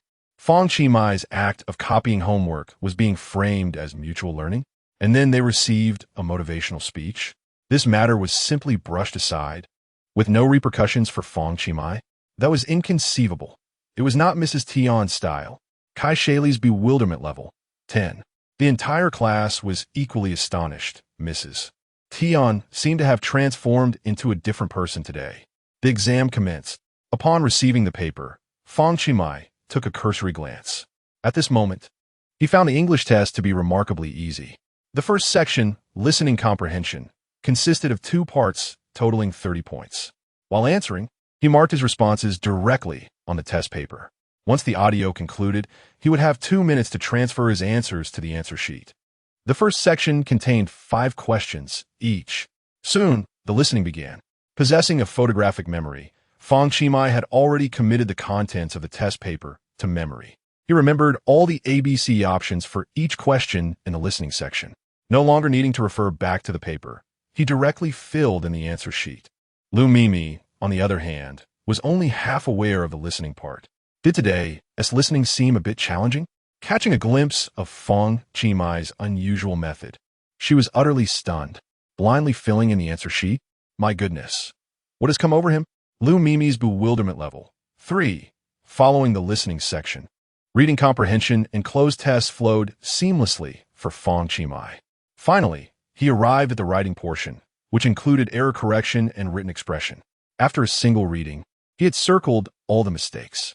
As for the written expression, having mastered the art of English essay composition, Fang Qi completed it effortlessly. Once he finished everything, he proceeded to take his customary nap. Tian monitored the exam while grading the assignments she had assigned over the weekend. Occasionally, she glanced up to check for any mischief. Upon seeing that Fang Qi was actually sleeping, she did not become angry. Instead, a maternal smile spread across her face. She watched him for nearly 10 seconds before returning to her grading. Once the exam concluded, the papers began to be collected. Fang Qi glanced at his phone. Contact. Mom is beautiful. 101 missed calls 5 minutes ago. What on earth? Fang Qi was speechless. Before the exam, he had switched his phone to silent mode. In just 2 periods, he had received 101 missed calls. Was there a fire at home? Why the urgency? Worrying about the potential emergency. Fang Qi disregarded everything else and redialed right under the teacher's nose. It rang for quite a while until Li Haomei finally answered. "Hey, my beloved son. Mom, is there something you need?" Fang Qi replied. "Were you not the one who called me? The one with a matter at hand should be you." Li Haomei paused for a few seconds. "Did that happen?" Fang Qi exclaimed. "Is it possible that Mom is suffering from amnesia again?" He held back his frustration. Judging by Li Haomei's relaxed tone, it seemed to be nothing urgent. After a moment's thought, Li Haomei recalled something. Fang Qi was exasperated. Of course there was. Otherwise, who would have made those 101 missed calls? Ghosts. Suddenly, Li Haomei exclaimed, "Ah, son, I remember now. I did indeed call you just now. It's good that you remembered." Fang Qi sighed in relief. Li Haomei then asked, "But what was the reason I called you?" Fang Qi. This was adding to his confusion. 10 from his own bewilderment. 12. Fang Qi was on the verge of exploding. Had it been anyone else, he would have already lost his temper. Yet, this was his mother. "Hey, Mom, how long have you been experiencing this symptom?" At that moment, Tian, having just organized the test papers, gently called out, "Qi, could you step outside for a moment?" "Qi." The entire class found it peculiar. In the past, Tian had always addressed everyone by their full names, yet today she called out to Qi in such a friendly manner. It was baffling. On the other end of the phone, Li Haomei was still struggling to comprehend the situation. Fang Qi said, "Mom, I need to hang up. The teacher is looking for me." After ending the call, Fang Qi followed Tian out of the classroom. The familiar scene unfolded again as Tian led Fang Qi to the office. After placing down the test papers, she took him to the stairwell. Was this woman never-ending? Fang Qi was quite puzzled. To his surprise, Tian gazed at him with a smile, inspecting him from head to toe, her eyes filled with warmth. Then she nodded in satisfaction. "What a handsome young man, tall too. Surely you will achieve great success in the future." Fang Qi, feeling slightly embarrassed. Tian smiled softly. She continued, "To be honest, I do not oppose you and Wei Wei being together. I hope you both encourage each other, pushing each other to improve. Once you both get into university, you can start picking a date and settle your engagement. Upon reaching the legal age, one may then proceed to celebrate a wedding." Fang Qi, "Just this noon, weren't you furious, insisting that I keep my distance from your daughter? How has it led to an engagement and marriage now?" Fang Qi stood there, utterly bewildered. Regarding the customary betrothal gifts, if they can be waived, so be it. What matters most is that you and Wei Wei find happiness in the future. Tian pondered for a moment, then added, "You both are still young. As for the specifics, we can sit down together with your parents when they have time to discuss everything in detail." After holding back for quite some time, Fang Qi finally inquired, "Please hold on, Mrs. Tian. Could there be some misunderstanding?" "Oh, Qi, when we are alone, please refrain from calling me Mrs. Tian. Just call me Aunt, as we are soon to be family. So let us not stand on ceremony." Fang Qi. Tian continued, "How about you come to my house tonight, and I can help you with your English? Alternatively, I can come to your home. Help with English?" Indeed, after a brief pause, Tian added, "Do not worry. We are family now. I shall assist you free of charge. I only learned this afternoon that your spoken English is quite commendable. If you can strengthen your other skills, your grades will surely be excellent." Fang Qi felt increasingly perplexed. Have these two women lost their minds? Suddenly, he seemed to grasp the situation. "Mrs. Tian, did you manage to reach my parents on the phone this afternoon?" Chapter 58. This is a standard answer in retrospect. Tian still felt a lingering sense of trepidation. After incessantly attempting to reach Li Haomei, she finally succeeded in making contact. She unleashed a torrent of indignation, accusing Fang Qi of neglecting his studies and adversely affecting his classmates. Moreover, she insisted that Li Haomei must come to the school that very day. However, Li Haomei, currently in the Philippines, had several meetings scheduled for the afternoon. Despite her formidable presence, Li Haomei made her status unmistakably clear.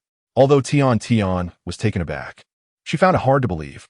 Yet, confirmation came from her homeroom teacher, Xiao Bixue, who revealed that Li Haomei was indeed the wife of the chairman of Tianhao Group, a company listed among the world's top 500.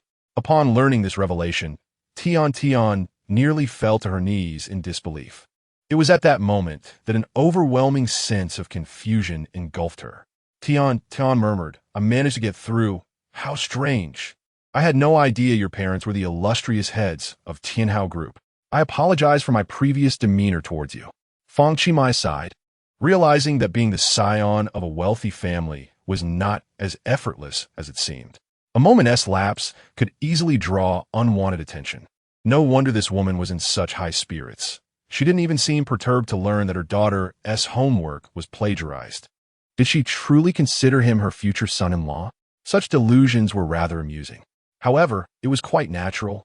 Upon discovering that her daughter's boyfriend was the heir of Asia's richest man, who wouldn't be swept off their feet. Now enlightened, Fang Qimai's demeanor shifted to one of seriousness. He continued, "Mrs. Tian, let me reiterate, I do not know your daughter, nor am I her boyfriend." "Oh, is that so?" Tian found herself momentarily speechless. "Why didn't you mention this sooner?" Fang Qimai, disinterested in further elaboration, retorted, "Did I not say so?" As she reflected, Tian indeed recalled him having said something along those lines. Regrettably, she had been too incensed at the time to absorb his words. Tian felt an acute sense of embarrassment, exclaiming, "This is a misunderstanding. Please, do not take it to heart. I will have a serious talk with Wei Wei. She's just been speaking nonsense." "Very well," Fang Qimai nodded, inquiring, "Does Mrs. Tian feel it necessary to summon my parents?" "Oh no. There's no need to trouble them," she hurriedly replied. "If there is nothing else, I shall return to my class." "All right then."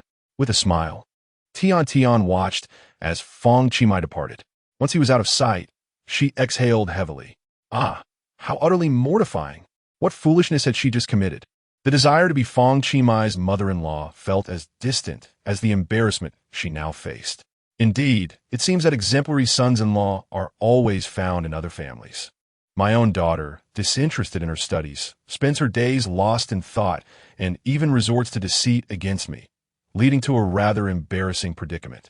She may have even offended the wife of the chairman of Tianhao Group. The more Tian pondered, the more apprehensive and irate she became, vowing to thoroughly admonish Lu Weiwei upon her return. Upon arriving at the office, Tian found it difficult to quell her lingering embarrassment. Nevertheless, work must continue. She opened the examination papers and began marking them with a red pen. After grading 3 papers, she found that those 3 students had barely passed. She murmured to herself that this exam was indeed more challenging than usual. The 4th paper belonged to Fang Qimai. Just the sight of his name sent a shiver through her. Oddly enough, this time, Fang Qimai had managed to complete the entire exam. As she began to grade it, her astonishment grew with each line. My goodness, not only had he answered all the initial questions correctly, but his essay was also remarkably well done. There were no grammatical errors or misspellings, and his command of various sentence structures was impeccable. Moreover, his handwriting was neat, leaving no room for criticism. She found it impossible to deduct any points. Full marks? Absolutely full marks. This was an exam of increased difficulty, which was utterly astonishing. Reflecting on how Fang Qimai had been napping earlier, she questioned how he could achieve such a score. Her first instinct was to suspect cheating. However, upon considering Fang Qimai's peers, whose English proficiency was rather mediocre, she wondered who could have provided him with answers to achieve a perfect score. Even if he could have copied the earlier questions, an English essay could not be replicated. She then retrieved the papers of Kai Shaili and Xiao Bixue, the 2 students who typically excelled in English. Comparing the 3 papers, she noted that Kai Shaili and Xiao Bixue had made several mistakes. They too had struggled with the exam. In contrast, Fang Qimai's work, aside from the essay being different from the model answer, was entirely a standard answer sheet. Previously, she had overheard Xue Baogai and Lei Jiaming discussing Fang Qimai, noting that he had secured first place in the most recent mathematics and physics exams. Initially, she had dismissed their remarks, but now the evidence of his perfect English exam lay before her. Recalling the articulate and confident way Fang Qimai had expressed himself earlier, she became convinced of his capabilities. This was indeed the true measure of Fang Qimai's English proficiency. Tian suddenly understood why he had claimed he did not need extra English tutoring. With a bewildered expression, Tian found herself at a loss. As time swiftly passed, the afternoon classes concluded. The capture of the serial killer Huang Liangkai allowed the second high school to reinstate evening study sessions, meaning that students would not be dismissed until 9:30. However, this did not affect Fang Qi, who could leave whenever he wished. As usual, he changed into different clothes and prepared to head home. Today, he had asked Bai Liso to assist Qin Yinling with some matters at Shangwen, and he had not arranged for a driver. He intended to drive himself home. As he strolled along, Fang Qi encountered Wang Xiqing, the physical education teacher, who was finishing his work for the day. Today, Wang Xiqing donned a light blue shirt, expertly knotted his tie, and slipped into polished leather shoes, presenting quite a refined demeanor. "Oh, Shenggu, dressed so flamboyantly. Are you off to a date?" teased Fang Qi, who was ever so chatty. Wang Xiqing's expression radiated an uncontrollable joy as he stood there, inquiring, "What do you think? Am I handsome?" Fang Qi glanced over and replied, "Handsome, though compared to me, you're still a tad lacking." Wang Xiqing's bewilderment registered a 5. "Enough of this chatter. My teacher's waiting for me at the gate." With that, Wang Xiqing cheerfully strode towards the school entrance. At the entrance, Kong Mengxin, the English teacher for the first-year students, awaited Wang Xiqing with a smile, as they had planned to dine together and then catch a film. However, just then, a long screech pierced the air as a crimson Porsche 911 came to a halt beside Kong Mengxin. The door swung open, revealing a long leg adorned with hair. Upon closer inspection, the owner was a young foreigner, sporting sunglasses and cascading golden waves. He was tall and muscular, easily exceeding 6 feet. "Ilu, Gong. How delightful to see you," he greeted.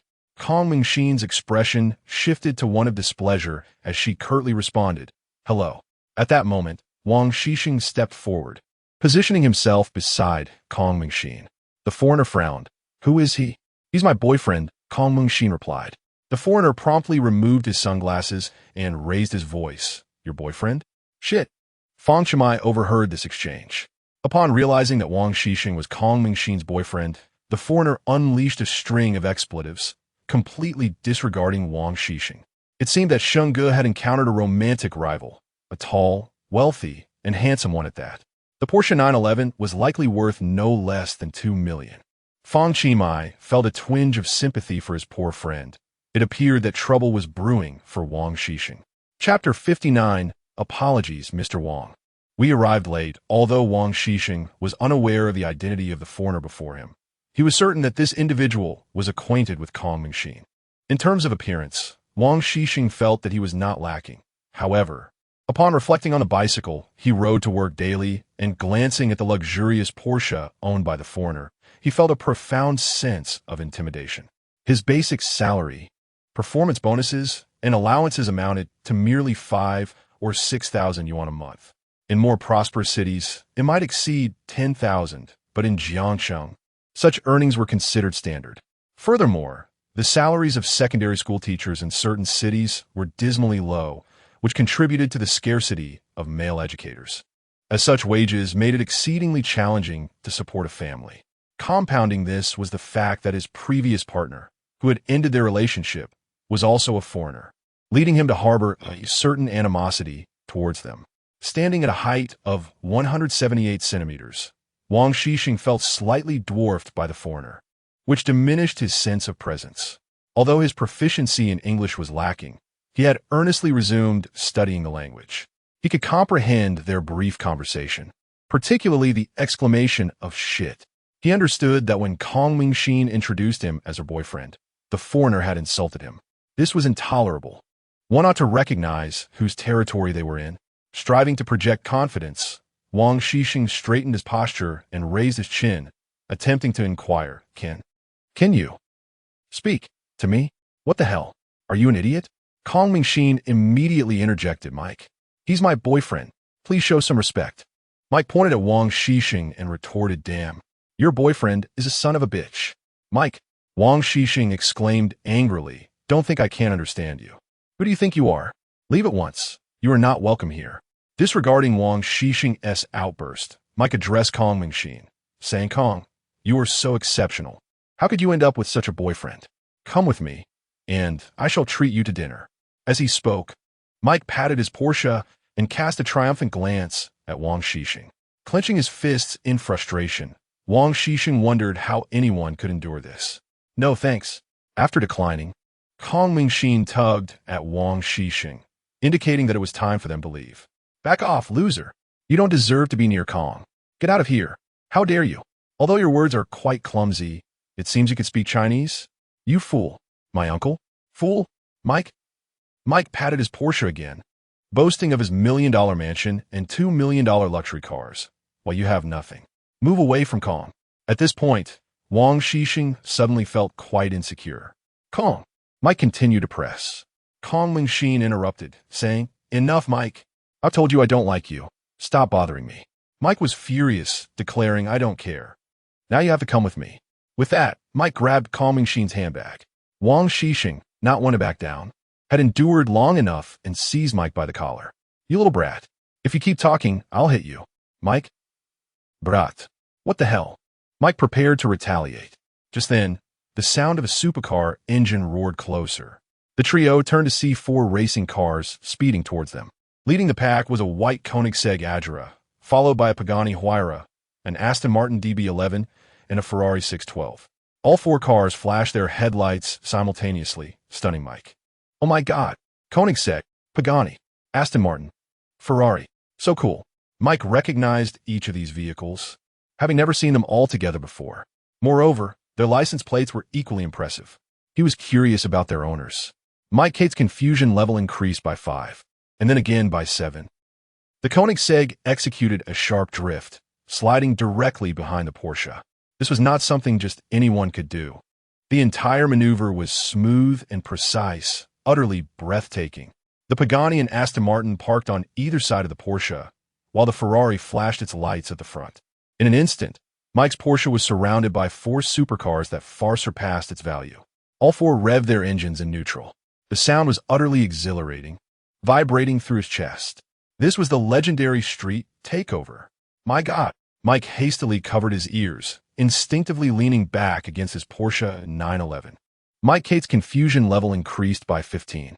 The arrival of these 4 supercars captured the attention of countless onlookers.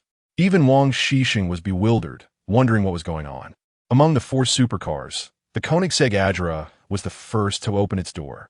As the individuals in the vehicle disembarked, Wang Xixing's eyes nearly bulged from their sockets. "Fang Qi." The bewilderment emanating from Wang Xixing registered 12. He stood in astonishment, already aware that Fang Qi's father had acquired land to construct a gymnasium for the second high school. However, he was utterly unprepared for the revelation that Fang Qi could summon 4 supercars simultaneously. Moreover, that recent drift, it was truly remarkable. Is this truly the Fang Qi I know? Through data analysis, Fang Qi discovered that a certain Mike Kate was a second-generation wealthy individual, albeit merely an ordinary one, lacking substantial wealth. What incited widespread ire was that Mike was notorious for pursuing local women. By correlating data regarding Kong Mingxin, Fang Qi learned that during her university days, she had taken a part-time job at Mike's English tutoring center, which is how they became acquainted. Mike had been persistently pursuing her ever since. Poor Shengge, having to face such a rival. In light of the kindness Wang Xixing had shown him over the years, Fang Qi resolved to lend a hand. The school was not far from home, so he summoned his bodyguards to bring 3 sports cars. Coupled with the Koenigsegg Agera he had driven today, they made a dazzling entrance. Upon stepping out, Fang Qi confidently removed his sunglasses. Mike stared in amazement at this young man, distinguished in both appearance and demeanor. In contrast to his own height, Fang Qi exuded no inferiority. He strode directly towards Wang Xixing, accompanied by 3 bald bodyguards. The 4 of them bowed respectfully and exclaimed, "Apologies, Mr. Wang. We are late." Wang Xixing. Did I hear that correctly, Mr. Wang? The bewilderment from Wang Xixing registered a 11. Mike, what the hell? The bewilderment from Mike Kate registered a 15. Chapter 60. Truly a place of hidden talents. Wang Xixing was momentarily taken aback. And amidst his confusion, He began to grasp Fang Qimai's intentions. Clearing his throat, he cooperatively remarked, It's nothing. Just glad you're here. Fang Qimai turned to glare at Mike, who, despite his usual flamboyance, felt a twinge of trepidation. Your name is Mike, correct? How dare you show disrespect to our general manager? Do you have a death wish? General manager? Mike scoffed, shaking his head in disbelief. No way. He looks like nothing more than a failed teacher. How could he possibly be the general manager? A failed teacher? How dare you utter such words about our general manager? Fang Qimai shot him a piercing glance. Are you not aware that in our country, there are many affluent individuals who, out of sheer boredom, relish the experience of teaching? Our President Wang teaches purely out of interest. What a joke. Mike struggled to comprehend. Fang Qimai continued. Do you think owning a $2 million car is something extraordinary? I find you to be the real joke here. Mike fell silent, recognizing that the 4 supercars surrounding him far surpassed the value of his Porsche and 911. Collectively, they were worth at least 50 to 60 million. In stark contrast, his own $1 million mansion seemed utterly insignificant. The bewilderment from Mike Kate increased by 18. The two communicated entirely in English, leaving Wang shishing agape. He wondered who had told him that Fang Qimai's academic performance was poor. Observing Mike's silence, Fang Qimai realized he had successfully intimidated him. Indeed, he was a bully who feared the strong. Yet, to ensure absolute certainty, Fang Qimai decided to impose an absolute command. Mike, do not harbor any intentions towards our brother Sheng's woman. Understood? Ding. Consumed 1,000 bewilderment points. Absolute command activated. Current remaining bewilderment points, 6,155. Mike promptly replied, I understand. I will never dare again. I swear to God. Excellent. Fang Qimai nodded with satisfaction. He now aimed to help Wang Shishing maintain this facade. Approaching Wang Shishing, he presented the key to the Koenigsegg Adra and whispered in his ear, Brother Sheng, here, est the key. This is where my assistance ends. Although Wang Shishing was deeply moved, he wore a hesitant expression. He whispered back, Thank you. But I can't drive. Fang Qimai responded, Don't worry, it's not a problem. Among these 4 cars, the Ferrari 612 is a 4-seater. He personally opened the door for them and assisted them into the vehicle. Mike watched the entire exchange in stunned silence, too intimidated to speak. The crowd, comprising both security and students, marveled at the spectacle. Thank you, Qimai, for helping me out of this situation. Wang Shishing expressed his heartfelt gratitude. Were it not for Fang Qimai's timely intervention, I would have found myself in a rather awkward predicament. That fellow Mike would have relentlessly pursued me without respite. Brother Sheng, Sister Sheng, indulge in your date. For now, this vehicle is at your disposal. And as for your expenses tonight, Fang Qimai smiled gently before adding, I shall take care of the bill. His driver nodded in acknowledgement. Understood, young master. I shall handle it. Wang Shishing and his companion were taken aback. You may find it hard to believe, but I have a wealthy student. He is extraordinarily affluent, generous, and magnanimous. Yet, to Fang Qimai, this was merely a trivial matter. Just as Wang Shishing was about to express his gratitude, Fang Qimai interjected, Enjoy yourselves, the rest is on me. With that, he shut the car door, instructing the driver to depart. Turning around, he gazed at the visibly shaken Mike. Mike Kate's bewilderment level increased by 18. Fang Qimai coldly inquired, What are you staring at? Do you require my assistance to get into the car? And no. Mike quickly forced a smile. Then what are you waiting for? Hurry up. Mike hastily entered the car, started the engine, and sped away. Mike Kate's bewilderment level increased by 11, followed by an additional 9. Fang Qimai also entered the vehicle, pressing down on the accelerator, concealing his accomplishments and fame. Upon arriving home, his mother, Li Haomei, called immediately. Hello, Mom? Hey, my dear son. I just remembered something important to tell you. Fang Qimai pondered, my parents often juggle numerous responsibilities, making it easy for them to forget certain matters. I hope you get used to it. Please just tell me, Mom, why the urgency in calling me this afternoon? Your teacher has reported something to me about you. How can I not be anxious? Fang Qimai replied. Li Haomei continued, Your teacher has been eager to meet with me. If necessary, I shall find time to visit your school. Fang Qimai quickly responded, No need for that, Mom. You're so busy. There's no need to make a special trip. It's nothing. No matter how busy I am, you're my priority. Fang Qi felt a touch of warmth. Yet he suspected that such an unreliable mother might easily forget this matter by tomorrow. He replied, mainly, I believe our teacher is hesitant to meet you. Is your mother not as beautiful as her name suggests? Am I truly that intimidating? Fang Qi sighed meaningfully. This is a rather long story. The following morning, Wang Xixing arrived at school, as usual. Upon entering the campus, he noticed students whispering and pointing at him.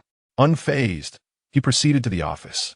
His presence caused quite a stir among the physical education teachers. Wow, Brother Wang has arrived. Please have a seat, Brother Wang. Would you care for some tea? Wang Xixing responded. I didn't realize, Brother Wang.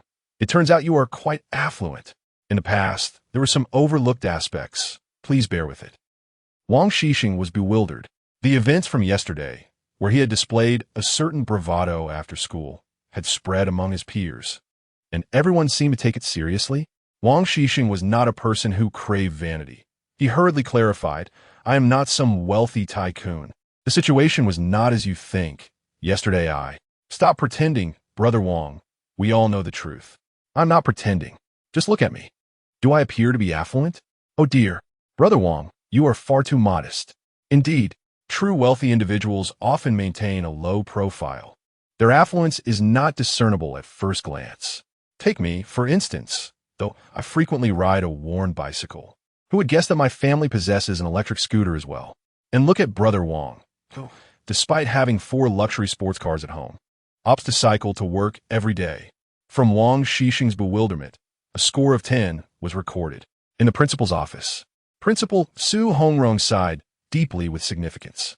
He had only just heard about Wang Xixing's situation that morning. Numerous students and even security personnel had witnessed it.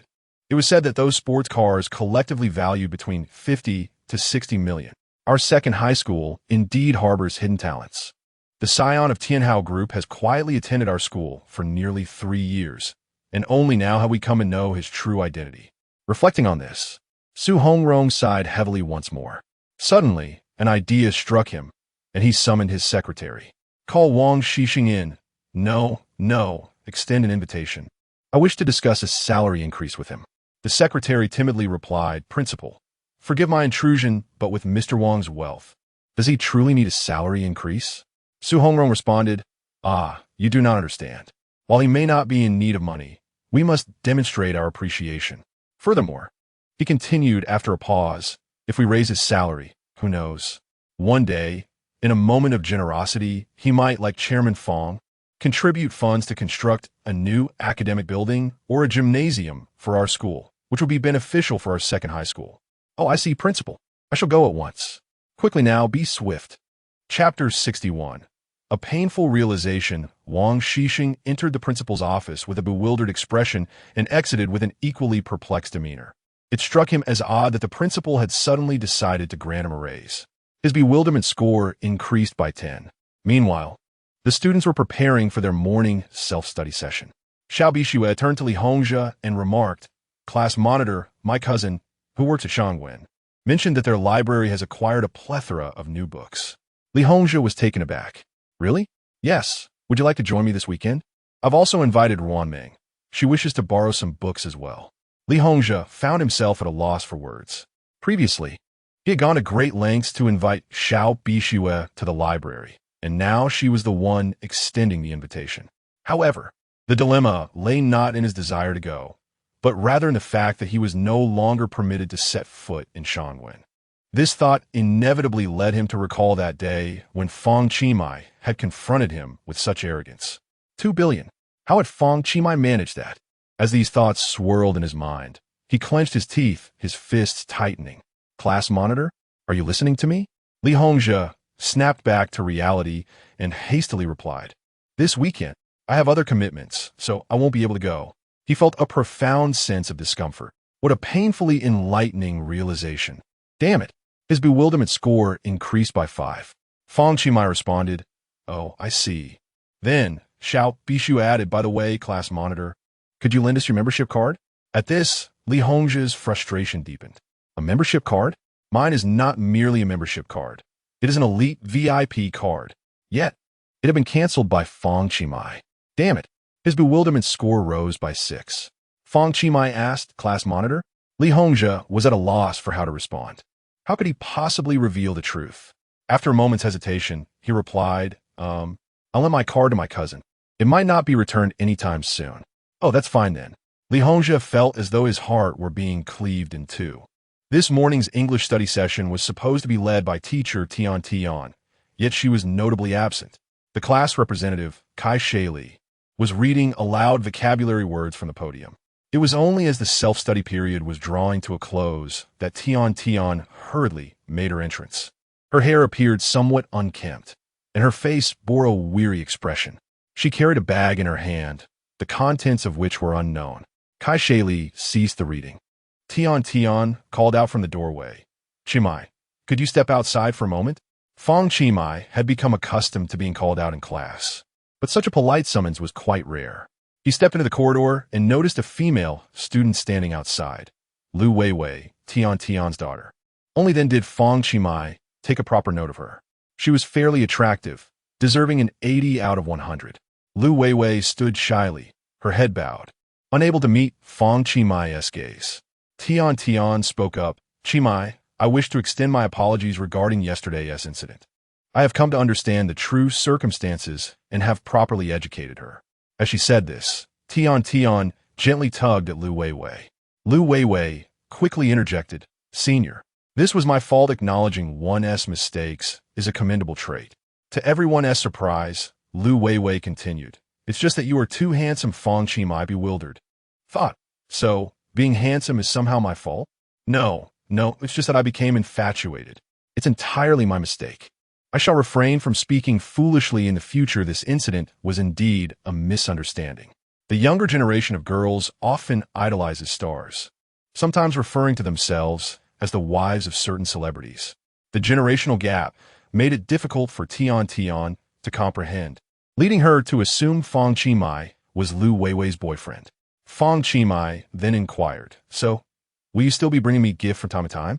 Lu Weiwei replied softly, I would like to, but if it bothers you, I shall refrain. Tian exclaimed, You're disrupting his studies. Do not disturb him any further, understand? Oh, you don't know, it's just that Senior plays basketball exceptionally well, is tall, and incredibly handsome among the girls in our first-year class. He has been unanimously voted as the most charming and cool campus idol. We all want to present him with gifts. How delightful it is to hear such words. Alas, with innate charm and a touch of charisma, Fang Qi had unwittingly become a heartthrob. Lu Weiwei added, Oh, and a few boys also wish to give gifts. Fang Qi responded. Well then, tell your classmates that if they wish to present me with gifts, they must solve a math problem. If they wish to write me a love letter, they should compose an English essay. Over time, your class will surely excel academically. No need for thanks. Lu Weiwei was left dumbfounded, her confusion rating increasing by 10. Tian remarked, Weiwei, did you hear that? Just do as your senior suggests. Understood now. Hurry back to class. I have matters to discuss with your senior. All right, goodbye. Senior turning to Fang Qi, Tian offered a slight smile, saying, In any case, I apologize for the trouble this has caused you. Fang Qi waved his hand dismissively. I didn't take it to heart. With that, Tian's anxious heart finally found solace. She continued, I sought you out to request a favor. I wonder if you would be willing. What is it? Your exam results from yesterday have been released, and your score surprised me. It's a perfect score. Fang Qi's expression remained unchanged, as this outcome was entirely anticipated. He had refrained from explaining yesterday, knowing that the results would convey everything to Tian. And then, Tian sighed and said, It is as follows. Yesterday, Weiwei's grandmother was just diagnosed with advanced colon cancer. The doctor mentioned that she has at most a month left. There is no alternative. I can only take a few days off. This is your critical phase, and I would not request leave unless it were absolutely necessary. The teacher is looking for you, wanting to ask if you could assist in grading the students' exam papers. Fang Qi stood in astonishment. Me? To grade the exam papers? Yes, I apologize for the inconvenience. I am quite embarrassed and unsure if you could assist me with this task. Fang Qi replied. Shouldn't this be the responsibility of the class representative? I only managed to grade a few papers yesterday before receiving a call from my family, and I hurried off to the hospital. I hardly slept last night and rushed to school this morning. Among the current papers, your full score exam has truly astounded me. As for Sally's, although I have yet to grade hers, I took a cursory glance, and her performance does not seem particularly commendable. After a pause, Tian continued. This paper is rather challenging, yet you managed to achieve a perfect score, and your essay was exceptionally well written, nearly flawless. I believe you are the most suitable candidate.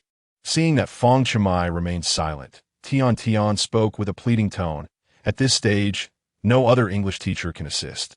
Among everyone, you are the most fitting. I have already consulted with Teacher Shui and others.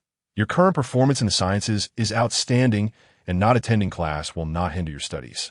So I boldly ask for your help. Is that possible? Fang Qi hesitated slightly. Though this task was troublesome, it was not insurmountable. Moreover, when a teacher personally requests assistance in grading exam papers, it is indeed a rare honor. Chapter 62. Fang Qi revises our exam papers at long last. Fang Qi spoke up, all right. Tian's heart raced, and only after receiving his affirmative response did she finally exhale in relief. Thank you so much, Qi. I don't know how to express my gratitude. I'll treat you to a meal sometime. Fang Qi glanced at the bag in Tian's hands, filled to the brim with exam papers. The quantity was certainly more than that of a single class. Class 9 next door, also taught by Tian, had their papers included as well. Fang Qi said, just leave all of these to me. Thank you ever so much, Qi.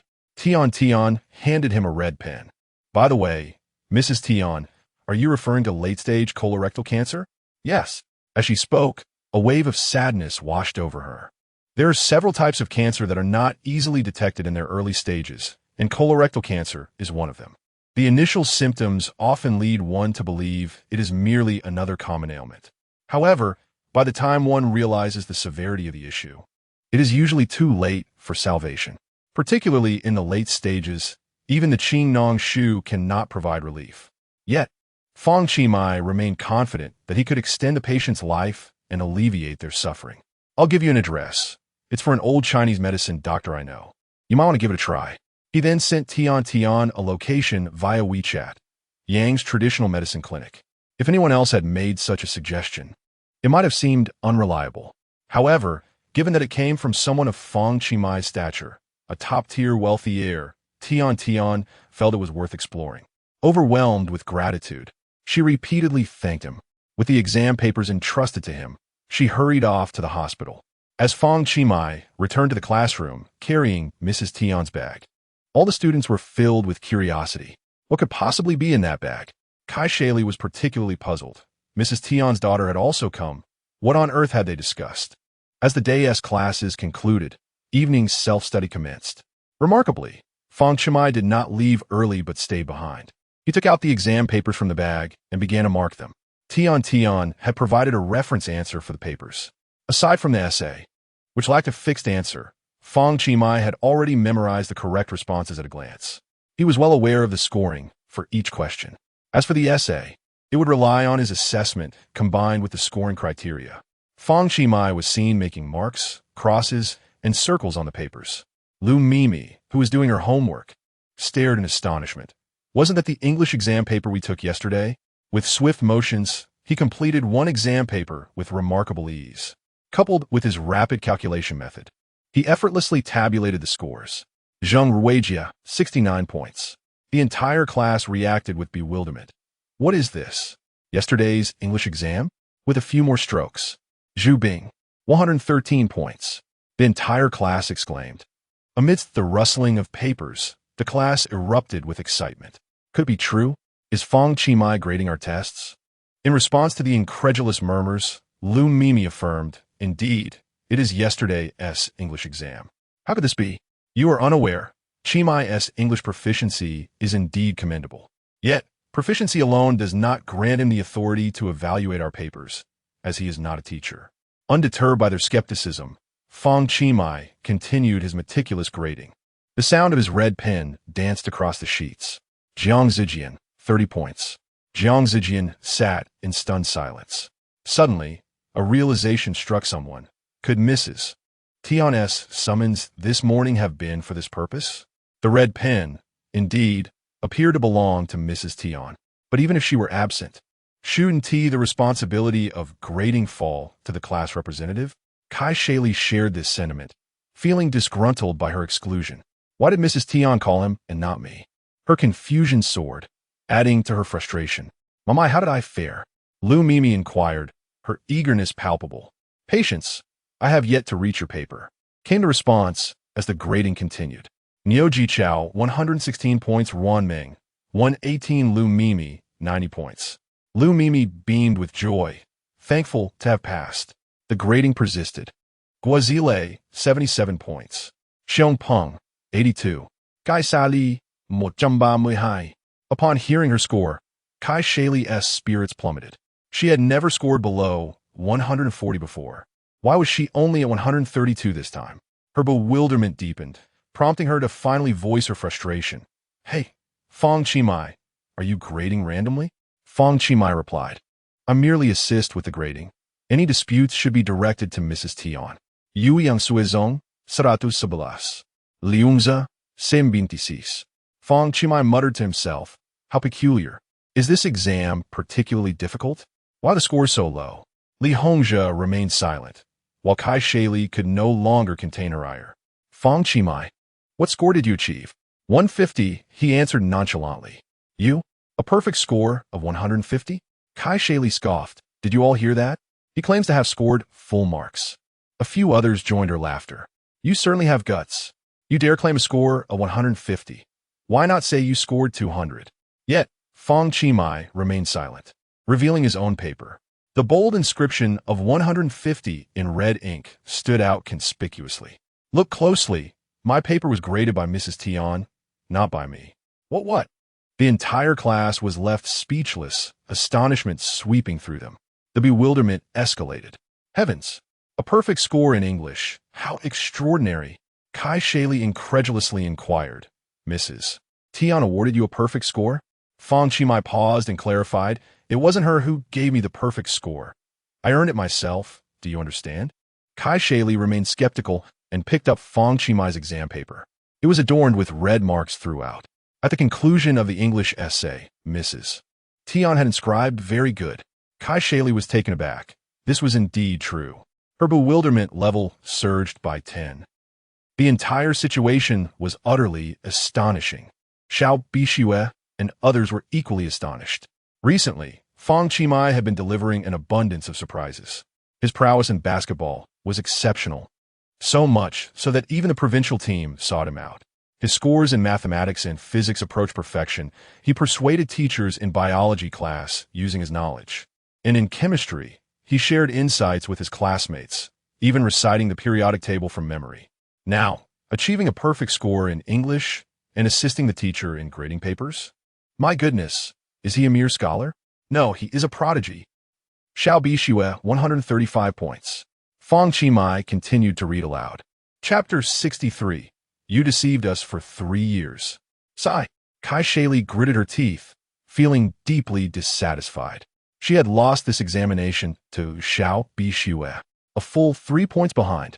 Yet upon reflection, she realized she had fallen short by an astonishing 18 points to Fang Qi. Impossible. Absolutely inconceivable. Fang Qi, I demand to see my exam paper.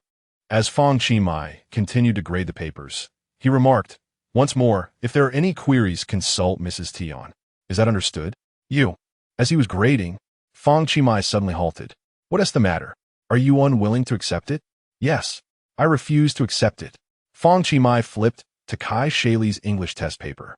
And in the upper right corner, he circled a portion with a red pen once again. Here, the sentence conveys, I realized that if I paid more attention to my mother's words, things would improve. The if introduces a subjunctive mood, contrary to past facts. Thus, the conditional clause should employ the past perfect tense, necessitating had before listened. Fang Qi glanced at Kai Shaili and stated, Class representative, you were careless, deducting 2 points. Gai Shaili. Furthermore, Fang Qi circled another area in the lower right corner. Here, the adverb modifies the verb and serves as an adverbial. It should be attentively, not attentive. Do you comprehend? Another 2 points deducted. Turning to the reverse side, Fang Qi drew a long horizontal line. This sentence means, if something unfavorable occurs, Wendy will promptly inform my parents. The indefinite pronoun something is the subject, requiring a singular verb. Hence, it should be happens, not happen. Class representative, you were careless yet again. Another 2 points deducted. Fang Qi utilized Kai Shaley's paper as a model, meticulously identifying each error. He elucidated every flaw in the essay and the corresponding deductions with clarity. The entire class listened in awe. Fang Qi was indeed a true talent, not merely pretense. Previously feigning mediocrity, and now, with merely 3 months until the college entrance examination, he revealed his genuine capabilities. Goodness, is this how a genius operates? Boss, you have deceived us for 3 years. This was akin to a cow performing acrobatics, one impressive feat after another. Majestic Fang Qi. The entire class chanted in unison. Fang Qi quietly responded, "Sure. I neither sell my body nor my kidneys, thank you." From Kai Shaley's bewilderment value. 18 from Li Hongjia's bewilderment value. 20 Kai Shaley stood speechless. Regardless of whether the errors were due to carelessness or oversight, they were still incorrect. Li Hongzhi was utterly flabbergasted. Was it over? Unable to surpass Fang Qi in his forte of sciences, and now in English as well? How ironic that his father was an English teacher. Having been a top student for 3 years, he was unable to compete with Fang Qi's 3 examinations, leading to his immediate ascendance to legendary status. Li Hongzhi felt utterly defeated, having metaphorically knelt in his heart. It would be wise to avoid opposing Fang Qi in the future. Yet, he still felt an urge to curse aloud. Damn! Fang Qi turned to Kai Shaley and asked, "Class representative, do you now realize where you went wrong? Are there any further issues?" Kai Shaley was left speechless. Fang Qi continued, "It seems you have no more problems. If you're convinced, why not entertain us with a rendition of Conquer?" Kai Shaley was taken aback. Today, she indeed felt somewhat convinced. But to sing in front of everyone, how could that be possible? However, Fang Qi had already silently issued his command. Kai Shaley jolted slightly. "All right then, I will embarrass myself." While the eyes of her classmates lit up, they had never heard Kai Shaley sing before. Yet, she was quite courageous. Fang Qi had said it, and she truly dared to sing. Clearing her throat, Kai Shaley approached the podium. She pulled out her phone to check the lyrics. Nevertheless, her mind was in a daze. Who knew why she felt compelled to perform? "At long last, you have found a way. The outcome is revealed." The class exclaimed. "What on earth is this? Stop singing, please." The chorus of complaints filled the room. Kai Shaley was puzzled as well. She did not wish to sing, but having started, she felt obligated to finish. Straining her voice, she continued, "You, appearing healthy, bear countless scars within. I, the resilient one, am a prisoner of this battle. Spare us. This is mortifying. It's painfully grating to the ears. Just like that, you have conquered me, cutting off all retreat." The entire class was in despair. My ears, they're being assaulted. Please, no more singing. I will have nightmares tonight." Just like that, you have conquered me, drinking down the poison you have concealed. My story has reached its end. My love and hate have been buried. Please, you too should be buried. Stop singing. Your voice is a daytime exorcism and a nighttime contraceptive. If you continue, even the little cows will perish. The cries of anguish echoed, yet Kai Shaley, undeterred, resolved to complete the song. Meanwhile, Fang Qi corrected assignments, quietly amused, as his directive had been for Kai Shaley to sing the entirety of Conquer. At that moment, Vice Principal Li Ying, patrolling the area, hurried over. "What is happening? Singing during self-study class?" The classroom fell silent in an instant. Suddenly, just like that, you have conquered me, cutting off all retreat. Li Ying's bewilderment score increased by 6. You, just like that, you have conquered me, drinking down the poison you have concealed. Li Ying exclaimed, "This is nonsense." Under the piercing gaze of Li Ying and the entreaties of her classmates, Kai Shaley resolutely completed an entire song. Li Ying ascended to the podium, inquiring, "Where's your teacher? Why is there no instructor present during self-study?" Liunza responda. "Tonight, it is Mrs. Tian's turn, but she has taken leave." "Very well, she has taken leave. What about your English class representative? Have her come forth to supervise." Someone quietly remarked, "Vice principal, the one who just sang. She is our English representative." Li Ying's bewilderment intensified. 8 perplexity points. "Absurd," he exclaimed. "I just recalled. The English representative for Class 10 is Kai Shaili, correct? Her English grades are commendable, and she has participated in English competitions. Yet now she is leading a song during self-study? I shall certainly convey this to your homeroom teacher. Teacher, please allow me to explain. I don't know what happened. I couldn't resist. It was a moment of inspiration." Kai Shaili's confusion registered at 10. "You, step down." Li Ying slammed the desk in anger. "Class monitor, come forth to supervise the class." "I Shaili lamented, wah. Chapter 64. I sense that your chairman is no ordinary person. After Li Ying departed, an air of silence enveloped the classroom. No one dared to utter a word. It was not until someone quietly initiated a video that the atmosphere shifted. "Thus, you have captivated me. Consumed the poison you had carefully concealed." My goodness, this is toxic. They actually recorded a video? Aren't they afraid of their phone exploding? To be honest, the more one listens to this sound, the more intoxicating it becomes. Ha ha! Someone laughed mischievously. This sound truly has a bewitching quality. Kai Shaili. From Kai Shaili's bewilderment level, 10. Silence. Silence. Li Hongzhe rapped the desk. "If anyone speaks again, I will take note of your names for the teacher. Luo Tongyi, quickly turn off the video, or I will confiscate your phone." Li Hongzhe shouted from the podium, but no one paid him any heed. On the other side, someone called out, "Tongyi, send me that video." "Me too. I want to set it as my alarm. I guarantee I will wake up at the first ring." "Ha ha. Kai Shaili." Damn. Before the evening study session concluded, Fang Qi had finished grading the papers from Class 9 next door as well. In Class 9, Chung Fang was diligently working on her homework. Someone called out, Fang, there's a handsome guy outside looking for you." Chung Fang, the English class representative of Class 9, glanced outside to see a tall boy standing at the back door. Upon closer inspection, it turned out to be him. She had always thought he was quite handsome, but had never dared to approach him. Just yesterday, when the head of the Public Security Bureau personally presented him with a flag of commendation for bravery, Chung Fang was among the crowd observing. "What did he want from me? Is there something I can assist with?" Chung Fang felt a flutter of nervousness. Fang Qi observed that Chung Fang's looks were at least an 85. Then he thought of Kai Shaili from his own class. Indeed, the English class representative from another class was more appealing. Fang Qi handed the papers to Chung Fang. "I have graded your class's English exam. Please assist in distributing them." "All right." Chung Fang quickly accepted the papers. "I'm off now." Fang Qi waved his hand and departed. Having completed the grading, he was headed home. Chung Fang was at a loss for words. Her mind racing, she blurted out, "Come again next time." "Wait, what am I saying? Hold on. What did he just say? He graded the papers?" From Chung Fang's bewilderment level, 4. In the blink of an eye, the weekend arrived.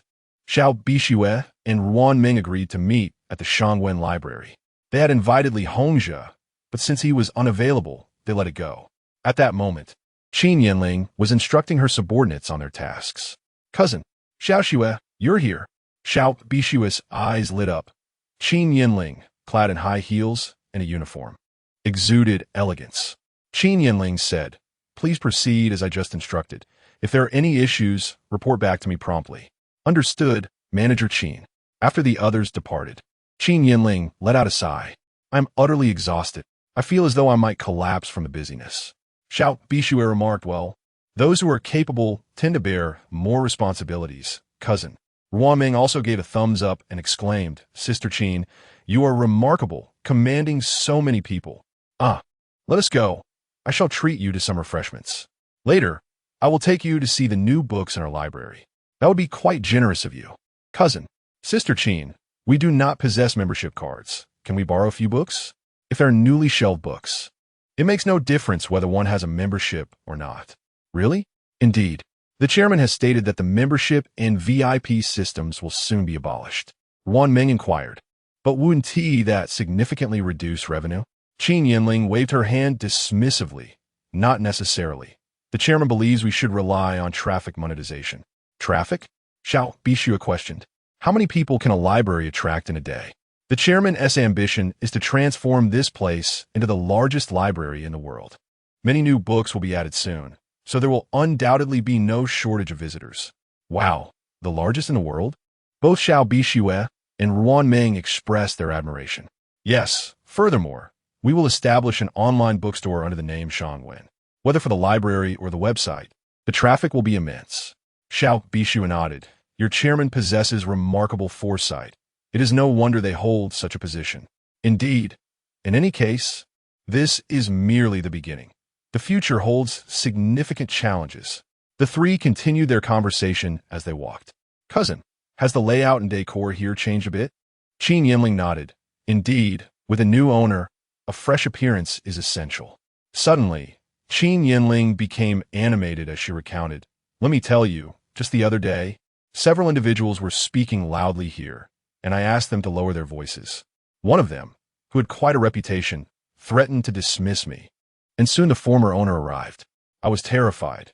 Little did I expect our chairman to intervene with over 2 billion, effectively securing Shangwen. Once they gained authority, that person who threatened me was dismissed. As she described the incident with fervor and vivid gestures, Xiao Bixue and Wan Ming felt fully immersed in her tale. Such a formidable chairman, cousin. You are truly fortunate. Qin Yinling sighed. Fortunate? I am overwhelmed with work, hardly able to sleep, constantly contemplating how to improve Shangwen. The main issue is that our chairman does not instruct me on specifics. They merely provide a direction.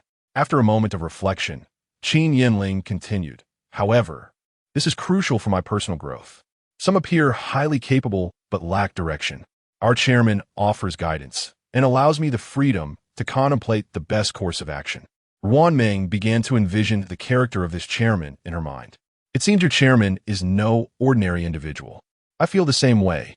Xiao Bixue concurred. By the way, Xiao Shui, how is Annie's foot? Much better. She can already walk, and in a few days, she will fully recover. Qin Yinling responded, That's wonderful. By the way, is your birthday approaching?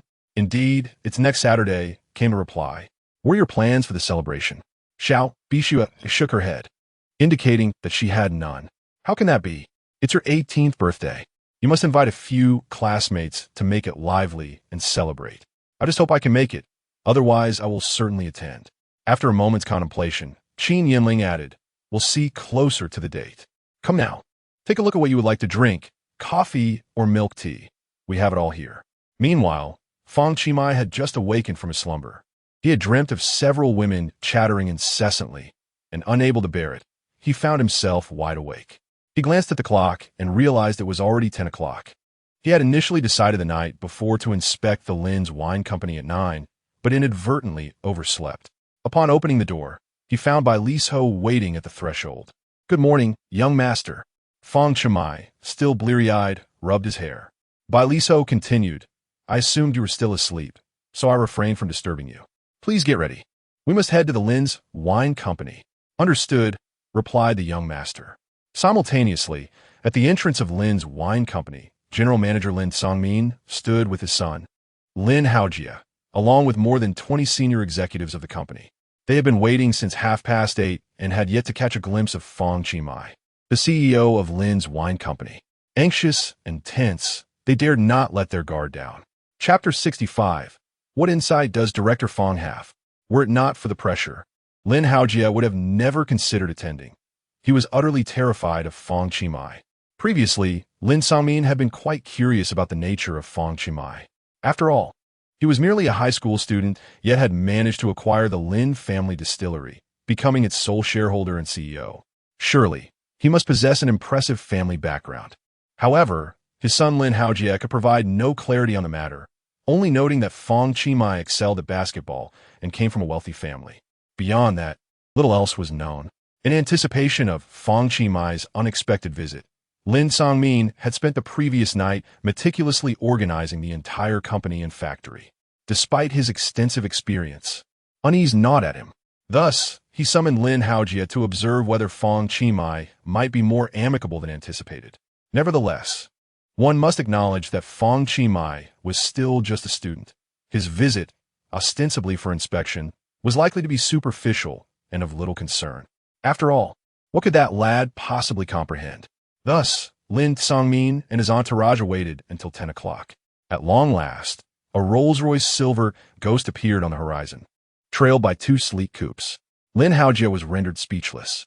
Initially, he had seen Fang Qi Aston Martin DB11, followed by the Pagani Huayra the next day. He had assumed that Fang Qi owned merely two supercars. Yet now, three additional distinct supercars had arrived. The leading silver ghost alone must be worth at least several hundred million. Lin Haojie's bewilderment level, 12. Lin Songmin could not claim to be unperturbed. His entire being began to tremble. This was truly impressive. After all, one who could execute a purchase with such decisiveness was undoubtedly formidable. They have arrived. Director Fang is here. Everyone be alert. Prepare the welcoming party. The silver ghost halted at the entrance of the Lin family distillery. 8 bodyguards swiftly disembarked, positioning themselves alongside the vehicle. Lin Songmin, understanding the significance of the moment, stepped forward to assist in opening the car door, hoping to make a favorable first impression on the CEO. However, upon his approach, 2 bodyguards interposed themselves before him. Another bodyguard elegantly opened the door, holding the edge of the frame with his hand. Lin Songmin was left awkwardly retracting his hand. Fang Qi emerged from the vehicle, stepping onto the red carpet that Lin Songmin had prepared in advance. He donned sunglasses and casual attire, in stark contrast to the suits worn by Lin Songmin and the other executives. Lin Haojie noted that, having not seen Fang Qi for some time, he appeared to have grown significantly more robust. His gaze then fell upon by Li Ho, which filled him with trepidation. Under the mounting pressure, he could only muster a smile. Lin Songmin immediately approached, extending his hand with enthusiasm. You must be Fang Qi, Director Fang? Your esteemed presence has truly illuminated Lin Family Distillery. Welcome, welcome. Ding. You have been recognized by Lin Songmin, General Manager of Lin Family Distillery. Unlocking ability. Marketing strategy, Baizhou. Fang Qi graciously accepted the handshake as Lin Songmin greeted him with a beaming smile. Then, he urgently exclaimed, Why are you all just standing there? Hurry up. The appearance of this young CEO left everyone in the reception team in a state of astonishment. Upon Lin Songmin's shout, everyone quickly sprang into action. Welcome. A warm welcome. The rhythmic sounds of drums echoed, punctuated by the resounding blasts of firecrackers. As the crowd cheered in unison, Fang Qi hesitated momentarily. Lin Songmin, believing that such a grand display would surely please Fang Qi, was taken aback when Fang remarked, Manager Lin, such a cliché welcome ceremony should be avoided in the future. Lin Songmin felt a surge of bewilderment, his previous smile fading before he quickly regained composure. Understood. Director Fang, I shall remember that. Following this, Fang Qi entered the company, leaving Lin Songmin wiping the sweat from his brow. He had not anticipated such a swift reprimand. Lin Haojie also felt a twinge of dissatisfaction. While it was true that Fang Qi hailed from wealth, could a young CEO truly be competent? Originally, Lin Songmin had planned to showcase the Lin family liquor factory to Fang Qi as part of the leadership inspection. However, Fang Qi had no such intention. He viewed the factory merely as a tool, operating strictly according to directives, with a focus instead on the overarching development strategy of the company. Moreover, Fang Qi had already comprehended all data concerning Lin family liquor. Hence, he had not even reviewed financial reports or other pertinent documents. His mother, Li Haomei, had also arranged for others to manage additional concerns. What Fang Qi sought to hear at this moment was the executive team's perspective on the company's future development. The meeting commenced, with Lin Songmin and others once again applauding warmly. Manager Lin, you are undoubtedly most aware of the company's losses. With your extensive experience, could you summarize the causes? Certainly, Director Fang. Lin Songmin had prepared for this inquiry. In general, we entered the market later than the industry leaders, which has hindered our ability to capture market share. By the time we made our entrance, they had already established a stronghold. There was a window of opportunity around 7 or 8 years ago but as time passed, our position has weakened considerably. Additionally, the nation's regulations and restrictions have significantly impacted us. Over the past 2 decades, the government has raised taxes on the liquor industry 4 times, each instance more stringent than the last. Furthermore, our primary consumer demographic consists of the elderly, who are increasingly concerned about health issues. As their physical capabilities decline, their inclination towards alcohol diminishes, reflecting a broader industry downturn. In light of this situation, at this juncture, Fang Qi abruptly interjected, "That will suffice." Lin Songmin fell silent, his bewilderment deepening. In truth, Fang Qi had already analyzed various issues regarding Lin family liquor through big data. He aimed to discern whether Lin Songmin had recognized the underlying problems. "Manager Lin, you consistently attribute issues to market conditions and trends, yet you fail to acknowledge your own shortcomings." A hush fell over the room. In attendance were over 20 senior executives of the company, all middle-aged men, their brows furrowed in concern. They were acutely aware of the challenges facing both the company and the liquor industry. Could they truly be outmatched by a mere youth of 17 or 18? While Fang Qi possessed wealth, his abilities had long been called into question. Acquiring Lin's distillery merely served to sustain it temporarily. If mismanaged, its demise was inevitable. Lin Songmin cautiously inquired, "Director Fang, may I ask for your insights?" Although Lin's distillery was a troubled enterprise, the task of revitalizing it was daunting. Yet upon taking the reins, Fang Qi was determined to restore it. Furthermore, having acquired knowledge in liquor marketing strategies, he had developed a fresh perspective on the future of Lin's distillery. Rising to his feet, Fang boldly proclaimed, "If I may be frank, esteemed colleagues, your thoughts have not kept pace with the times." What? Daring to declare themselves outdated. The bewilderment emanating from Lin Songmin registered at 11, while Wen Xiong's confusion peaked at 16. The esteemed executives, possessing years of management experience, found themselves chastised by a mere high school student yet to enter the workforce. This young man was utterly audacious. The attendees bristled with discontent, yet none dared to voice their objections.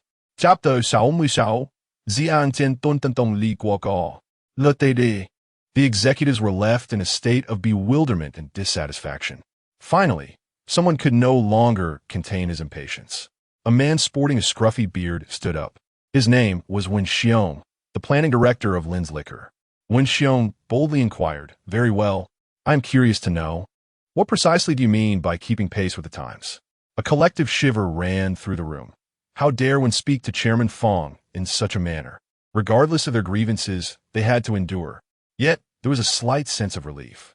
Lin Songmin, well aware of Wen Xiong's temperament, recognized that at nearly 40 years of age, he still lacked composure. He hastily rose to apologize. "I beg your pardon, Chairman Fang. It is my failure in guidance." Turning to Wen Xiong, he admonished sternly, "Director Wen, please be mindful of your language." Among the bewildered expressions present, Wen Xiong's was the most pronounced, indicating his profound dissatisfaction with himself. Fang Qi interjected, "How long has Director Wen been with the company?" "Chairman, he has been here for 8 years. As our planning department director, he has always been diligent, though perhaps a bit impetuous. 8 years is quite a stretch. While he might not have extraordinary achievements, his efforts were undeniable." After a moment of contemplation, Fang Qi continued, "Let him serve as the planning department manager for a few months." Wen Xiong stood in stunned silence. In a moment of impulsiveness, he found himself demoted. The bewilderment emanating from him surged by 16. Lin Songmin quickly added, "Chairman Fang is sparing you from dismissal out of respect for your contributions to the company. Director 1, Manager 1, please adjust your attitude." This CEO, though younger, was not one to be trifled with. Wen Xiong fell silent, dejectedly taking his seat. The others broke into a cold sweat, grateful for their earlier composure. "Now, allow me to share our new development strategy for Lin's Liquor." Fang Qi approached the whiteboard and picked up a marker. Everyone awaited to see if he was merely boasting or if he truly possessed the capability. Lin Haojia also watched intently, curious whether Fang Qi could articulate a coherent rationale. If it were him, he would have been at a loss for words. Fang Qi wrote the words Baizhou on the whiteboard. Baijiu has long been perceived as a beverage for socializing among the elder generation. It is a traditional industry, with products designed to be high-end and classic, often packaged in exquisite gift boxes, primarily catering to middle-aged and elderly consumers. As Lin had noted, modern middle-aged and elderly individuals are becoming increasingly conscious of health issues, leading them to reduce or even forego baijiu consumption. Moreover, their consumption attitudes and methods have evolved. The audience nodded in agreement. Fang Qi continued, in light of this situation, what should we do? Should we engage in a fierce competition with industry leaders? We could put in extra effort and perhaps still earn some profit, but that would be hard-earned money. The strategy one proposed is not merely about making money. It is about becoming the leader. Lin Songmin and the others nodded, albeit with a sense of stoicism. Who wouldn't aspire to leadership? Yet, achieving it was no simple feat. Fang Qi continued to inscribe the words positioning on the whiteboard. The crux of the matter soon emerged. With the advancement of the times and the rapid evolution of consumer habits, the younger generation is undergoing a transformation. Their social standing is ascending, and their purchasing power is on the rise. This demographic exhibits an optimistic consumerism, simultaneously pursuing joy and embracing life, all while not shying away from fashion and individuality. Their emotional consumption takes precedence. It is not merely the value of products that captivates them, but rather the sentiment and significance behind the products themselves. Fang Qi spoke with eloquence. Some senior executives nodded in agreement, yet the majority remained skeptical. When Xiong inquired, "Are you suggesting that our consumer base has shifted to the younger generation?" Fang Qi circled the word positioning he had just written, affirming, "Precisely, this is what I mean. We must alter the positioning of our products." This revelation left Lin Songmin and Wen Xiong astonished. It was indeed a bold assertion. The entire liquor industry has traditionally targeted older consumers. The young CEO's audacious proposal to market liquor to the youth seemed rather fanciful. A hushed discussion ensued among several attendees, many expressing their discontent. Lin Songmin furrowed his brow, stating, "While I believe this is a commendable suggestion, it does appear rather risky." Fang Qi proceeded to write down flavors and specifications on the whiteboard. The high alcohol content of traditional liquor may not be fully embraced by the younger generation. Therefore, we could launch a variety of alcohol levels for them to choose from. Additionally, we could consider reducing the size of the packaging, making it more appealing to younger consumers. Furthermore, we could introduce an array of flavors, such as cola, coffee, and raisins, ensuring that they do not overpower one another while achieving a lingering aftertaste, thus catering more effectively to the younger palate. As he spoke, the audience's bewilderment returned. Although there was some merit in the CEO's arguments, they seemed rather far-fetched. When Xiong interjected, "This is absolutely unfeasible. How could the liquor industry forsake its older clientele? We have adhered to this philosophy for so many years. How can we simply abandon it?" The room erupted into debate once more. Fang Qi countered, "Your long-standing traditional philosophy, has it proven successful?" There was silence. "Undeniably, some have succeeded, but evidently, our company has not," he continued. When Xiong was rendered speechless, Lin Songmin remarked, "Director Fang, your points are valid, yet a sudden pivot does indeed carry significant risk." Fang Qi replied earnestly, "You are confined within the shackles of traditional liquor business. You must follow me, breaking free from conventional thought patterns to forge a new realm for traditional liquor, without a bold spirit of innovation. How can we compete with the industry's leaders?" At that moment, someone began to applaud. Others soon joined in, clapping in support. Lin Songmin hesitated briefly before also lending his applause. Lin Haojie was particularly impressed, marveling at Fang Qi abundance of ideas, which were not only audacious, but also refreshingly innovative and full of resolve. As a member of a younger generation, he felt that Fang Qi words were indeed sensible. It was evident that Fang Qi genuinely cared about the future of the Lin family liquor enterprise. He possessed not only wealth but also intellect. It seemed that he would have to learn more from Chairman Fang in the future. However, Lin Songmin still harbored some concerns. After all, the direction of Lin's liquor business was dictated by Fang Qi, and no one dared to oppose him. Rather than a meeting, it felt more like an edict issued by Fang Qi. Yet, there were still a few individuals in the room who did not applaud, one of whom was Wen Xiong, as they did not agree with Fang Qimai's approach. This reform entailed sweeping changes in packaging, equipment, brewing techniques, promotion, and marketing. What if it failed? The cost of failure was simply too high. Wen Xiong continued to voice his doubts. Indeed, I do not concur. I also believe this is unwise. The likelihood of failure is exceedingly high. Fang Qimai responded, the issue of cost is insignificant to me. Packaging must be revamped, inadequate equipment should be upgraded, and brewing techniques must be improved. If we cannot enhance them ourselves, we will collaborate with capable distilleries. Promotion and marketing are merely matters of financial investment. Lin Songmin interjected. Chairman Fang, there is no need to rush into this matter. Could we not deliberate further? Ultimately, the senior executives were reluctant to embrace transformation. A shift would require them to acquire new knowledge and invest considerable time. Fang Qimai interrupted. If you all find transformation so daunting, then very well. Lin's Liquor Enterprise will officially be renamed Dun Liquor Company. By Shu, you will be responsible for this. Understood. The room fell into stunned silence. Dun. What is that? The middle-aged attendees were utterly bewildered. Their confusion deepened. At that moment, someone remarked in crosstalk, Dun is an onomatopoeic expression, representing the sounds made while drinking water or liquor.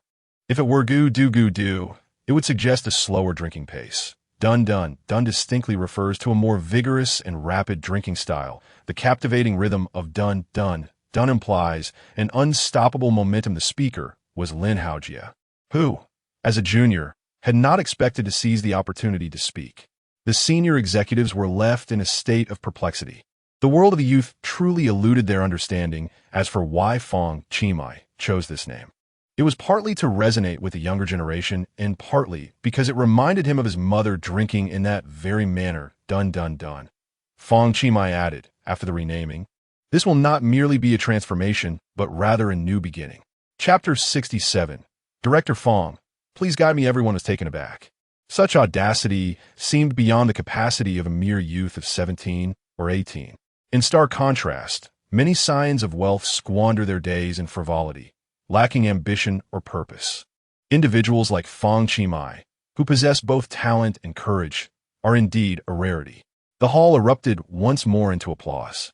Lin Songmin nodded, realizing that since Director Fang had spoken, it was time for him to give his all. Fang Qimai continued, stating that the road ahead was long and fraught with challenges. Do you all have confidence? He inquired. In unison, the crowd affirmed, yes. Fang Qimai's brow furrowed slightly. Observing the expressions of the senior executives, one of them immediately shouted, yes. Fang Qimai nodded in satisfaction. This was promising. However, dissent lingered among some, manifesting in varying degrees. According to Fang Qimai, they were constrained by conventional thinking, particularly when Xiong, the planning director, who had risen from an ordinary procurement officer at a distillery to his current position over nearly 2 decades, found it difficult to embrace Fang Qimai's innovative perspective. Gritting his teeth, he removed his name badge decisively. I quit. Lin Songmin exclaimed in anger. Old one. What are you doing? Nonsense. What young person would prefer drinking baijiu? Calm down, old one. Yet, Wen Xiong retorted, let those who wish to leave do so. Following his lead, for others removed their badges. Among them were those who typically aligned with Wen Xiong, as well as some older colleagues who harbored resentment towards Fang Qimai's youthful audacity. As the situation escalated, Lin Songmin felt a deep sense of discomfort. The 5 who resigned were essentially the founding members of the factory. With differing ideologies, Fang Qimai merely smiled. Since we are not on the same ship, gentlemen, I bid you farewell. With that, the 5 made their way to the exit. Given Wen Xiong's qualifications, securing a position as a director at a larger distillery would pose no challenge. Nevertheless, he still felt a twinge of dissatisfaction. Director Fang, if you truly make this, whatever it is, work, I shall return to sweep your floors, Wen Xiong declared with a fierce tone. Fang Qimai smiled once more. Very well. I shall arrange for a janitor to take paid leave. Having said that, Wen Xiong and the other 4 departed. However, the meeting was far from over. Fang Qimai proceeded to provide directives concerning product packaging. In traditional liquor industries, packaging costs can account for as much as 25% of the total development expenses, if not more. Fang Qi aimed to revolutionize this norm, reducing packaging costs to below 8. This was not merely a cost-saving measure, but an endeavor to establish a brand identity that was simple yet sophisticated. He proposed selling products in bare bottles without packaging, adhering to a streamlined and personalized approach. Furthermore, he meticulously explained the promotion strategies for the new products and the distribution channels. As for the brewing process, that was not a concern for Fang Qi. Professionals engage in their respective fields, and Lin Songmin's current task is to craft a wine that aligns with Fang Qi's vision.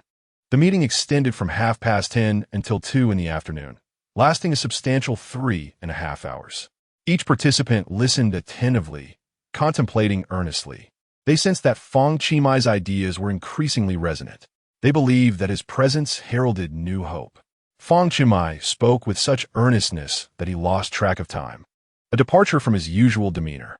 However, given that his parents had invested $19 billion to acquire Lin's winery outright, he was determined to elevate it. Having conveyed all necessary information, he entrusted the remainder to his subordinates. Meeting adjourned. With that declaration, Fang Qi prepared to leave, eliciting thunderous applause from the audience. Lin Songmin swiftly interjected, "Chairman Fang, please hold on." Fang Qi turned around. Lin Songmin continued, "I have made reservations at the finest restaurant nearby. I would be honored if you could join me for a meal." "There's no need for that, General Manager Lin. Once your wine is ready, I shall return for a proper tasting." Lin Songmin understood this as Fang Qi urging him to expedite the work process. After a moment's hesitation, he promptly replied, "Understood. Chairman Fang, allow me to escort you." Following Fang Qi's departure, Lin Haojie was lost in thought. Suddenly, a realization struck him, prompting him to rush downstairs, where Fang Qi was already in his vehicle. "Chairman Fang, is there something you need? Could you perhaps mentor me?" "Mentor you?" Lin Haojie replied. "I find your ideas remarkable and wish to learn from you." Upon hearing this, Lin Songmin's spirits lifted. "Chairman Fang, I apologize for my son's previous indifference towards company matters. I never anticipated that you would spark his interest. I truly admire that. In the past, he was somewhat ungrateful and had minor disagreements with you. I hope you can overlook those transgressions. Regarding his education and wine marketing, I would greatly appreciate your guidance." Fang Qi regarded Lin Haojie, pondering, "Shouldn't your focus be on basketball?" Lin Haojie responded, "Even someone as accomplished as you treats basketball as a hobby. With my abilities, I can hardly claim it as my dream." It was evident that Lin Haojie was aware of Fang Qi's refusal of the provincial basketball team's invitation. Fang Qi nodded. "Very well, but if you're truly committed to this industry, you should at least obtain a university diploma." Lin Haojie was taken aback. He had little interest in academics, and his grades were mediocre. Pursuing a bachelor's degree would indeed be challenging. Yet, he realized that without pushing himself, he would never know his limits. "I understand, thank you.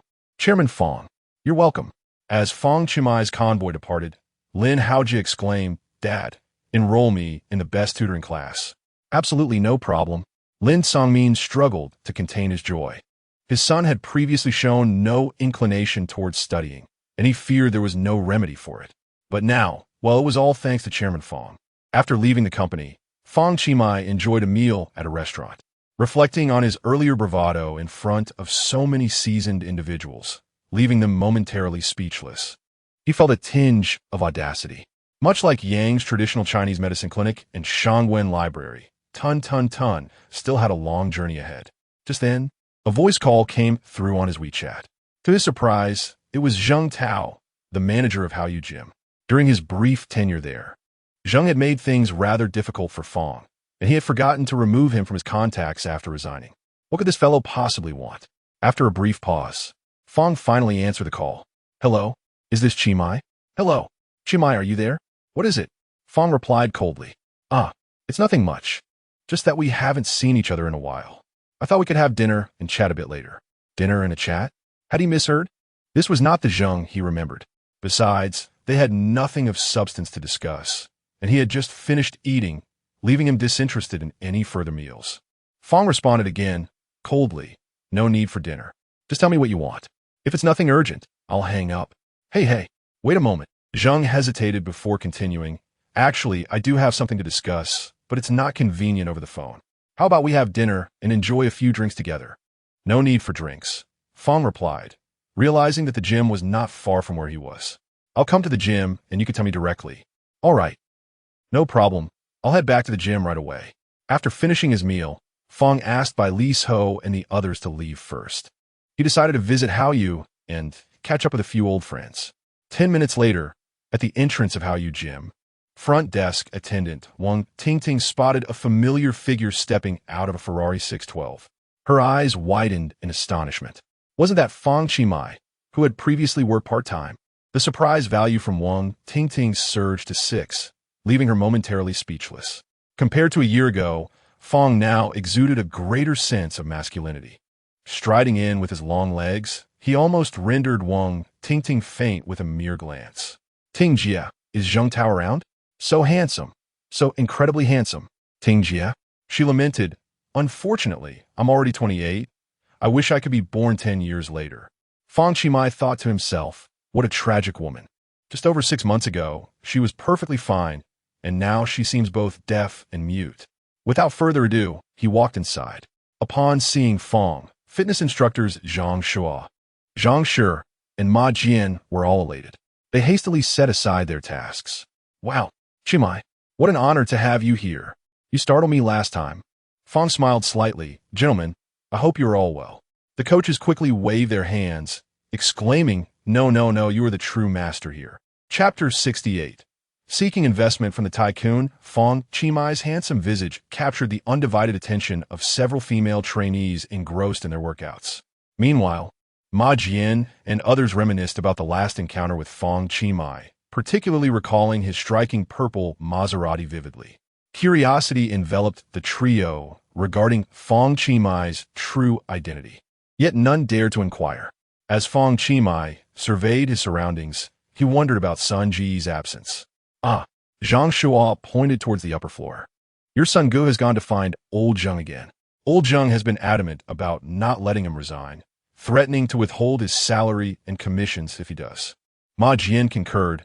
They've had several altercations over this. It's quite troublesome. He then turned to Fang Qi. Tycoon, what brings you here today? Zheng Tao mentioned he had matters to discuss with me. Fang Qi replied. How strange. What could old Zheng want with you? Ma Jian mused. Only one way to find out, Fang Qi stated, proceeding towards the office on the second floor, with Ma Jian and the others trailing behind. From a distance, the sounds of an argument pierced the air. Zheng Tao and Sun Shusheng were embroiled in a heated dispute. The door stood ajar, and Fang Qi lightly rapped on it. Upon noticing him, Zheng Tao exclaimed, Qi, you've come. Wow, it's been ages. You've become even more handsome. Ding. You have been acknowledged by the owner of Hao Yu Gym, Zheng Tao, unlocking the attribute. Mermaid line, permanent. It had been a year since their last encounter, and Zheng Tao had noticeably gained weight, sporting a new perm that accentuated his aging appearance. He welcomed Fang Qi with a broad smile. Come in, Qi, please.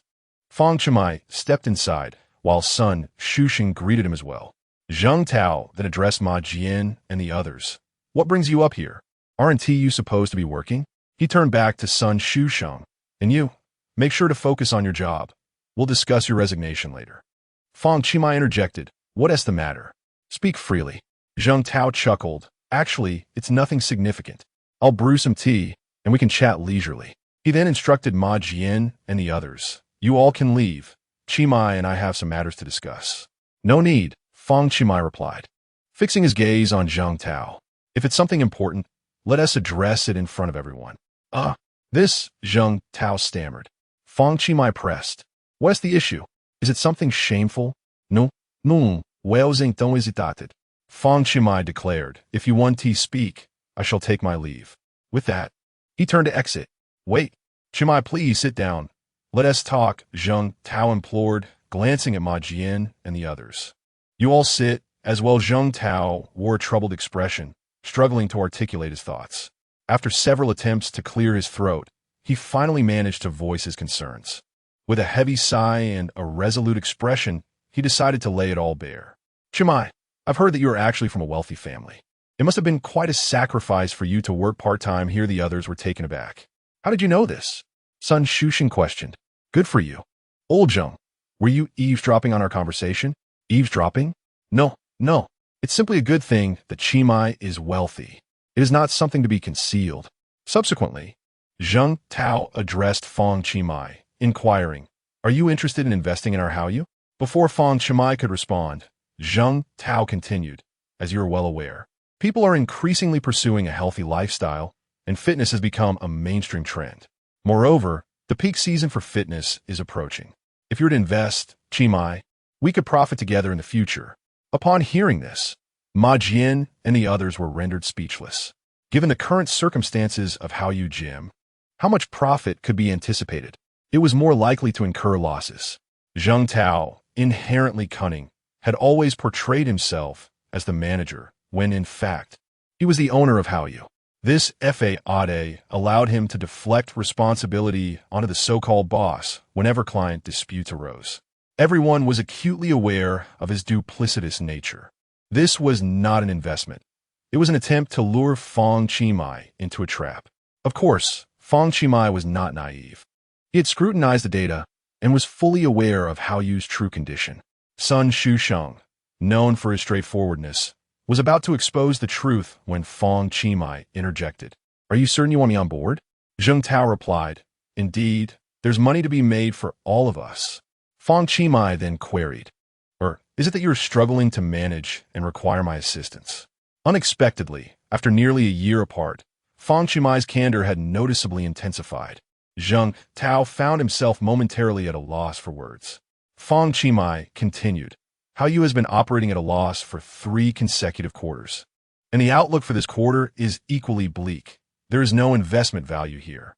Zheng Tao was taken aback, wondering how Fang Qimai possessed such insight. Fang Qimai added, Whether it is profitable or not is one matter.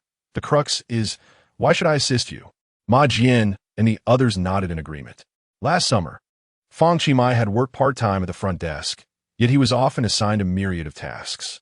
Zheng Tao would frequently deduct his wages and seize opportunities to criticize him, treating him as cheap labor simply because he was a high school student.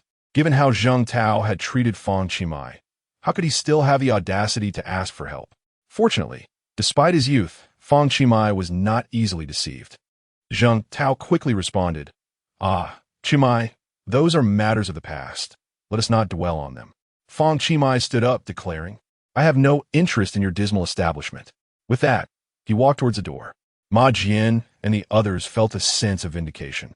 Zheng Tao had attempted to cling to Fang Qimai's coattails, and he must be regretting not treating him better back then.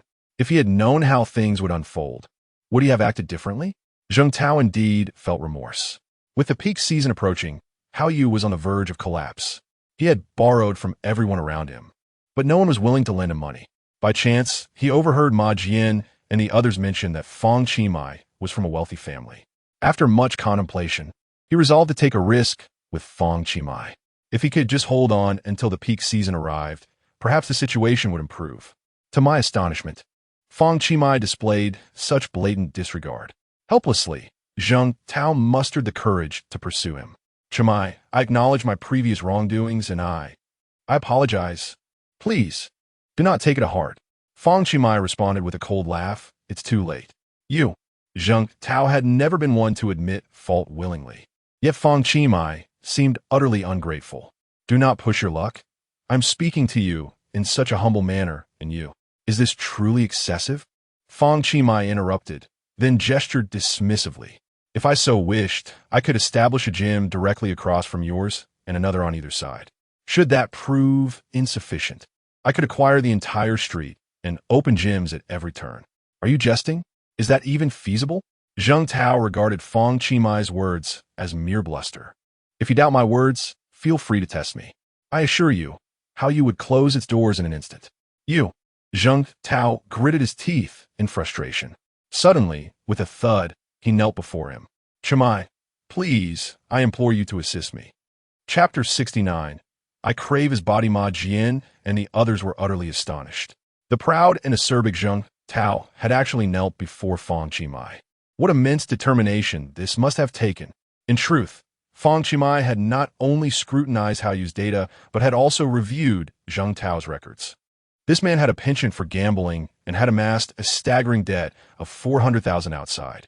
His relatives were well aware of his vices, leaving no one willing to lend him a penny. Fang Qi surmised that Zheng Tao intended to request a sum from him, merely to settle his debts, leaving the matter of the gym for another time. Should they truly consider a partnership, Fang Qi was certain Zheng Tao had already devised plans to manipulate the accounts. Thus, regardless of the approach, Zheng Tao was desperate to clutch onto Fang Qi as his final lifeline. However, with Fang Qi seeing through everything, how could he possibly extend his assistance? Noticing Fang Qi's silence, Zheng Tao proposed, "How about this? You could take over Hao Yu. I'll give you a discount." "A discount? Apologies, but money is not my concern." Zheng Tao was on the verge of tears, pleading, "I beg you, Qi, help me out. Just name a figure." In an instant, hope flickered in Zheng Tao's eyes. He quickly calculated and said, "My gym isn't large. The initial investment for the venue, decoration, equipment, and apparatus totaled 2 million. After 3 years of operation, I've incurred significant losses. Let us settle on 1.5 million. 1.5 million? Fang Qi replied. "Indeed, I've suffered considerable losses, salaries, rent, utilities, taxes." Fang Qi countered 1 million. That is impossible, Qi. 1 million is certainly insufficient." 80,000. Fang Qi continued to negotiate. "Please don't do this, Qi.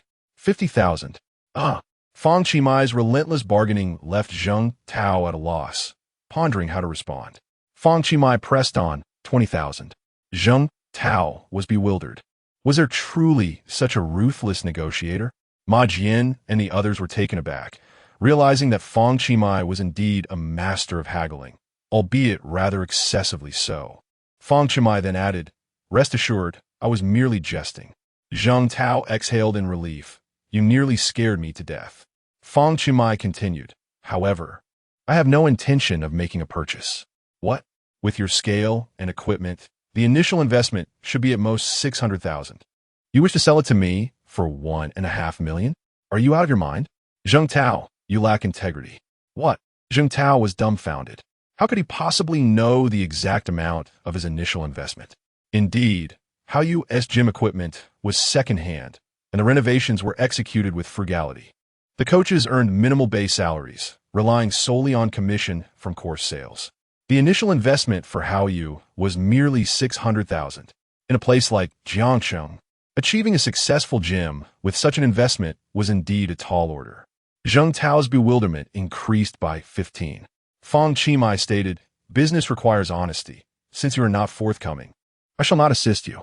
Recognizing his own shortcomings, Zheng Tao fell into a sullen silence, regretting his earlier greed. Regret fills the air as Fang Qi silently issues 2 directives to Zheng Tao. One permits Sun Shusheng to resign, while the other commands a restoration of the reduced commissions for everyone. This is where Fang Qi's assistance for Ma Jian and the others concludes. Subsequently, he exits the office, leaving Zheng Tao in a daze. The others shake their heads and follow suit, departing as well. As soon as he descends the stairs, Fang Qi catches the attention of several female trainees. "So handsome. Is he the charming gentleman you just mentioned? Is he the new coach?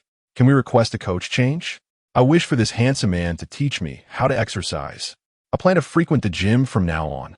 Suddenly, Ma Jian turns to Fang Qi and says, "Boss, you haven't been around for quite some time. Care for workout?" Perfectly, Fang Qi, having honed his physique, is eager to test his strength. "All right." Zhang Shuo fetches a new tank top for him to try on. Fang Qi removes his t-shirt, inadvertently drawing everyone's attention. "Wow, look at his V-line. So sexy. So very sexy. Those abs, those pecs. I can't help but want to feel them. Oh, how embarrassing." The female trainees are practically drooling, while the male trainees seethe with envy. How can someone be so perfect? Comparing oneself to him is disheartening. Even Ma Jian and the others are utterly astonished. "Well done, boss. Your physique is remarkable. Truly eye-opening. This body is flawless." What other secrets do you possess that we remain unaware of? Upon donning the tank top, Fang Qimai's biceps and triceps are accentuated even further. After completing his warm-up, he lies back on the bench press. Adding the weight of the bar and plates, he initially attempts a load of 65 kilograms, effortlessly lifting it for 10 repetitions. This time, he boldly increases the weight to 110 kilograms. The onlookers are taken aback. 110 kilograms is no trivial feat typically. The weight lifted in the bench press corresponds to the lifter's body weight. Fang Qimai weighs exactly 65 kilograms. For an individual to bench press their own weight is considered a standard achievement, yet this requires considerable training for novices. However, Fang Qimai audaciously adds 7 times his body weight. If he manages to lift it, it signifies surpassing professional standards. The spectators, having assessed his weight, are skeptical of his ability to complete the lift, believing he might manage only 1 or 2 repetitions at best. Zhang Shao and Zhang Shi hastily position themselves at either side of the bench press. Esteemed one, you've added a rather excessive weight. It's somewhat perilous, cautioned Zhang Shi. However, Fang Qimai, confident in his enhanced physique, replied, let us give it a try. Indeed, under the watchful eyes of the onlookers, Fang Qimai grasped the barbell and exerted a mighty push. Remarkably, it was manageable. He did not need to exert his utmost effort to lift it. In one continuous motion, he completed 12 repetitions. Wow, this handsome fellow is impressive. His physique is no mere facade. Behold, this is what we call professionalism. Truly remarkable. The crowd, both male and female, erupted in admiration, while Ma Jian and his companions found themselves humbled. Thus, Fang Qimai discerned the extent of his physical enhancement, realizing he had just surpassed the threshold of professional competency. To reach a professional level, one must lift double their body weight or more. Acknowledging this, he refrained from further attempts, for he had already approached his limits. Perhaps in the future, his body would be further enhanced, yet at present, he was significantly stronger than the average individual. This prowess was precisely why he could execute the crosslock on the murderer Huang Liangkai with such steadiness. As evening descended, Fang Qimai departed from the gym, with Ma Jian and others seeing him to the entrance. Upon entering his Ferrari 612, the olive-shaped headlights were seamlessly integrated with the car's sleek design, while the prancing horse emblem proudly displayed the Ferrari 612's prestigious identity. The black exterior exuded an aura of sophistication and elegance. However, at a mere 7.5 million, this car was the least valuable among Fang Qimai's collection of 28 luxury vehicles. Ma Jian and his companions were once again rendered speechless. Good heavens! He possesses not just one luxury car. Tall, handsome, fit, and wealthy. If I were a woman, I would marry him too. Perhaps in the next life, you might have a chance, but for now, don't even think about it. As Fang Qimai started the engine, suddenly, the front passenger door swung open. A woman, masked and in a hurry, hastily took a seat and swiftly fastened her seatbelt. She appeared to be in her 20s, with tousled, wavy flaxen hair. Upon removing her mask, it became evident that her beauty was commendable, easily scoring above an 88. However, the issue was that Fang Qimai had no recollection of this individual. Who are you? He inquired, but the woman interrupted, drive quickly. She anxiously leaned to peer through the rearview mirror. Hurry up, she urged again, completely unanticipated. Chapter 70, A Horse, and I climbed on the woman, Tanya, gazed incredulously at Fang Qimai, her bewilderment increasing as she noted the driver's striking handsomeness. Why are you speaking to me in such a manner? She queried. Fang Qimai regarded her coldly before alighting from the vehicle. Weighed in the rearview mirror, she spotted a group of people hastening towards them. I just saw you.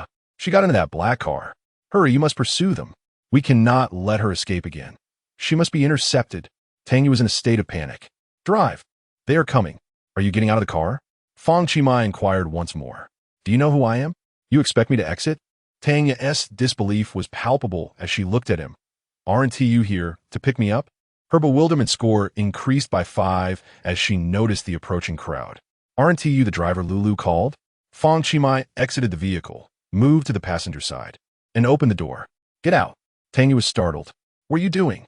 I don't know you, nor do I know anyone named Lulu. Get out. Her bewilderment score surged to 10. That shouldn't be. My best friend assured me she arranged for someone to pick me up. She mused, glancing at her phone. Yunfu North Road, a black car with a horse emblem. She then presented her WeChat chat history to Fang Qi. Fang Qi was rendered speechless. Sister, there are countless cars with a horse emblem. Please, pay attention. The vehicle your friend mentioned is a haunting X8, which indeed bears a horse emblem. But this is a Ferrari. Oh, Ferrari, I've heard of it, but never seen one. Fang Qi realized that not everyone possessed knowledge of automobiles, especially women. Tanya examined the car's interior. Indeed, it was distinct from ordinary vehicles, with a unique door mechanism. Could it be that she had made an error? She scratched her head, feeling embarrassed. I apologize. I was too anxious earlier and my tone was rather harsh. I'm sorry. She anxiously surveyed her surroundings, noting the absence of other black cars. In desperation, she implored, could you please take me away from here? I beg you, beep. Consumed 200 points of bewilderment. Initiating comprehensive data analysis. Current remaining bewilderment points, 4135. Tanya, 24 years old, stands at 165 meters and weighs 49 kilograms. Measurements. Alma mater, Jiangxing University of Finance and Economics. Occupation, folk singer. Personal works and experiences. First album Follow Me to Distant Places, held album launch tours in 17 cities nationwide. Nominated for 3 awards at the 6th Abila Music Awards. Album of the Year, Song of the Year, and Musician of the Year. In January of this year, the personal rendition music video of the theme song Time Still Remains. You Still Remain for the youth romance film that year and senior year was released. In March, she was invited to compose the opening theme, ending song, interludes, and background music for the television drama Youth in the Classroom, culminating in the release of her debut collaborative soundtrack album, Original Soundtrack of the Drama Youth in the Classroom. Upon observing Tanya's measurements, Fang Qi came to understand the meaning of weighing less than 100 pounds, either a flat chest or a diminutive stature. Standing at 165 meters, she is already considered tall among women, which raises questions about the reason for her weight. Perhaps, like Little Red Riding Hood, her grandmother had been devoured by the big bad wolf. Nevertheless, it must be acknowledged that this woman possesses notable credentials. She is an accomplished folk singer. Fang Qi did not concern himself with her identity. What mattered was that the data indicated she had no scandals and she had just apologized. Thus he might consider offering her a ride. Don't leave. Oh, implore you. Yeah. General Wang and General Li are almost here. Please come back. The others shouted desperately while chasing after her. As they drew near, a loud roar was heard. The black Ferrari suddenly sped away, its acceleration leaving them in the dust. Seated in the passenger seat, Tanya leaned back, her heart racing. Once she regained her composure, she waved goodbye to the group. Fang Qi, concentrating on driving, inquired, "Who are they?" "They're from my agency, my manager and assistants," she replied. "Why did you run away?" "It's a long story. They always ask me to do things I'm unwilling to do, so I slipped away." After a moment's reflection, Tanya continued, "My passion lies in singing. But aside from that, I have to deal with various social obligations, which is particularly vexing, so I slipped away again." It seemed this was not her first escape. No wonder that group had been so distraught. "Is it all right to keep running away like this?" Fang Qi asked. "Who cares? Tomorrow's troubles can wait until tomorrow." Fang Qi remained silent, focusing intently on the road. After a while, Tanya asked, "So, you really don't know who I am?" "I have some knowledge," he replied. "What kind of answer is that? Haven't you heard my songs?" "I might have, but I didn't know it was you." Tanya took a deep breath and said, "Allow me to introduce myself. I am Tanya, stage name Iya." The silence that followed was palpable. Fang Qi turned on the music. "If I were a DJ, would you love me?" Tanya exclaimed. "Wait, after seeing me in person, don't you have any reaction?" From Tanya's bewilderment, her confusion level increased by 10. "What kind of reaction?" "Well, you know, that excited feeling you get when you meet an idol." Fang Qi expertly maneuvered the car, completing an overtaking maneuver with ease. He replied nonchalantly, "But I'm not your fan." "You." Tanya found herself at a loss for words. "Never mind. Although you are my benefactor, communicating with you is truly challenging. I suggest you take the time to listen to my songs. I wish to move you with my voice. At that moment, Tanya's phone rang. Hello, Lulu. Yeah. What's going on? The driver said he would be late, and didn't he pick you up? You haven't been caught again, have you? Tanya, feeling embarrassed, murmured, You might not believe this, but I got on the wrong bus. On the wrong bus? Tanya stole a glance at Fang Qi, who was driving intently. She continued in a hushed tone, Yes. I was in such a hurry that I didn't have time to check the license plate. I only caught a glimpse of the emblem, and, not knowing much about cars, just hopped on, and ended up in a Ferrari. A Ferrari? Oh my. ISNT that worth several million? The car my driver is driving, the haunting X8, is only worth 160,000. Ah. A bewildered expression from Tanya, 15. After exchanging a few words, the vehicle suddenly came to a halt. After hanging up, Tanya noticed that they were surrounded by luxurious villas. Where's this? My home. You actually brought me to your house. You. Fang Qi looked at Tanya and replied, I helped you escape, but you cannot interfere with my time to return home. Once we exit the car, you can go wherever you wish. Just don't enter my house, he added. Dang, yeah. After getting out of the car, Tanya stood there, gazing at her surroundings. This was clearly a place for the affluent. He appeared so young, yet he owned a villa here? How many years would she need to strive before she could afford one? She then dashed to the driver's seat. Regardless, thank you. You rescued me, and now I'm free. Also, I apologize once more. I was too hasty at first, which is why I spoke to you in such a tone. Saying this, Tanya picked up her phone. Let us add each other on WeChat? I owe you a favor. No need. Come on, just one. I never take the initiative to add others on WeChat. You have no idea how many people want to add me and have been turned away, nor how many have tried every possible way to discover my WeChat. Fang Qi replied, Just don't send me advertisements. And don't send links asking me to vote for anyone. During holidays, don't send me mass greetings. Tanya, got it. By the way, I still don't know your name. After a pause, Tanya continued, I mainly want to save it in my contacts. Fang Qi. Fang Qi me. Are those the 3 characters? Yes. All right, consider this a favor I owe you. If you ever need my assistance in the future, feel free to reach out. Ding. You have been specifically mentioned by the folk singer Tanya. Unlocking your talent. The resonance of the beams and dust.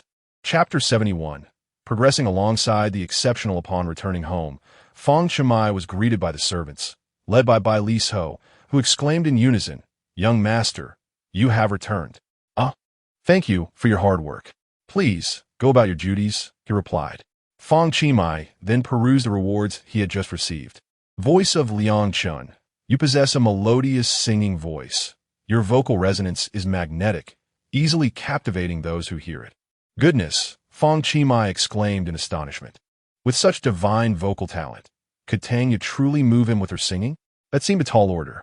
At that moment, he received a WeChat message from his fitness coach, Ma Jian. Boss Qi, I don't know if it's because of you, but old Zheng has actually given us a raise. The commission has reverted to its previous rate. Haha, thank you so much. Scrolling down, he found an earlier message from another coach, Sun Shushan. Boss, after you left, Zheng Tao surprisingly agreed to let me resign through the proper channels. Hee. It's all thanks to you. Fang Qi chuckled, mimicking Niu Jichao's tone. This is akin to a young cow plowing the field. We are following the remarkable.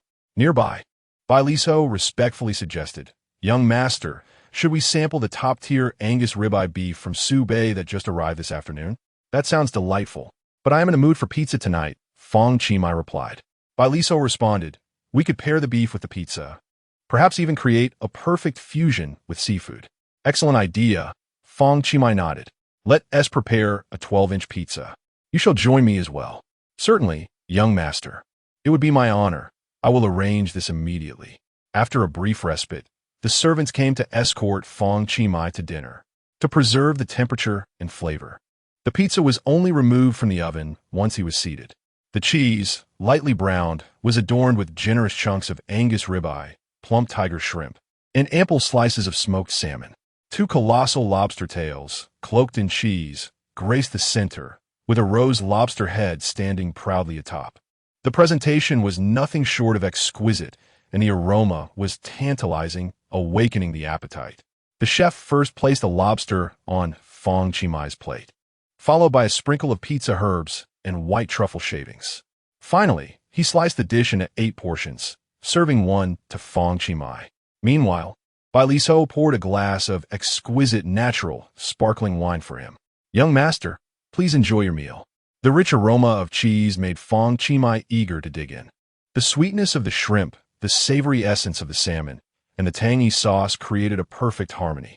The substantial pieces of Angus beef were immensely satisfying. The pizza crust was not merely flour. It also incorporated mashed potatoes, along with the brains and paste of the lobster. This medley of ingredients, complemented by the freshly made crust, was truly exceptional. Simultaneously, Fang Qi savored a sip of the exquisite natural sparkling wine imported from Mendoza in the Kingdom of Tinge. The fragrance is enchanting and rich, with a delightful sweetness complemented by a refreshing tropical fruit essence.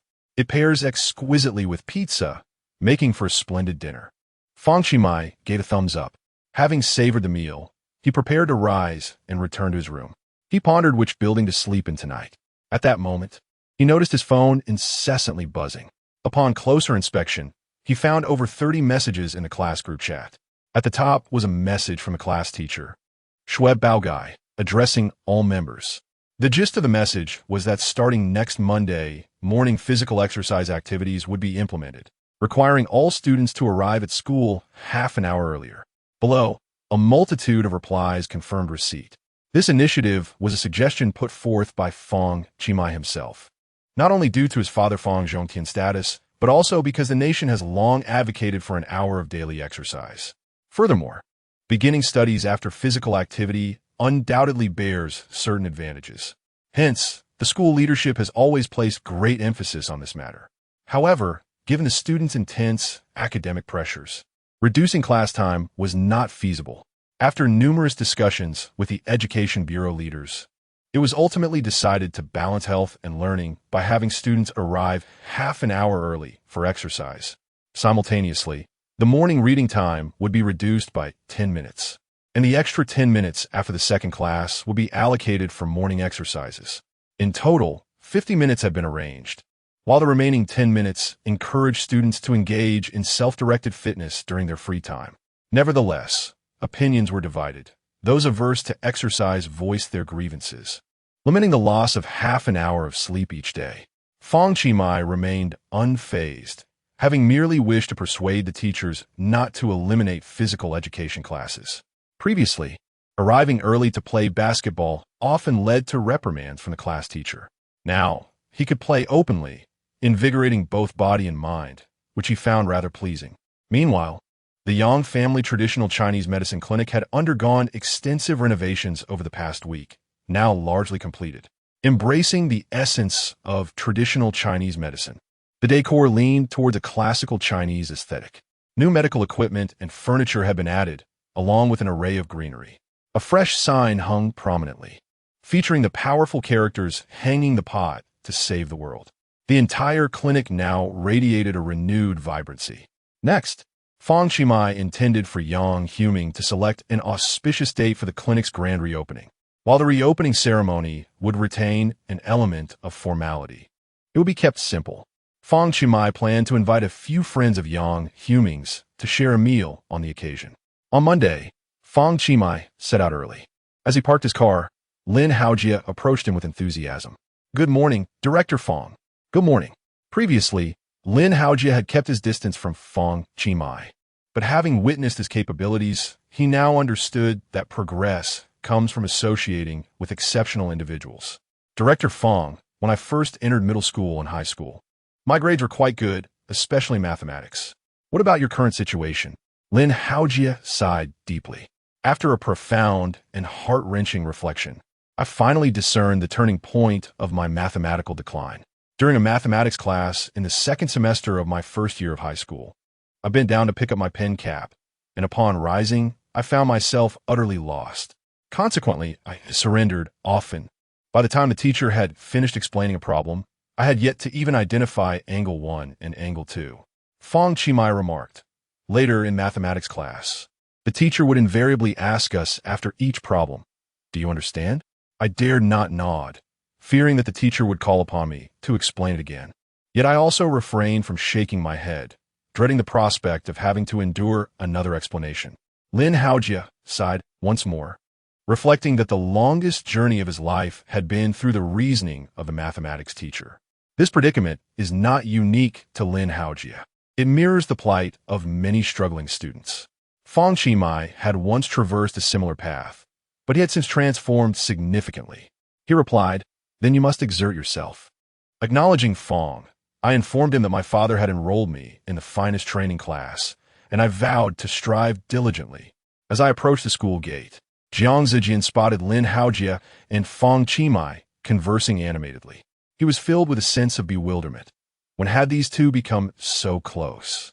Jiang Zijian's bewilderment level increased by 8. Chapter 72. Are you aware of your own brilliance? On the other side, upon spotting Xiao Bixue, Li Hongzhe hurriedly exited his vehicle and joined her. After exchanging pleasantries, Li Hongzhe inquired, "Bixue, isn't your birthday approaching?" Xiao Bixue nodded, pleasantly surprised by the class leader's attention to her special day.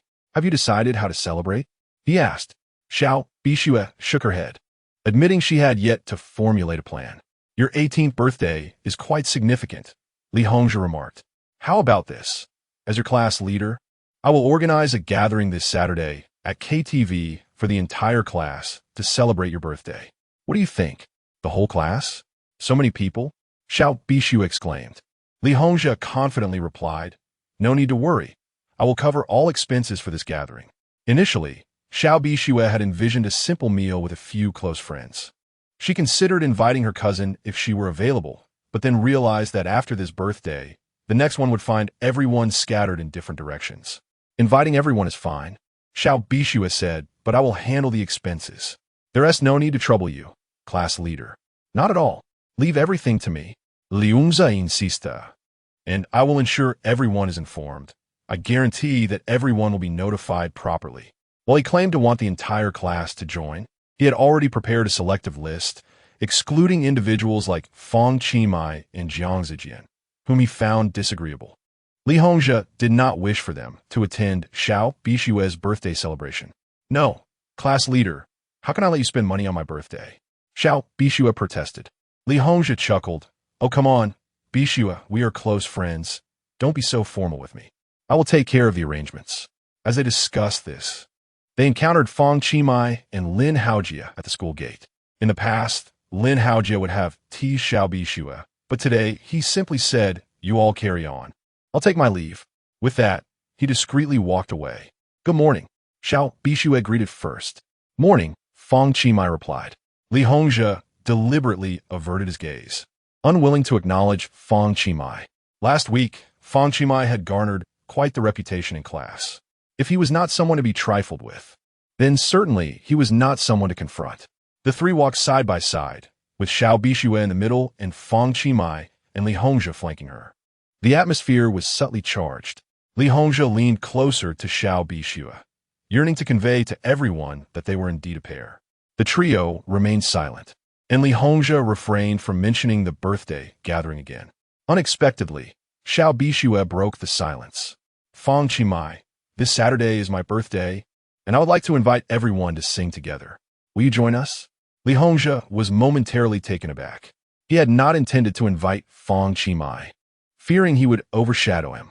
Yet he was astonished to find Xiao Bixue actively inviting Fang Qi. Fang Qi responded, "All right, if I have time, I will go. If not, there will always be a next time." "Oh, okay." Xiao Bixue seemed somewhat disappointed. Then, she paused in surprise. "Next time?" The confusion emanating from Xiao Bixue was palpable. 6. Li Hongzhe felt a surge of anger. What kind of attitude was this from Fang Qi? So dismissive. "Damn it, next time. May he be too busy to go." Li Hongzhe silan li praya. At that moment, a tall figure suddenly approached, a large hand resting on his shoulder. Li Hongzhe turned to see Lin Haojie, who had just walked away. Although the two had seen each other before and were aware of each other's identities, they had never interacted or spoken. What do you want?" "Ahem, I'm the class monitor of Class 10. I believe we need to talk." "Talk about what?" Xiao Bixue was equally puzzled, wondering what Lin Haojie intended. Li Hongzhe, standing at only 1.74 meters, felt diminutive in comparison to the towering Lin Haojie, who forcefully pulled him away. What are you doing? We have nothing to discuss. Lin Haojie remarked while keeping hold of Li Hongzhe. How long do you intend to be a third wheel? What third wheel? Lin Haojie inquired seriously. I've heard you excel academically. Have you calculated how bright you are? What brightness? Lin Haojie suddenly asked. Don't you have any sense of your own brilliance? Damn. Hearing their conversation, Xiao Bixue felt her cheeks flush. It was only then she realized Fang Qi had already walked away, prompting her to hurry after him. Upon returning to the classroom to drop off their bags, all the students began to assemble on the playground in an orderly fashion by class. During such times, every homeroom teacher was busy, but the physical education teachers were the most occupied.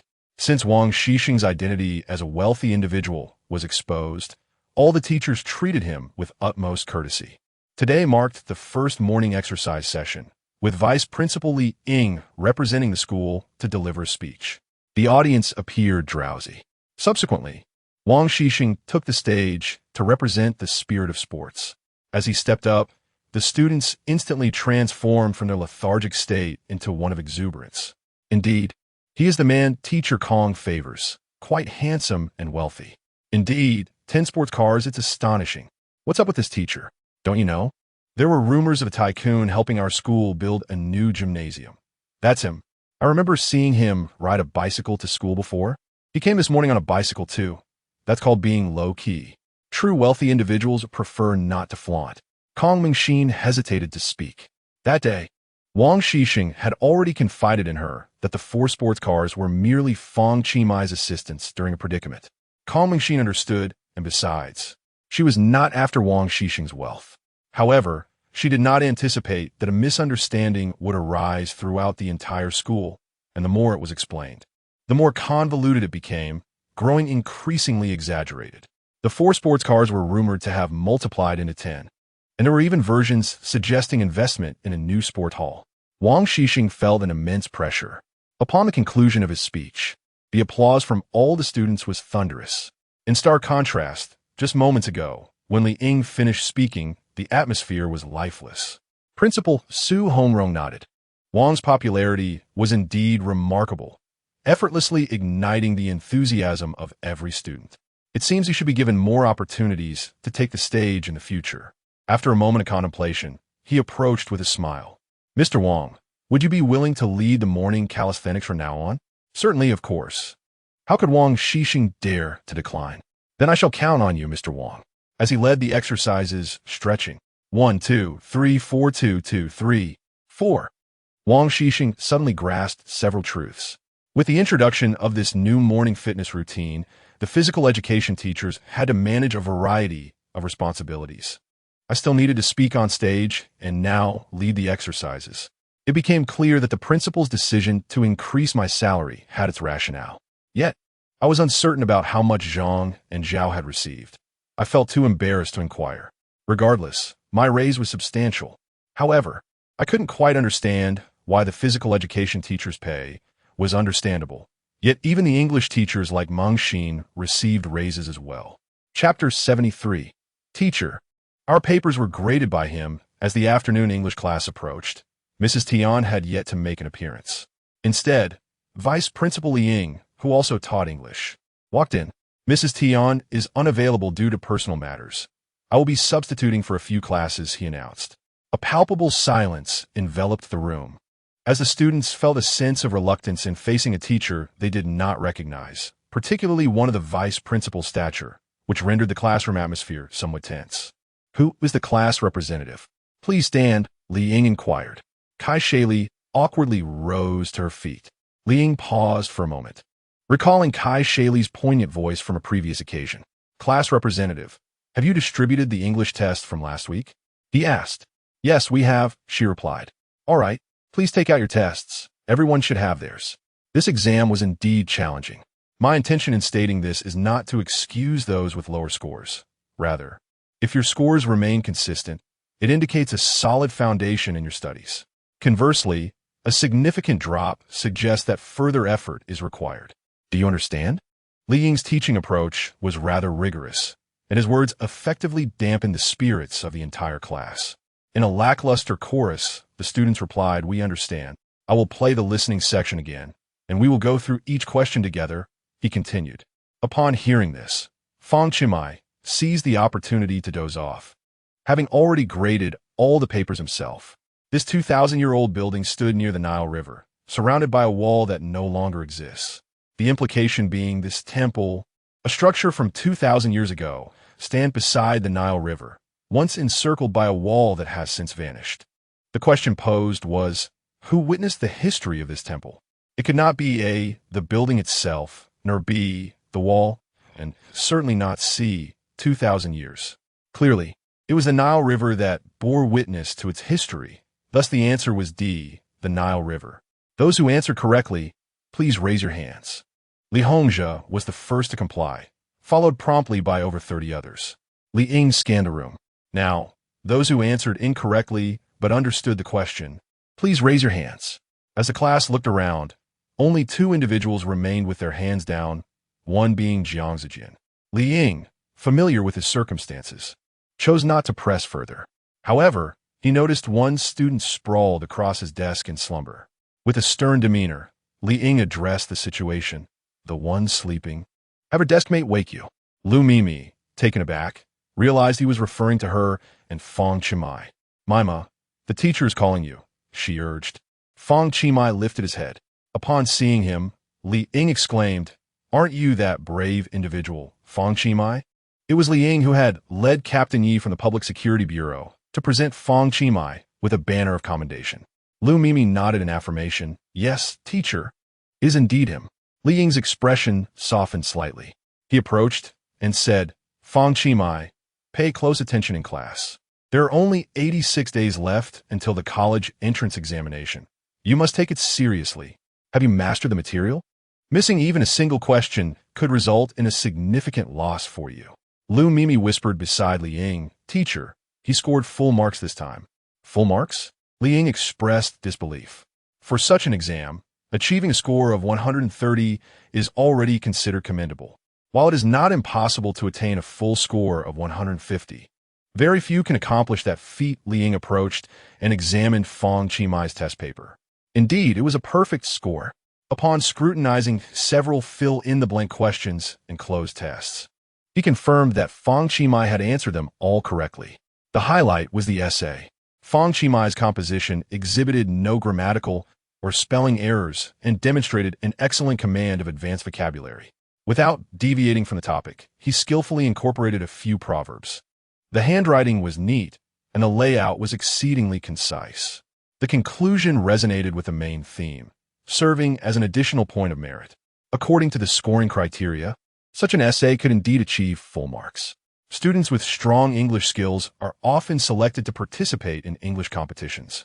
And Li Ying was aware of who those students typically were, yet he had never encountered someone like Fang Qi before. When did our school produce such a talent? Li Ying's bewilderment was palpable.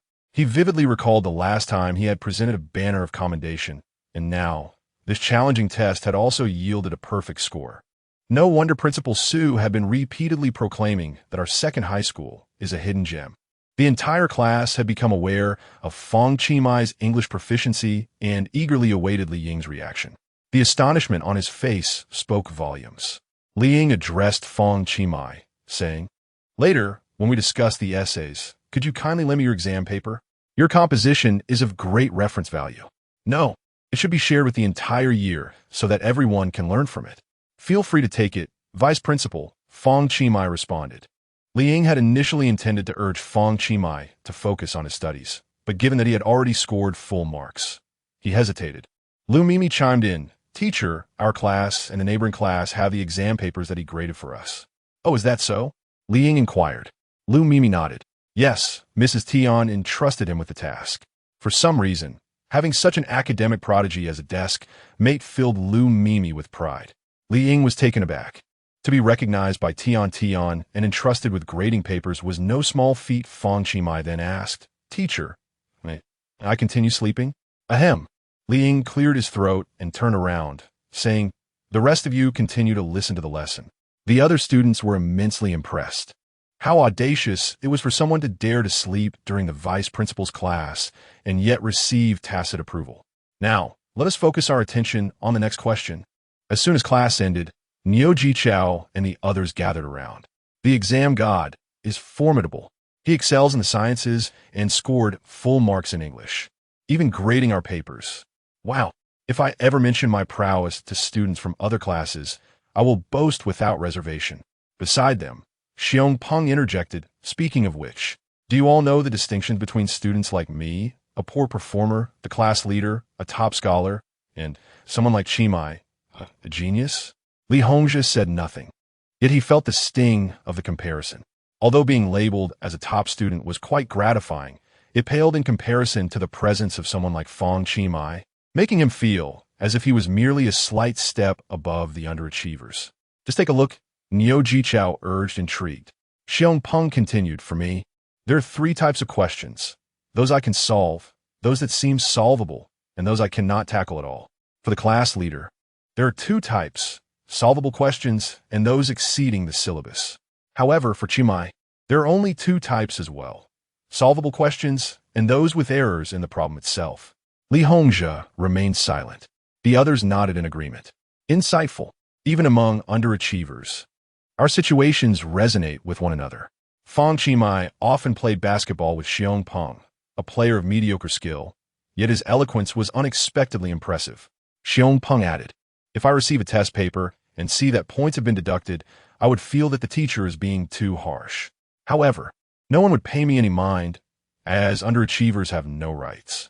If the class leader loses points and cannot find the mistake after much searching, he will recruit a few top students to fervently debate the correctness of their answers. Lu Mimi inquired, what if Chimai were to lose points? Someone replied, a genius would never lose points. Xiong Peng waved his hand dismissively. No, if Chimai were to lose points, he would approach the teacher, and the teacher would promptly correct the reference answers. Li Hongzhi remained silent. Chapter 74. My, you have become an official Xiao, is it you? Please take a seat and let us converse.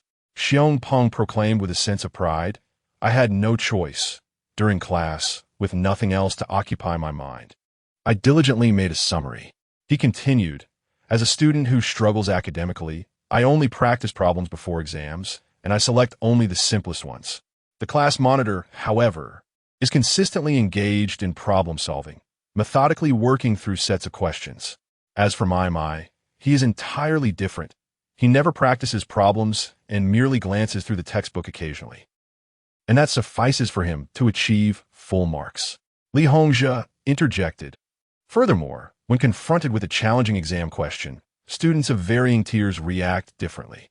For a struggling student like me, solving a difficult question is like announcing to the world a cause for universal celebration. The class monitor would likely dismiss the question as not particularly difficult. As for my, regardless of how challenging the question, he would treat it as if nothing had occurred. Sure, you have struck a chord with me. It is indeed no small feat for a struggling student to tackle a difficult question. Exclaimed Li Hongzhi. Indeed, the plight of a struggling student resonates with all. How tragic it is. A scholarly student, on the other hand, faces a challenging question with an unperturbed heart. Li Hongzhi was perplexed. Why did these individuals always drag him into their conversations? Xiong Peng continued to share his insights. I often find myself troubled by the difficulty of memorizing formulas, while the class monitor diligently memorizes every formula required. As for my, he only memorizes the fundamental formulas and derives the others himself. Remarkable, Xiong Peng. Your summary is simply splendid. So authentic, I too struggle with memorizing formulas. The irony is that even if I memorize them correctly, it does not guarantee their application. Fang Qi remarked with a helpless smile after listening. If only Xiong Peng would apply this cleverness to his studies. Xiao Bixue and Ruan Meng, among the girls, found the conversation quite amusing. Li Hongzhi stood up. After all that chatter, were they praising him or mocking him? The more he listened, the more irked he became. Darn it. Since everyone is gathered, allow me to make an announcement. Everyone, please refrain from speaking for a moment. All eyes turned to him. This Saturday marks Bixue's birthday, and our class will organize a birthday gathering. Tentatively, we plan to go karaoke. I expect everyone to attend. I will provide the specific time later. Those who are absent should inform their desk mates. Wow, the birthday of the school beauty. We must show our support. Should we bring gifts? Someone remarked, noting how well the class monitor remembered Xiao Bixue's birthday. Of course, it is firmly etched in my mind, he replied. In no time, discussions erupted among the group. Initially, Li Hongzhe had not intended to announce this so directly. However, since Fang Qi had already received a personal invitation from Xiao Bixue, it would not matter if Jiang Zijian and the others were included as well. At that moment, someone piped up, "Class monitor, is it possible for us not to attend? Indeed, we have no interest in such gatherings. Everyone has their own birthday. After all, why should we sacrifice our precious weekend time? My birthday is approaching as well. Perhaps the class monitor could organize something for me?" The speaker belongs to the group of Kai Shaili, who, under her influence, harbors considerable dissatisfaction toward Xiao Bixue. Li Hongzhe has been seething with frustration since morning. These women, brimming with audacity, audaciously contradict themselves? You may come and go as you please. After uttering a curse, Li Hongzhe returned to his seat, leaving the women momentarily speechless. Niu Jichao addressed them, saying, "Ah, this truly resembles a cow in labor. No longer so impressive, is it?"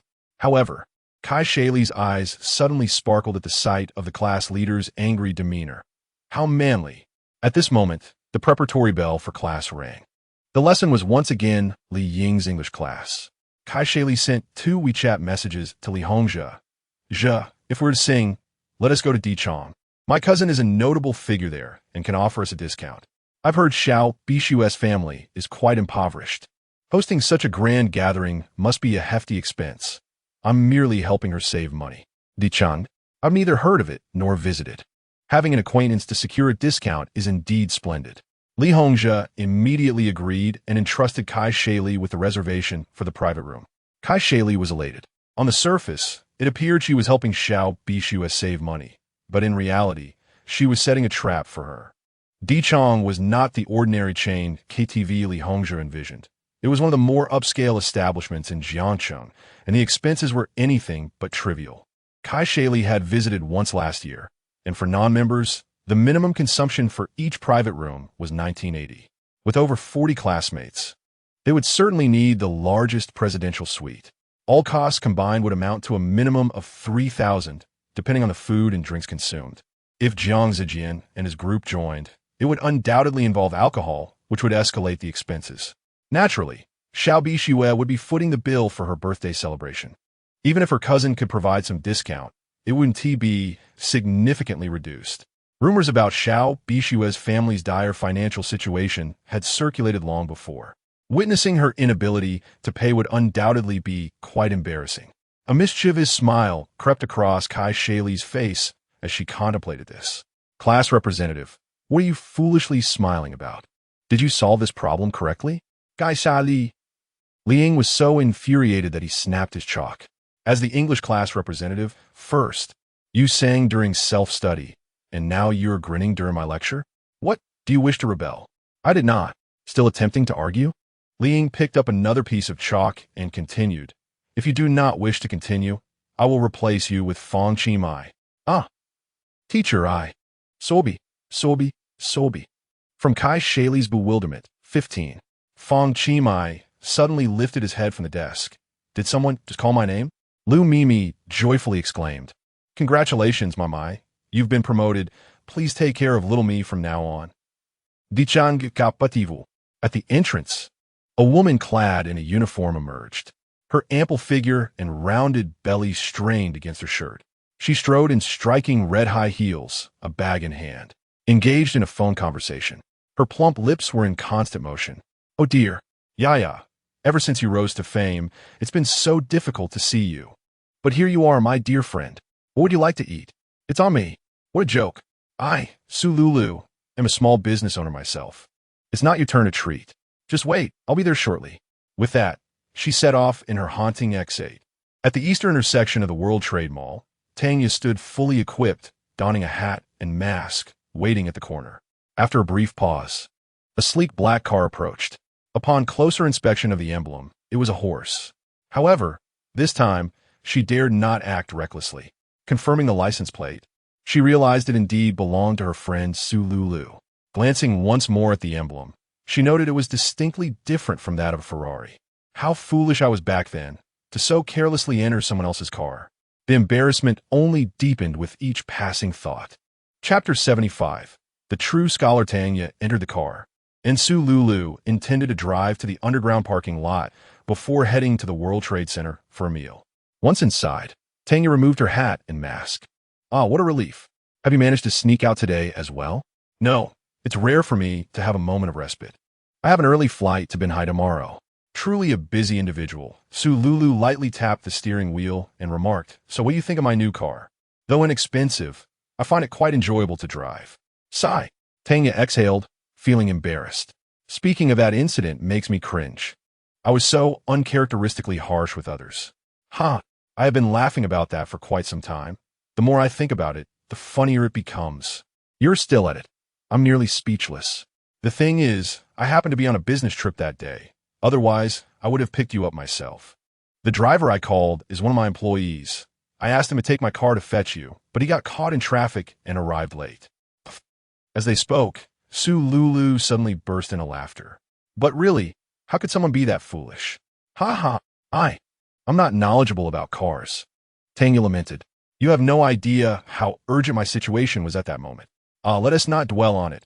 It's all tears. After parking the car, the two ascended in the elevator. Tanya was bundled up tightly, hesitant to reveal her face. Upon reaching a hot pot restaurant on the 5th floor and entering a private room, she finally relaxed after removing her mask. After placing their orders, they continued their conversation. You mentioned you drove a Ferrari. Your luck is truly remarkable. In all of Jiangsheng, how many Ferraris can there be? And yet you stumbled upon one. Tanya took a sip of her tea and responded, That's not the point. The real issue is that the guy remained utterly indifferent upon seeing my face. Isn't that infuriating? Is that true? I distinctly recall the last time we went shopping together. You were nearly overwhelmed by your fervent fans clamoring for autographs and photos. Su Lulu continued incredulously. The employee I arranged that day was overjoyed at the prospect of picking you up, as he is a devoted fan of yours. Yet, he was caught in traffic and couldn't make it. This morning, he was still sulking about it. Indeed, that guy was initially insistent on rushing me out of the car, and I had to plead with him for quite some time. Although I'm not a superstar, I have some recognition. Why would he treat me like that? As if he wanted to kick me out? The crucial part is that I had already introduced myself. Yet what a pitiful fate for a female singer, longing for a luxurious ride, only to be callously dismissed. I can visualize it. Su Lulu laughed again, observing Tanya's head nearly buried beneath the table. Su Lulu offered consolation, but that is quite normal. Not everyone knows you, so try to let it go. However, that guy was incredibly arrogant. When I proactively added him on WeChat, he was initially reluctant to share his contact information. Su Lulu waved her hand, driving a Ferrari and residing in a villa. She possessed the power to flaunt her wealth. By the way, do you recall the name of the place she lives in? Tanya pondered briefly and replied, I believe it's called Phoenix Garden. Phoenix Garden. That place is exceedingly expensive. Su Lulu picked up her phone to check and discovered that the average price for a villa, there's an astonishing 190 million per unit. Tanya was taken aback. She knew it was costly, but she had not anticipated such exorbitance. From Tanya's astonishment, an 18 was recorded. Meanwhile, Fang Qi inexplicably received Tanya's astonishment value. However, engrossed in a basketball game, he paid little attention. At that moment, a bespectacled boy with a buzz cut approached. He looked somewhat familiar, yet Fang Qi did not recognize him. Fang Qi inquired, Care to join? Our team is short a player. The boy ignored the question and asked instead, Are you Fang Qi? Ding! You have been summoned by the academic prodigy Guo Liqing. Unlocking the ability, anti-hacker skills, firewall technology Guo Liqing? Fang Qi recalled this name. He was from the neighboring Class 9. Li Hongzhe could barely maintain a position within the top 10 of the grade, while Guo Liqing consistently held the top spot, a veritable champion of the second high school. Fang Qi had not previously interacted with him. What brings you here? I am Guo Liqing. I want to get to know you. Fang Qi passed the ball to his teammate. He looked at Guo Liqing and remarked, I remember you. You scored 144 on last week's English exam. You were the only one in my grading pile to surpass 140. When he graded Guo Liqing's paper, Fang Qi had been somewhat astonished. Your memory is impressive. Guo Liqing adjusted his glasses and continued, I heard from our class representative that you graded our papers. It truly makes me envious that Mrs. Tian chose you for this task instead of me. Fang Qi smiled slightly. Excellence indeed often breeds jealousy. Throughout his life, few dared to declare their superiority in Guo Liqing's presence. Guo Liqing maintained an expressionless demeanor, exuding an aura of profound depth, leaving others uncertain of his thoughts. In such a scenario, Li Hongzhi might have been infuriated. However, Guo Liqing's reaction only piqued Fang Qi's curiosity, prompting him to examine his data. Upon reviewing the information, Fang Qi was astounded. This individual had amassed an impressive total of 218 awards from kindergarten to the present, far too many to count. Since high school, his average scores in mathematics, Chinese, English, and comprehensive sciences had consistently exceeded 140. To date, Guo Liqing's sum could only be described as flawless. This is what is commonly referred to as the exemplary child of others. Yet, it remained a mystery why such an extraordinary person would choose to attend the second high school. Surely, he could have aimed for a more prestigious institution, such as the first high school or a foreign language school. Nevertheless, a gem will always shine, and such a person would excel anywhere. Additionally, Fang Qi noted that Guo Liqing had begun learning to code at a young age. With his current skills, he could earn a significant sum through programming. This is precisely why Guo Liqing's recognition is met with rewards for anti-hacking skills. Overall, he is a remarkable talent. Guo Liqing remarked, I have heard that your English paper was personally graded by Mrs. Tian, achieving a perfect score. Moreover, your performance in the sciences resembles that of a dark horse. Although I am yet unaware of your Chinese results, I sense an extraordinary emergence in you. You are exceptionally talented and will prove to be a formidable rival. To this, I must extend my apologies. What do you mean? Because I failed to recognize a competitor of your caliber in a timely manner. I previously believed that only Li Hongzhi from Class 10 was noteworthy. Fang Qi found himself at a loss for words. Indeed, those who excel academically often possess a logic that is quite extraordinary. Guo Liqing continued, Rest assured, I harbor no ill intentions and do not wish to create an adversary. I simply seek a competitor to maintain my own motivation for continuous learning. Fang Qi began to comprehend Guo Liqing's perspective. Perhaps he had mistakenly filled out his application, originally destined for a superior institution, only to find himself in the relatively average second high school. Or perhaps he faced setbacks in the high school entrance examination, failing to achieve satisfactory results, which led him here. His unmatched prowess left him feeling isolated and fearful of complacency. Thus he yearned for a rival. Such individuals are perpetually advancing, and having a goal will only fortify their strength. Pardon my interruption. I must return to my studies. See you at the monthly exam. After Guo Liqing departed, Fang Qi reflected on the presence of such individuals. This is the true essence of an academic prodigy. However, it matters not, for he possesses strength. I have the system. Chapter 76. What do you think, Teacher Wang? During evening study hours, Fang Qi played basketball until past 9 o'clock. At that moment, his phone rang. It was Yang Huming's grandfather. Yang Huming had consulted someone and determined that this Saturday would be an auspicious day for the opening of the Yang family traditional Chinese medicine clinic. He specifically came to seek Fang Qi's opinion. The clinic had already commenced operations, and the opening was merely a formality. Fang Qi felt agreeable and said he would defer to Yang Huming's wishes. After hanging up, Fang Qi prepared to head home. Coincidentally, Wang Xixing rode by on his bicycle. Hey, Shenge, why are you working so late today? No date. I had to work overtime. I sent your sister-in-law home first. Even the PE teachers are this busy? Well, the early exercise program is still in the pilot phase. Many aspects are not fully developed. It requires continual improvement. This task of enhancement has fallen upon us PE teachers. The administration has mandated that we each submit improvement proposals based on the current situation. I just spent the entire day on it, and I've submitted it. I'm not even sure if it will pass. As he spoke, Wang Xixing muttered, I wonder who proposed the early exercise program. Nevertheless, for the health and studies of you students, I will endure. Fang Qi praised. Shengu, you truly are remarkable. Thank you for your hard work. Coughing lightly, Wang Xixing glanced around and whispered, it's mainly because they suddenly raised my salary. How can I not put in a little more effort? Salary increase? Congratulations. Ah, compared to you, I'm nothing. At this point, Wang Xixing looked quite disheartened. Now everyone at school believed he was wealthy, and the misunderstanding only deepened. He scratched his head. I've explained countless times, yet they simply refused to listen. Fang Qi suggested, then just go with the flow and play the part of a wealthy person. How do I do that? Teach me.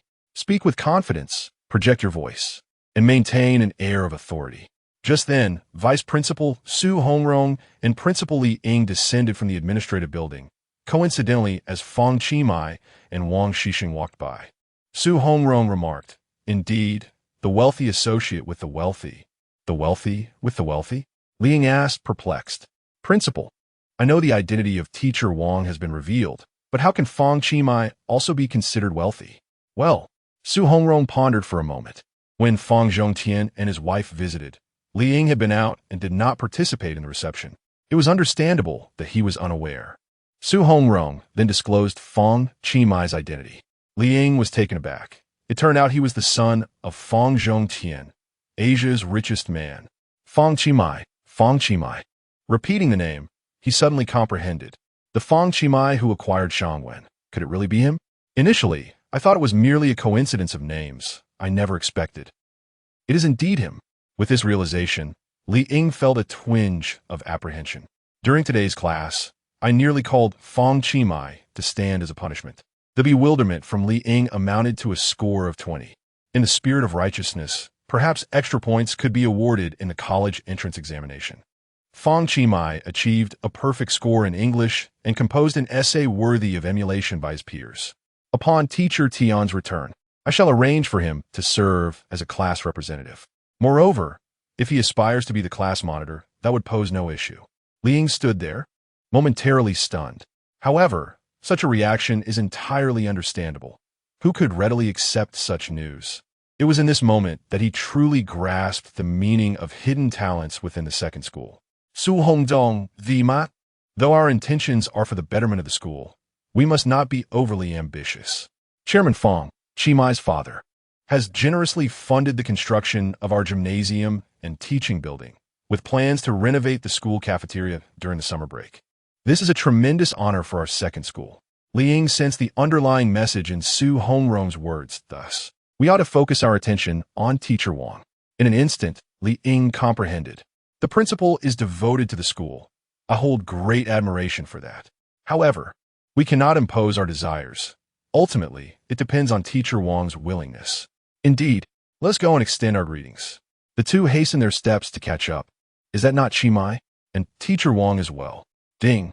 You have been acknowledged by Principal Su Hongrong, unlocking the ability, anti-hacker technology, intrusion detection techniques. Fang Qi and Wang Xixing turn around. Wang Xixing greeted Principal Su, Vice Principal Li. Su Hongrong scrutinized Wang Xixing and remarked, Teacher Wang remains so frugal, commuting by bicycle to and from work. Indeed, how environmentally friendly. Li Ying echoed the sentiment. Wang Xixing chuckled awkwardly. Principal I. Fang Qi glanced at him. Su Hongrong pointed to the floor and continued. The tiles at our school entrance. Bisa principali. Don't you think they need some repairs to prevent inconveniences for cyclists and pedestrians? Precisely. After all, our second school has been established for quite some time. It is indeed due for some renovations. Saying this, Li Ying turned to Wang Xixing. What do you think, teacher Wang? Wang Xixing replied, I think it's manageable. Riding a bike is not adversely affected. It's quite smooth. Shuongbong.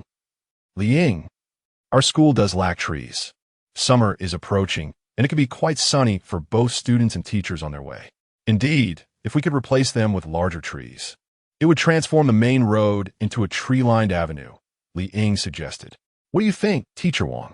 Wang Xixing pondered, I think it's fine, as I am a physical education teacher, and I can endure the sun quite well. Su Hongdong. Li Ying. Wang Xixing felt puzzled.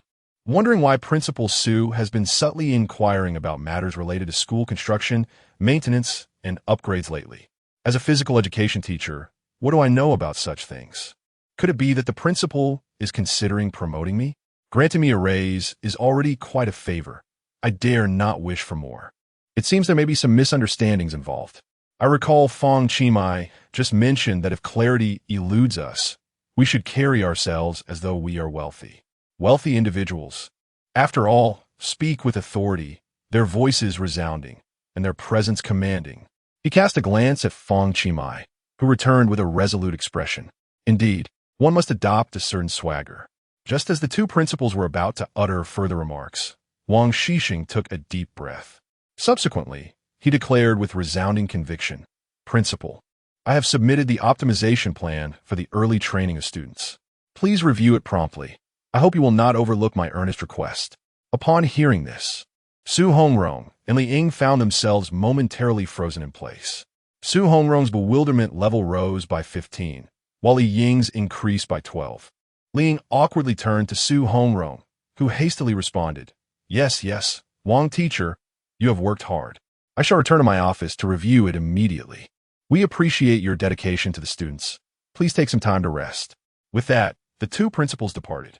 Wang Xixing stood there, staring blankly at Fang Qi. Fang Qi silently gave him a thumbs up, exclaiming, "Impressive." However, anxiety began to wash over Wang Xixing.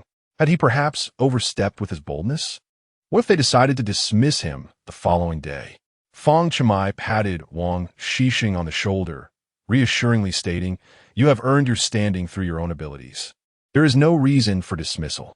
With that, Fang Qi strode away confidently, leaving Wang Xixing in a state of confusion, which increased by 16.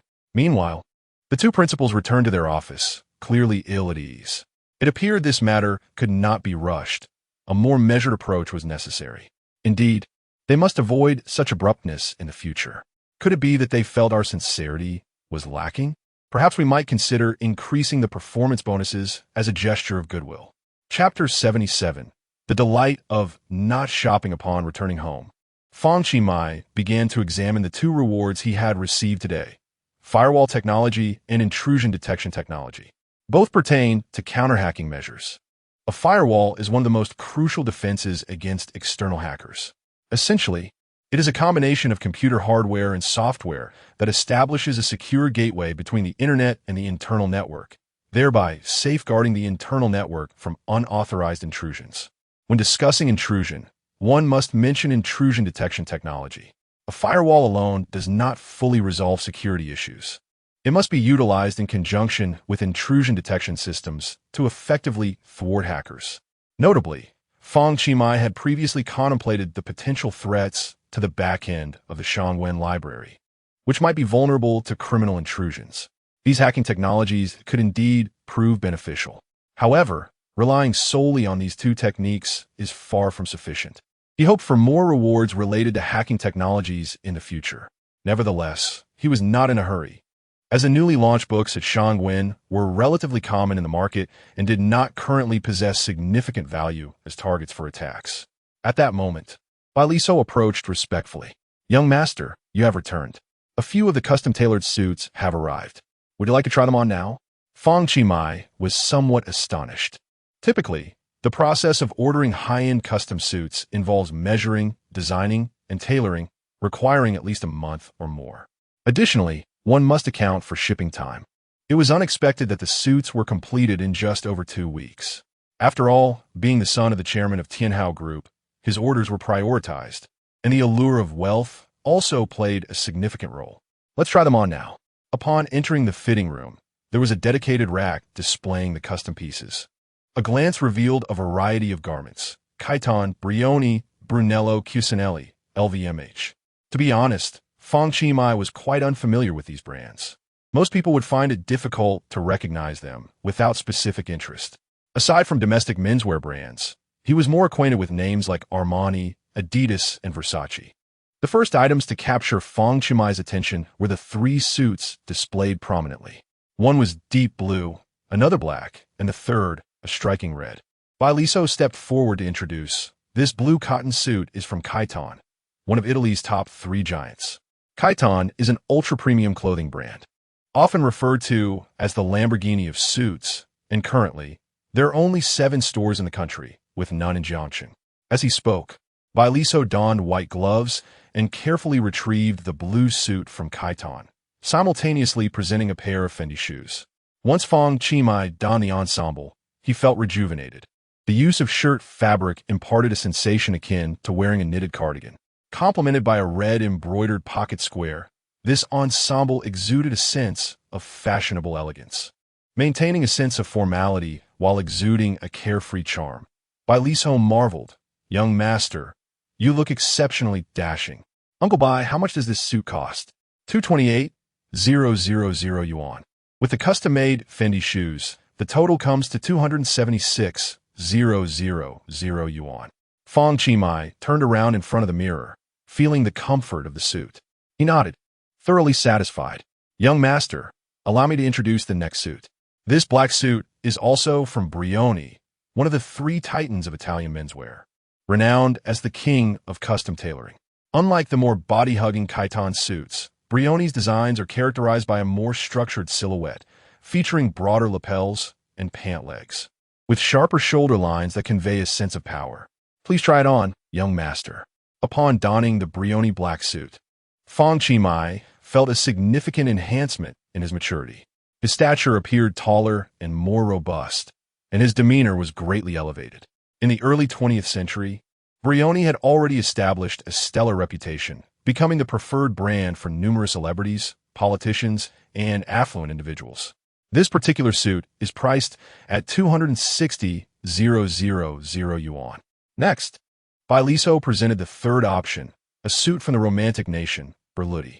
Its style is distinctly different from the previous 2, leaning towards a more casual aesthetic. Unsurprisingly, as a custom piece, Fang Qi found satisfaction in every aspect of these 3 suits, from their cuts to their styles and the overall wearing experience. However, he acknowledged that they would only be worn on special occasions. In addition to suits, there were various brand t-shirts, silk shirts, and polo shirts, priced between 10,000 to 60,000 yuan. Among them, a gray t-shirt particularly caught Fang Qi attention. It was from Brunello Cucinelli, a world-class luxury brand from Italy, celebrated as the king of cashmere. Currently, there are fewer than 20 stores in the country. This t-shirt, crafted from exquisite high-quality cashmere, offers a soft and smooth touch, with elegant and lightweight lines. Its minimalist charm bears a hint of understated luxury, making it suitable for various occasions. Ultimately, Fang Qi realized that this was his favorite piece. "Uncle Bai, how much for this one?" Bailiso replied, 22,750 yuan for one. "I'll take 10 in gray, please." "Certainly, young master. No need to spend time shopping or the hassle of trying things on. Before him lay garments tailored to perfection, guaranteed to fit impeccably and align with his preferences. What a delightful sensation. By the way, young master, your custom-made Spalding No. 7 basketball has also arrived." "Oh, let me see it." Basketballs for the average consumer are relatively inexpensive, typically made of rubber or ultra-fine fibers like cowhide. However, these basketballs have lower tensile strength and poor abrasion resistance. Moreover, due to issues with manufacturing techniques, these basketballs tend to be prone to damage, often shedding their outer layer with use. However, the Spalding models stand apart. It is crafted from ZK microfiber, a premium PU leather. This material boasts remarkable advantages in terms of elasticity, tension, and ductility. It is also wear-resistant and easy to maintain, making it suitable for both indoor and outdoor use. On another note, owing to the advanced craftsmanship involved, basketballs used in NBA courts seldom experience issues such as air leakage or peeling. Upon holding it, Fang Qi experienced an irresistible allure. After a few dribbles, he exclaimed, "This is truly exceptional. The feel is top-notch, absolutely splendid. I can't wait to try it out." He then turned to Bailiso and requested, "Please arrange for 9 individuals who are proficient in basketball. I shall await them at my court." "Certainly, young master. I shall make the arrangements immediately." Chapter 78. You have been noted by the old Chinese medicine doctor before one realizes Saturday has arrived. a day that Li Hongzhi has eagerly anticipated. It is the birthday of Xiao Bixue, an occasion he has long awaited. After finishing his breakfast, he shared the location of the Emperor Chong KTV in the class group and gently reminded everyone that the gathering would commence at 2 in the afternoon. Subsequently, he retreated to his room to retrieve the birthday gift he had meticulously prepared a fortnight in advance. Today, he would finally present it. Bixue would undoubtedly adore it. The gift itself was not particularly extravagant. He understood that, in terms of financial resources, he could not compete with Fang Qi. However, regarding the significance of the gift, he felt confident in asserting that he far surpassed Fang Qi. On the other hand, Fang Qi was not enjoying the same leisurely pace as Li Hongzhi. Clad in a gray t-shirt by Brunello Cucinelli, he set out. Today marked the reopening of the Yang Traditional Medicine Hall.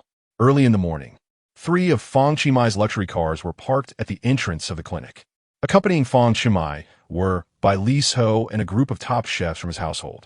They would be responsible for the meal today. To celebrate the reopening, Yang Huming had invited several friends from the field of traditional Chinese medicine to join the feast. Mr. Fang, you have arrived, Yang Huming said respectfully. Grandpa Yang, you may call me Xiao Mai, Fang Qi replied. That is not appropriate. You are now my employer, Yang Huming insisted. Then, Grandpa Yang, you shall always remain my benefactor, Fang Qi responded. I hope our relationship remains unchanged by any circumstance, Yang Huming remarked, nodding in agreement. At that moment, 3 elderly gentlemen arrived. Hey, old Zhang, old Li, old Wei, you are here? Yang Huming promptly greeted them. Old Yang, the renovations are quite impressive. The clinic now exudes a greater grandeur. You, as the director, are brimming with spirit. Congratulations, the elders praised. Thank you, Yang Huming replied, turning to face Fang Qi. Who is this young man? Fang Qi stepped forward, presenting his pre-prepared business card. Greetings, gentlemen. My name is Fang Qi, the investor of the Yang Traditional Medicine Hall. The 3 men took the card and read aloud the inscription. Fang Qi, General Manager of Yang Traditional Medicine Hall. Ding. You have been noted by the old medicine Dr. Zhang Yijin, rewarding skill, Bien K Divine Needle Technique. Ding. You have been noted by the old medicine Dr. Li Jinshu, rewarding skill, Hua Tuo's Spine Acupoint. Ding. You have been noted by the old medicine Dr. Wei Shimu. Rewarding Fushi 9 needles has been added to your system backpack. Having read the introductions, Fang Qi was astounded. The rewards from this occasion were extraordinary. First was the Bien K Divine Needle Technique, a method frequently employed by the renowned physician Bien K, known for its swift efficacy, often alleviating pain with a single needle and demonstrating remarkable results. The Hua Tuo Spine Acupoint was a medical technique expertly utilized by the legendary healer Hua Tuo. Through the practice of acupressure or acupuncture, significant therapeutic effects can be achieved for the thoracic, spinal, and lumbar vertebrae. Additionally, there exists the concept of the 9 needles of Fushi, which many are familiar with regarding Shen Nong's exploration of herbs, yet remain relatively unacquainted with Fushi's creation of the 9 needles. The so-called 9 needles of Fushi consists of 9 pieces of stone, utilized to break through abscesses, drain pus, release blood, or stimulate particular areas of the body to alleviate pain, representing the nascent stage of acupuncture in our nation. Each of the 9 needles possesses a distinct form, each with its own unique applications and effects. This is indeed a remarkable tool. Previously, Fang Qi had already studied the Huangdi Neijing, Huangdi Weijing, and Qing Nong Shu. His photographic memory has enabled him to thoroughly master the contents of these texts. Coupled with the systems award of by Chao Renji, Fang Qi has acquired a portion of theoretical knowledge in traditional Chinese medicine. Recently, he has also learned the skills of Bien K's Divine Needle Method and Hua Tuo's Jiaji Acupoint. He has even obtained the 9 needles of Fushi. At present, Fang Qi has made notable progress in the field of traditional Chinese medicine. Mr. Fang, truly remarkable at such a young age. It is a pleasure to meet you, said the elder practitioners. Fang Qi smiled lightly and invited everyone to take a seat, stating, "The opening ceremony will commence at 9 o'clock. Please enjoy a cup of tea in the meantime." "Certainly," replied Bai Li Ho, presenting the freshly brewed Biluakun tea. The 3 seasoned practitioners savored it thoughtfully. Excelente! Exclaimed Wei Shuemu. Li Jinshu remarked, Old Yang, it has been several years since we last met, hasn't it? Indeed. We have all been preoccupied with our own affairs. Time has swiftly passed, he replied. By the way, how is business treating you these days? Zhang Yijin answered, Not bad. Holding steady. I am in a similar situation. Li Jinshu waved his hand. I no longer operate a clinic. I merely attend to minor ailments of neighbors and friends. Traditional Chinese medicine is in decline, Wei Shuemu sighed. Indeed, many clinics are run solely by seasoned practitioners or with a few young doctors. Once the older generation has passed, the clinics often cease to exist, making it difficult to promote Chinese medical culture, Li Shujin added. Old Yang, we may not be able to continue, but with Mr. Fang's assistance, perhaps we can revitalize the clinic and establish a reputable name, Li Shujin expressed. What Li Shujin conveyed was, in essence, Fang Qimai's aspirations for the Yang family medical clinic and the goal he had set for himself. Although his initial motivation for acquiring the clinic was merely to extricate Yang Quan from his father Yang Huming's entanglements, now that he had taken ownership, he was determined to manage it well. Fang Qimai possessed exceptional medical skills. However, he lacked the time and energy to remain at the clinic continuously. Currently, he had imparted some knowledge from the Qingnong Shu to Yang Huming.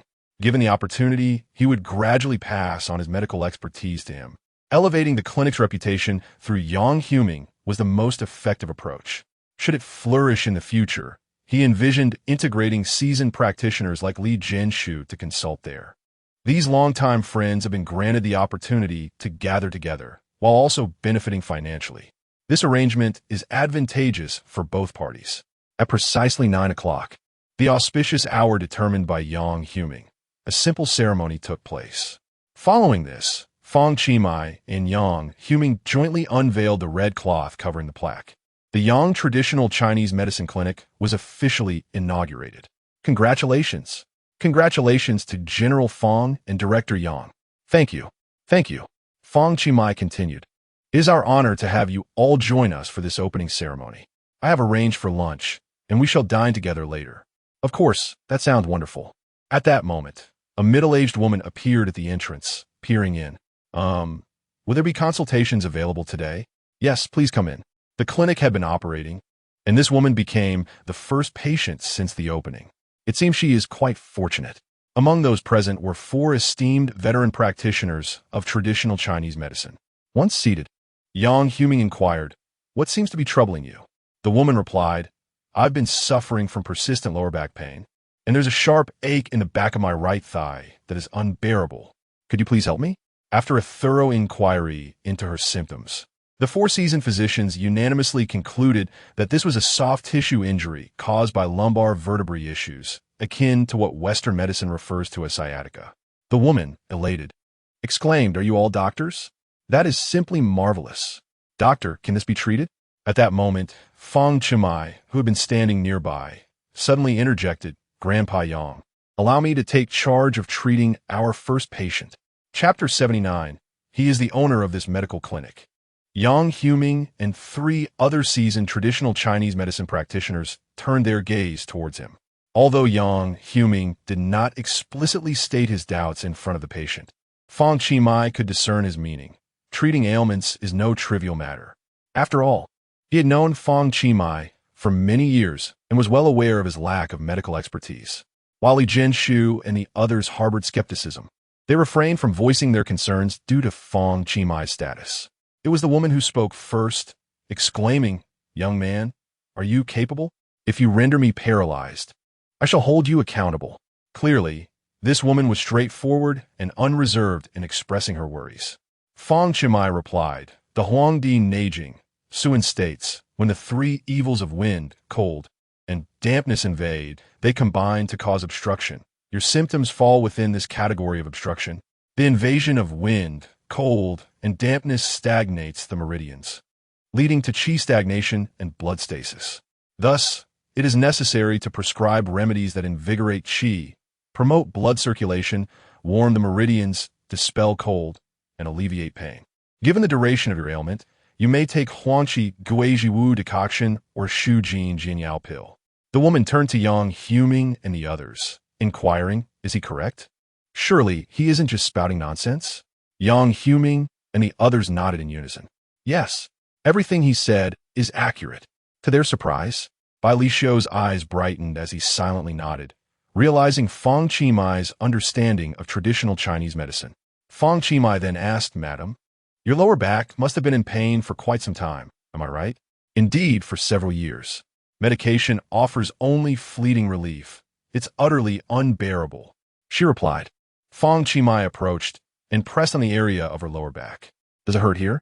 Exactly, she confirmed. Your lumbar vertebrae are also problematic, which exacerbates your condition. The woman looked towards Yang Huming, who affirmed, indeed, this aligns with our earlier deductions, though he has provided you with a more detailed explanation.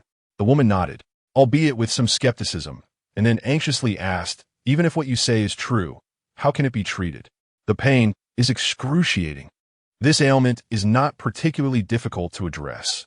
Fang Qimai need not resort to the 9 needles of Fuxi. While medication acts slowly, if you seek immediate relief, I will massage your acupoints. He then instructed, now, please lie down. The woman hesitated, questioning whether this young lad, merely 17 or 18, could truly possess the expertise to alleviate her suffering through massage. With lingering doubt, she gradually laid herself down on the treatment table. Yang Huming and the other seasoned practitioners were also keen to observe Fang Qimai's methods. As Fang Qimai examined the woman's back, he confidently prepared to apply his knowledge of the Huaduo Jiaji points. The most prominent joint in the cervical spine is known as the 7th cervical vertebra. Below it lies the 1st thoracic vertebra, and from the 1st thoracic vertebra down to the 5th lumbar vertebra, there are a total of 17 vertebrae, 12 thoracic and 5 lumbar. Between the thoracic vertebrae and the lumbar vertebrae, at a distance of half an inch on either side, lies the Jiaji acupoint. There are a total of 34 such points, each corresponding to specific therapeutic effects through massage, in addressing the woman's ailments. Fang Qimai administered massage to several Jiaji acupoints along her lumbar spine. After a mere 5 minutes of treatment, she noted a significant reduction in pain in both her lumbar region and lower limbs. Remarkable, truly remarkable. I can feel the difference, she exclaimed. Fang Qimai remained focused, continuing his diligent work. A further 10 minutes passed, and the pain had diminished considerably. This is astonishing. Just moments ago, I was in excruciating pain, but now I feel so much better. The woman was visibly elated. You may rise now, Fang Qimai instructed. The woman inquired, are you a doctor here as well? To which Yang Huming replied, no, he is the owner of this clinic. How rare it is to see someone so young holding such a position, she remarked. Moreover, I have heard that many clinic owners are merely profit-driven, leaving the practice to others. I didn't expect the owner here to possess such remarkable medical skills. Li Jianshu and his companions were well-versed in the industry. They understood that having an investor did not always equate to success. They preferred to rely on their own abilities rather than depend on others. This brought them back to their earlier discussion about how, when an experienced traditional Chinese doctor passes, the clinic often fades away along with them. However, they recognized that Fang Qimai was a capable figure in this realm. Yang Huming and the others exchanged glances, each raising their thumbs in approval. What Master Fang just employed was indeed the Jiaji acupoint. They were astonished that someone so young could master such techniques. The Huaduo Jiaji acupoint is not a lost secret, but rather a specialty within traditional Chinese medicine, with practitioners often excelling in specific areas. For instance, Yang Huming had a particular expertise in gastroenterology, while Li Jianshu was a seasoned practitioner of massage therapy. Fang Qimai's proficiency in the Huaduo Jiaji acupoint was a result of his recognition and reward from Li Jianshu. Li Jianshu could not help but express his admiration, stating, I am genuinely impressed. I feel that your techniques surpass even those of this old practitioner with decades of experience. Fang Qimai smiled modestly, saying, I am but a junior, and I humbly offer my respects to my esteemed elders. Yang Huming, particularly astonished, asked, Xiao Mai, how is it that I never knew you possessed such skills? Fang Qimai did not offer a direct response, but instead said, if there are any shortcomings in my methods, I kindly ask for guidance from you, Grandfather Yang, and the esteemed company present. Wei Shuemu remarked, at your age, I could hardly reach your level. Master Fang, my admiration leaves me speechless. Zhang Yijin added, Master Fang, you must have a wealth of genuine knowledge. Please share some with us, so we might learn. Fang Qi smiled again, replying, I dare not claim to teach. Consider this an exchange of ideas. At that moment, the woman interjected, young man, doctor, no, boss, what about my condition? Fang Qi responded, the pain has only been temporarily alleviated. Further medication is necessary to consolidate this progress.